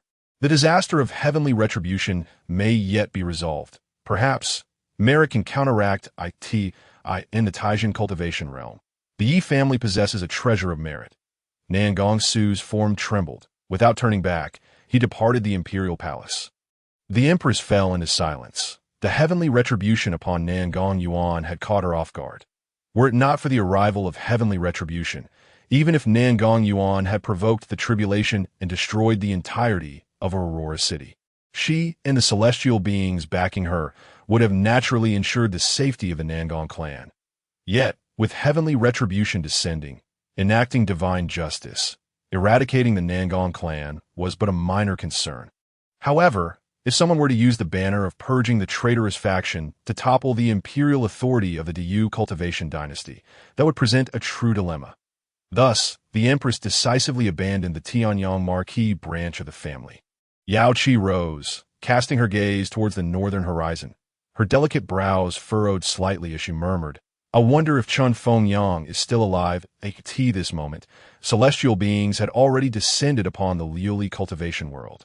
Yet, aside from the one that had fallen the previous night, no other celestial being dared to act recklessly. The Grand Luo Sword Cauldron had emerged to seek a successor. Any celestial being that dared to touch it would meet with death. Presently, the unparalleled prodigies from the Eastern Wasteland and other realms of the celestial domain had all descended upon the Liuli cultivation world, vying for the Grand Luo Sword Cauldron. In contrast, the once lofty celestial beings had become mere background figures. The Empress had anticipated this, which is why she sought every means to eliminate the Chun family and reclaim Aurora City. Aurora City, positioned at the foot of Jade Cloud Mountain, held immense geographical importance. Not only did the city house a large-scale teleportation array, but it also concealed a spiritual vein beneath its surface. Relying on the spiritual vein of Aurora City, various formations could be laid out. Securing a strategic advantage, it could be said that controlling Aurora City would afford one the ability to advance or retreat, to attack or defend, by bestowing the Mountain and River Great Seal upon Chun Junluo. The Empress need not intervene directly. Those unparalleled prodigies from the Eastern Wasteland would instinctively seek out the Chun family at this very moment, in the outer city of the Diyu royal capital. In a certain corner, a youth clad in opulent attire, bearing a peculiar countenance, was pinning a woman beneath him, engaged in an indescribable act. The woman beneath him, strikingly beautiful, had already succumbed to unconsciousness. Vile woman, are you not noble and aloof? Did you not look down upon me? Yet today you have fallen into my hands, he cackled. Ding, congratulations, host, you have bound the villainous, godly, rich system. With this system, as long as you spend money, you can grow stronger. What is this?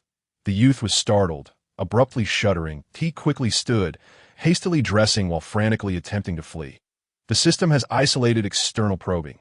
The host need not panic and may continue with the unfinished business from earlier. I must be mad to continue, the youth muttered as he ran, glancing around. In the next moment, a deluge of information surged into his mind. The youth's body stiffened, abruptly halting to, Yi Quan, am destined to be the villain in this world. Fated to die at the hands of Chun Shao. Chun Shao. Chun Shao. The youth named Yi Quan emitted a series of strange chuckles, his eyes gleaming with a chilling light. Yi Quan was the youngest son of Yi Quan, the lord of Aurora City, and a quintessential dandy of the highest order. Within the confines of Aurora City, he and Qin Shao were sworn enemies, each unable to tolerate the other. 3 years prior, an intense confrontation had erupted between the two, culminating in a violent clash. Ultimately, Yi Guan had dispatched Yi Quan to the main branch of the Yi family in the royal capital, effectively renouncing him. Now, upon hearing the name Chun Shao once more, Yi Quan's body began to tremble. In Aurora City, he was the pampered young master, adored by many. Despite his lackluster cultivation talent, he was lavished with praise and flattery by all. Yet in the royal capital, Yi Quan was naught but a nobody. The members of the main Yi family looked down upon him, and even some minor cultivators from lesser clans regarded him as a mere joke. A villainous rich system? What use is that to me? Can it alter my fate and eliminate Qin Shao?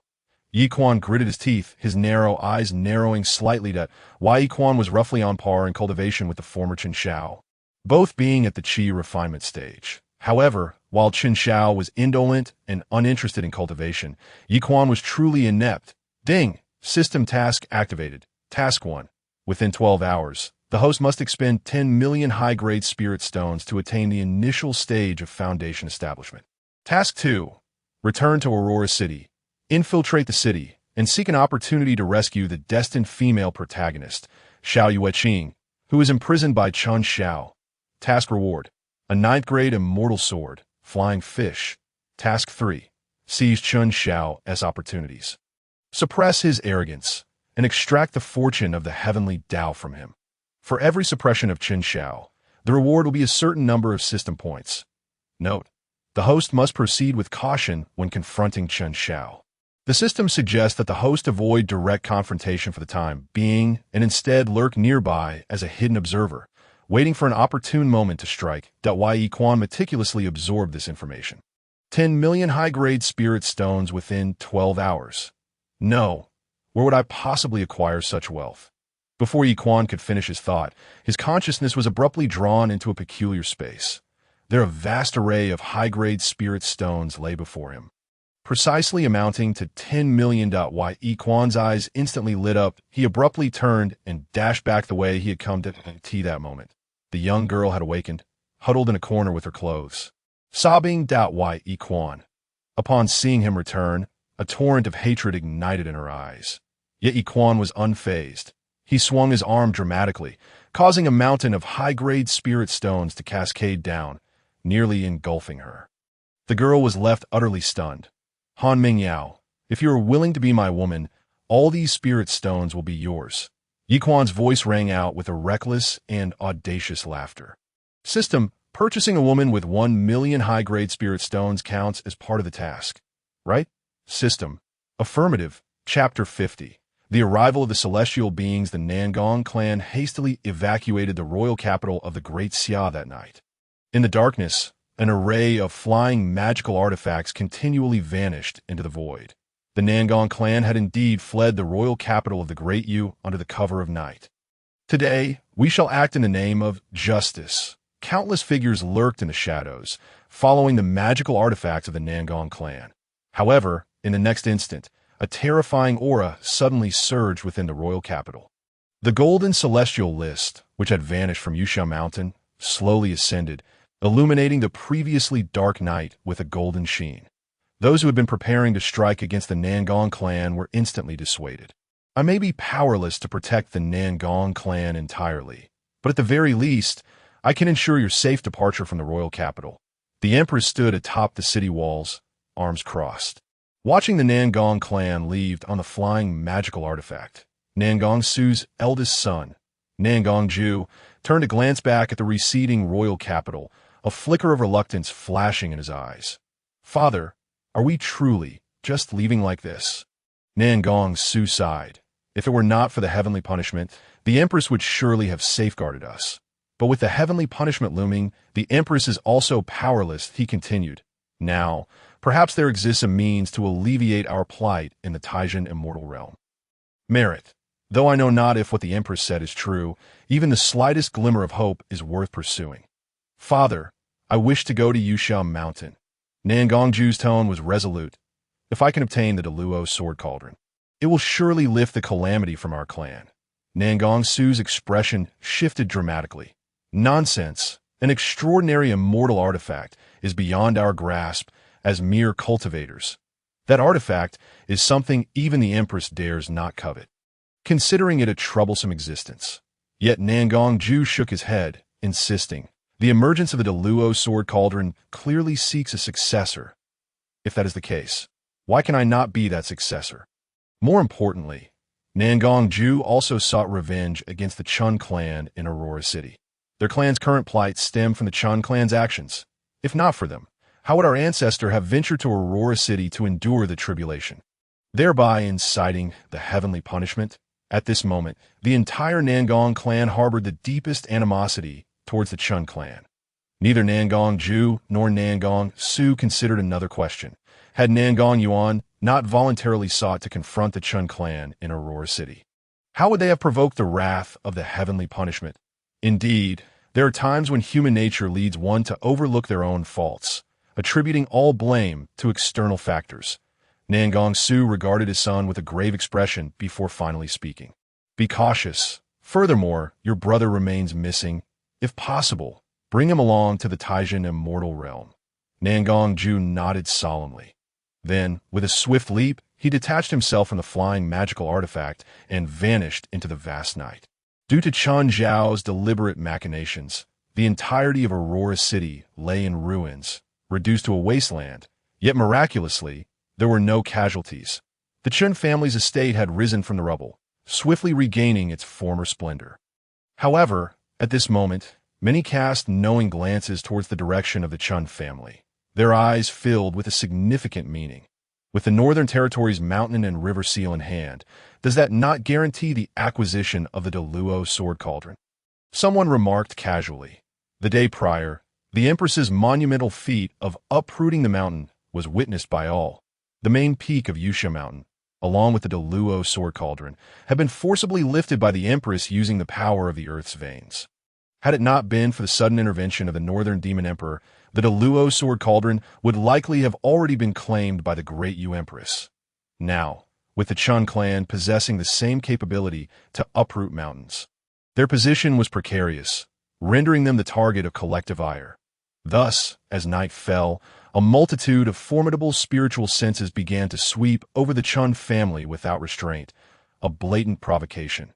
Suddenly, a cold snort pierced the air. The gates of the Chun family swung open, and a figure clad in azure emerged. Mo Shue's eyes were icy as she surveyed the void above. If you seek trouble, come boldly. Do not skulk in the shadows like a coward. That was the alchemist Mo Shue. How could she possibly be at the Chun family? The moment Mo Shue appeared, everyone was taken back. She was a paragon who could concoct elixirs within the realm of cultivation. I am an esteemed guest elder of the Chun family. Why should I not appear here? Mo Shue's tone was frosty, laced with a hint of pride.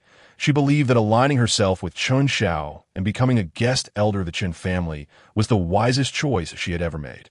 Just that afternoon, the once noble divine beast, the Fire Qilin, had relinquished its treasures, allowing Mo Shue to select several precious herbs from within, their worth surpassing that of the seven-color heavenly mystic grass. An alchemist. Mo Shue felt an unparalleled joy in this moment. Thus, upon sensing the probing spiritual senses directed at the Chun family, she was the first to step forward, the guest elder of the Chun family. Upon hearing Mo Shue's declaration, the surrounding cultivators erupted in astonishment. Mo Shue's status in the realm of cultivation was unparalleled. Even celestial beings descending from the eastern wilderness would treat her with utmost respect. Now, this extraordinary and transcendent female immortal had become a guest elder of the Chun family.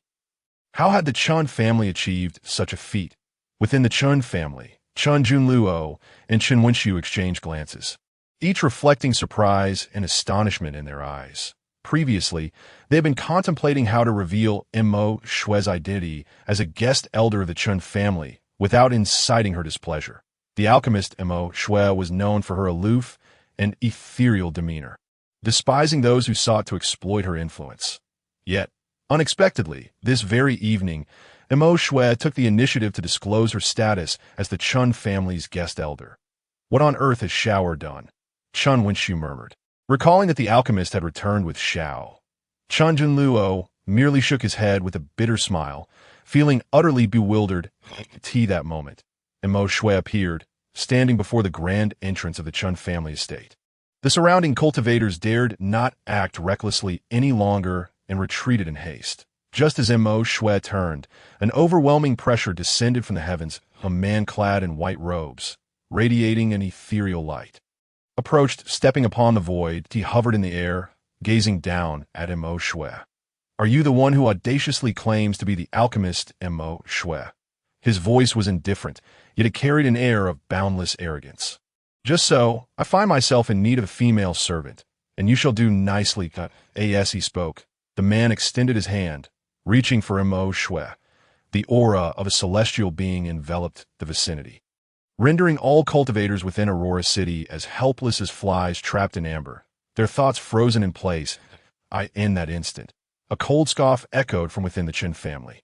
Following this, a delicate, fair hand gently waved toward the space where the white-robed man stood.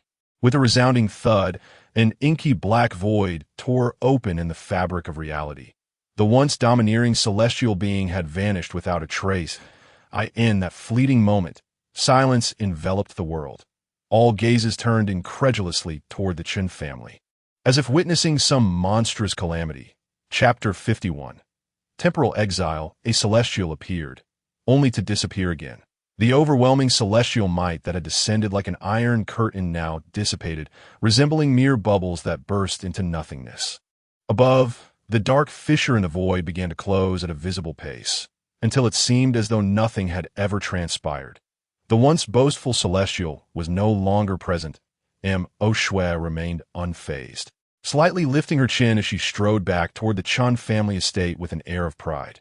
You wish to take me as your servant? You ought to consider where you are standing. This is the Chun family.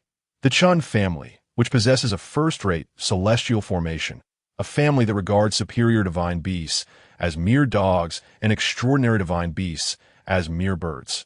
How dare a mere celestial challenge the Chun family? With a thought, she tore the void asunder. The golden celestial, a formidable intent surged through the air. Within Aurora City, other celestial beings were present, yet they exhibited restraint, refraining from acting recklessly. Little did they anticipate that the Chun family harbored celestial beings, and at least one capable of rending the void with bare hands. Cultivators ascend through tribulations to achieve the status of virtual immortals. Beyond virtual immortals, one progresses to true immortals, earthly immortals, celestial immortals. Upper celestial beings, golden celestials, profound celestials, sacred celestials, and ultimately, supreme celestials. Beyond are the celestial monarchs, celestial kings, and celestial emperors. Golden celestials comprehend the laws of the void and can traverse it at will. In the eastern wilderness. Attaining the status of a golden celestial elevates one into the ranks of nobility, marking one as an upper-tier celestial being. You wish to contest for the Deluo Sor Cauldron? I shall remain uninvolved. Suddenly, a youthful voice rang out, but should any celestial dare to act recklessly here, do not blame me for my lack of courtesy. A cold snort followed. So, you are the backing of the Chun family? Yun Ranyin sat in the courtyard of Chun Shao, engrossed in devouring a braised pork knuckle. Occasionally, she extended a small hand to pluck at the void above, creating vibrations in the air that echoed like spoken words. That being said, it's not entirely impossible. Should cultivators launch an assault on the Chun family, I shall not intervene. If a celestial dares to come, one shall be exiled for each that arrives. Indeed, the earlier golden celestial had not perished. He had merely been cast into the endless currents of chaotic space by Yun Ranyin in the eyes of the world. However, he was as good as dead in that case. Allow me to experience your capabilities as a golden celestial. The voice resounded once more, accompanied by a vast celestial aura. In an instant, the void above the Chun family shattered like glass, fragments cascading down like sharp blades, cleaving everything in their path asunder.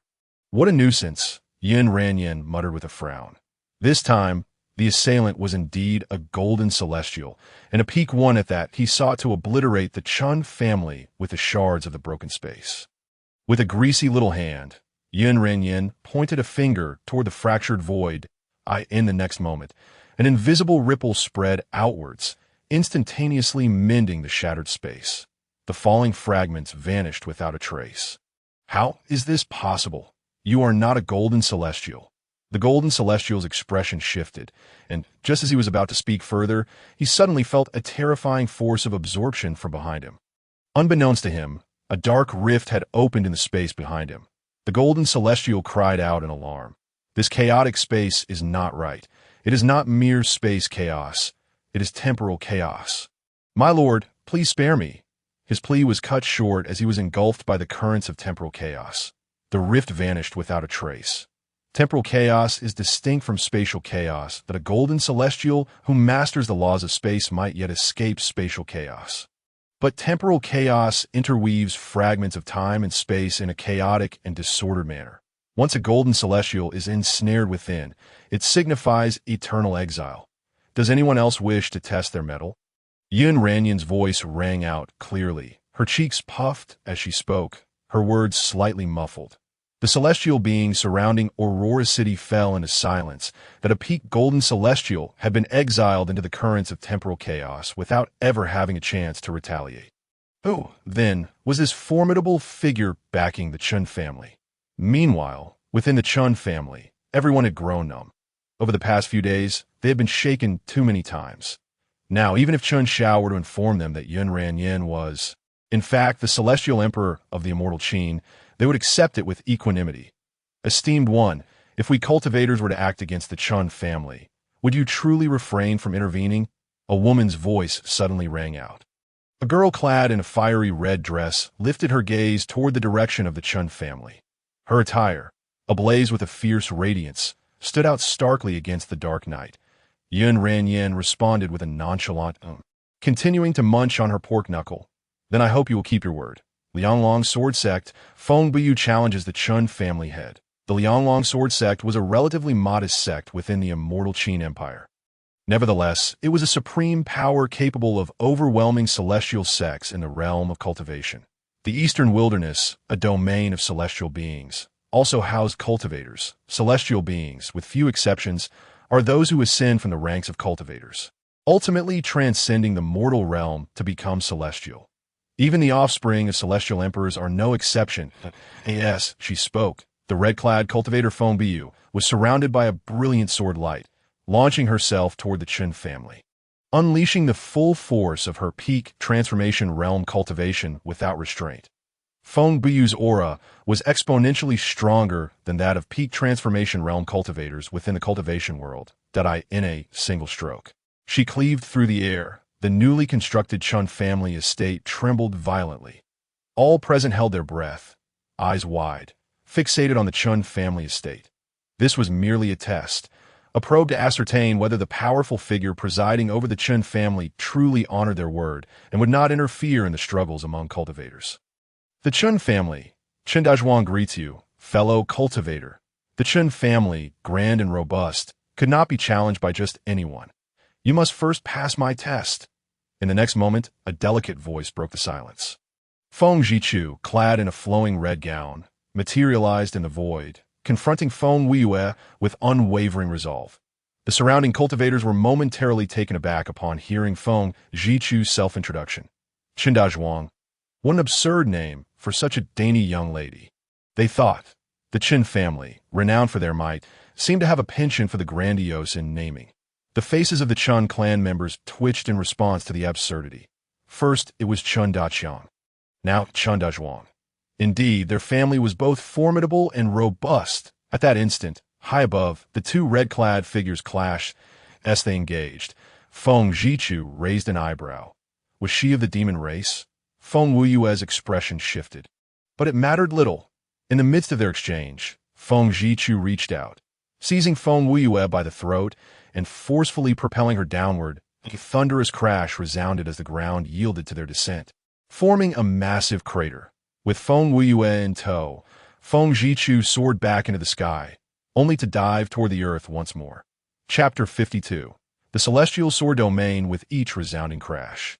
A significant portion of Aurora City trembled. Before the gates of the Chun family, a crater measuring a considerable diameter and extending several yards deep had formed.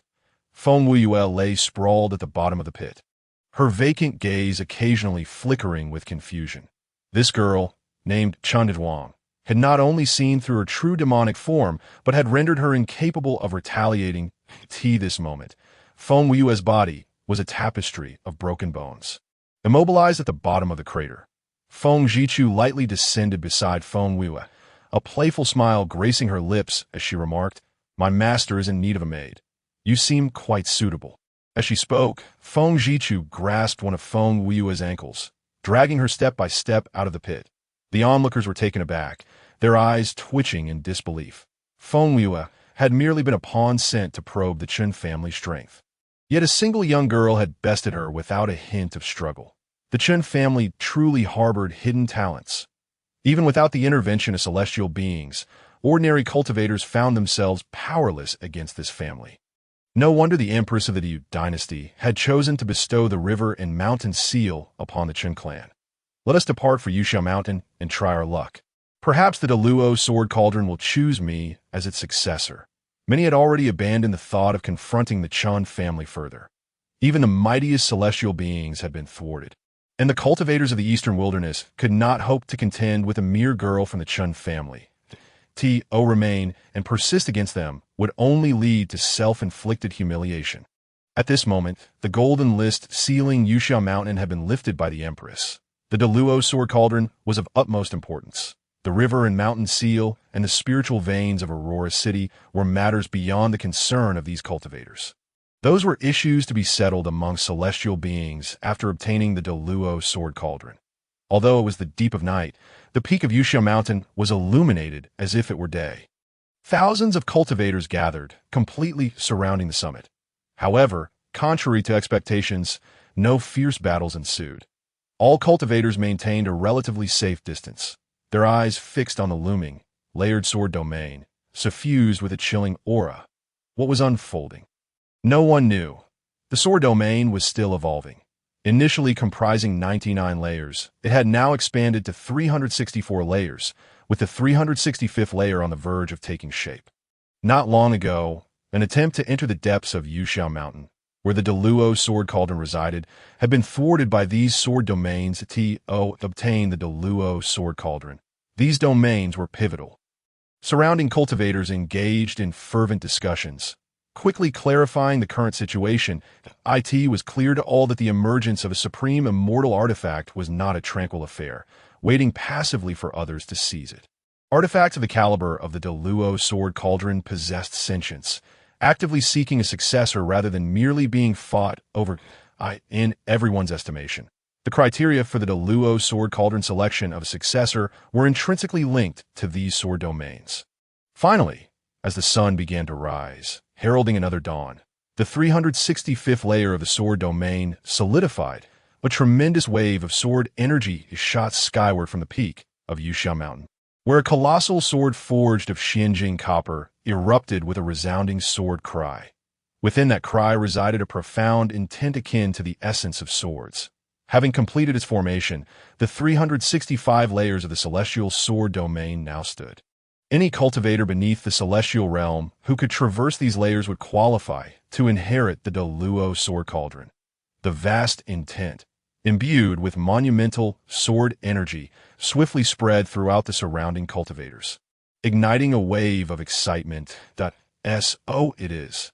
This is the trial for selecting the successor to the Deluo sword cauldron. Point 1 must traverse the 365 layers of the celestial sword domain. Any cultivator, regardless of their cultivation level, can attempt in other words, the ability to acquire the Deluo sword cauldron is not contingent upon specific cultivation levels, but rather upon one's innate talent for the sword. With that realization, one cultivator boldly declared, "Then I shall attempt to breach the 365 layers of the celestial sword domain." Suddenly, a cultivator shouted, channeling a beam of sword light as he charged into the sword domain before him. Until the celestial sword domain was fully and truly formed, no one could approach it. Any attempt to do so would result in immediate rejection. Yet at that moment, the cultivator managed to penetrate the domain with ease. A moment later, this cultivator emerged, disheveled and clad in tatters, as if he had been violently ejected. What happened? What lies within the sword domain? A throng of cultivators quickly gathered around him. Shaking his head vigorously, his eyes wide with terror, he exclaimed, "There is someone, a person wielding a flying sword." It was utterly grotesque. I couldn't even withstand a single move from him. Furthermore, within the sword domain, aside from swords and sword techniques, no other divine abilities or treasures can be utilized. This cultivator was not a swordsman, which was why he had been swiftly defeated and cast out. Instantly, a heavy silence fell upon the crowd. The Deluo sword cauldron sought a successor for the legendary Deluo sword master, and thus, the target was unmistakable: swordsman. Only those skilled in the sword could hope to traverse the 365 layers of the celestial sword domain and reach the Deluo sword cauldron. In the distance, Chun Zhao's shadowy doppelganger lay concealed in the darkness, quietly observing the unfolding 365 layers of the celestial sword domain. Nangongqi was dead, his celestial roots having been stripped away by Chun Zhao using the power of divine retribution. After a cleansing process, these roots returned to their original state and were infused into the body of the shadowy doppelganger. Additionally, Nangongqi's experiential memories, lifelong learnings, and secrets obtained from the system had all been refined by Chun Zhao through divine retribution and merged into the shadowy doppelganger. Now, this shadowy doppelganger resembled a new Nangongqi. Capable of adapting and concealing itself in the shadows, it was ideally suited for covert operations, whether to frame others or to stir the winds of change. Chun Zhao was determined to acquire the Deluo sword cauldron, and with the infusion of the celestial roots left by the Deluo sword master, the likelihood of obtaining it was significantly high. However, the current situation was precarious. The Deluo sword cauldron was now common knowledge. Anyone who claimed it, unless they were a cultivator from the eastern wilderness, would undoubtedly become the target of universal ire. Given these circumstances, Chen Xiao had no qualms about allowing the Nangong clan to take the fall on his behalf. This moment, an increasing number of cultivators were stepping into the sword domain to face its trials. Among them were formidable swordsmen, yet even these cultivators managed to breach only a few layers before being expelled. Why sword intent has actually strengthened?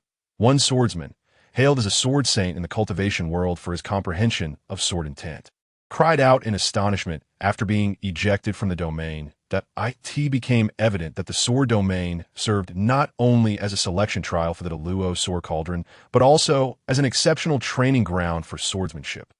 Upon hearing these words, those who had been hesitant finally cast aside their last doubts and ventured into the sword domain, but a slight smile graced Chen Zhao's lips. He had long been aware of these developments. At present, everything was unfolding according to Chen Zhao's meticulously crafted plan. His ambition was to transform the 365 layers of the celestial sword domain into the foremost sanctuary of swordsmanship in the world of cultivation.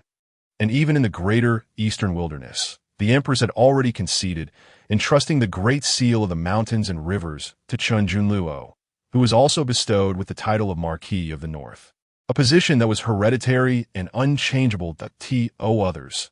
This appeared to thrust the Chen clan into the limelight, yet only Chen Xiao understood that the Heavenly Dao resided within the Chen family. What did they have to fear? Chapter 53. The emergence of the second fated antagonist. Contemplating this, Chen Xiao scratched his head. However, with his master present, what could it matter if he brazenly took the Grand Luo sword cauldron? Yet he soon shook his head. No, it wouldn't do to let his master intervene frequently. If the system were to detect her presence, it could spell disaster. As Chen Zhao's shadowy avatar pondered, a radiant beam of multicolored light streaked across the sky above him. It was a resplendent and ostentatious top-tier flying artifact. Simultaneously, a somewhat familiar voice reached Chen Zhao's ears. System, Chen Xiao would never have imagined that I have spent spirit stones to summon the number one assassin organization in the cultivation realm, the Wangong Tower, to hunt down cultivators from the Chen family. Is it true that as long as I can suppress the Chen family, I can usurp Chen Zhao's fortune? Host, splendidly done. The Chen family and Chen Xiao are one and the same. Suppressing the Chen family naturally allows for the usurpation of Chen Zhao's fortune. However, merely hunting down the Chen family cultivators is far from sufficient. We must seize Chen Zhao's opportunities and rob those around him. Dan Immortal Mo. Shui has already become an honorary elder of the Chen family. The host must find a way to recruit Dan Immortal Mo. Shui to our side. All right, money makes the world go round. As long as I keep throwing money at it, I refuse to believe that Dan Immortal Mo. Shui won't be tempted. The voice gradually faded. At the same time, Chen Zhao's shadowy avatar transformed into a dark silhouette. Closely following the flying artifact, he had recognized the earlier voice as belonging to Yi Quan, the young scion of the Lord of Aurora City. This was the fated antagonist and his antagonist system. I can indeed hear the conversation between the antagonist and the system. Chen Zhao's heart stirred slightly upon hearing their dialogue. Little did he expect that the second fated antagonist would be none other than himself. Chen Xiao felt a tinge of frustration. It seemed that he could not handle Yi Quan in the same manner as he did with Nangong Qi. Chen Zhao's treatment of Nangong Qi had been utterly humiliating. Not only Nangong Qi, but for a considerable time, the Nangong clan would become a laughingstock in the cultivation world. Yet Yi Guan, the Lord of Aurora City, had a good relationship with the Chen family. Over the years, Yi Guan had resolved numerous troubles stemming from the royal capital for the Chen family.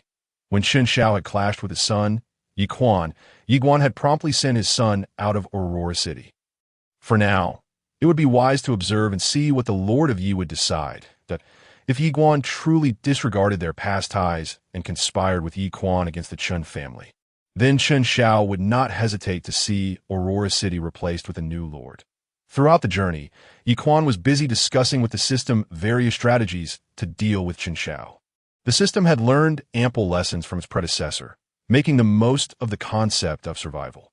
In essence, it instructed Yi Quan to remain hidden and only bombard Chen Shao and the Chun family with spirit stones. A lavish flying artifact soared over Aurora City, leaving a trail of vibrant light in its wake. The grand city, spanning 8,000 miles, had already undergone preliminary reconstruction. "Father, I have returned." At this moment, an overwhelming confidence flickered in Yi Quan's eyes. Over the past 2 days, thanks to the system, his cultivation had surged from the Qi refinement stage to the golden core stage. He had even received numerous top-tier artifacts as rewards from the system, including the exquisite flying artifact he now rode. Cultivators typically required extensive training and countless efforts to enhance their cultivation. Gaining opportunities and treasures further demanded a struggle against fate, with the risk of perishing at any misstep. However, Yi Quan found himself able to effortlessly elevate his cultivation and acquire treasures that ordinary cultivators could only dream of, simply by continuously spending spirit stones, gazing at the more powerful celestial artifacts, elixirs, and even the legendary innate treasures available in the system shop. Yi Quan's mouth watered in anticipation. Yet merely spending spirit stones would not suffice to obtain these celestial artifacts and elixirs. He must confront Chen Shao. By plundering Chen Zhao's fortune, he could convert it into points. Thus, Yi Quan was eager to return to Aurora City. Of course, Yi Quan, now a golden core cultivator, returned in style as a prodigal son. He had no intention of sneaking back home. He was eager for all the cultivators of Aurora City to know that he had attained the golden core stage. Why Yi Quan gazed at Yi Quan, who unabashedly flaunted his golden core cultivation, utterly astonished. "How did you also reach the golden core stage?" Yi Quan was taken aback. "Yes, there's someone else who has also reached the golden core stage." "Host, your father is likely referring to Chen Shao. Not long ago, Chen Shao also attained the golden core stage." Yi Quan smirked, a flicker of disdain crossing his gaze. "What does it matter that Chen Shao is the protagonist? The cultivation he worked so hard to achieve, I can simply obtain by spending spirit stones." Yi Quan shook his head slightly. "No, since you have returned, stay at home and do not roam about. The entire cultivation world, especially the Great Yu dynasty within the Liuli cultivation realm, is tumultuous, filled with dragons and snakes. Countless powerhouses from the eastern wilderness have arrived. I worry that my son might stir up trouble and attract overwhelming disasters." Yi Quan's gaze fell upon the 7 women trailing behind Yi Quan. Yi Quan grinned proudly. "These are all my confidants, future partners." Yi Quan's eyes twitched violently. A formidable figure in the transformation god realm, he could see through the true natures of these women at a glance. Except for one seemingly cold girl, the auras of the others were chaotic, unmistakably indicating they were courtesans from brothels. Yet considering his son's character, this seemed rather reasonable. By the way, "Father, could you find a way to arrange a meeting for me with the Chun family's honorary elder, Dan Immortal Mo Shui?" Yi Quan suddenly leaned closer to Yi Quan, whispering. The system had assigned Yi Quan 3 tasks: spending spirit stones, rescuing the imprisoned fortune heroine, Xiao Yuqing, and seizing Chen Zhao's fortune. To take Chen Zhao's fortune, aside from suppressing the Chun family and Chen Shao himself, it involved taking away those close to Chen Shao. Dan Immortal Mo Shui was the system's selected first target. As for rescuing Xiao Yuqing, the system indicated that she was imprisoned in the Chun family's forbidden prison. Yi Quan had yet to find a lead on rescuing her, so he decided to target Dan Immortal Mo Shui first. If he could sway and recruit Mo Shui, positioning her within the Chun family to rescue Xiao Yuqing would not be impossible. Upon hearing Yi Quan's words and recalling his son's nature, Yi Quan's expression shifted abruptly. "Enough. Do not speak of this matter again. Someone, take the young master to the back courtyard to rest." Yi Quan dared to set his sights on Dan Immortal Mo Shui. Did he wish to court death? Moreover, the Chun family was not to be trifled with. Yet the influence of Dan Immortal Mo Shui alone could obliterate the Yi family. "Uncle Yi, since brother Yi Quan wishes to meet elder Mo Shui, I shall make the arrangements right away." That moment, Chen Shao emerged from outside, warmly approaching Yi Quan. "It has been 3 years. Brother Yi, you have indeed become ever more charming." Chapter 54. The rewards of the freebie system. The Lord's mansion had just undergone meticulous repairs, and the formations had yet to be reset. Chun Xiao strode in with an air of familiarity, exuding warmth as he draped an arm around Yi Quan's shoulder, making them appear as if they were long-lost friends. "Isn't that Dancian Mashua? I traded a 7-colored celestial grass with her, and she agreed to become an elder guest of the Chun family. Since Brother Yi wishes to meet Mashua, I shall make the arrangements.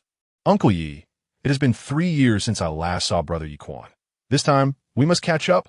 As he spoke, Chun Xiao led Yi Quan toward the door. Why Yi Quan opened his mouth, ultimately letting out a bitter smile, choosing not to intervene. Let it be. Let it be. After all, they are just children, engaging in harmless antics. It is a joy to see Chun Xiao set aside past grievances to befriend Yi Quan. Little did he know, Yi Quan's body had stiffened, and an unnatural expression marred his face. That moment, he had come to a clear realization of his own identity. He was the destined villain bound to the antagonist system, fated to oppose Chun Xiao.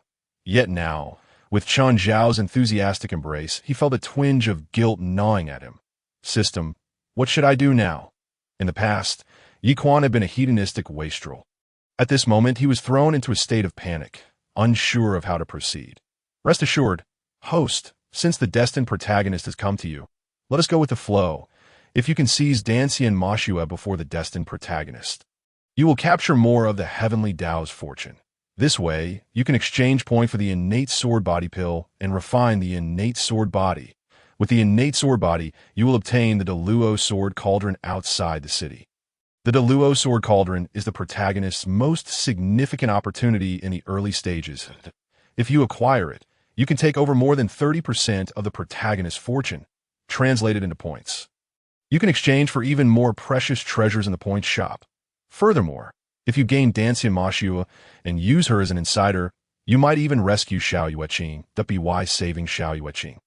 You will receive the 9-rank Immortal Sword, Flying Fish. The system's voice echoed with temptation, painting a vivid picture for Yi Quan. The previously distracted Yi Quan immediately regained his focus, his gaze towards Chun Xiao now shimmering with excitement. To him, Chun Xiao was no longer a man, but a key to unlock a treasure trove. Excellent, excellent. Yi Quan outwardly maintained his composure while inwardly reveling. Not only will I seize Chun Xiao's fortune, but I will also ensure he meets a grim end. My father supported the Chun family immensely, yet he still perished at Chun Xiao's hands. That I will defy fate and bring ruin to the Chun family and Chun Xiao. With that thought, Yi Quan draped his arm around Chun Xiao's shoulders, exclaiming, "Let's go. It's been 3 years since we last met, and we truly need to catch up." As they stepped out of the Lord's mansion, Chun Xiao raised an eyebrow upon overhearing Yi Quan's conversation with the system. This system is quite adept at manipulating hearts, reminiscent of the ways of demonic cultivators. Having dealt with one system and a destined antagonist atop, the heavenly punishment, Chun Xiao had learned a profound truth from the latter. The system was deceiving its host. He had read the script set by the Heavenly Dao. Not only was Nan Gongqi alive, but Yi Quan was also very much so. The two had merely a trivial conflict with Chun Xiao, not even qualifying as true antagonists, as for the annihilation of the Yi family in the Lord's mansion. That was sheer nonsense. The Yi family had countless ties to the foremost family of the Taishan cultivation realm. Moreover, Chun Xiao's mother, Yi Fengyan, was the eldest daughter of the Yi family, in the original script orchestrated by the Heavenly Dao. With Chun Xiao's assistance, Yi Quan had defeated the head of the Yi family from the Great Yu Kingdom and taken his place. It was clear that this villain system lived up to its name. Excelling in the art of manipulation, Chun Xiao's shadowy doppelganger had silently returned to the Chun family in the courtyard. Yun Renyin, donned in male attire, sat on a swing, engrossed in a sketchbook. "Master," Chun Xiao approached her softly. Yun Renyin looked up. "What is it?" Chun Xiao recounted the conversation he had overheard between Yi Quan and the system, concluding with, "Master, I intentionally let Mashua align with Yi Quan. It wouldn't affect anything if you were to rescue Xiao Yueqing. Would it?" Yun Ranyin's eyes sparkled with excitement as she replied, "So, my disciple, you wish to reap the rewards of the system without cost." Chun Xiao scratched his head, feeling that the term reap without cost was somewhat inappropriate. "Yes, I intend to seize the reward from his hands once Yi Quan has obtained them. Of course, I cannot be overt about it. However, I possess a remarkable shadowy doppelganger. When it appears, the system won't be able to discern what it truly is. Yin Renyan nodded. That should pose no problem. With your master here, whatever fortune the system has taken from you, I shall compensate in kind that I asked for the fortune that had been plundered. A sly smile crept across Yun Ranyan's delicate face. Once I make a few adjustments to your fortune, that villain system will surely face a backlash. Descending from the realm of the Heavenly Dao, Yun Ranyan had come with this very purpose. Under the state of the Heavenly Dao, she could not perceive the system, nor could she contend with it. But now, with a human form, she could take action against the system, particularly after dismantling the previous system. Yin Renyan had already devised preliminary methods to deal with it. Suddenly, she spoke earnestly. However, you must remember one thing. While you may relinquish anything, never the Deluo sword cauldron. Chun Xiao nodded gravely. The system had also mentioned that the Deluo sword cauldron was crucial for him in the early stages. This supreme immortal artifact possessed the power to obliterate worlds. Such a treasure must remain firmly in his grasp.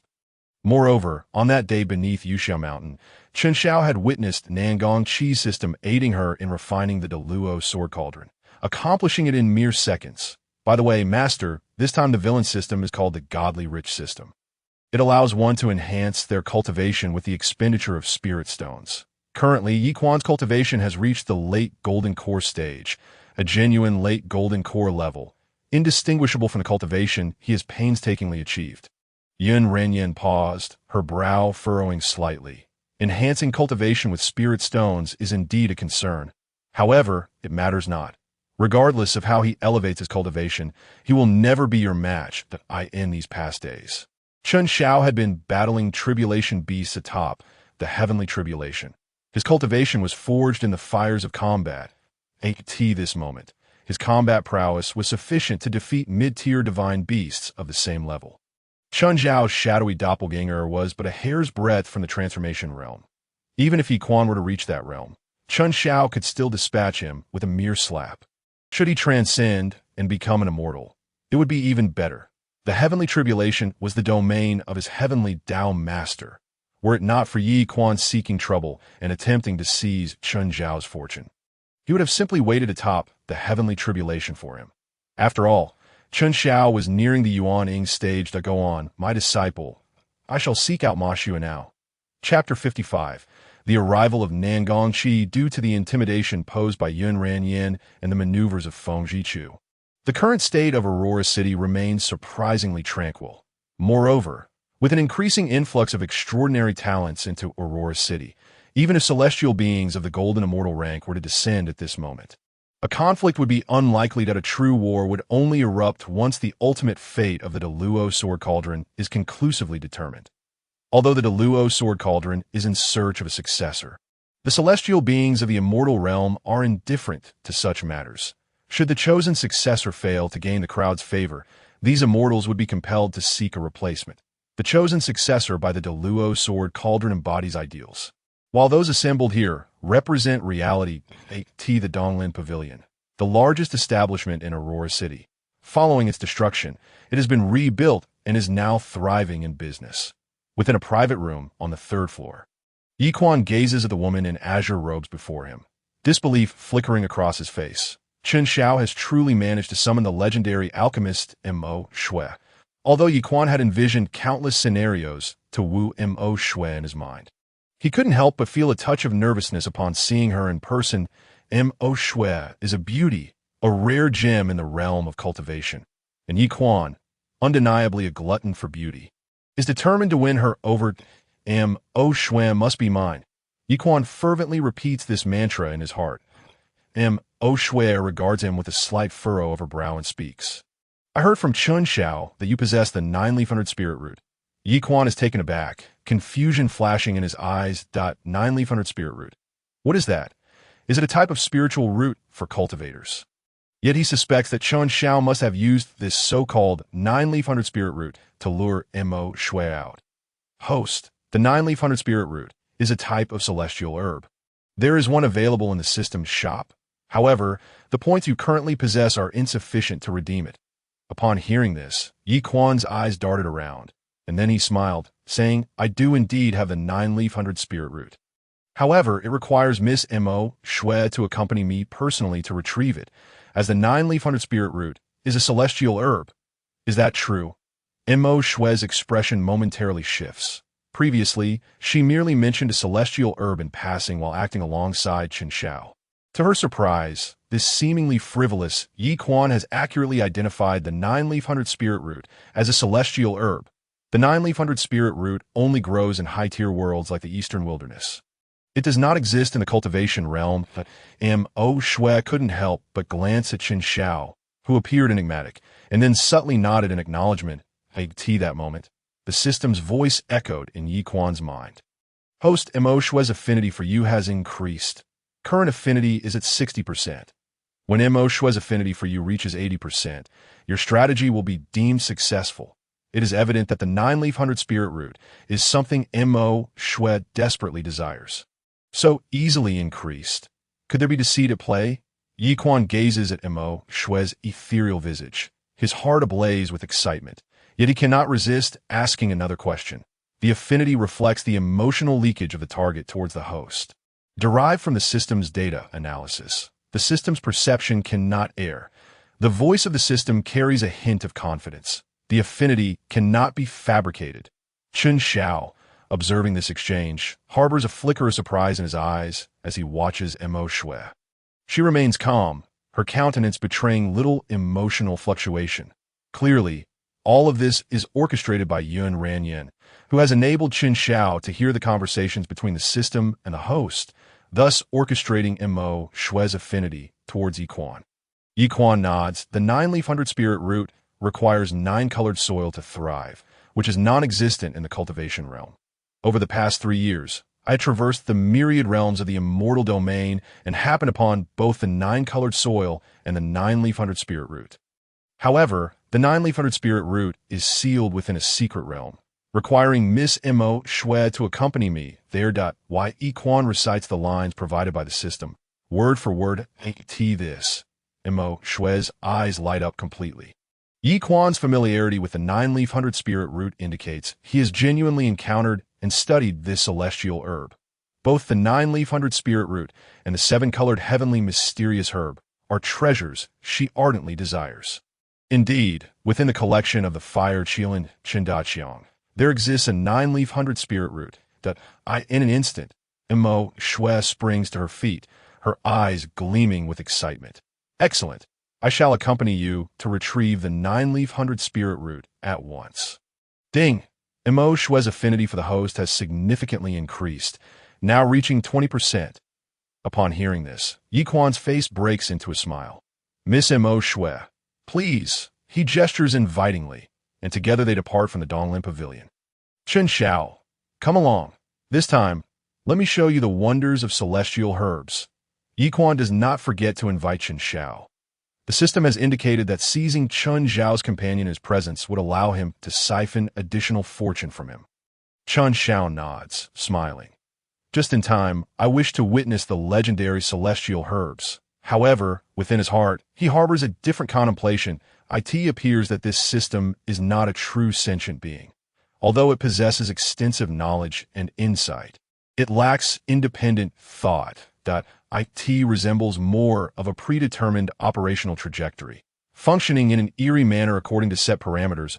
If Yi Quan were a tad wiser, utilizing the system as an aid while taking the lead himself, he would have soared to great heights by now.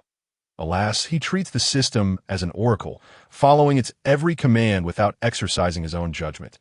Yet, it is hardly surprising that Yi Quan, being a debauched heir, would lack such discernment that a resplendent flying artifact swiftly ascends towards the outskirts of the city. At this juncture, an ever-increasing number of prodigies are arriving in Aurora City. In contrast, Yi Quan's exquisite flying artifact does not stand out as much. Inside the flying artifact, Yi Quan, equipped with the system's extensive knowledge of medicinal materials and scripted lines, finds his rapport with Mo Shui growing increasingly harmonious, particularly in discussing the properties of various spiritual and celestial herbs. He speaks with such eloquence that Mo Shui's fondness for him continues to rise.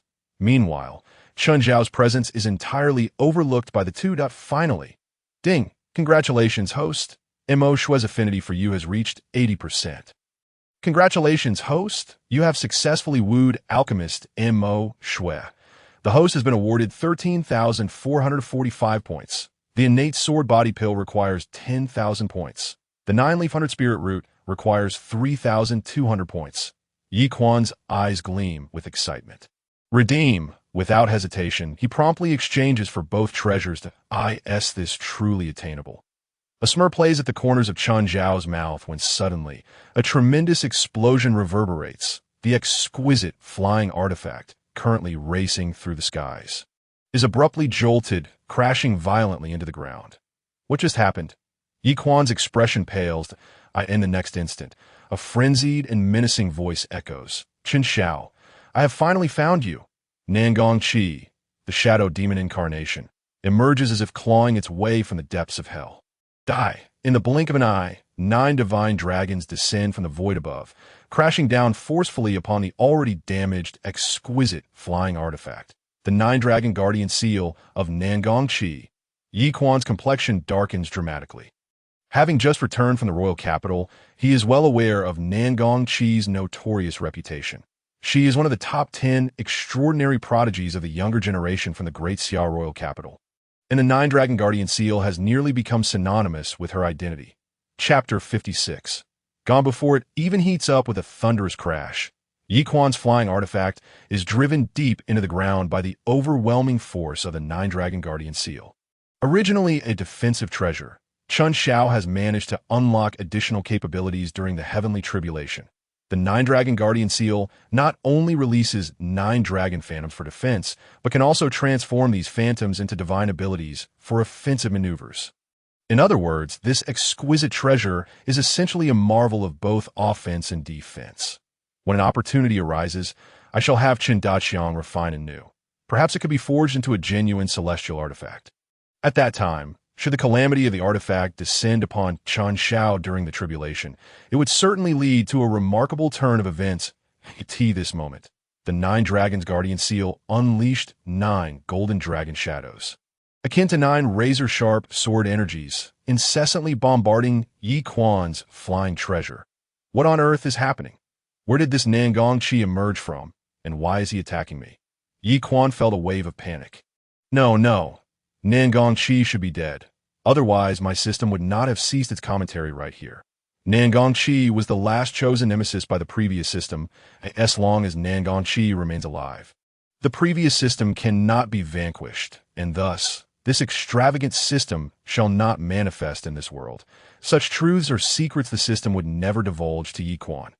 Otherwise, given Yi Quan's timid and apprehensive nature, he would undoubtedly shy away from opposing Qin Xiao, keeping as far away as possible to entice Yi Quan into confronting Qin Xiao. The system had significantly amplified the rewards for points. Why could it not be Nangong Qi? Yi Quan instinctively pressed on. Because of divine punishment, the system casually fabricated an excuse. Enlightenment dawned upon Yi Quan. Nangong Qi is a veritable treasure trove, not only possessing an abundance of high-grade spirit stones, but also exquisite treasures and celestial artifacts. The moment he appears before anyone, he will undoubtedly be pursued by those seeking to uphold justice. At this juncture, the system interface was inundated with question marks. Under the system's scrutiny, the individual outside was undeniably Nangong Qi, exhibiting the same life force and spiritual fluctuations, indistinguishable from Nangong Qi himself. Yet, how could the deceased Nangong Qi possibly materialize here? Boom! Another strike. The blinding sword light shattered the defenses of the flying treasure. Qin Xiao. Nangong Qi's voice erupted in a furious roar. Die! In the next instant, the sword light, like a celestial river, pierced through the heavens and enveloped the entire flying treasure within its embrace. It turned out that he had come to confront Qin Xiao. Yi Quan's eyes glazed over, staring blankly at the sword light that traversed the heavens. That moment, Qin Xiao, seated beside Yi Quan, suddenly acted, hurling Yi Quan away. Then, with a swift leap, he rode the sword light in another direction. Mo Shui glanced at Qin Xiao, the corners of her mouth curling slightly, then raised a palm, striking toward Nangong Qi. The immensely powerful palm force left a slender silhouette in the void. Nangongqi's sword light was directly shattered by Mo Shue's palm. How formidable! Chun Zhao's eyes widened in disbelief. That sword strike, though not his full power as a shadow demon, still unleashed 80% of its might. Yet, it had been effortlessly dismantled by Mo Shui. But soon he regained his composure, countering with a sword aimed at the close-at-hand Yi Quan. "Your target is Chun Zhao. Why strike at me?" Yi Quan exclaimed, infuriated. Being alongside Chun Zhao, there was no doubt he was up to no good. Nangongqi's icy voice resonated at this moment. The proximity between Yi Quan and Nangongqi was perilously close. The system had already taken control of the defensive treasure, raising a barrier of light. However, Nangongqi's sword light was simply too swift. The barrier's power had yet to fully manifest when that razor-sharp sword descended upon them. Boom! The barrier of light dissipated into countless specks. Following that, Yi Quan's robe and storage ring exploded under that one sword strike in an instant. An array of treasures, radiating vibrant colors and exuding overwhelming spiritual energy, scattered across the void on the journey to Aurora City. Yi Quan had gone on a shopping spree to fulfill his spending task, acquiring countless rare treasures. Fortunately, this location was far removed from Yuxia Mountain and Aurora City, devoid of cultivators. Otherwise, it would surely attract a horde of treasure seekers. So many treasures. Upon witnessing the bounty raining down, Nangongqi was initially taken aback, but then waved a hand, unleashing a tempestuous surge of true energy that swept through the void. Those treasures were all drawn into Nangongqi's treasure-hunting artifact, including the innate sword body pill, the 9 Leaves 100 Spirit Root. Mo Shui was captivated by the 9 Leaves 100 Spirit Root, although she had already obtained one from Qinda Qiang. More elixirs are always welcome. Without hesitation, Mo Shui reached out toward the 9 Leaves 100 Spirit Root. "Stop! That's my treasure!" Yi Quan bellowed, his voice hoarse with desperation, yet no one paid him any heed at that moment.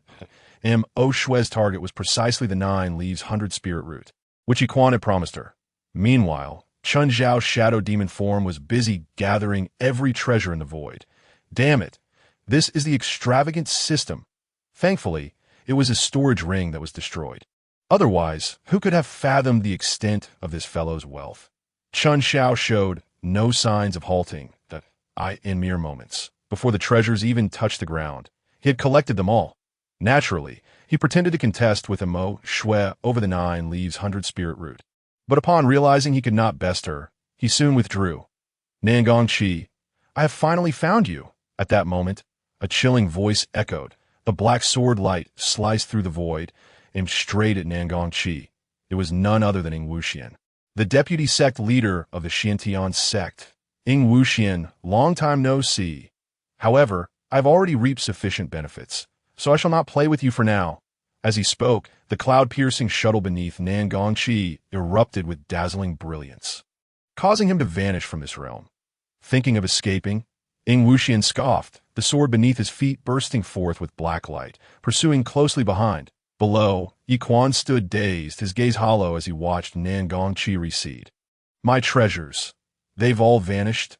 Confusion filled Yi Quan's eyes. He had yet to grasp the situation, wondering why Nangongqi had abruptly appeared and how his storage ring had been obliterated. All his treasures had seemingly evaporated into thin air, especially the innate sword body pill, which he had just exchanged for with 1,000 points from the system shop. Not even warm in his hands before it was gone. "Nangongqi." Yi Quan's voice erupted in a desperate roar. "I will not let this slide. Who are you threatening?" Suddenly, a sinister voice whispered in Yi Quan's ear. In the next moment, a sharp sword light pierced through the air, aimed directly at Yi Quan's head. Who? This time, not only Yi Quan, but even Chun Zhao and Mo Shui were taken aback. Ying Wuxian's appearance had been prearranged, but the emergence of this third party was entirely unexpected. Mo Shui reacted swiftly, once again raising her palm, infused with immense power, to strike at the incoming sword light. Boom! The second palm imprint manifested in the void, shattering the terrifying sword light, as expected of the elixir immortal. Mo Shui, the voice resounded again. Following that, a faint silhouette flickered in the void, disappearing without a trace. Who could that person be? Mo Shue's brows furrowed slightly. Chen Xiao gazed in the direction for a considerable time before finally speaking. If I'm not mistaken, that person should be the heir of the Tianyang Marquis, Nangong Ju. Although the Nangong clan had relocated en masse from the capital of the Diyu Kingdom, the Empress had not stripped Nangong Su of his title. He remained one of the 4 great marquises of the Diyu dynasty. Nangong Ju was still the heir of the Tianyang Marquis, and he was renowned as one of the most extraordinary talents of the Diyu cultivation dynasty. Destined for immortality, to think that a member of the Nangong clan would dare venture into the northern territory. Were they not afraid of courting death? Chen Xiao, empowered by the forces of the Heavenly Way, fused with the memories of Nangong Qi, thus naturally recognized Nangong Ju. The appearance of Nangong Ju was both unexpected and yet entirely within reason. Presently, the Nangong clan faced the judgment of divine retribution. Drawing the ire of myriad spirits, it was only natural for them to seek ways to mitigate or resist this punishment. The Deluo sword cauldron represented their slender chance of survival. Mo Shue's brow slightly unfurled. She no longer troubled herself with the matter of Nangong Ju. Instead, she turned her gaze to Yi Quan, saying, "What you mentioned, the 9-leaf-100 spirit root, is meant for me." Yi Quan had just narrowly escaped death, his body drenched in cold sweat.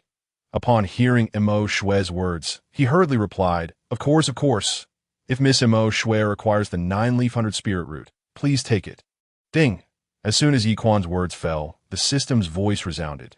"Congratulations, host! The affection level of the alchemist Mo Shue towards you has reached 99%. 99%. Yi Quan was momentarily taken aback. Why is it not 100%? I have clearly given her the 9-leaf-100 spirit root. After system analysis, it was determined that the reduction in affection by 1% might be due to the host having deceived Mo Shue earlier. Yi Quan admitted, "That is indeed the case. I claim to be taking Mo Shue out of the city to retrieve the 9-leaf-100 spirit root, but my storage ring was destroyed and the 9-leaf-100 spirit root simply emerged on its own. However, had I not deceived Mo Shue, how would I have obtained the 9-leaf-100 spirit root from her? System, what about my innate sword body elixir?" Suddenly, Yi Quan recalled the treasures snatched away by Nangong Qi. The rest were inconsequential. They could be purchased with spirit stones. Only that innate sword body elixir.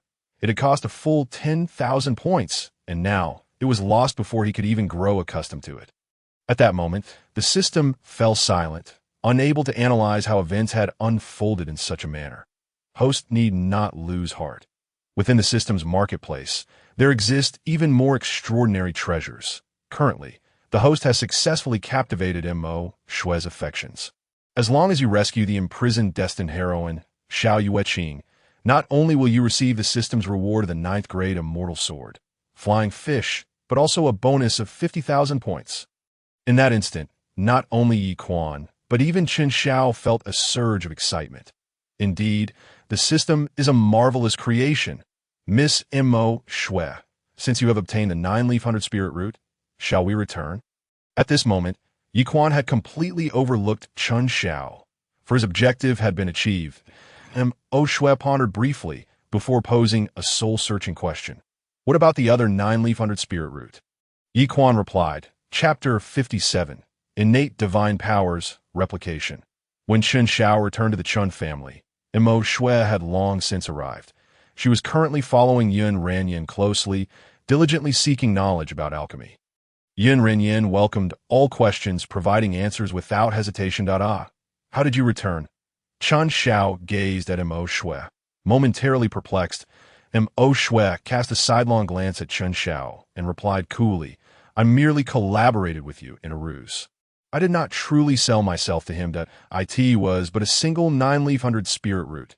Chen Xiao shrugged. And yet, you sold yourself to me for a mere 7-colored heavenly Xian grass. Did you not? Oh, and by the way, Mo Shue continued, as for Yi Quan's plan to rescue Xiao Yueqing, you should decide how to proceed. Chen Xiao nodded, indicating his understanding at that moment. Yun Ren interjected, you should return for now. My apprentice and I have matters to discuss. Mo Shue appeared somewhat reluctant, but still bowed to Yun Renyin before departing from Chen Zhao's small courtyard. Once Mo Shue had left, Chen Xiao scratched his head. Pondering the recent turn of events, the destined antagonist seemed unusually easy to deal with. Everything had proceeded too smoothly. Could there be a hidden trick? The false luck that Yun Ranyan had woven around Chen Xiao had already been retracted by the system. As soon as Yun Ranyan exerted her influence, the system could be subjected to a backlash from the Heavenly Way, causing to collapse instantly.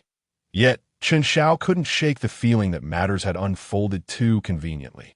Although this was largely due to Yun Ranyan's utilization of the previous antagonist system to uncover its vulnerabilities, allowing him to overhear the conversation between Yi Quan and the system. Yun Ranyan pursed her lips. Her expression one of agreement.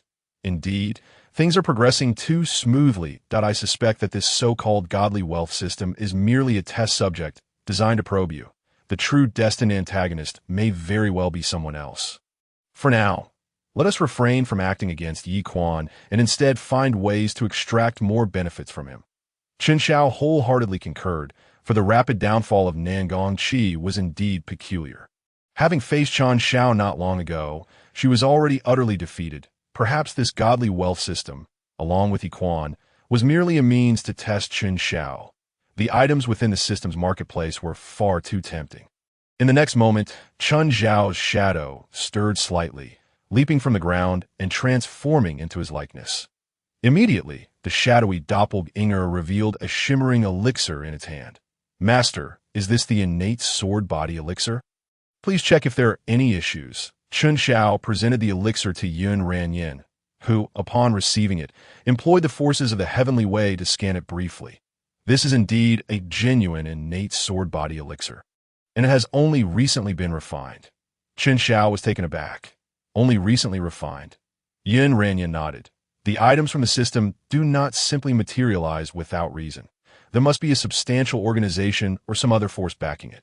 Chen Xiao agreed, acknowledging that the system was not a living entity, yet it appeared to possess a form of intelligence, suggesting that a formidable force lay behind it. Yun Ranyan's father had departed during the last generation of the Heavenly Way, likely to investigate the origins of the system. Master, may I consume this elixir? Chen Xiao licked his lips. Yun Ranyan blinked. There are even better options in the heavenly tribulation. Chen Xiao's eyes brightened. Then let the shadowy doppelganger swallow it. Yes, that is precisely what I meant. Yun Ranyan affirmed. Your shadowy doppelganger is not a traditional being. It possesses infinite potential for evolution at 8T this stage. It would be wise to consume more spiritual elixirs or heavenly materials. The shadowy doppelganger had already integrated Nangong Qi's celestial roots. Yun Ranyan was eager to witness what would transpire when the doppelganger consumed the innate sword body elixir and achieved the innate sword body. Without any hesitation, Chen Xiao commanded the shadowy doppelganger to swallow the elixir. Buzz! In the next instant, resplendent sword energy erupted from the shadowy doppelganger, soaring into the heavens in an instant. The courtyard was filled with rampant sword energy. As the doppelganger's form underwent a frenetic transformation under the onslaught of the fierce sword aura, Yun Ranyan waved her hand, sealing the void within the courtyard completely. Time passed without measure. Suddenly, the shadowy doppelganger opened its eyes, two streams of sword energy shooting forth from its gaze, resembling the awakening of a pair of unparalleled sword eyes.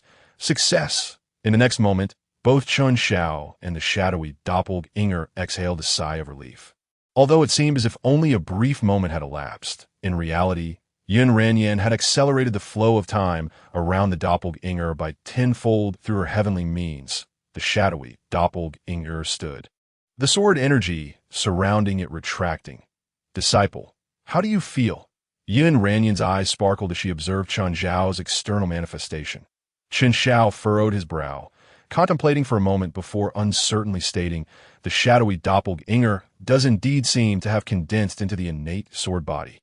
But it also appears to have, As he spoke, Chen Xiao's tone grew increasingly uncertain. It seems to have gained an additional innate divine power, one that is somewhat unrelated to the sword path. Yun Ranyan was momentarily taken aback.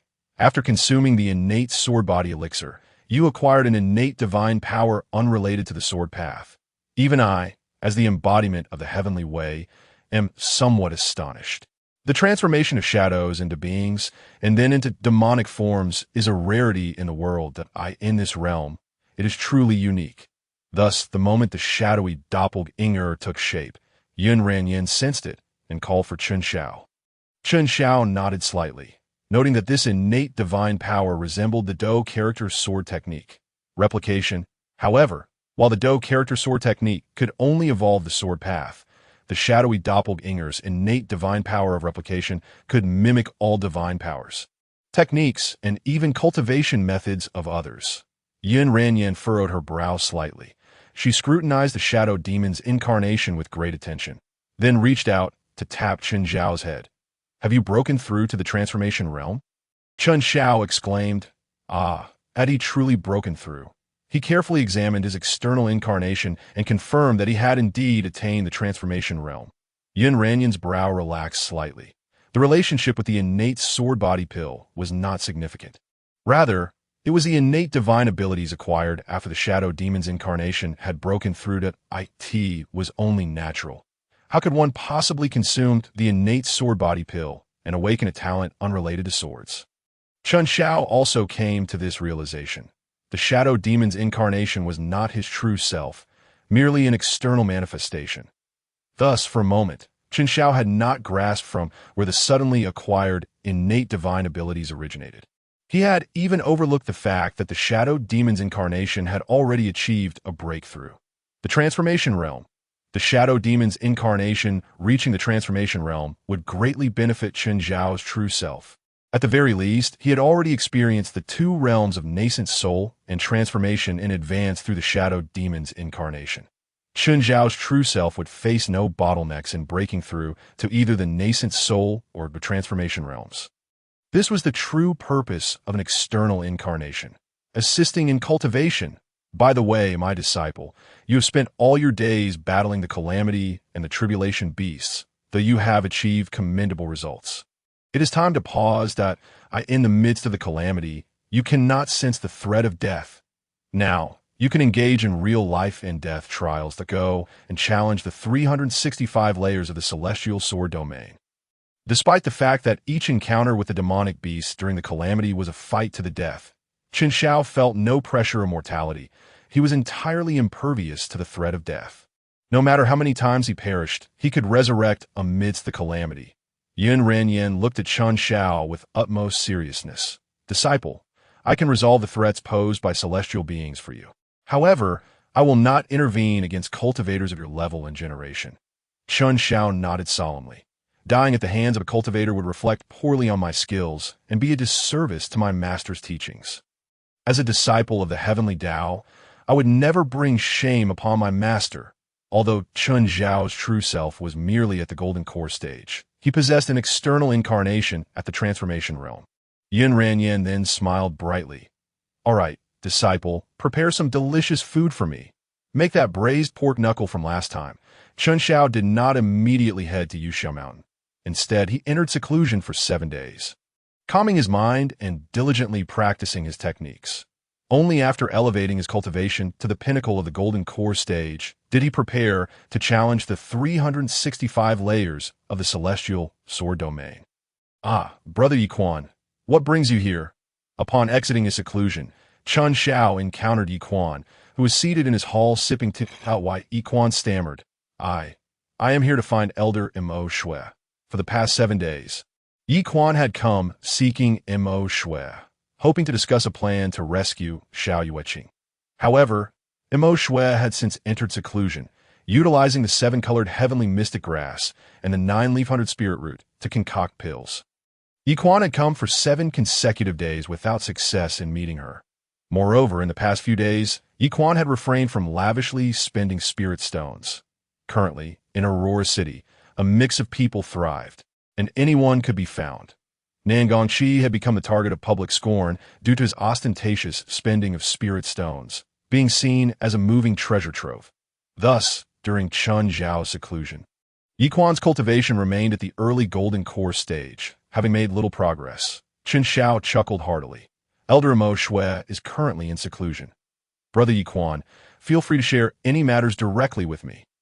He patted his chest, exuding an air of bravado Yi Quan's gaze flickered, and he finally said with reluctance, "In that case, I shall take my leave that Yi Quan's arrival at the Chun residence was not solely to find a way to rescue Xiao Yueqing. He also aimed to complete the last 1% of goodwill from Mo Shui, that if he could achieve 100% goodwill, perhaps he could win the heart of the beauty." However, he was disheartened by the fact that Mo Shui had entered seclusion. As for Qin Xiao, what was there for him to discuss? Observing Yi Quan's departing figure and listening to his muttering thoughts, a flicker of coldness passed through Qin Zhao's eyes in recent days. Qin Zhao's shadow demon incarnation had traversed Aurora City, eliminating numerous assassins sent by Wu Wang Tower. These individuals had been hired with spirit stones by Yi Quan to deal with the Qin family. First, he would head to Yuxiao Mountain. Qin Xiao collected his thoughts, conjured a beam of sword light, and set off towards the main peak of Yuxiao Mountain, a formation. Upon arriving at Yuxiao Mountain, Qin Xiao noticed that a formation had unexpectedly appeared around the mountain. This was a celestial-level great formation, shrouded in celestial light, sealing off the entire main peak of Yuxiao Mountain. Qin Xiao circled the formation and discovered a gap in the southern direction, beside which stood a massive archway. Those wishing to enter the celestial sword domain must pay 10,000 high-grade spirit stones. Chapter 58. A lifetime of wandering in spatial turbulence beyond the gap in the formation, a long queue had formed, with more and more cultivators converging from all directions, dutifully paying their spirit stones to enter Yuxiao Mountain. "What is going on?" Qin Xiao frowned slightly as he descended from the sky, arriving at the front of the line. "You, boy, go to the back of the line, no matter who you are or what your status. Anyone wishing to enter the main peak of Yuxiao Mountain to challenge the celestial sword domain must queue up and pay spirit stones." Upon seeing Qin Xiao descend directly to the front of the line, an ordinary-looking man guarding the gap in the formation spoke impatiently. The surrounding cultivators waiting to enter Yuxiao Mountain were already accustomed to this. This formation had appeared the previous night. Cultivators from powerful factions in the eastern wilderness had attempted to force their way in, but ultimately complied and queued to pay spirit stones. Clearly, this formation had been jointly established by various forces in the eastern wilderness and the entire celestial realm. Hearing this, Qin Xiao scoffed. "This young master must pay spirit stones to enter my own mountain?" "Your own mountain?" Upon hearing Qin Zhao's words, the other cultivators present could not help but scrutinize him from head to toe. Soon, someone exclaimed in surprise, "Are you that Qin Xiao?" Qin Xiao nodded.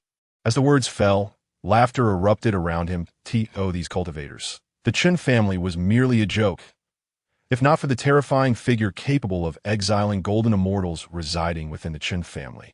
They would have long since crushed the Qin family with ease. Yuxiao Mountain may have once belonged to the Qin family, but that was no longer the case. Even if you are Qin Xiao, the son of that so-called north-suppressing marquis, you must still get to the back of the line and pay to enter. The man guarding the gap in the formation suddenly radiated an overwhelming aura. The pressure of a celestial being was unabashedly released, pressing down heavily upon Qin Xiao. This overwhelming pressure was not merely a means to drive him away. It was an attempt to annihilate. A celestial being could easily crush a cultivator to death with just their celestial might. Yet, in that instant when the celestial pressure emerged, a massive hole suddenly tore open behind the celestial being. Boundless spatial turbulence, imbued with a terrifying sucking force, instantly swallowed the celestial being whole. Almost simultaneously, the rift in space vanished without a trace, as if nothing had occurred. The cultivators in line waiting to pay their spirit stones were momentarily stunned. Observing this, Qin Xiao scratched his head, feeling somewhat embarrassed as he said, "When I arrived, my master told me that if cultivators of my generation were to kill me, it would reflect my lack of skill. However, should any celestial being dare to act against me, they would find themselves wandering in spatial turbulence for a lifetime." The words "wandering in spatial turbulence for a lifetime" caused the nearby cultivators to twitch their eyelids. That figure capable of exiling golden immortals was actually Qin Zhao's master. No wonder the rumored Qin Xiao, previously seen as a good-for-nothing scion, had suddenly become so formidable to be able to exile a golden immortal. His master must at least be a holy immortal. Even to the realm of the immortal in the very next moment, An event occurred that left everyone utterly astonished. In Chen Zhao's hand, a large square seal materialized. It shimmered with an azure light, depicting the intertwining of mountains and rivers. This was none other than the mountain and river seal of the Great Yu immortal dynasty, which governed the earth veins of the northern territories. Boom! The brilliance erupted from the mountain and river seal, causing the entire Yuxia mountain to tremble. The earth veins lurking beneath Yuxia mountain began to convulse violently. Crack! Crack! Subsequently, the celestial array enveloping the summit of Yuxia mountain revealed jagged fissures. What is happening? At that moment, everyone's countenance changed dramatically. Chen Xiao had actually invoked the mountain and river seal, unleashing the power of Yuxia Mountain's earth veins to unravel this celestial array. But how could this be possible? A celestial array is not something that the mere earth veins of the cultivation world can dismantle. Although this celestial array was indeed formed in conjunction with the earth veins of Yuxia Mountain, it still made no sense. Chen Xiao paid no heed to the horrified expressions of the surrounding cultivators. The might of the mountain and river seal in his grasp grew ever stronger. A celestial artifact. Suddenly, someone gasped in astonishment. The mountain and river seal had transformed into a celestial artifact. The seal used by the Empress to lift mountains was merely a top-tier magical treasure. How could this mountain and river seal of the Northern Territories possibly be a celestial artifact? If the mountain and river seal had become a celestial artifact, then the invoked earth veins would unleash an even greater power. Earth veins are essentially the condensed essence of the forces of heaven and earth. The power of the earth veins stirred by top-tier magical treasure is fundamentally different from that stirred by a celestial artifact. At this moment, the forces of heaven and earth surged chaotically. Roar! Suddenly, a resounding dragon's roar echoed from beneath Yuxia Mountain. The image of a colossal crimson beast soared into the sky, unleashing a series of roars in midair. It was the divine beast Qilin. How could earth veins possibly condense the image of the divine beast Qilin? Whether celestial beings or cultivators, upon witnessing this scene, they were once again rendered speechless. They had seen earth veins transform into dragon veins, materializing dragon images that soared into the sky, but they had never heard of earth veins condensing the image of a fire Qilin.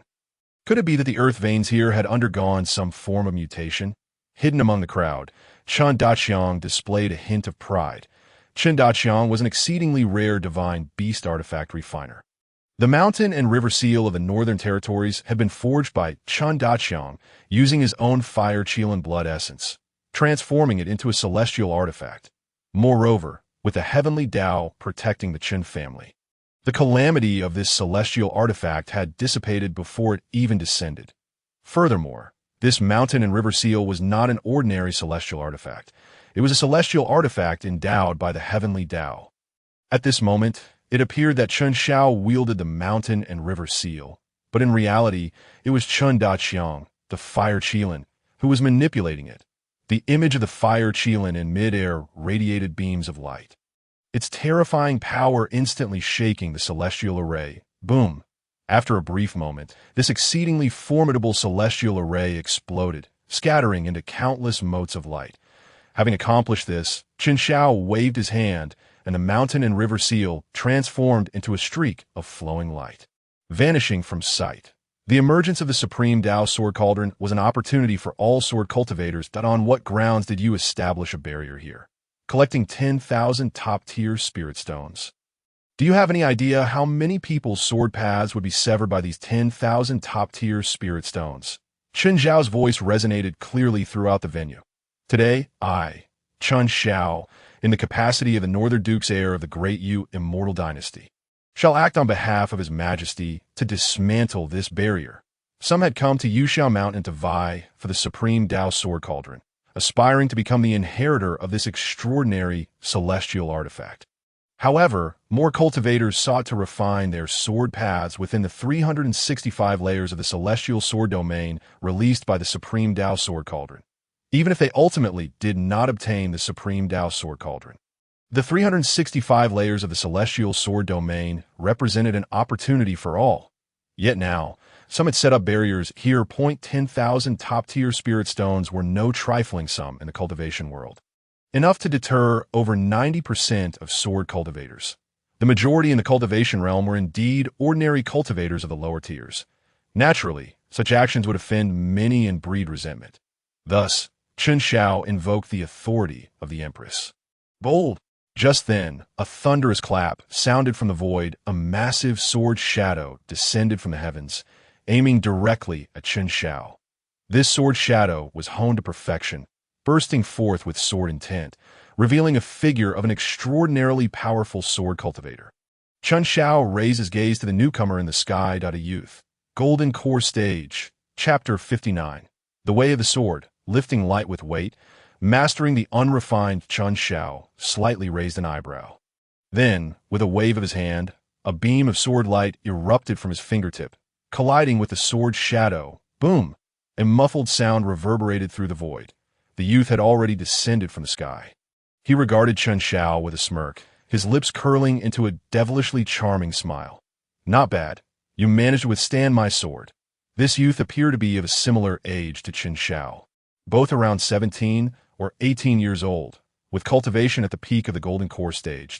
He was Liang, the unparalleled genius of the 10,000 Swords Palace. Young Master Liang had also arrived here. The moment everyone laid eyes on this youth, their expressions shifted dramatically. The 10,000 Swords Palace, a renowned sword cultivation sect in the Eastern Wilderness, among the forces that had allied to establish a celestial array to seal Yushao Mountain summit. The presence of the 10,000 Swords Palace was unmistakable. Moreover, this young Master Liang was their prodigy, having reached the peak of the Golden Core Stage at the tender age of 18. Most importantly, he had once slain a late-stage nascent soul cultivator with his late-stage Golden Core cultivation. The slain nascent soul cultivator was no ordinary cultivator either. He was a prodigy of a prominent immortal sect. At this moment, young Master Liang had already entered the summit of Yushao Mountain. However, before he could step into the celestial sword domain, he discovered that the array had been breached. Thus, young Master Liang descended from the summit to ascertain what had transpired. Coincidentally hearing Chen Xiao's impassioned declarations, young Master Liang gazed at Chen Xiao, his expression gradually turning icy. However, you dare to disrupt this array, and that is a grave offense. I shall take your life. Even the so-called Empress cannot protect you. As he spoke, young Master Liang struck again. Sword light cascaded like snow, filling the void. Many did not even have the time to discern how he had made his move before they were engulfed by a myriad of sword lights. Witnessing this, the faces of the assembled cultivators revealed a hint of schadenfreude. Chen Xiao was in for a world of trouble. Just moments ago, he had claimed that no celestial being could harm him. Yet being slain by a peer would simply be a reflection of his lack of skill. Just after he said that, young Master Liang had appeared. That was young Master Liang, a prodigy who had challenged and slain a late-stage nascent soul cultivator. Although he and Chen Xiao were at the same cultivation realm, crushing Chen Xiao would be no different from squashing an ant. Ultimately, he was just a novice in the cultivation world, having never seen the world. Alas, once Chen Xiao was slain by young Master Liang, it was likely that this array would need to be re-established. Do you think that after Chen Xiao's demise, his master would refrain from intervening and bully young Master Liang instead? Exile young Master Liang. Young Master Liang's master was a true immortal. If Chen Xiao's insignificant master dared to act against young Master Liang, that would be tantamount to courting death. Exiling a golden immortal, an immortal could indeed accomplish that. At this moment, young Master Liang unleashed a sword strike. In the void, sword light erupted forth. I end this singular strike. Countless sword paths manifested. Although he had only drawn one sword, it was as though he had unleashed a myriad of swords. The dense sword light surrounded Chen Xiao from all sides. At that moment, Chen Xiao also moved. He gently uttered a single word. The all character's sword technique. In the next instant, Chen Xiao swung his sword. It was but a single strike, simple and unadorned, devoid of any embellishments. Yet the power of this strike was immense to an astonishing degree.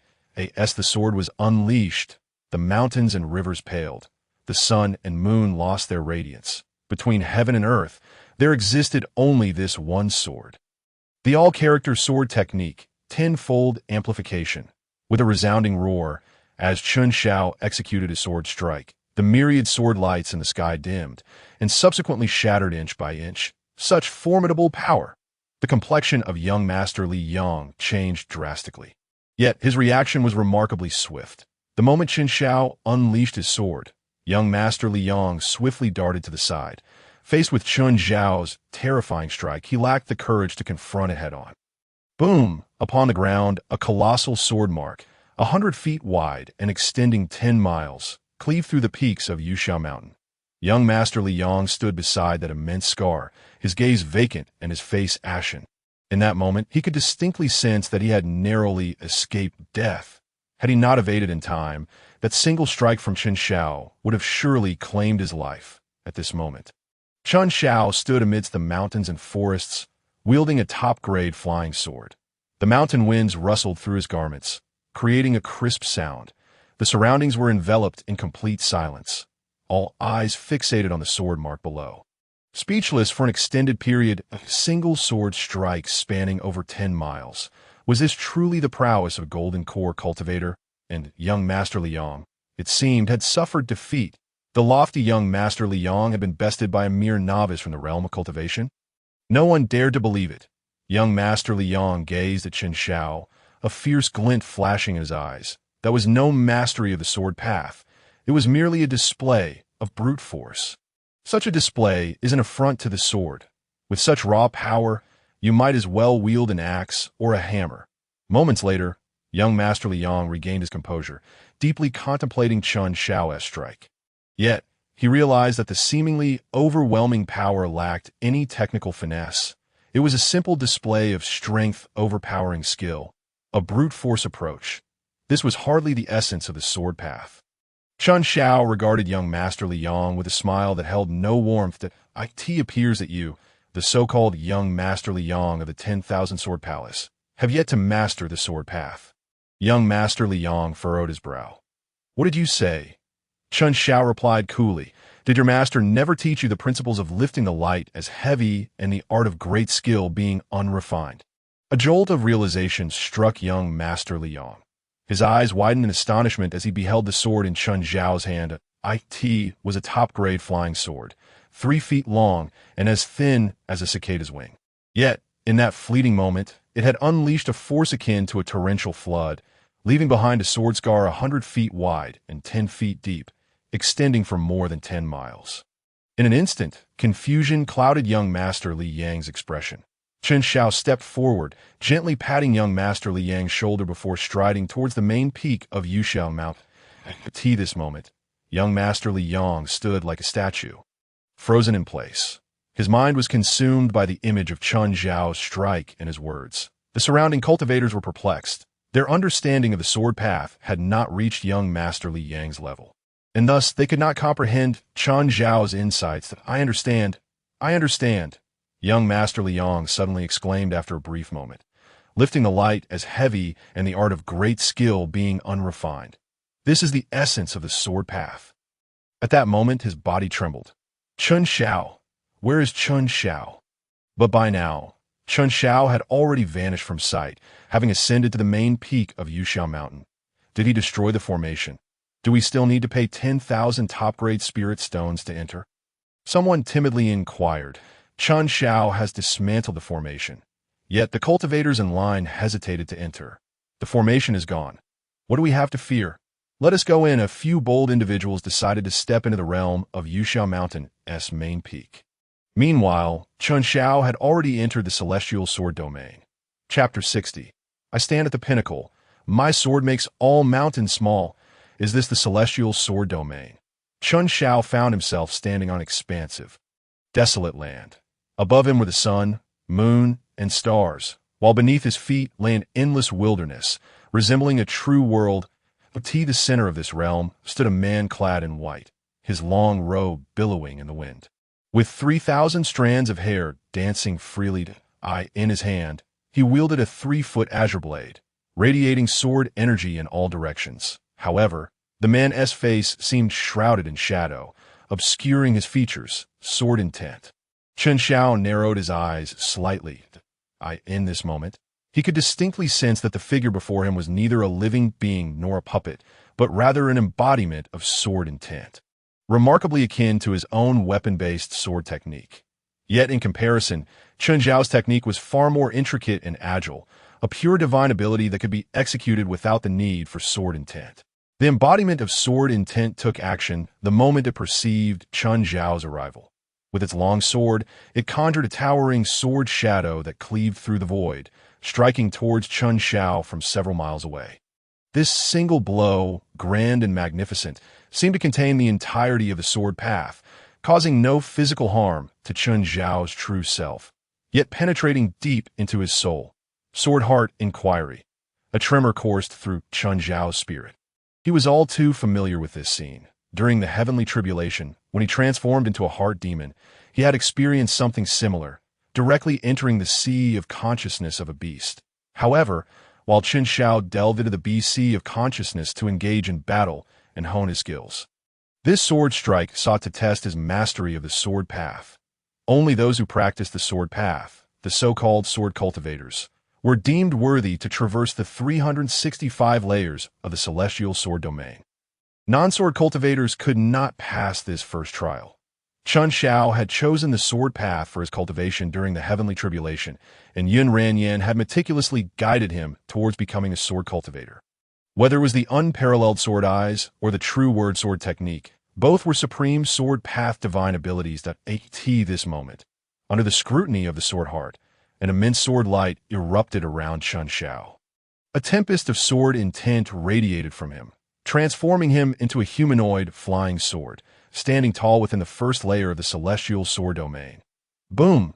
Moments later, the first layer of the celestial sword domain crumbled. The second layer of the celestial sword domain opened. The second layer presented a stark contrast to the first. It was an endless expanse of ocean. Chen Zhao soared upon his sword, standing atop the surface of the sea. Of course, soaring upon the sword was never about enlarging the flying sword and stepping upon it.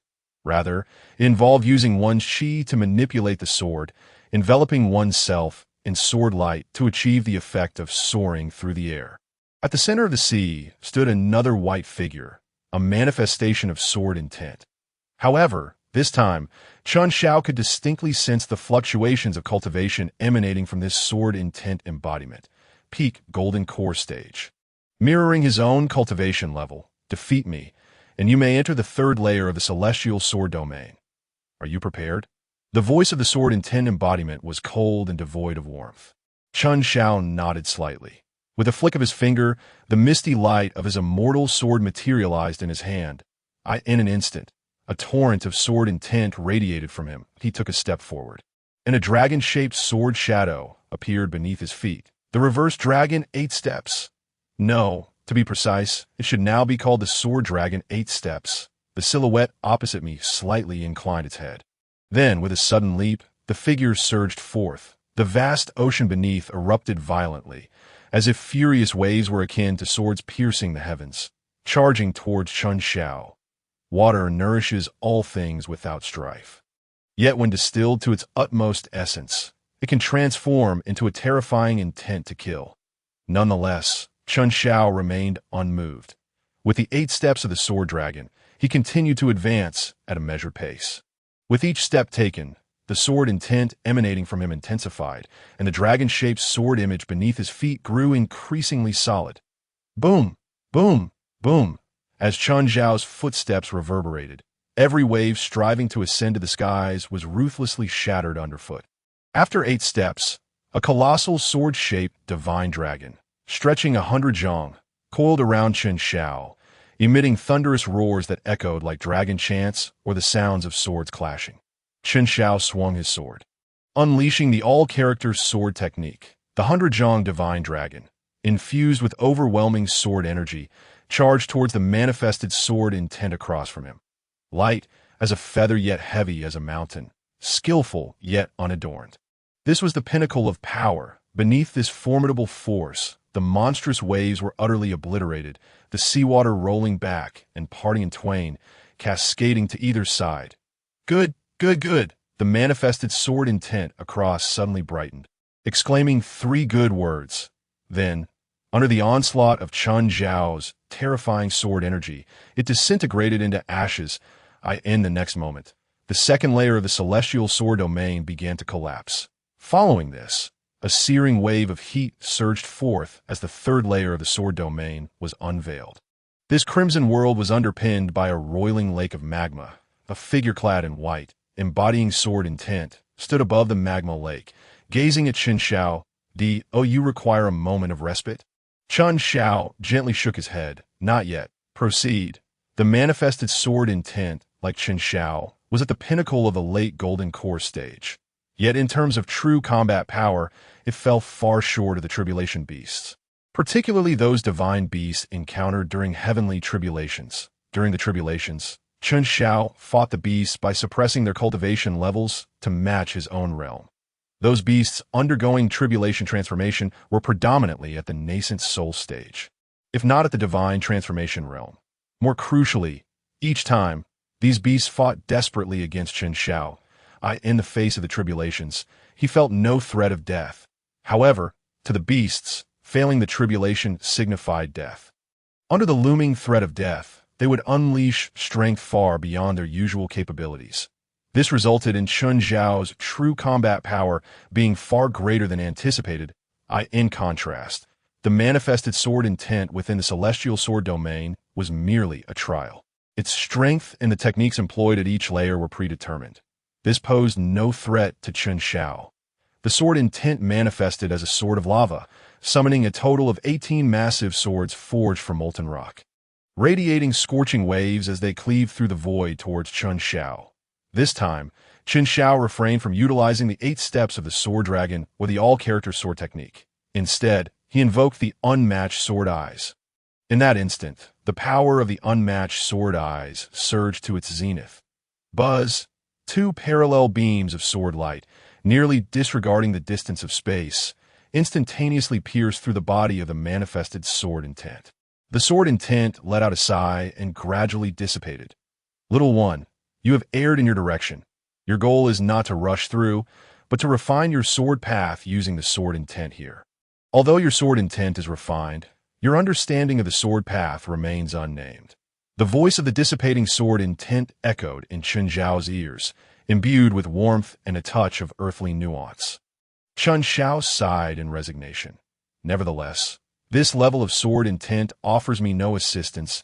I need to ascend to greater heights to encounter more potent sword intent for true honing." But he gently shook his head. His master was none other than the Dao of Heaven. Although Yun Ranyan had not overtly taught him anything, her every action was a form of implicit guidance.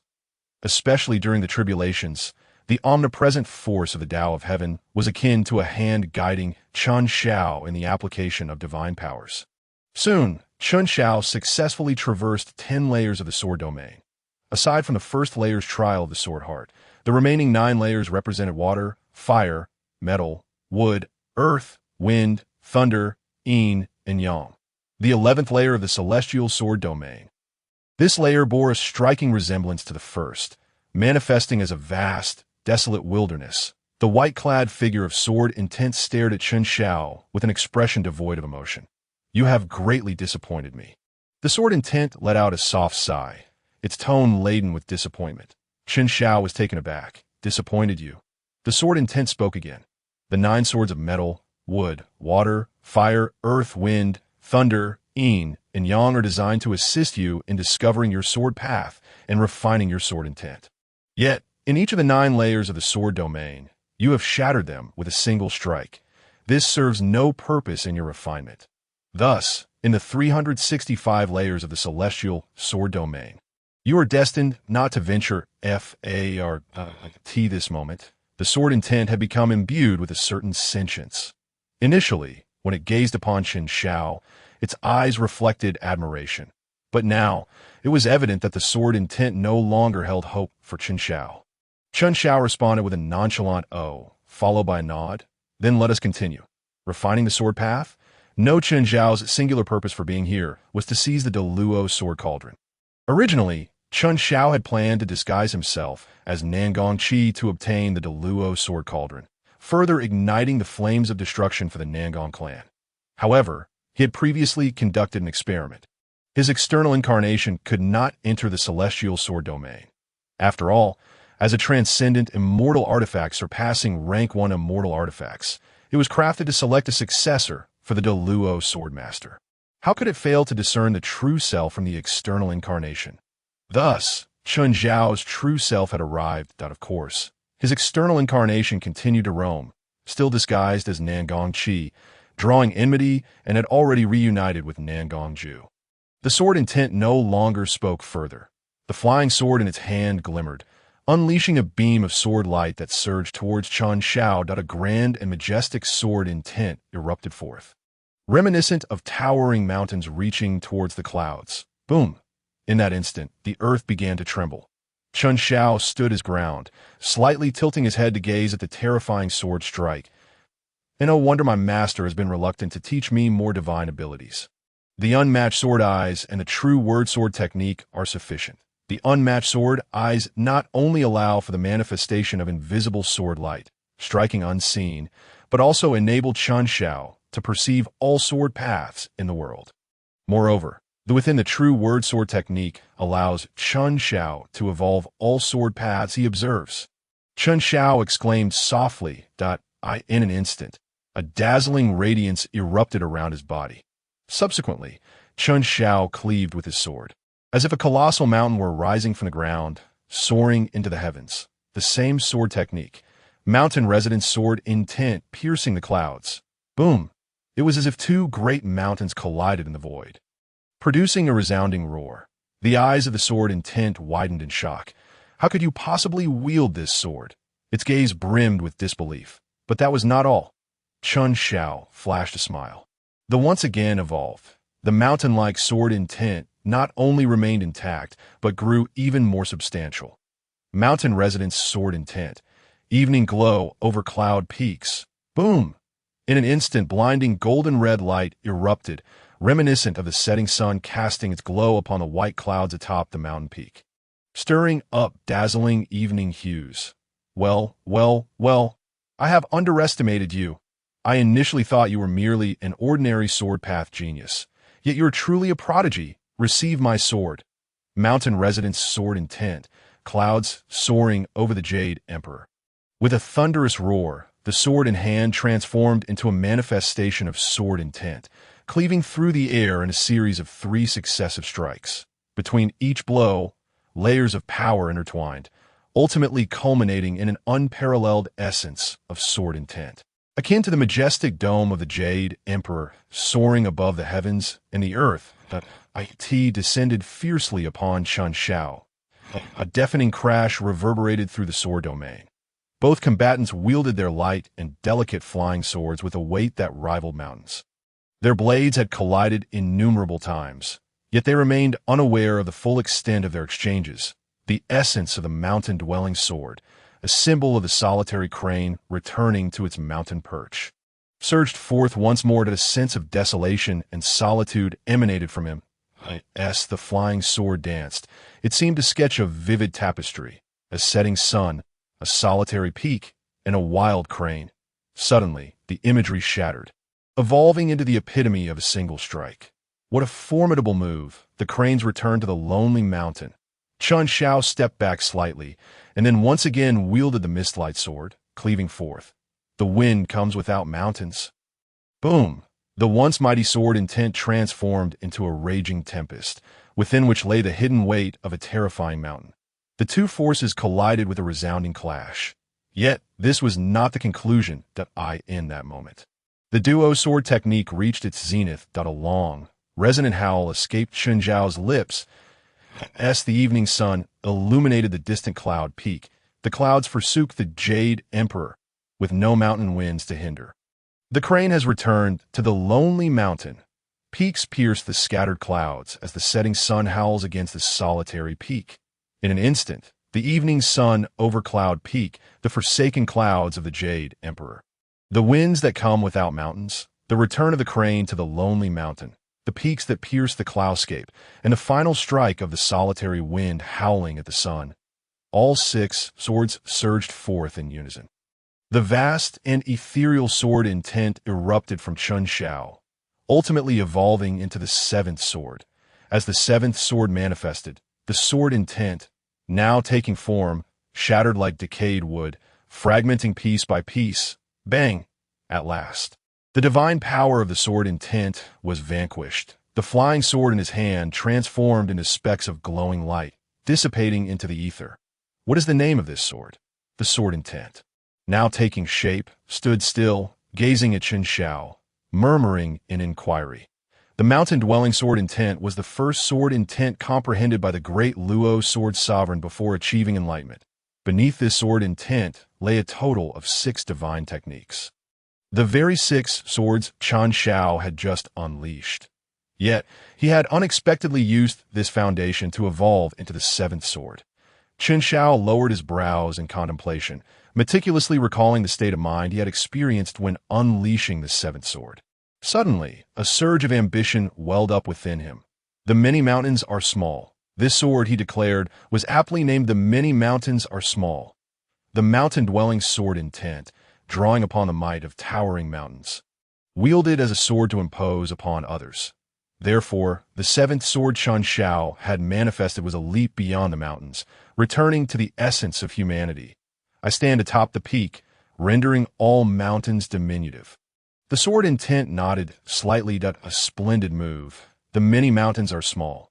Immediately, its form, along with the entirety of the 11th layer of the sword domain, began to disintegrate inch by inch. Chapter 61. Is this not something one can learn with just a glance? As the 11th layer of the sword domain crumbled, the 12th layer revealed itself as an expanse of desolation. Yet, within this layer, Chen Xiao no longer beheld the figure of the sword intent taking shape. A howl pierced the A.I.R.A.T. that moment. A resounding wolf's cry echoed. Subsequently, a massive pack of wolves surged from all directions, encircling Chen Xiao. The 12th layer of the sword domain presented its trial. 50-peak golden core black wind wolves, along with a hidden early-stage nascent soul wolf king among them. The voice of the sword intent resonated. Good luck? Chen Xiao felt a sharp twitch at the corner of his eye. Facing the black wind wolves? He had battled countless wolf demons that had reached the transformation stage and transcended their forms. This moment, the 50 black wind wolves and the concealed wolf demons sprang forth, launching their assault upon Chen Xiao. These black-wined wolves exuded a palpable scent of blood. Though there were only 50, their charge conjured a fierce black tempest, akin to 1,000 troops on the march. In the blink of an eye, the black wind wolves were upon him. Stay, Chen Xiao commanded sharply. Instantly, the sword light in his hand erupted, splitting into 6.9 beams of sword light, brimming with a chilling murderous intent, slashed toward the black wind wolves. In a heartbeat, the mountain-dwelling sword intent he had recently gleaned through the duo sword technique was unleashed. 6 sword techniques were executed simultaneously, and then, in the void above, it transformed into the 7th sword. Boom! After a tremor that shook the earth, the hidden early-stage nascent soul wolf king was instantly reduced to a pulp by that single strike. Crushed, Chen Xiao's eyelids twitched violently. Just moments ago, he had comprehended the state of wielding light as heavy. And now the myriad sword domain had presented him with the mountain-dwelling sword intent.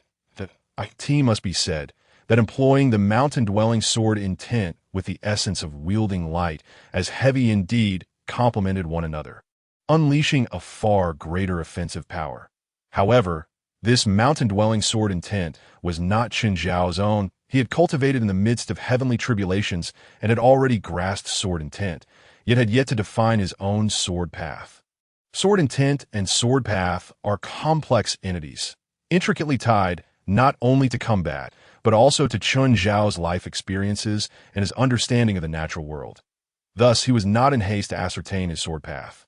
The 50-peak golden core black wind wolves might pose a challenge to other sword cultivators of equal standing. Yet for Chen Xiao, who had continuously battled demon beasts during heavenly tribulations, they presented no difficulty. In fact, his understanding of demon beasts surpassed that of the beasts themselves, as if slicing through vegetables. The 50 black wind wolves were eradicated entirely by Chen Xiao. From that point onward, until the 20th layer, he faced various formidable demon beasts amidst diverse environments.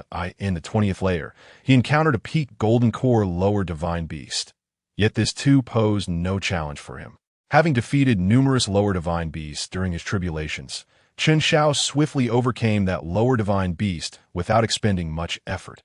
Following this, he chose not to continue into the 21st layer. He understood that in the 21st realm of the myriad sword domain, he would confront the sword intent taking shape. At this moment. After advancing through 20 layers of the myriad sword domain, Chun Zhao's true essence had been nearly depleted, and he felt a sense of fatigue both physically and mentally. Thus, he opted to withdraw from the myriad sword domain. As he emerged, Chen Xiao found himself immediately surrounded by dozens of divine senses locking onto him. Chun Xiao paused in astonishment, feeling somewhat bewildered.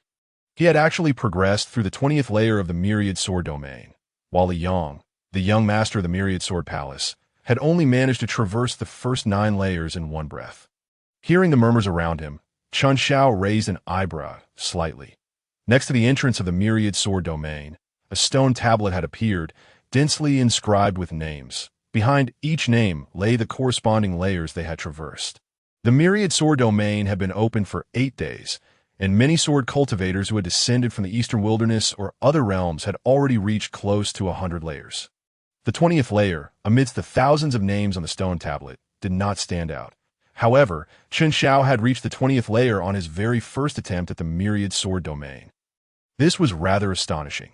Among the others, the farthest anyone had ventured on their first attempt was Li Yang of the myriad sword palace, who had reached the 9th layer before failing at the 10th. Chun Zhao's achievement of reaching the 20th layer in one go was unprecedented. Chun Xiao. Young Master Liang approached immediately upon seeing Chun Xiao emerge. "Dare you engage me in battle?" Chun Xiao yawned. "Fight? Really?" Liang chuckled coldly. "What? Are you afraid?" Chun Xiao shrugged. "Right here," Liang replied. "What else could it be? The main peak of Yusha Mountain has long been cleared to prevent any unforeseen incidents. The nearby hills and forests have been leveled.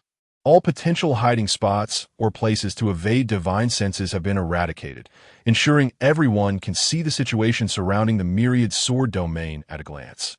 Chen Xiao nodded, beckoning Li Yang with a finger. "Then, make your move." Li Yang was taken aback. "But aren't you going to take a break?" He could discern that at this moment, Chen Xiao appeared exceedingly weary. After all, breaching 20 levels of the celestial sword domain in one breath was an immense drain on a cultivator's stamina. Young Master Li Yang had suffered significant exhaustion in the first 9 layers, which ultimately led to his defeat by the manifestation of sword intent on the 10th layer. Chun Xiao shook his head, declining any assistance. Young Master Li Yang licked his lips, and with that, he decided to be unreserved. As he spoke, he advanced a step and swung his sword towards Chun Xiao. This strike was imbued with a searing aura, reminiscent of the lava essence found in the 3rd layer of the celestial sword domain. It was evident that young Master Li Yang had resolved to pursue the path of the fire sword. Consequently, his power surged, granting him the confidence to challenge Chun Xiao once more. Or perhaps, young Master Li Yang lacked the assurance to defeat Chun Xiao, considering the latter had traversed all 20 layers of the celestial sword domain in one go. He merely wished to gauge the current distance between himself and Chun Xiao at that moment. Young Master Li Yang's strike bore an uncanny resemblance to the 18 blazing sword shadows unleashed by the sword intent manifestation over the lava lake in the 3rd layer. Likewise, he conjured 18 colossal fire-colored swords that encircled Chun Xiao. A flicker of sword light sparkled in Chun Xiao's eyes. Immediately, he thrust his sword into the void. Mountain-dwelling sword intent. Peak-piercing cloud scene. Boom! Young Master Li Yang's 18 colossal fire swords were obliterated in an instant, and he was sent flying by the overwhelming force. How could this be possible? In the next moment, young Master Li Yang's eyes widened in shock. The peak-piercing cloud scene, it was under this very sword that he had met his defeat in the 11th layer of the celestial sword domain. To his astonishment, Chen Xiao had also executed the peak-piercing cloud scene from the mountain-dwelling sword intent. Not only young Master Li Yang, but also the cultivators who had passed through the 11th layer of the celestial sword domain were left dumbfounded. "How did you learn this sword technique?" Young Master Li Yang's voice trembled. After a moment of contemplation, Chun Xiao replied, "Isn't it something one can learn just by taking a glance?" The surrounding individuals, including young Master Li Yang, regarded Chun Xiao with expressions of skepticism. To master the sword techniques of the celestial sword domain was not a favorable omen for those around. The ultimate goal of traversing the celestial sword domain was to gain the recognition of the Deluo sword cauldron and seize this supreme immortal artifact, thereby becoming the successor of the legendary Deluo swordmaster, who had once dominated the immortal realm 100,000 years ago. The mountain-dwelling sword intent, along with the 6 sword techniques derived from it, was evidently the comprehension of swordsmanship attained by the Deluo swordmaster in his time, that if Chun Xiao had indeed grasped the mountain-dwelling sword intent and the 6 sword techniques beneath it, it implied that his chances of obtaining the Deluo sword cauldron far surpassed those of other cultivators. The gazes of the cultivators present shifted as they looked at Chun Xiao. Many could not help but exude faint traces of murderous intent. Sensing the hostility in the air, a slight smile graced Chun Xiao's lips. Regardless, the present situation of the Chun family was precarious. Numerous individuals harbored ill intentions towards them. Yun Ranran could only provide temporary deterrence. However, in the immortal realm, there were countless who were unafraid of death.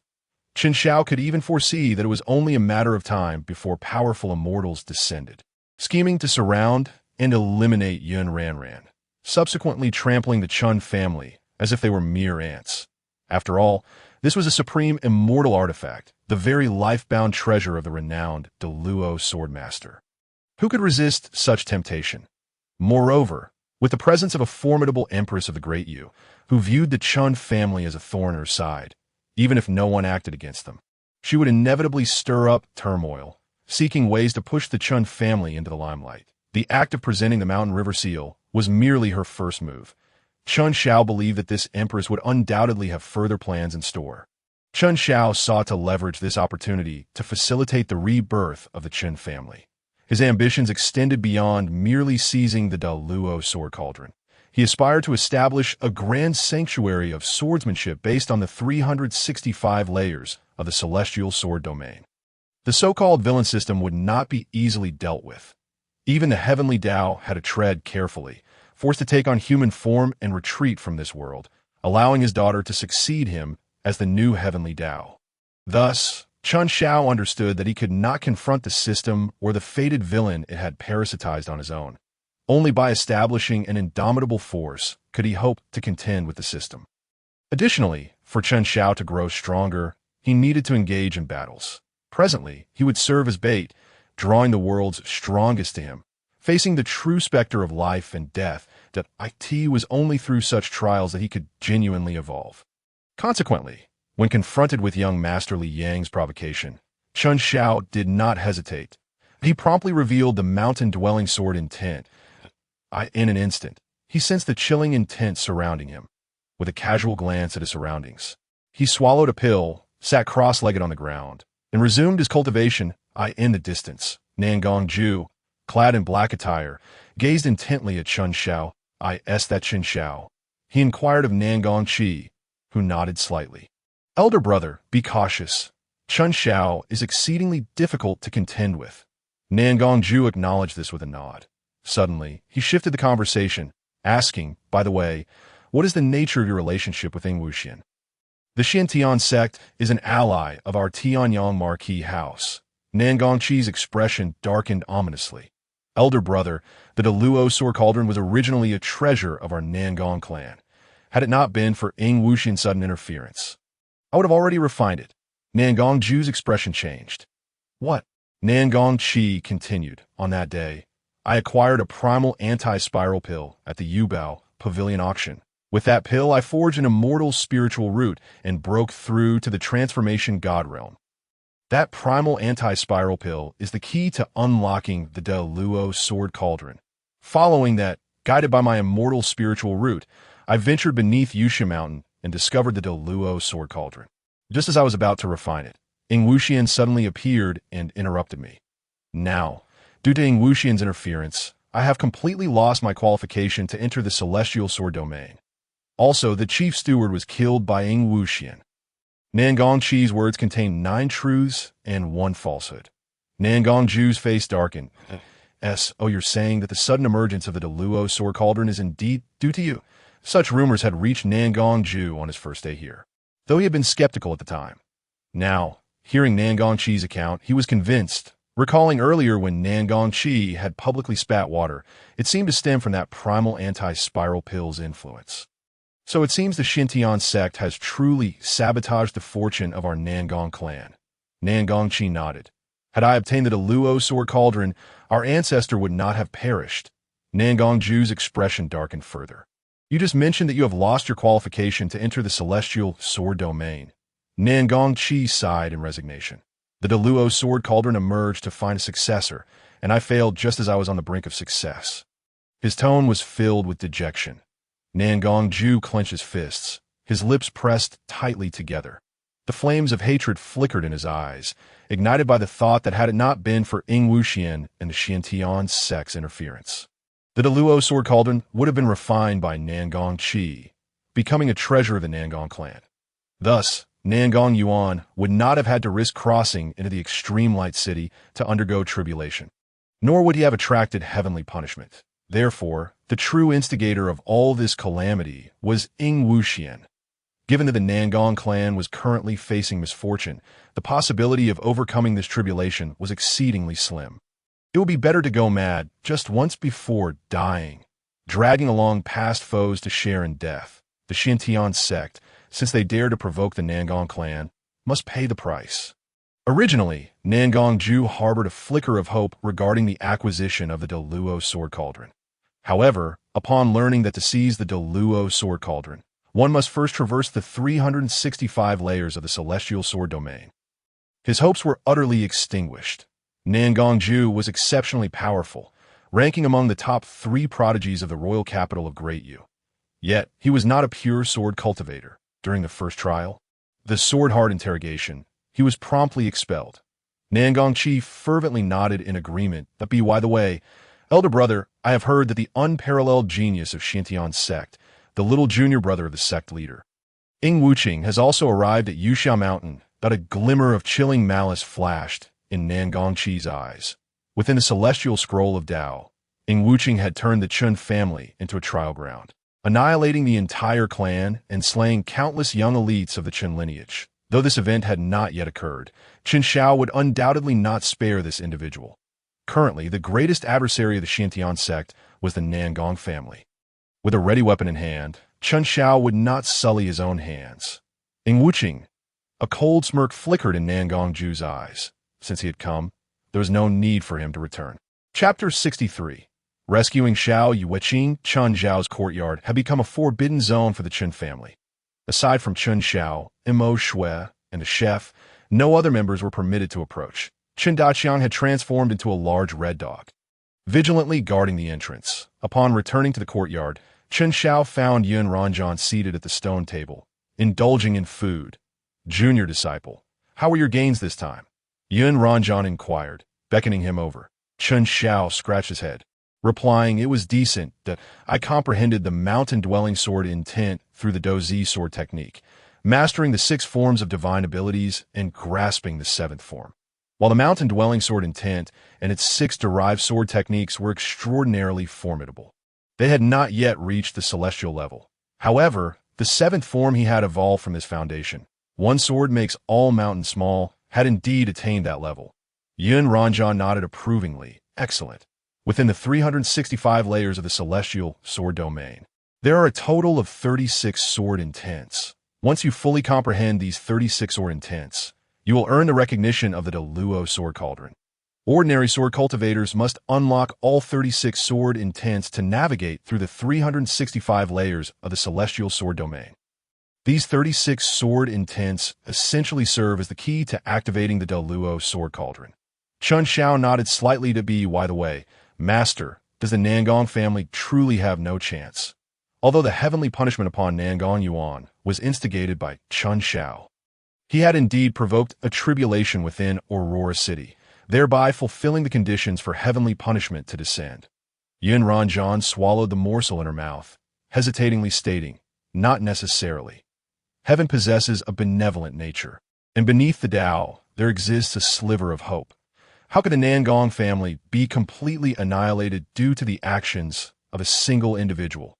At most, the members of that clan will find it more challenging to transcend tribulations in the future, and their chances of achieving immortality will be significantly diminished. Otherwise, it would fail to serve as a warning. Heavenly punishment is a penalty for the offender, while simultaneously serving as a caution for others. If the Nangong family were to abandon their path of cultivation and choose to live as mortals, then the heavenly punishment would have little effect on them. Chun Shao nodded slightly. Of course. There is another method to mitigate the repercussions of heavenly punishment. Suddenly, Yin Ranjan spoke again. Meritorious deeds. If the Nangong family were willing to unite their strength to perform good deeds and accumulate virtue, they could also evade the retribution of heavenly punishment. Chun Shao recalled the malevolent expression on Nangong Ju's face, vowing to drag the Xintian sect down with him. Accumulating merit for them seemed improbable. Chun Shao had no intention of letting the Nangong family off the hook. Nangong Yuan had invoked heavenly punishment while undergoing tribulation in Aurora City, and they would undoubtedly hold the Chun family accountable for this. In the end, the members of this clan would surely choose to perish alongside the Chun family. Indeed, Nangong Ju had initially come here with this very purpose, only for Chun Shao to cleverly divert his target. To eradicate the roots, one must shatter the eggs. The eternal Hellfire Phoenix tribe managed to encounter Chun Shao and was freed from heavenly punishment. The Nangong family might not be any different. The most immediate threat was the system. All right, junior disciple, focus on comprehending the mountain-dwelling sword intent. The swordsmanship of the Deluo sword sovereign is renowned as the strongest in the celestial realm, and the mountain-dwelling sword intent will greatly benefit you at this stage. Also, regarding the Xiao Yueqing, I have already instructed Mo Shui to place her in an ordinary prison cell. It won't be long before the second destined villain comes to rescue her. You need not concern yourself with this matter. I have come here to deal with those chaotic systems. Chun Shao nodded, though a hint of worry crossed his face. But, Master, you must ensure that you keep your presence hidden, lest those villainous systems become aware of you. Currently, Chun Shao maintained an advantage in the struggle against the systems, primarily because the Dao had become aware of their existence and allied with the chosen protagonists. Yet, the systems remained oblivious to the Dao's knowledge of them. They might have suspected it, but they could never have imagined that the Dao would personally intervene. Yun Ranjan smiled reassuringly. Rest assured, I possess a notable identity within the celestial realm. This time, I have come here using that identity, the identity of the celestial realm. Instantly, Chun Shao recalled that Yun Ranjan was the daughter of the previous Dao and a celestial being. To become the Dao's wife. Her mother's status must also be extraordinary at this moment. Chun Shao set aside all his thoughts and began to practice the mountain-dwelling sword intent in the courtyard. Yun Ranjan waved her hand, and in an instant a faint aura of Dao converged from all directions, enveloping Chun Shao. In that moment, he entered a state of transcendence, forgetting both himself and the world around him. In Aurora City. At the City Lord's mansion, the Yi family. Yi Quan wore a grim expression, pacing back and forth in his room. What on earth were those assassins from the Wuwang Tower doing? Despite the passage of so many days, they had yet to eliminate a single member of the Chun family. According to the rules of the system, as long as Yi Quan consumed the spirit stones provided by the system to slay a member of the Chun family, he would earn points as a reward. Suddenly, Yi Quan's expression shifted. With a flick of his hand, a communication talisman appeared. Xiao Yueqing has been transferred to the ordinary Tianhao prison cell of the Chun family. Mo Shui's voice emanated from the talisman. In the next moment, the talisman disintegrated into ashes. Yi Quan's heart raced wildly. The fury that had previously consumed his face was swiftly replaced by exhilaration. Excellent, excellent. Though the Chun family's Tianhao prison cell is heavily guarded, I am more familiar with it than my own home. Excitement sparkled in Yi Quan's eyes. His familiarity with the Chun family's Tianhao prison cell did not stem from a close relationship. Rather, it was due to countless childhood incidents where, upon conflict with Chun Shao, he would find himself imprisoned there, only for Chun Shao to inform City Lord Yi Quan to pay a ransom for his release. Over the years, Yi Quan had been confined by Chun Shao at least 100 times. At this moment, he brushed aside that humiliation. As long as he could rescue Xiao Yueqing, he would earn the system's rewards, 50,000 points, and the 9th grade Immortal Sword, Flying Fish. The host still had 300 points. The system suggested that the host spend 250 points to purchase a concealment talisman, Just then, the system's voice echoed in Yi Quan's mind. All right, purchased. The items in the system shop were indeed exceptional. The concealment talisman not only allowed for invisibility, but also concealed all fluctuations of one's presence. N01 beneath the immortal level could see through the concealment talisman. Tonight, we act. Having purchased a concealment talisman, Yi Quan struggled to contain his excitement. However, he couldn't help but feel frustrated that Mo Shui, whose favorability toward him had evidently reached 99, still refused to meet him or assist in rescuing Xiao Yueqing. If Mo Shui intervened, there would be no need for him to act personally. Yet, Mo Shui's favorability toward him remained stubbornly at 99. Could it be that she was jealous? Once I rescue Xiao Yueqing, I must find a way to see her and properly placate her. Chapter 64. The unranked celestial artifact, the indestructible sword armor. As night fell, the Chun residence lay enveloped in an eerie silence. An intangible figure stealthily infiltrated the inner courtyard of the Chun family. System. Will the celestial being overseeing the Chun family truly refrain from intervening? Yi Quan silently called upon the system that it should be unlikely. Given that you are the son of the Lord of Aurora City, who has amicable ties with the Chun family, the system's voice echoed, tinged with uncertainty. Earlier that afternoon, Yi Quan and the system had meticulously devised a plan to rescue Xiao Yueqing, who was imprisoned in the 10th cell. However, after an entire afternoon of deliberation, a variable emerged in Yi Quan's mind. The unparalleled powerhouse stationed at the Chun family, capable of exiling golden immortals. At that moment, the system fell silent, its focus fixated on the destined protagonist, Chun Xiao. Ultimately, the system expended Yi Quan's last 50 points, concluding after thorough analysis that the celestial being had come for the Deluo sword cauldron and would not concern itself with Xiao Yueqing's trivial matters. Furthermore, with the alchemist Mo Shui mediating, the probability of Yi Quan successfully rescuing Xiao Yueqing's sword above 90%. Even in the event of failure, Yi Quan's lineage would ensure his safety. Presently, the myriad factions within Aurora City had largely aligned themselves with the celestial beings from the Eastern Wasteland, becoming their strongholds. During the 7 days of Chun Zhao's seclusion, 3 celestial factions had approached Yi Guan, all of which he had rebuffed. Why, Yi Guan remained steadfastly loyal to the Chun family, Yi Quan. The second son of Yi Guan, this lineage alone would shield him from repercussions. Even if today's endeavor were to falter, this moment, Yi Quan activated the concealment talisman and silently slipped into the Chun estate. The journey seemed orchestrated, as he encountered no obstructions, smoothly arriving before the 10th cell. Could it truly be this effortless? Gazing at the familiar cell door, Yi Quan found it hard to believe. The system detected the lingering aura of Mo Shui, confirming her involvement. In an instant, Yi Quan's doubts dissipated. The alchemist Mo Shui, whose favorability towards him had reached 99, had initially been an ally in his quest to rescue Xiao Yueqing. Without hesitation, Yi Quan entered the 10th cell, where he found Xiao Yueqing in a state of unconsciousness. Was that truly Xiao Yueqing? Yi Quan inquired of the system. Scanning confirmed it is indeed Xiao Yueqing, though her destined protagonist's luck has diminished to less than 30%. Less than 30%? Yi Quan furrowed his brow in confusion, that he refrained from immediately entering the cell to rescue her. Whether Xiao Yueqing could become the destined protagonist hinged upon Chun Zhao's perception of her. Having betrayed him, her luck had waned. Yet, even with less than 30%, it was sufficient for the current host. Standing before the cell door, Yi Quan contemplated the unconscious Xiao Yueqing. Just then, a cool, ethereal voice reached his ears. Be swift. I cannot delay for long.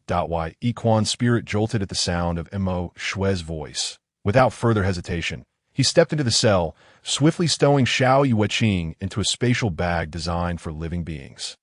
He wasted no time in departing the 10th cell. Meanwhile, 3 shadowy figures watched Yi Quan's retreat with unwavering focus. Mo Shui turned to Yun Ranyin and Chun Xiao beside her, hesitatingly asking, why permit him to rescue Xiao Yueqing? Mo Shui had harbored an interest in Xiao Yueqing for quite some time. There's purpose in our inaction, Chun Xiao replied, rubbing his hands together. Master, should we pursue him? Initially, Yun Ranyin had not intended for Chun Xiao to participate in the night's events. However, Chun Xiao had mastered the mountain resident's sword intent within a single afternoon, achieving perfection in the 6 great powers under its influence, including his own comprehension of the sword of many mountains. This mastery was intimately tied to Chun Xiao's chaotic spirit root and the heavenly Dao power summoned by Yun Ranyin. The chaotic spirit root endowed Chun Xiao with unparalleled comprehension, while the heavenly Dao power kept him in a perpetual state of enlightenment. The combination made grasping the mountain resident's sword intent a trivial feat. Yun Ranyin casually tossed a Dan manual to Mo Shui, instructing, "You stay with the Chun family." Mo Shui had intended to join them, but upon glimpsing the manual, her eyes widened with excitement. Clutching the manual, she eagerly nodded, "You go, you go. I'll stay right here." With that, Mo Shui joyfully returned to her alchemy chamber. The Yi Quan employed the concealment talisman acquired from the system's shop to exit the Chun residence undetected. Rather than returning to the Lord's estate, he boarded a flying artifact and swiftly departed Aurora City. Ding! Congratulations, host, for completing the mission and rescuing the destined protagonist, Xiao Yueqing. Reward: 9th grade celestial sword, flying fish, and 50,000 system points. The flying fish celestial sword, 50,000 points. Finally, it was within his grasp. Yi Quan's voice trembled with excitement as his hand shook while retrieving a snow-white flying sword. The flying fish celestial sword, as its name suggests, glided through the void like a fish, a treasure that money could not buy. Yi Quan swallowed hard. In recent days, he had contemplated acquiring a celestial artifact, but even with abundant spirit stones, none were available for purchase in the realm of cultivation.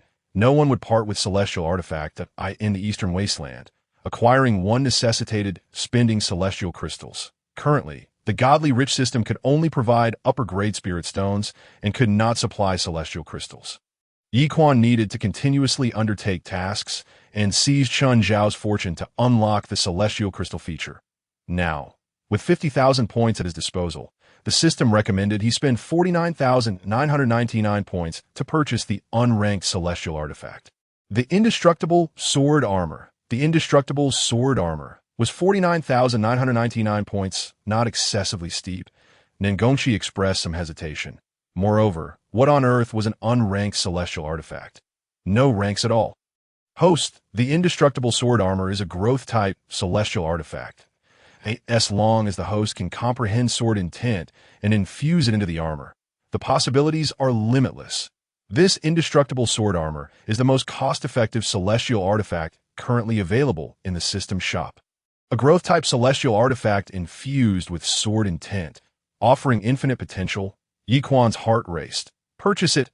In the next moment, a beam of silver light appeared before him. The 9th grade celestial sword, flying fish, and the unranked celestial artifact. Indestructible sword armor. Refine it. Refine it. System, assist me in refining these 2 celestial artifacts. Yi Quan exclaimed, brimming with excitement. Boom!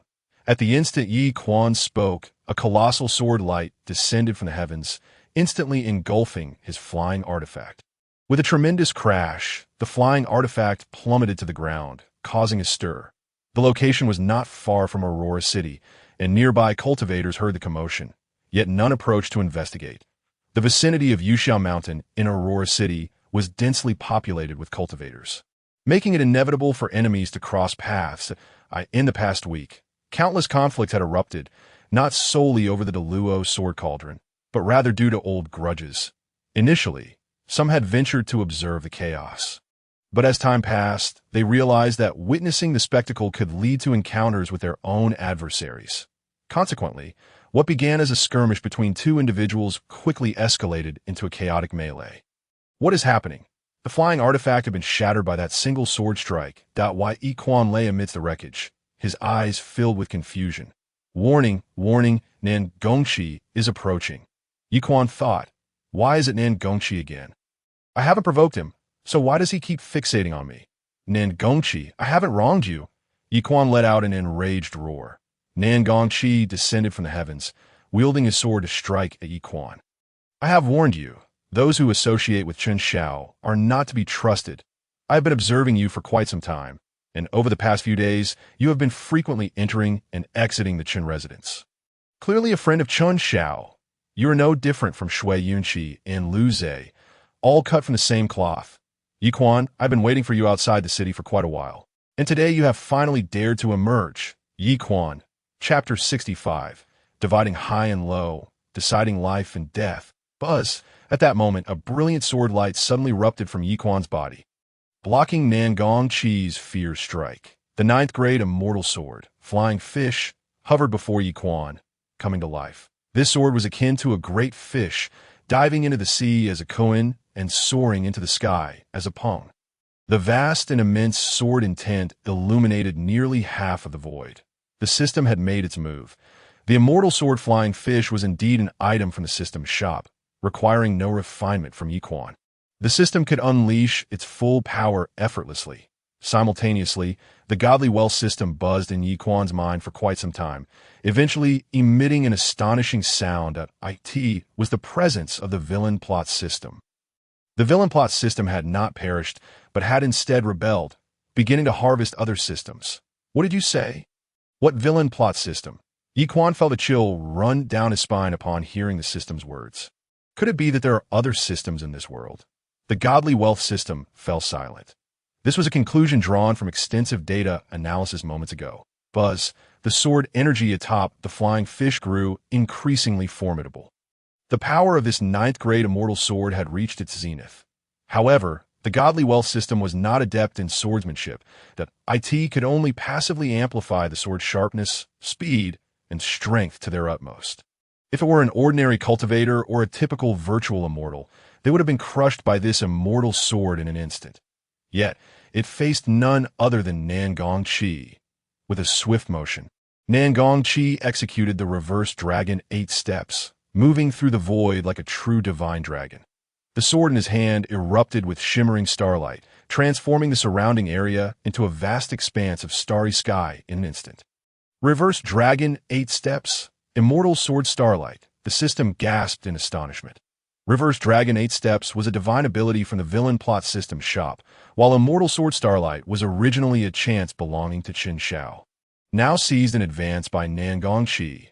At this moment, with Reverse Dragon 8 Steps combined with Immortal Sword Starlight, it resembled a true divine dragon soaring through an endless starry sky. The godly wealth system's Flying Fish could not create a single ripple in this sword domain of stars.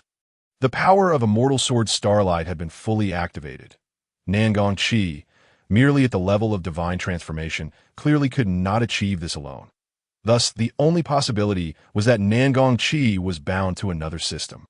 Faintly, the system through Yi Quan's eyes also perceived the 9 golden dragon shadows surrounding Nangong Chi. They were unmistakably the 9 dragons protecting Heaven's seal.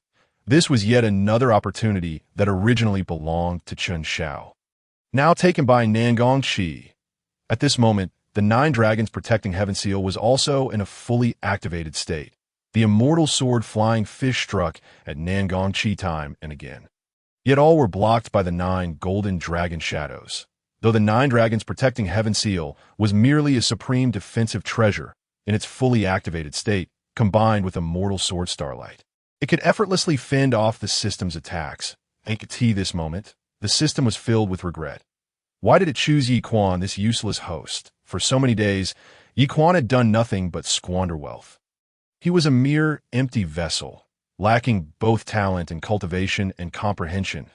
If only Yi Quan were a genius, capable of grasping sword intent, the system could have utilized the Flying Fish to channel the host's sword intent. Yet, Yi Quan was nothing. Aside from indulging in pleasure, he showed no diligence whatsoever. Even his willingness to pursue the alchemist Mo Shui and agree to rescue Xiao Yueqing was solely because both were unparalleled beauties. Boom! Nangong Chi swung his sword, akin to a giant dragon soaring into the sky, instantly sending the Flying Fish crashing away. Indestructible sword armor. The system began to call for another piece of immortal artifact. But just then, a second figure suddenly appeared, seizing the indestructible sword armor and fleeing. It was Nangong Ju. Yi Quan recognized that figure and gasped in shock. Go. The system disregarded everything else, directly activating a second flying treasure, attempting to whisk Yi Quan away. But Nangong Chi's immortal sword fell once more, this time The chinquin bag hanging at Yi Quan's waist was cleaved in two. Within the bag, Xiao Yueqing fell to the ground. Yet the system could not afford to concern itself with that. The supreme flying treasure had already activated, tearing through the void to escape. What a pity. Nangong Qi watched Yi Quan's retreating figure without pursuing him. At that moment, Chun Xiao appeared behind Nangong Qi, grinning mischievously. Master, has it succeeded? Before him, Nangong Qi was actually Yun Ranyan in disguise. Yun Ranyan had prepared for today when she dismantled the previous system, intentionally leaving traces of the villain plot system's presence. At this moment, she deliberately revealed this portion of the aura to make the godly wealth system believe that the previous system had not been destroyed but had instead rebelled, thus concealing the arrival of the Heavenly Dao and the awakening of the protagonist. A smile graced Yun Ranyan's face. Naturally, as I personally intervened, it has succeeded. Moreover, Yun Ranyan smoothly infused even more false fortune into the godly wealth system. If the godly wealth system utilized this portion of fortune to upgrade itself, it would inevitably fall under Yun Ranyan's control. Did you obtain the indestructible sword armor? Yun Ranyan turned her gaze elsewhere. Nangong Ju flew back, holding the gleaming indestructible sword armor in hand. This Nangong Ju was, in fact, the transformed shadow of Chun Xiao. Indestructible sword armor. Yun Ranyan beckoned, and the armor flew into her hands. Then, she gently caressed the armor, erasing all traces of the system's imprint upon it. 1,000 miles away, Yi Quan, still in a state of frantic escape, suddenly heard a muffled groan from the system in his mind. What is happening? Yi Quan hurriedly inquired. The system imprints on the indestructible immortal armor and the immortal sword-flying fish have been erased by someone. The system's voice was cold, devoid of any emotion. Subsequently, it activated the supreme flying treasure, continuing its escape into the distance without daring to pause. You just mentioned that there are other systems in existence? Yi Quan pondered for a moment before asking. Yes, the host of the previous system was Nangong Qi, who, after plundering a significant amount of protagonist fortune with his system, chose to rebel. Why? Yi Quan exclaimed. Could it be that we have an organization? The system fell silent, which could be taken as an acknowledgement. Complete your tasks diligently, suppress the protagonist, and seize the protagonist's fortune point one day. You will replace them, becoming the protagonist and reaching the pinnacle of this world. Yi Quan merely uttered no, not continuing the conversation. For now, focus on developing yourself in seclusion and avoid trouble with Nangong Qi. What about Qin Xiao? Yi Quan asked again. Do not reveal yourself until you reach the divine transformation realm. Once you attain the divine transformation and comprehend sword intent, the system will assist you in obtaining the great Luo sword cauldron. At that time, the protagonist and Nangong Qi will be crushed beneath your feet. Yi Quan ceased his inquiries. The events of that night were fraught with peril, and he had nearly believed he would perish there. However, the system had managed to lead him to safety, evading Nangong Qi's pursuit. Most importantly, the supreme flying treasure he currently occupied was unlike anything he had ever seen before. This revelation led Yi Quan to a truth. The system could preserve his life. Additionally, other thoughts began to take shape in Yi Quan's mind. The previous system and its host had both rebelled. Therefore, could he? As the saying goes, if you cannot defeat them, join them. Of course, he did not intend to join Qin Xiao, but rather Nangong Qi. However, the host could now continue to spend spiritual stones, hiring assassins to eliminate the disciples of the Chun family. He could even attempt to assassinate Chun Xiao himself. Yi Quan nodded, not rejecting the proposal. Consuming spirit stones and hiring assassins. This was at this stage. The most prudent method. It would fulfill the task of consuming spirit stones while simultaneously suppressing Chun Xiao's fortune. The indestructible sword armor and the celestial sword flying fish were refined by Yun Ranjan and returned to Qin Xiao. Master, can the system not perceive your existence? Chun Xiao asked as he donned the indestructible sword armor. If it weren't for you performing admirably, I wouldn't have captured a living system. As they spoke, Yun Ranjan seized Chun Xiao's true form. In an instant, they departed from this place, returning to the Chun family. By dismantling the previous system, I familiarized myself with certain structures of the system, allowing me to use the power of the Heavenly Dao to simulate the system's fluctuations. thus concealing my own Heavenly Dao aura. Therefore, the previous wealthy system could only detect the system fluctuations on me, not the Heavenly Dao aura. Prior to this, Yin Ranjan would never have dared to appear before the system. When Nangong Qi and the antagonist plot system were present, she had to hide within the Chun family, leveraging Chun Zhao's protagonist fortune to obscure her existence. However, now she felt somewhat unrestrained, especially since she had managed to integrate false Heavenly Dao fortune into the system. Yin Ranjan even believed she had a chance to truly incite the system to hunt down other systems, of course. The current situation was still far from sufficient. They needed to wait for that wealthy system and the fated antagonist, Yi Quan, to strike against Chen Xiao once more before they could proceed. Judging by the present circumstances, Yi Quan and the wealthy system were clearly cautious. For the time being, they would likely bide their time, reluctant to target Chen Xiao again. After 2 attempts, both thwarted by Nangong Qi, it was unlikely they would act again until Yi Quan possessed the strength to contend with Nangong Qi. Naturally, if they could endure until the tribulation period and directly ascend to immortality, that would be ideal. The heavenly tribulation was Chun Zhao's domain at that point. He and Yin Ranjan could simply wait atop the heavenly tribulation for their prey.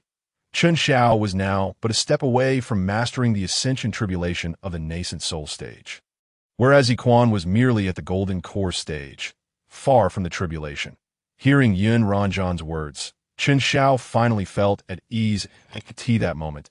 He had thoroughly refined the indestructible sword armor, fully donning this unranked celestial artifact.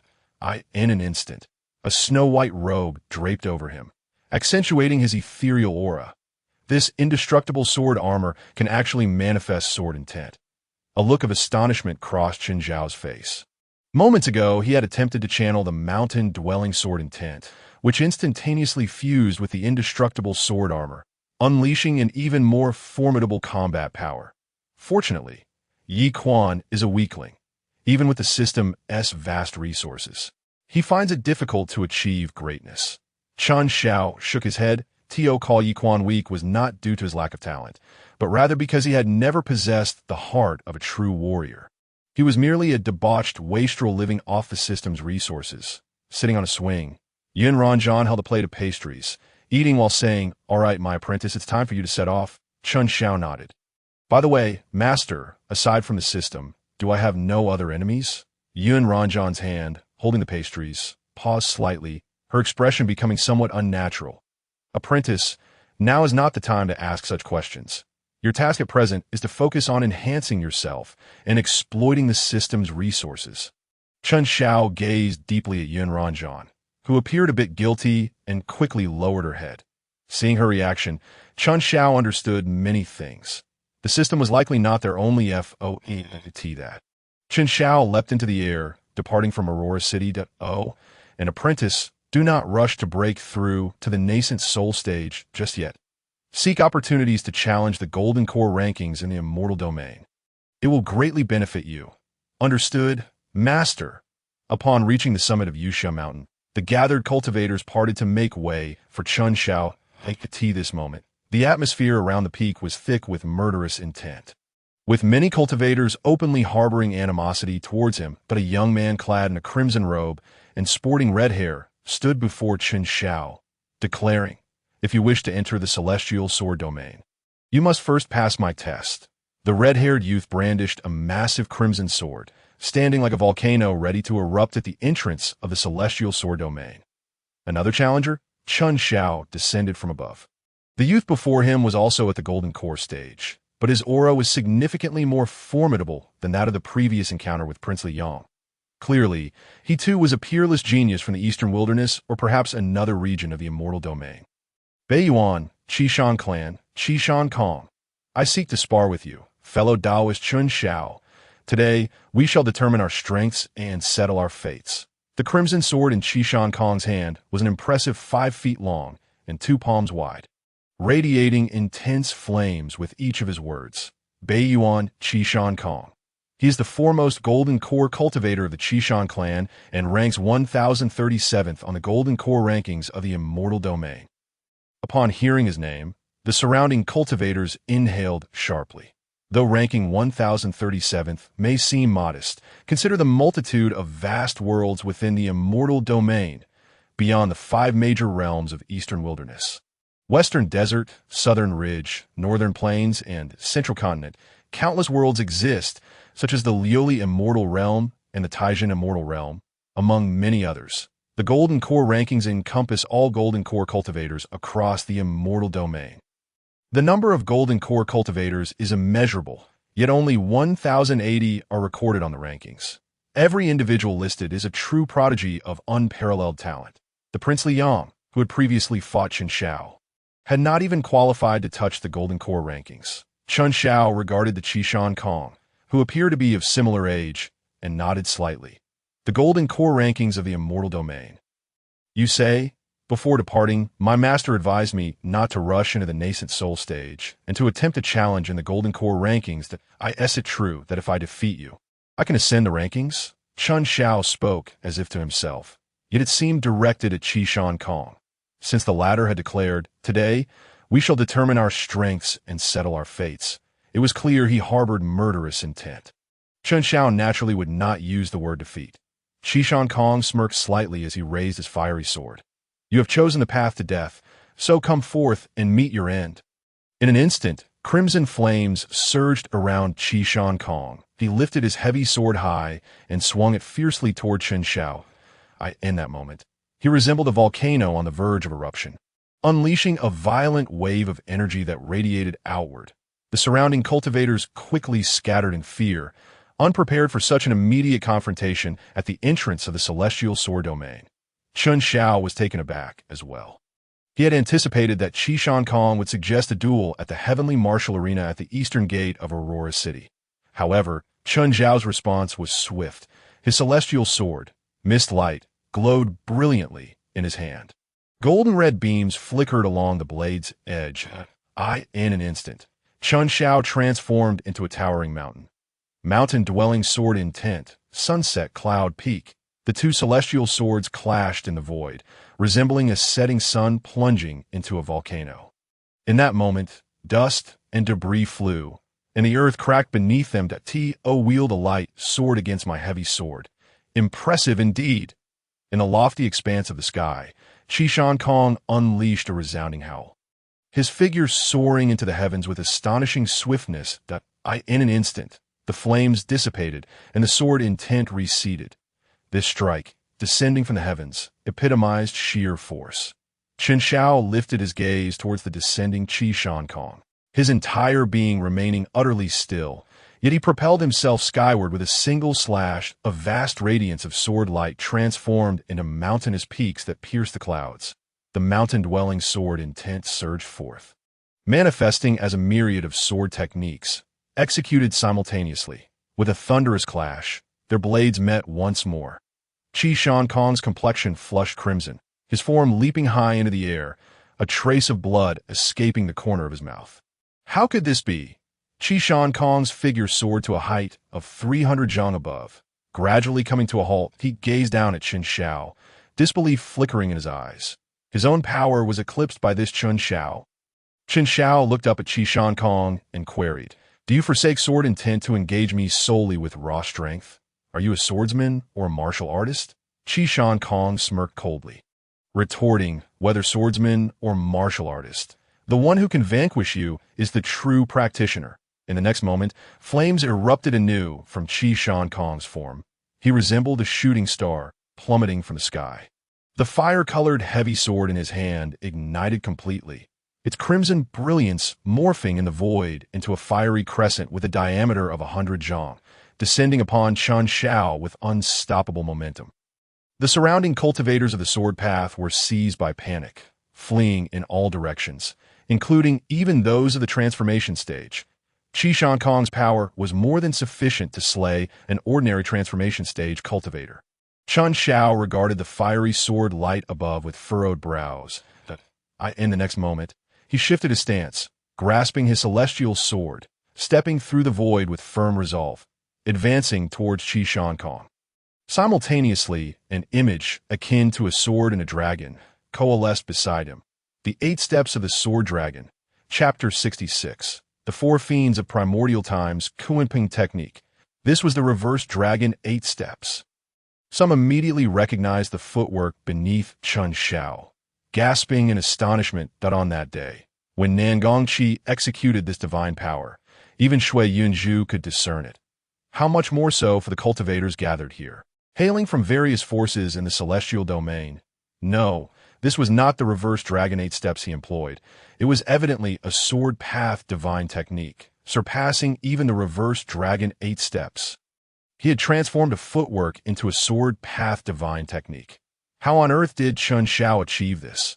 No, why can't I comprehend what you are saying?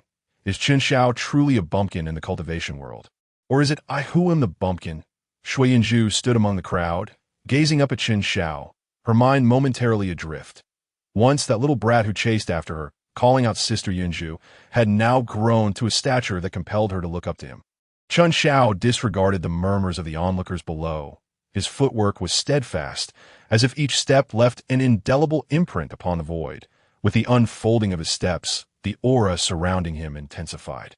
The image akin to a sword and dragon had nearly solidified into a tangible entity, becoming a divine sword radiating lethal intent. The murderous glint in Qi Shan Kong's eyes was palpable as he unleashed a thunderous roar. The massive fire-colored sword light transformed almost into genuine flames, crashing down upon Chun Xiao with a scorching wave of heat. In that moment, Chun Xiao swung his sword once more. It was still that singular strike. Peaks piercing the clouds, with a resounding clash, the two swords collided again. The terrifying force of their impact generated waves of invisible ripples that spread outward in all directions. Fortunately, their confrontation took place in mid-air. Otherwise, the Jade Cloud Mountain below would have been utterly devastated. These two, merely at the pinnacle of the late Golden Core stage, displayed a ferocity that belied their cultivation level. Withdraw! Withdraw! Someone shouted urgently. Both were extraordinary prodigies of this era. Ordinary Yuan-Ing cultivators could not withstand the tumult of their battle. Instantly, voices of alarm filled the in the celestial domain. Cultivation level did not equate to true strength. Some remained at a certain level simply to push its limits to the utmost. There were even unparalleled prodigies who, upon breaking through, reached the pinnacle of their new stage immediately, like Qi Shan Kong, that if he were to advance to the Yuan-Ing stage, he would undoubtedly become the apex of the late Yuan-Ing stage. In truth, the realms of cultivation are not merely divided into early, mid, late, and peak stages. They're simply categorizations of cultivators' comprehension of a certain realm, reflecting their inability to grasp the entirety of its profound meaning. Hence, these stages are delineated. True geniuses, upon entering a realm, embody its pinnacle. Chun Xiao, in his current state, was no different. The moment they clashed in the sky, a cataclysmic battle erupted. Qi Shan Kong was forced back by Chun Xiao. In the next instant, the light of the heavy sword illuminated his surroundings. He resembled a frenzied leopard, engulfed in flames of sword light, charging madly at Chun Xiao. Despite his frenzy, Qi Shan Kong's attacks were not chaotic. Waves of heavy sword light, imbued with the might to cleave mountains, rained down upon Chun Xiao relentlessly. Chun Xiao, stepping through the 8 steps of the sword dragon, fluidly maneuvered through the void. The intent of his sword began to evolve. Dusk's light, distant thunder's peak, clouds abandoning the Jade Emperor. The mountain winds have not arrived. The lonely crane returns. Peaks piercing the clouds. The setting sun howls at the lonely peak. 6 sword techniques stood tall like 6 majestic mountains in the void. Then, as Chun Xiao executed the 8 steps of the sword dragon, he firmly stood atop the summit of these mountains. I stand at the pinnacle, and one sword makes all mountains seem small. A magnificent sword light surged through the void. This strike was neither mountain nor the clouds, sun, or moon above the mountain summit. It was the sword, a pure sword, the resplendent and unadulterated sword light, imbued with a disdainful force, seemed poised to cleave the void itself. Witnessing this, Qi Shan Kong's expression twisted into a grimace. I could see that moment. His top knot burst forth, his crimson hair igniting like flames upon his head. The fire-colored heavy sword in his grasp expanded tenfold, slashing down violently towards Chun Xiao's strike. Boom! Boom! Boom! In that instant, the heavens echoed with the sounds of fierce collisions, resembling the thunder of a clear sky. In Extreme Light City, the Chun family, including Chun Jinluo and Chun Wenxiu, stared in astonishment at the breathtaking battle atop Jade Cloud Mountain. That Shao air. Chun Jinluo rubbed his eyes vigorously, disbelief etched across his face. Just yesterday, he had heard that Chun Shao had ascended through the 20th level of the Celestial Sword domain, and now witnessing his terrifying display of power felt surreal. My son has found an exceptional master. Not only can he banish celestial beings, but he has also trained my son into an unparalleled prodigy. On the other side, Yun Ranran wore a proud expression. That is a disciple of the Heavenly Dao. How could he not be extraordinary?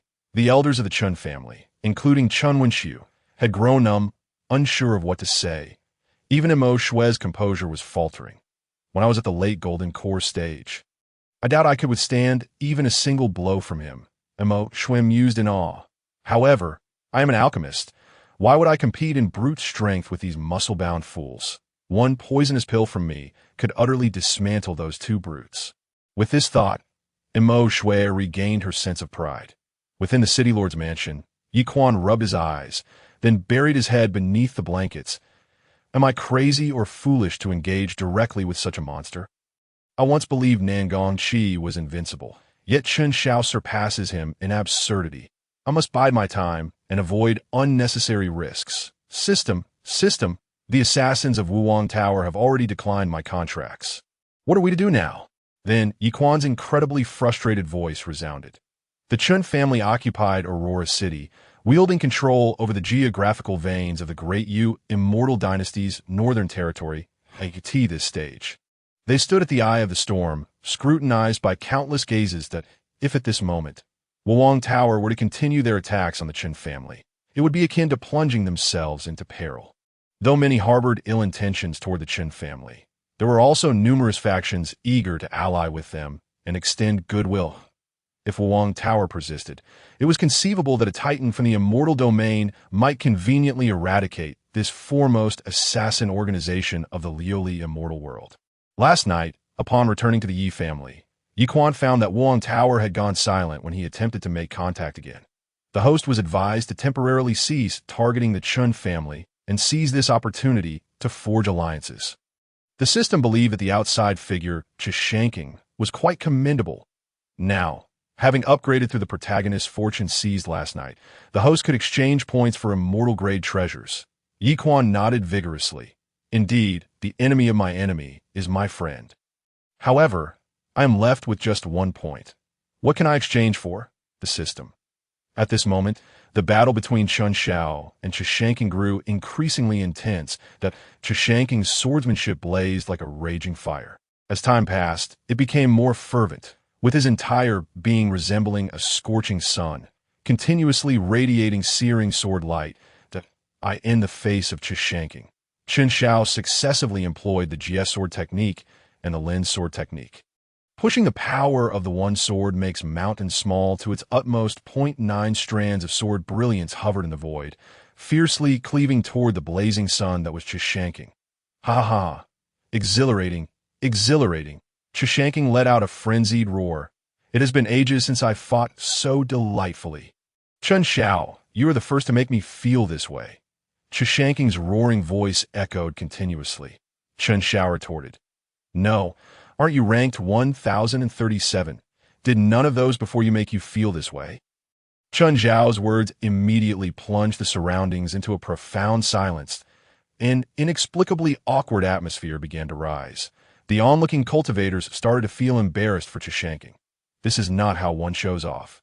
However, it was entirely unexpected that a cultivator hailing from the immortal realm could engage in a prolonged battle with Chishanking, even subtly gaining the upper hand. Yet upon reflection, it seemed reasonable point one must consider who Chun Zhao's master is, an unparalleled figure capable of exiling golden immortals. At present, Chun Shao could very well be regarded as the foremost individual in this Liuli immortal realm.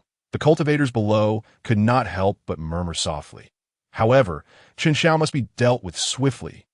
Otherwise, he could genuinely gain the recognition of the Deluo sword cauldron. Look, the swordsmanship he is currently displaying predominantly derives from the mountain-dwelling sword intent. He even managed to evolve a seventh form from the 6 divine abilities of the mountain-dwelling sword intent. This individual cannot be spared. If it were any other time, it might have been tolerable. But now, as Chun Zhao's performance grows increasingly defiant, the murderous intent in these individuals' hearts intensifies. This concerns the ownership of the extraordinary immortal artifact, the Deluo Sword Cauldron, as well as the inheritance of the Deluo Sword Sovereign. Many exchange glances as long as no immortal intervenes. These cultivators could certainly take action against Chen Xiao, and it is likely that the formidable presence within the Chun family would not object. It seemed Chishanking was on the verge of defeat. Once Chishanking falls, we shall act immediately. At once, 3 nascent soul cultivators exchanged glances. This matter pertains to the extraordinary immortal artifact. They cared little for their reputation. Although these 3 nascent soul cultivators were not renowned prodigies on the nascent soul ranking, they were not far from it. Belonging to the same caliber of genius as young Master Liang, the 3 figures gradually retreated into the crowd. At this very moment, Chun Zhao's might reached its zenith. Lin, Chun Xiao exclaimed softly. 9 exquisitely radiant sword lights cleaved through the air once more. Boom! Chishanking's heavy sword was finally sent flying. His eyes widened, blood seeping from the corners, as he fixed his gaze on Chun Zhao's sword intent. I have been defeated. Chishanking never expected to lose to a cultivator from the immortal realm. Now that the distinction has been made, Chun Xiao chuckled. Then it is time to determine life and death. As he spoke, he struck again with the Xing sword technique. This strike was executed with unparalleled speed. You dare to kill me. Chishanking's expression changed drastically. He could hardly believe that Chun Xiao truly dared to take his life. Stop! Seeing Chun Xiao advance towards Chishanking, the others from the Qishan family also changed their expressions. The 3 nascent soul cultivators who had prepared to strike against Chun Xiao were likewise taken aback. That is Chishanking, the unparalleled prodigy of the Qishan family from the northern origin world. Is Chun Xiao courting death? But as the Xing sword technique unfolded, Chun Zhao's sword reached an unprecedented peak. Buzz! A single strike swept through, and Chishanking's head was instantly severed. Then, another 9 sword lights flashed by, reducing Chishanking's head and body to mere fragments, falling like a heap of minced flesh in that instant. The world fell into a profound silence. He truly killed Chishanking. A prodigy from the golden core ranking of the immortal domain was thus torn to shreds. No one could believe their eyes. Even the members of the Qishan family were equally astonished. Their own unparalleled genius was so easily slain. How dare he? In an instant, a chilling wave of murderous intent locked onto Chun Xiao. Within the Qin family, Chun Jinluo and others trembled, not from fear, but from exhilaration. The young master of the Qin family, Qin Xiao, had indeed slain a prodigy from the northern origin world. What a monumental feat! Who dares claim that cultivators from the immortal realm are inferior to those from the immortal world? Rest assured, the Chun family will face no repercussions. O Shui's voice resonated calmly. I could see this moment. Chun Daqiang and Feng Zhichu, 2 divine beasts, transformed into human forms, standing aloft above the Qin family, gazing down serenely. Yi Quan had completely buried his head beneath the covers. System, do you possess any elixirs for resurrection? The system replied, No. Yi Quan. Then how can I forge an alliance with Chishanking? The system. Qin Xiao stood with his sword in the void, calmly stating, Did I not say, once the victor is determined, life and death shall be resolved? If I am defeated, can he kill me? If he is defeated, I cannot kill him. Chun Zhao's voice rang clear, echoing throughout Yusha Mountain. The cultivators of the Qishan family took a deep breath, forcibly suppressing the fury within. Yet before they could speak, 3 beams of golden light shot into the sky. Qin Xiao, you dare to kill young Master Qishan. You are now our enemy. Prepare to die. The 3 nascent soul cultivators, who had previously concealed themselves in the shadows, sprang into action. The young man leading the Qishan family gestured for his people to retreat. The 3 nascent soul cultivators offered no superfluous words. 3 flying swords surged from 3 directions, aiming to slay Qin Xiao. effectively sealing all his escape routes. Haha! Chen Xiao laughed heartily. Is this truly the legendary cultivators of the immortal realm? Today, I, Chen Xiao, have genuinely witnessed what you so-called great figures are like. Since it is so, boom, a primordial and ancient aura suddenly emanated from Chen Xiao. The image of a colossal fish leapt up from behind him. The vast sword intent, like the boundless sky and sea, rippled through the void, transforming into an ocean of sword energy. Like a primordial ferocious beast, the giant fish rolled and leaped within this sea of sword energy. That was the Kunping technique. Many cultivators felt their throats dry, their eyes wide, murmuring incoherently. The members of the Qishan family were even more astonished. The Kunping technique, that is one of the 4 ferocious beasts of the primordial era. The battle art of the Kunping. This is Chen Xiao's true combat prowess. Previously, when Chen Xiao battled Chishanking, he was merely utilizing the mountain-dwelling sword intent learned from the sword domain of the heavens. That was not even a fraction of Chen Xiao's true strength, the enormous Kunping sword through the sea of sword energy. Upon witnessing this, the 3 nascent soul cultivators' eyes flickered with a wild fervor. Kill him, refine his soul. By doing so, we can also acquire the Kunping technique. The 4 fiends of the primordial chaos, each a paragon of the pinnacle of immortal kings, exist in a realm infinitely close to that of the immortal emperors. The Kunping technique is, indeed, the art of the immortal kings. The trio descended into utter madness. 3 formidable nascent soul manifestations rose behind them, transforming into 3 towering giants that rode the winds and parted the sea of swords conjured by Chen Xiao, charging at him with fervent intent to kill.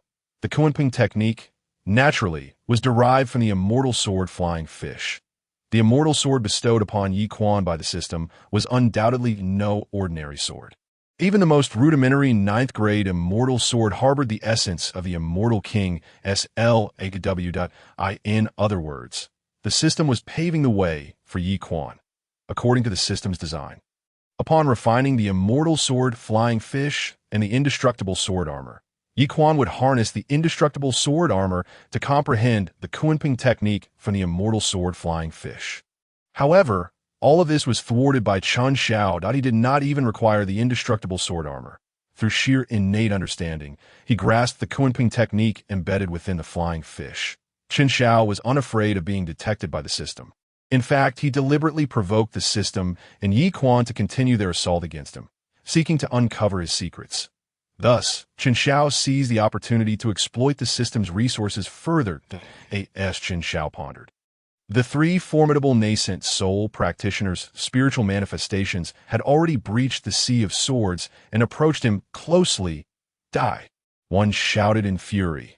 The massive spiritual manifestation extended its hand, imbued with cataclysmic might, and lunged toward Chen Xiao with ferocity. The other 2 manifestations converged from different directions, sealing off all possible avenues of retreat for him. Chen Xiao regarded the 3 towering spiritual manifestations mere inches away, a grimace of ferocity crossing his face. Damn you all, transform into the rock. Boom! The enormous fish thrashing within the sea of swords suddenly leaped high into the air, transforming into a magnificent rock taking flight. In the next moment, the sea of swords vanished, morphing into an infinite firmament. A dazzling beam of sword light descended from the heavens. Boom! The 3 colossal spiritual manifestations were instantly reduced to ashes beneath the might of this single strike. The 3 nascent soul practitioners momentarily gazed vacantly, and then their bodies plummeted downward. With their spiritual manifestations shattered by Chen Xiao's sword, their nascent souls suffered grievous injuries, the specter of death already flickering in their eyes. Kill!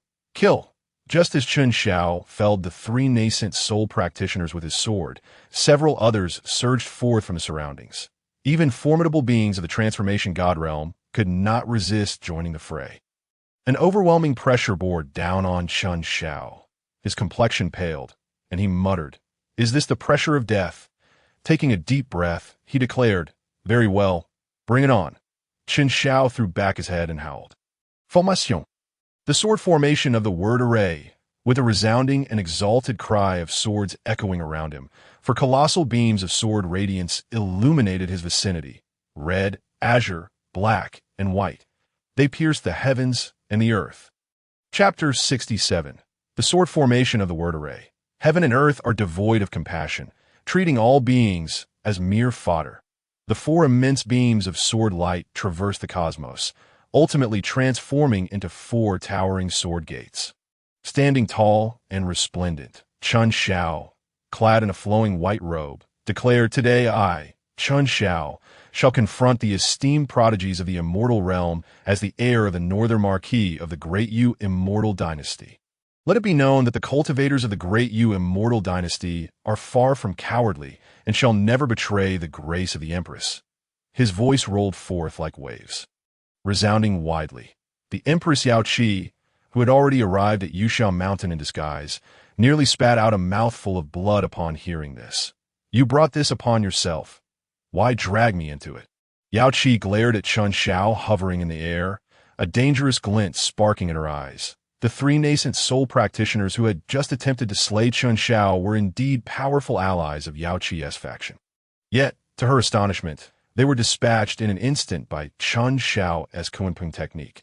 Obtaining the Deluo sword cauldron was something Yao Qi would not dare to dream of. However, the Kunping technique was something she was determined to possess. Meanwhile, within the Lord's manor of Aurora City, the city lord questioned, "Why? Why does that Qin Shao also wield the Kunping technique?" The Kunping technique was concealed within the immortal sword Flying Fish. Could it be that Chun Shao had acquired the immortal sword Flying Fish?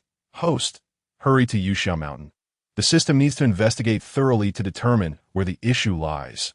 The system's anxious voice echoed in Yi Quan's mind. No. Yi Quan buried his head under the covers, stubbornly refusing to budge. The immortal sword Flying Fish had been lost the night before. Even if Qin Shao were a prodigy, it was utterly impossible for him to master the Kunping technique in a single night. The system hesitated momentarily, followed by a crackling surge of electricity reverberating in Yi Quan's mind. Clearly, the system was equally perplexed as to how Chun Shao could have learned the Kunping technique overnight. Or perhaps it was merely a coincidence. Chun Shao had been feigning ignorance all along. He was already proficient in the Kunping technique. Yi Quan was accustomed to this. He continued to hide under the covers, ignoring the situation.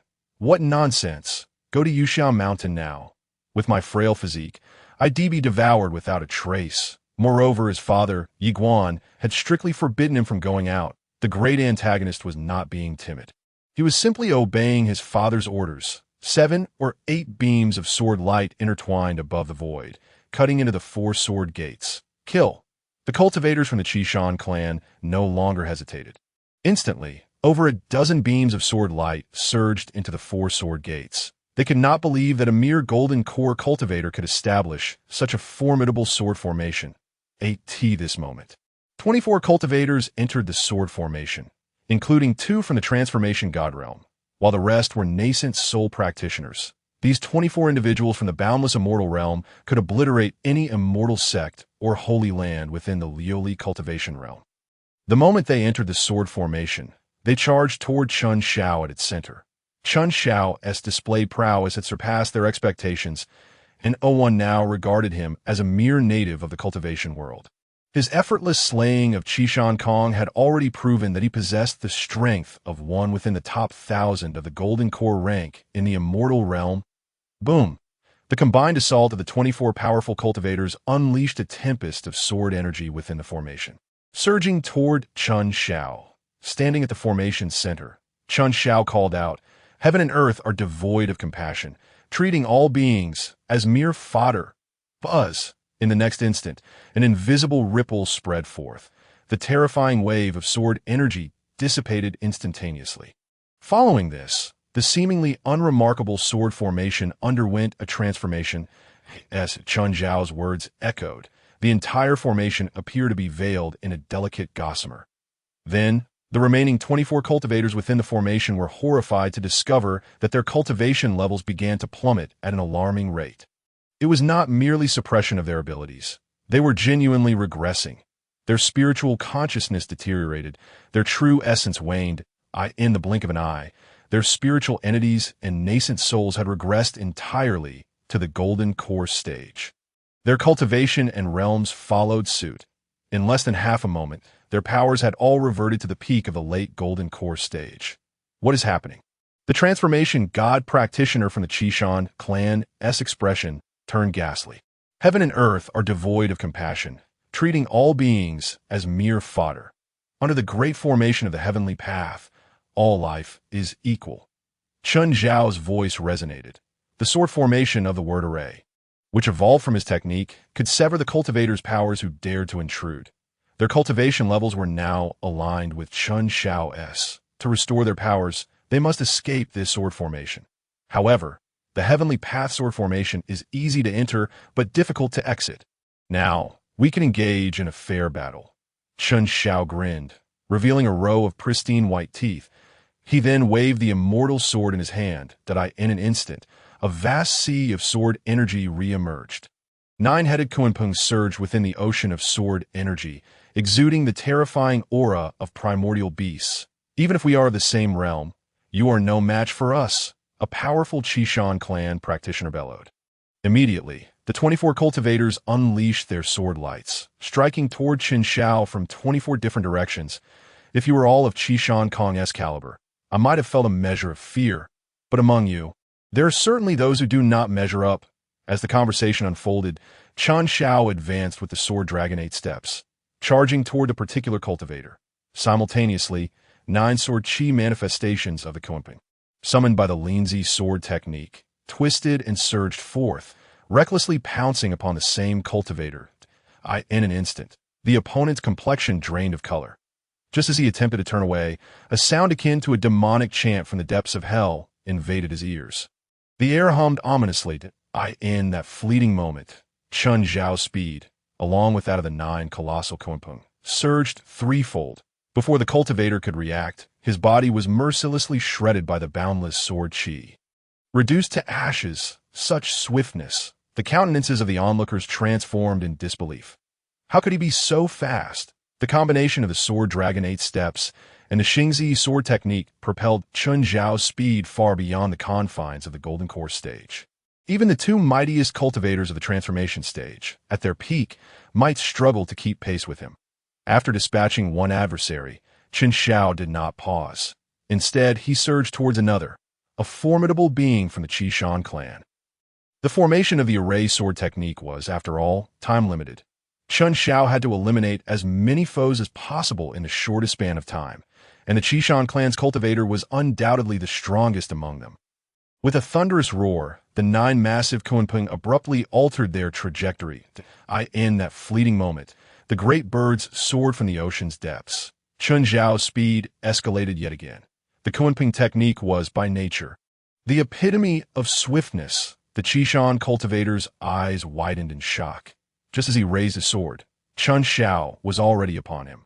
Although this cultivator boasted unparalleled prowess, he was not among the elite of the immortal domain's transformation rankings.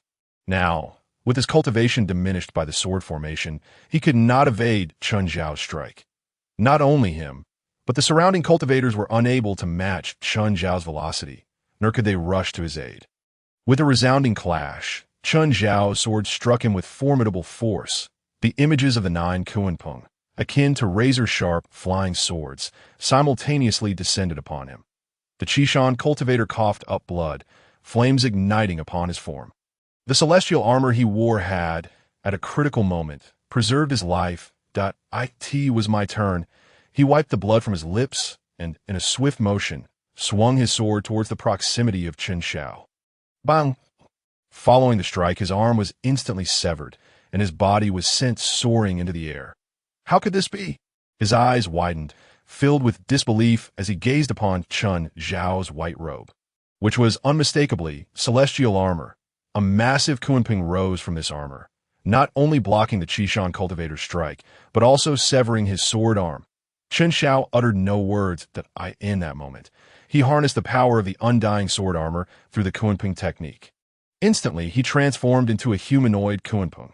Sword Dragon 8 steps, Xingzi sword technique, Kunpeng technique. The 3 arts melded into one, propelling Chun Zhao's speed to yet another level. the sword light flared anew, crashing down upon the Qishan cultivator. The celestial armor he wore flickered momentarily before dimming. The razor-sharp sword light pierced through his form. Kill! Chen Xiao paid no heed to the celestial armor. He turned instead towards another cultivator of the transformation stage. At that moment, the latter was paralyzed with terror, his spirit shattered as Chen Xiao, accompanied by the 9 Kunpeng, bore down upon him. He emitted a frantic cry and turned to flee. Yet, how could his speed compare to Chen Xiao's? In less than a breath, he was overtaken. I am from the Prime Minister's residence in the immortal Qin Empire. You dare to kill me? The transformation stage cultivator cried out in despair. Dare I? Chen Zhao's expression remained unyielding, his celestial sword still sharp. In an instant, it was poised at the cultivator's neck, and without hesitation, he severed the head of the transformation stage cultivator from the Prime Minister's residence. The next moment, the headless corpse crumpled, torn to shreds by the sword chi within the formation. In the blink of an eye, Chen Xiao surged forth once more, ready to strike. Within the sword formation, there was virtually no opponent capable of matching Chen Xiao. Finally, the array sword technique began to dissipate, and Chen Xiao reappeared high above. Before him stood 3 remaining cultivators, huddled together, trembling in fear. The formation had lasted a mere 10 breaths. What had transpired during that time? Out of the original 22 Yuanian cultivators, along with the 2 transformation stage cultivators, only 3 had survived. At this moment, the surrounding spectators were left in shock, and one had anticipated such an outcome. Facing 24 opponents, he had ruthlessly slain 21, including 2 transformation stage experts. Moreover, one of those experts hailed from the prestigious Qishan clan of the Northern Plains, while the other was a powerful figure from the Prime Minister's residence of the immortal Qin Empire. Was this Chen Xiao truly named against heaven? However, amidst the fervent discussions of the surrounding cultivators, Chen Xiao showed no signs of stopping. He had no intention of sparing the remaining 3. Whoosh! Kunpeng technique. Zheji sword technique. A massive Kunpeng spanned the void, eclipsing the sky. Before anyone could react, it enveloped the 3 Yuanian cultivators' .1 sword. Once again, a single strike. The 3 Yuanian cultivators were reduced to ashes. Halt! Observing the situation, the other cultivators finally reacted. Chen Xiao, you are bringing calamity upon the Chen family. Someone shouted in anger. They understood that accusing Chen Xiao of seeking death was now an exercise in futility. The 24 cultivators had originally come with the intent to eliminate Chen Xiao. Now, the only leverage they had against him lay in threatening the Chen family. Chen Xiao stood poised in the sky, casting a nonchalant glance in their direction. If you dare, test your luck by touching even a hair on the Chen family's head.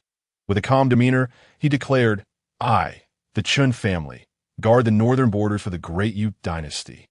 All foreign cultivators are enemies of the Great Yu dynasty. He extended a finger, beckoning towards their direction. I stand here, representing the Great Yu immortal dynasty, and the Empress, to confront the geniuses of the immortal domain and the myriad realms. Who dares to challenge me? As Chen Zhao's words faded, the hidden Empress Yao Qi could no longer contain herself and coughed up a mouthful of blood. What the hell? You Chen Xiao are just Chen Xiao. Why must you always invoke me? Do I need your representation? At that moment, Empress Yao Qi was filled with regret. Had she known, she would not have taken the extra step to appoint Chen Junlu as the Northern Guardian Marquis.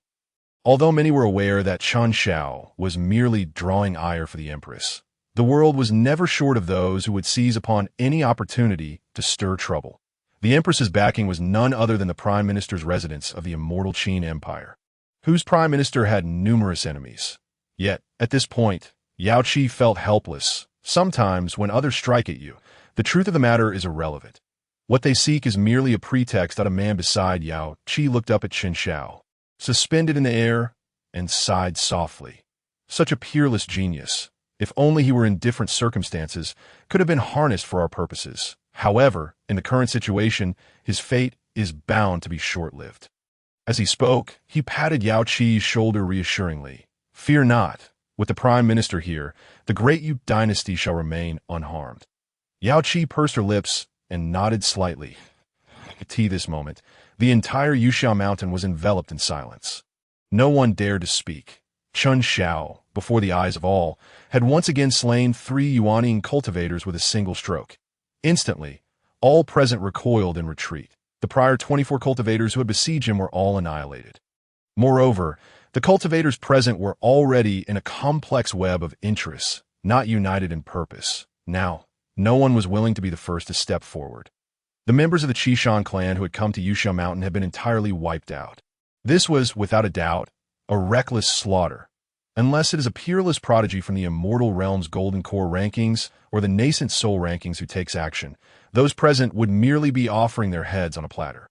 Chun Xiao surveyed his surroundings and calmly declared, "If no one dares to challenge me further, I shall venture into the Celestial Sword domain." As he spoke, Chun Xiao ascended upon his sword and entered the Celestial Sword domain. Once Chun Xiao departed, the atmosphere around relaxed momentarily. Rest assured, the Qishan family from Beiyuan will intervene. They will not allow Qin Xiao or the Qin family to continue existing. The dignity of the immortal families must not be desecrated. Some cast their gazes toward the direction of Aurora City, murmuring to themselves, "Just wait. When the powerful from the Beiyuan family arrive, what Qin family, what exiled golden immortal, all will be mere illusions." It is a pity, however, that the Kunpeng law has yet to be fully appreciated by many cultivators who gaze toward the Celestial Sword domain, their eyes revealing a sense of unwillingness. The Kunpeng law, after all, belongs to a quasi-immortal emperor's path of the immortal king. Chapter 68. No more pretense. He is a peerless genius, and he has revealed his hand. This battle sent shockwaves throughout the immortal realm. The 27 cultivators subsequently slain by Chun Xiao were of secondary concern. What truly mattered was that Qishan Kong had perished, a peerless prodigy who had ascended the immortal realm's Golden Core rankings. In the world of cultivation, he was defeated in a one-on-one fair battle by an indigenous cultivator. At the moment of Qishan Kong's demise, a slight ripple occurred on the golden ranking scroll that governs the void within the central continent of the immortal realm. Qishan Kong's name vanished, replaced by another, Chun Xiao. In the Eastern Desolation, the Liuli cultivation world, and the Dayu cultivation dynasty, the Chun family stood firm. Chun Zhao's shadowy avatar sat cross-legged, deeply contemplating the insights gained from the earlier battle. This was Chun Zhao's first experience in a life-and-death struggle. While the previous encounters appeared to be a one-sided affair, in reality, had Chun Xiao faltered even slightly, he would have faced utter annihilation. Fortunately, he had undergone countless trials amidst the heavenly tribulations. Though those were not his life-and-death battles, they were the tribulations faced by tribulation beasts. Chun Xiao had withstood the counterattacks of those desperate creatures, let alone those cultivators who had consistently underestimated him throughout the battle. Through this conflict, Chun Zhao's understanding of various sword techniques deepened significantly. At that moment, Feng Zhichu transformed back into a small sparrow, fluttering her tiny wings and alighting before Chun Xiao. "Master, master, it's me," she chirped excitedly. Chun Xiao opened his eyes, perplexed, and asked, "What is it?" Feng Zhichu pointed to herself with her wings, exclaiming, "I am one of the 4 fiends." Chun Xiao widened his eyes in astonishment. "You a fiend?"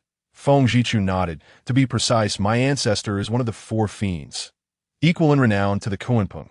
Chun Xiao gaped in disbelief. "So, you can wield the immortal king's law?" Feng Zhichu nodded affirmatively. Then, with a flicker, she transformed into the eternal Hellfire Phoenix, in an instant. The Black Fire Phoenix sword, showcasing a set of exquisite techniques that rivaled the Kunpeng law, captivating Chun Zhao's gaze. In Chun Zhao's courtyard, Yin Randan had sealed the area with the power of the Dao, allowing Feng Zhichu to freely demonstrate the Hellfire Phoenix law without attracting external attention. Yin Randan, momentarily taken aback, then smacked her forehead and muttered, "I almost forgot. This phoenix is also one of the 4 fiends from the primordial era." The 4 fiends of the primordial era: Jiao Hound, Kunpeng, Emperor Jiang, and Eternal Hellfire Phoenix. These 4 extraordinary divine beasts instilled awe across an entire era. Each one had reached the pinnacle of the immortal king realm, deemed quasi-immortal emperors of unparalleled strength. The 4 immortal king laws they left behind are hailed as the mightiest techniques beneath the immortal emperor level. While Emperor Jiang and Jiao Hound have vanished, The Kunpeng Law has been refined into the immortal sword flying fish, and the Hellfire Phoenix Law resides within Feng Zhichu's inherited memories. This moment. Feng Zhichu, embodying the eternal Hellfire Phoenix, fully unleashed the Hellfire Phoenix Law, presenting it before Chun Xiao. She even emanated black-red symbols that continuously streamed into Chun Xiao's eyes, imprinting upon his consciousness. Divine beast inheritance. In the face of Chun Xiao, this celestial prodigy, Feng Zhichu held nothing back, imparting the eternal Hellfire Phoenix Law from her inherited memories to him without reservation. The external avatar and the true self became one, both receiving the inheritance simultaneously on the 21st floor of the celestial sword domain. The manifestation of sword intent paused as it beheld Chun Xiao, who had suddenly ceased his movements and sat cross-legged before it. Moments prior, the manifestation had witnessed Chun Xiao's battle in the outside world, particularly his stunning defeat of Qi Shan Kong from the Immortal Realm's Golden Core rankings using the Mountain-Dwelling Sword Intense 7 techniques. It was a revelation beyond measure. Qi Shan Kong, clearly hailing from an illustrious family, had received swordsmanship teachings from a young age, yet Chun Xiao had comprehended the Mountain-Dwelling Sword intent only yesterday, even creating the 7th technique. A sword makes mountains small, on a whim, and to think he could vanquish a peerless prodigy today. Thus, at this moment, the manifestation of sword intent was inclined to extend a favor to Chun Xiao. After a brief moment, Chun Xiao opened his eyes, a flicker of black fire igniting within. Is it ready? The sword intent manifestation inquired, holding a sword in hand. Chun Xiao nodded. It is ready. As he spoke. He rose to his feet. The sword in his hand radiated a dreamlike brilliance. Then receive my sword. Spring thunder. With a resounding boom, the sword intent manifestation's voice echoed as a thunderclap erupted in the void. In an instant, spring thunder roared, gentle rain fell, and all life awakened. Chun Xiao felt as though he stood amidst the spring sun, enveloped by a warm and vibrant vitality. Yet within this rich vitality lay an undercurrent of boundless lethality. Chun Xiao's brow furrowed slightly. The fighting character sword technique erupted with force. The sword in his hand traced the same trajectory, exuding the same sword intent. Summer rain, autumn winds, winter snow. However, the sword technique wielded by the sword intent manifestation continually transformed. The once vibrant spring-like sword intent shifted abruptly. Spring, summer, autumn, winter. The essence of the 4 seasons constantly changed. In the next moment, the sword intent manifestation split into 4, simultaneously unleashing its strikes. The essence of the 4 seasons converged.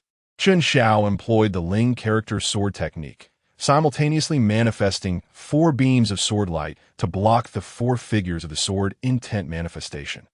The seasons? Chun Xiao furrowed his brow. The fighting character sword technique activated again, continuously deducing and evolving the 4 season sword techniques employed by the sword intent manifestation. But what I see as the 4 seasons, the spring, summer, autumn, and winter, is not as such. In a moment of reverie, images of the 4 seasons appeared before Chun Xiao. Spring brings the fragrant plum blossoms, summer's breeze caresses the lotus, autumn sky reflects the moon upon the spring, winter's snow cloaks the bridge, with a resounding roar from Chun Xiao. The sword in his hand transformed into a brush, vividly depicting the magnificent scenes of the 4 seasons he envisioned in his mind. Beneath the grandeur lay boundless lethality, the pinnacle of swordsmanship. Buzz! 4 swords unite. The cycle of the seasons. The sword intent manifestation had scarcely time to react before being reduced to dust by Chun Xiao's seemingly harmless 4 swords, akin to an ink wash painting. You. The sword intent manifestation could only utter a single word, you, before vanishing without a trace. That on the 21st floor of the celestial sword domain, Chun Xiao stood firm, meticulously reflecting upon the 4 swords he had just unleashed. 4 seasons sword intent. No, this is not merely the 4 seasons sword intent. The ebb and flow of the seasons are intricately tied to the changes of water. This is the water's inquiry sword intent. The voice of the sword intent manifestation echoed within Chun Xiao's mind.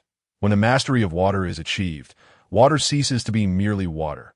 Water nourishes all without contention, yet can influence all and alter the heavens. In the sword intent of water, the cycles of the seasons arise. Certainly, this does not imply that the transformation of the seasons is merely a change in water. Rather, it serves as an interpretation of the seasons from the perspective of water, which subsequently evolves into the four sword techniques under the inquiry of water sword intent. Chen Xiao comprehended this fully. In that moment, the ground upon which he stood was no longer the vast desolation of a wasteland, but rather an expansive and murky swamp. The horizon blurred where water met sky, an expanse seemingly devoid of end.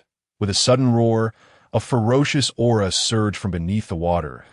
A 10-zhonglong azure crocodile burst forth from the swamp, lunging directly at Chen Xiao. This beast, a demon of the pinnacle of the Golden Core stage, was at least 10 times more formidable than the black wind wolf he had encountered previously. The number remained unchanged, a total of 50. Chen Xiao could not help but rub his forehead. Well, it seems my previous training revolved around battling demon beasts, and now that I have arrived in the celestial sword domain, I am still faced with demon beasts. Have I truly provoked them? With a hum, the sword in Chen Xiao's hand suddenly ignited with brilliance. Inquiry of water sword intent for seasons sword technique at the entrance of the celestial sword domain. The towering stone tablet bore witness to Chen Xiao's continuously ascending rank. 20, 30, 40, 50. With a steady pace, he pressed onward through the celestial sword domain. How can he advance so quickly? Just yesterday, he reached the 20th level and then retreated. He is no longer concealing his talents. He is an unparalleled genius, revealing his true capabilities.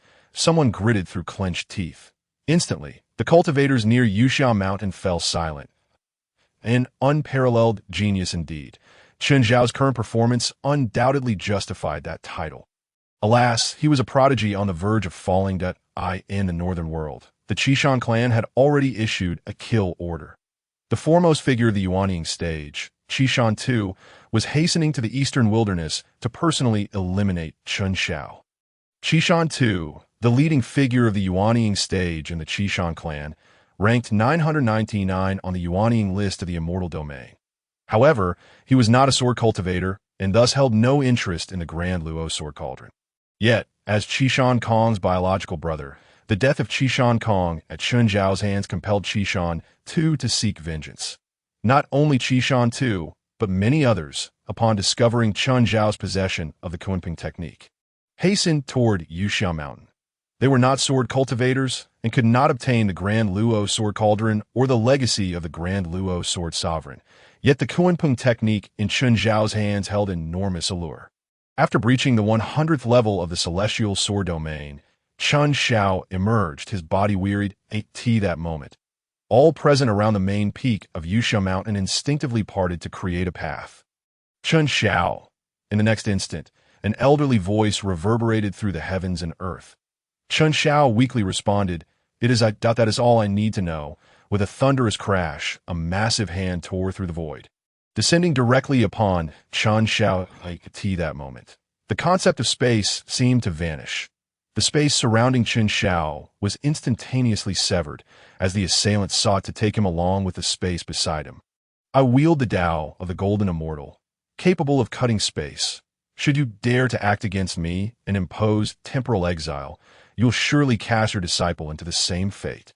The owner of the elderly voice was, in fact, a golden immortal, his gaze fixed intently upon Chen Xiao, yet his words were directed at Yun Ranyin within the city of Aurora. However, just as he finished speaking, chaotic temporal currents erupted behind this golden immortal. In an instant, his form was drawn into the tumult of time and space. "How dare you? You are abandoning your disciple." Yet before he could complete his sentence, the golden immortal fell silent, eyes wide as he witnessed Chen Zhao's figure return and scathe to his original position. The space severed by the Dao of the Golden Immortal also restored itself to its former state. At this moment, all were engulfed in silence. Another Golden Immortal had been exiled by Chen Zhao's master. What was most alarming was that this Golden Immortal had already employed the Dao of the Golden Immortal to connect his spatial domain with that of Chen Xiao. Had he used temporal methods to exile, it would have inevitably cast Chen Xiao along with him. Yet the Golden Immortal was exiled while Chen Xiao remained unharmed. This was undoubtedly not a mere sacred immortal. At the very least, it was a figure of the supreme, immortal level. Some murmured in disbelief, their voices tinged with horror. No one had anticipated that behind the Chun family stood a supreme immortal. Supreme immortals were figures on par with the heads of various immortal clans. Chun Shao paid no heed to the expressions of those around him. He languidly stretched, and 3 beams of sword light illuminated beside him as he headed toward the city of Aurora. Under the intimidation of Yun Ranyan, including the cultivators, no one dared to provoke Chun Shao any further. After consecutively breaching the 100th level of the Celestial Sword Domain, Chun Shao felt utterly exhausted. All he desired now was to return home and recuperate properly. At this juncture, 3 individuals had managed to reach the 100th level of the Celestial Sword Domain, with Chun Shao being the 3rd. The previous 2 had yet to reveal themselves and had refrained from participating in the ensuing chaos. The majority of other geniuses were diligently advancing through the Celestial Sword Domain. Those seeking trouble with Chun Shao were primarily those who recognized their futility in contending for the Grand Luo Sword Cauldron. As the Chun family faced the repercussions of Chun Shao slaying Qishan Kong, waves of cultivators had begun arriving at the Chun family estate, seeking to form alliances that, in their view, choosing to ally with the Chun family at this juncture was akin to providing timely assistance in times of need.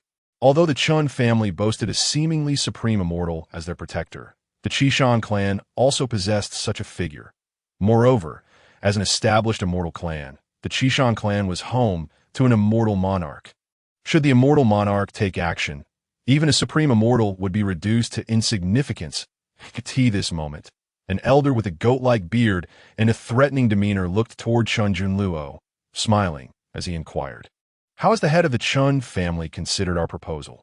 If you are willing to surrender the Kunping technique and assist my 10,000 sword palace in seizing the Grand Luo Sword Cauldron, we shall ensure the safety of the Chun family amidst the conflict with the Qishan clan." As he spoke, the elder exuded a faint aura of immortal power. This elder was in fact a newly ascended immortal.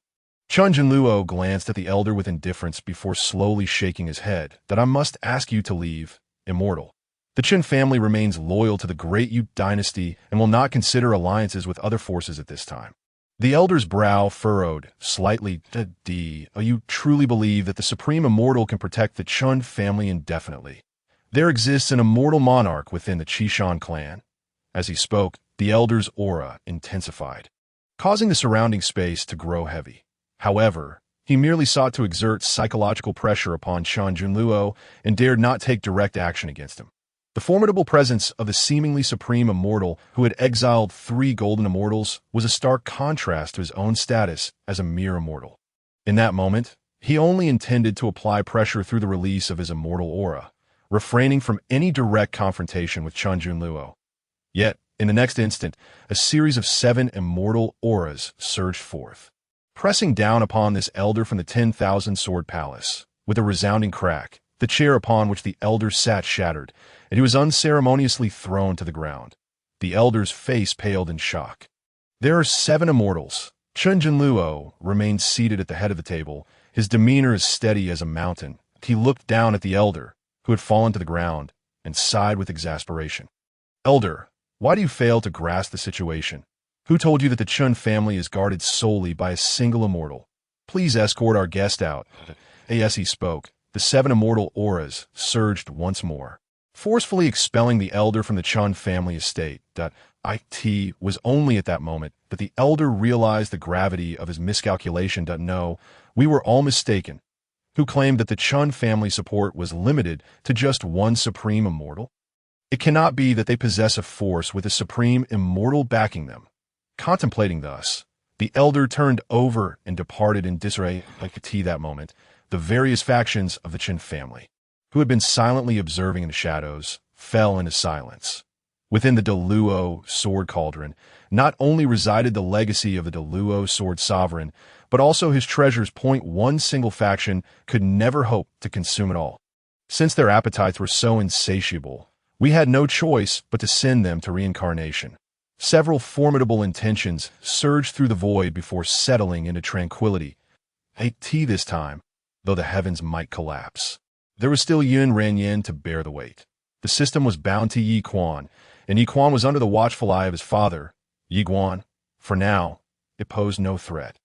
Chen Xiao once again ascended to the trials of heaven, utilizing the divine beast of tribulation to refine his divine abilities.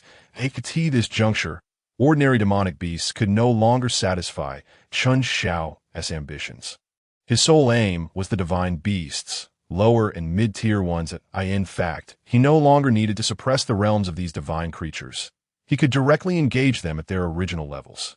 Though he remained no match for divine beasts of the transformation realm, he had already reached a point where he could contend with them for several rounds without falling behind. Chen Xiao did not fear failure. In the heavenly trials, he had failed countless times and yet remained unscathed. However, in the realm of reality, even a single defeat could lead to irretrievable ruin. Chen Xiao also sought to find an upper-tier divine beast to undergo tribulation with. Yet the number of such beings was exceedingly scarce. To encounter the fire unicorn, Chen Daqiang, was indeed a stroke of good fortune.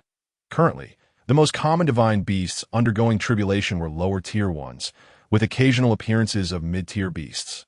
At last, I had comprehensively absorbed the 10 sword intents learned from the myriad sword domains, along with the sword path divine abilities beneath those intents. Now, I needed to forge my own sword path. Sitting cross-legged amidst the tribulation clouds, Chen Xiao furrowed his brow in deep contemplation. Presently, all he had learned were the sword intents and divine abilities of others. He possessed no path of his own. Just as Chen Xiao was lost in thought, Yun Renyan appeared beside him and gently tapped his head. Disciple, what are you pondering? You are merely at the golden core stage. Do you wish to carve out your own path already? Chen Xiao scratched his head and looked at Yun Renyan in confusion. Is that not permissible? Yun Renyan, sitting beside him, regarded him with a sidelong glance. At the golden core stage, you are still in the foundational phase. If you wish to carve out your own sword path, you must at least reach the transformation realm. What you need to do now is to study diligently. The more you learn and the more you see, the deeper your understanding of the path will become. Only by standing on the shoulders of giants can your vision broaden and allow you to see further. Walk your own path. You must not lower your head to examine your feet, pondering how to walk. Instead, you should witness the splendor of the world and experience the vicissitudes of life, from which you can choose a path that suits you. Even if you were to genuinely embark on your own path now, it would inevitably be incomplete due to your insufficient accumulation. Chen Xiao bit his lip and slightly nodded. Master, I understand. Yun Renyan extended her delicate hand and gently patted Chen Xiao's head. Return now. There are already many people queuing at your doorstep to challenge you. Most of them are geniuses from the golden core rankings of the immortal domain that I suggest you exchange divine abilities with them. Chen Xiao's eyes brightened, and he immediately grasped Yun Renyan's intent. Most of these challengers were likely seeking the Kunping technique. If I were to engage them in a wager with the Kunping technique as the stakes. At this point, Chen Xiao felt a pang of discomfort in his heart. The last time he had gambled, it was against Yi Guan's son, Yi Sun, and he had lost his fiancée, Lu Rian. To the opponent, shaking his head, he declared, Master, I shall set the stage immediately. With the Kunping technique as the wager, I invite the talents of the immortal domain to battle. Yun Renyan nodded in agreement. The two then vanished simultaneously from the tribulation clouds. Outside of Aurora City, the celestial martial platform established by Nangong Qi suddenly erupted with a radiant white light, shooting skyward. Chen Xiao stood atop the celestial martial platform and proclaimed loudly, Today I, Chen Xiao, stand upon this celestial martial platform, inviting the talents of the immortal domain to battle. I wager the Kunping technique. Anyone who can best me, Chen Xiao, shall claim the Kunping technique. As soon as these words left his mouth, the entirety of Aurora City and the entire Yuxiao Mountain erupted in commotion. However, in the next moment, Chen Xiao's voice rang out once more. Those wishing to challenge me must present the core techniques and divine abilities of your respective sex. Should you be defeated by me, you shall forfeit your techniques as well. Chen Xiao's voice rolled forth like waves, spreading far and wide. Upon hearing this proclamation, the surroundings fell into silence. The cultivators who had just been filled with fervor now ceased their chatter. To wager their core divine abilities against Chen Xiao's Kunping technique, a deal with no capital investment, was tempting to all, Yet once their personal interests were at stake, many began to hesitate. Li Jianxing from the 10,000 Sword Palace accepts the challenge. A clear voice rang out just then. A white figure descended onto the platform. It was a young man with striking features and sharp brows. He gazed at Chen Xiao and articulated deliberately, "I wager the core technique of the 10,000 Sword Palace. 10,000 swords return to the sect, and seek instruction from my friend Chen Xiao." Li Jianxing, the foremost prodigy of the Golden Core stage in the 10,000 Sword Palace, ranked 666th on the Immortal Domain's Golden Core list. This was an extraordinary figure, even more monstrous than Qi Shankong. Chen Xiao nodded slightly at Li Jianxing before waving his hand. A large fish swam forth from his palm, merging into the celestial martial platform, an unmistakable imprint of the Kunping technique. Li Jianxing then produced a jade slip from his storage ring. Amidst the burning gazes of all present, the jade slip transformed into a stream of light, merging into the celestial martial platform. In the next instant, the rules of the celestial martial platform activated. After the two determined the victor, the platform would bestow both divine abilities upon the winner. Furthermore, no one else could interfere, lest they suffer the backlash of the laws of heaven and earth. This celestial martial platform was a divine artifact of regulation. Chen Xiao regarded Li Jianxing and inquired, "To the death?" Li Jianxing shook his head. "You have not harmed my junior brother, Li Yang, so we shall merely settle the outcome." Chen Xiao nodded in agreement and then made his move. Executing the word sword technique, he swung his sword towards Li Jianxing across the platform. That moment, beside the celestial martial platform, Li Yang touched his neck. A flicker of relief crossing his eyes. Fortunately, he had refrained from uttering foolish words, such as to determine superiority or to settle life and death, when Chen Xiao issued his challenge. Otherwise, he would surely have met the same grim fate as Qi Shankong, leaving nothing behind but bones. His first confrontation with Chen Xiao had merely been a result of Chen Xiao disrupting the array that sealed the main peak of Yusha Mount. Though he had spoken harshly, he had not intended to kill. His second challenge was simply to gauge the gap between himself and Chen Xiao. The 10,000 Sword Palace had truly been willing to wager their core technique. 10,000 swords returned to the sect. Meanwhile, others present watched the two on the platform with bated breath. Swallowing hard point, 10,000 swords returned to the sect. This sword path divine ability was among the pinnacle of techniques within the immortal domain, created by a sword immortal. However, to wager it against Chen Xiao's Kunping technique clearly placed Chen Xiao at a disadvantage. Yet, Chen Xiao was unconcerned. After all, the Kunping technique had been acquired from Yi Quan. Even if he used it to wager a golden immortal technique, he would still profit. Yet, it was unfortunate for Chen Xiao to think himself invincible after defeating Qi Shankong. Just as the platform opened, he faced Li Jianxing in the very first match. Alas, it seemed the Kunping technique would belong to the 10,000 Sword Palace. At this moment, the eyes of many cultivators surrounding were filled with regret. Chen Xiao had established a wager on the Tianwu arena, yet did not impose any restrictions on cultivation levels. In other words, cultivators at the nascent soul stage, the transformation stage, and even those at the tribulation stage were all qualified to challenge Chen Xiao. However, they were well aware that their regrets were of no consequence. The esteemed texts of their respective sects and families were not something that could be easily altered by mere mortals. Li Jianxing could present the 10,000 swords returning to the sect to contend with Chen Xiao, for he was the son of the sect leader of the 10,000 Swords Palace. Groomed as the successor of the sect, that moment, Chen Xiao executed the Sword Dragon 8 steps, perfectly coordinating with the Xing character sword technique. His speed had reached an astonishing peak. So swift. Li Jianxing's pupils constricted slightly. Yet, the expression on his face remained entirely composed.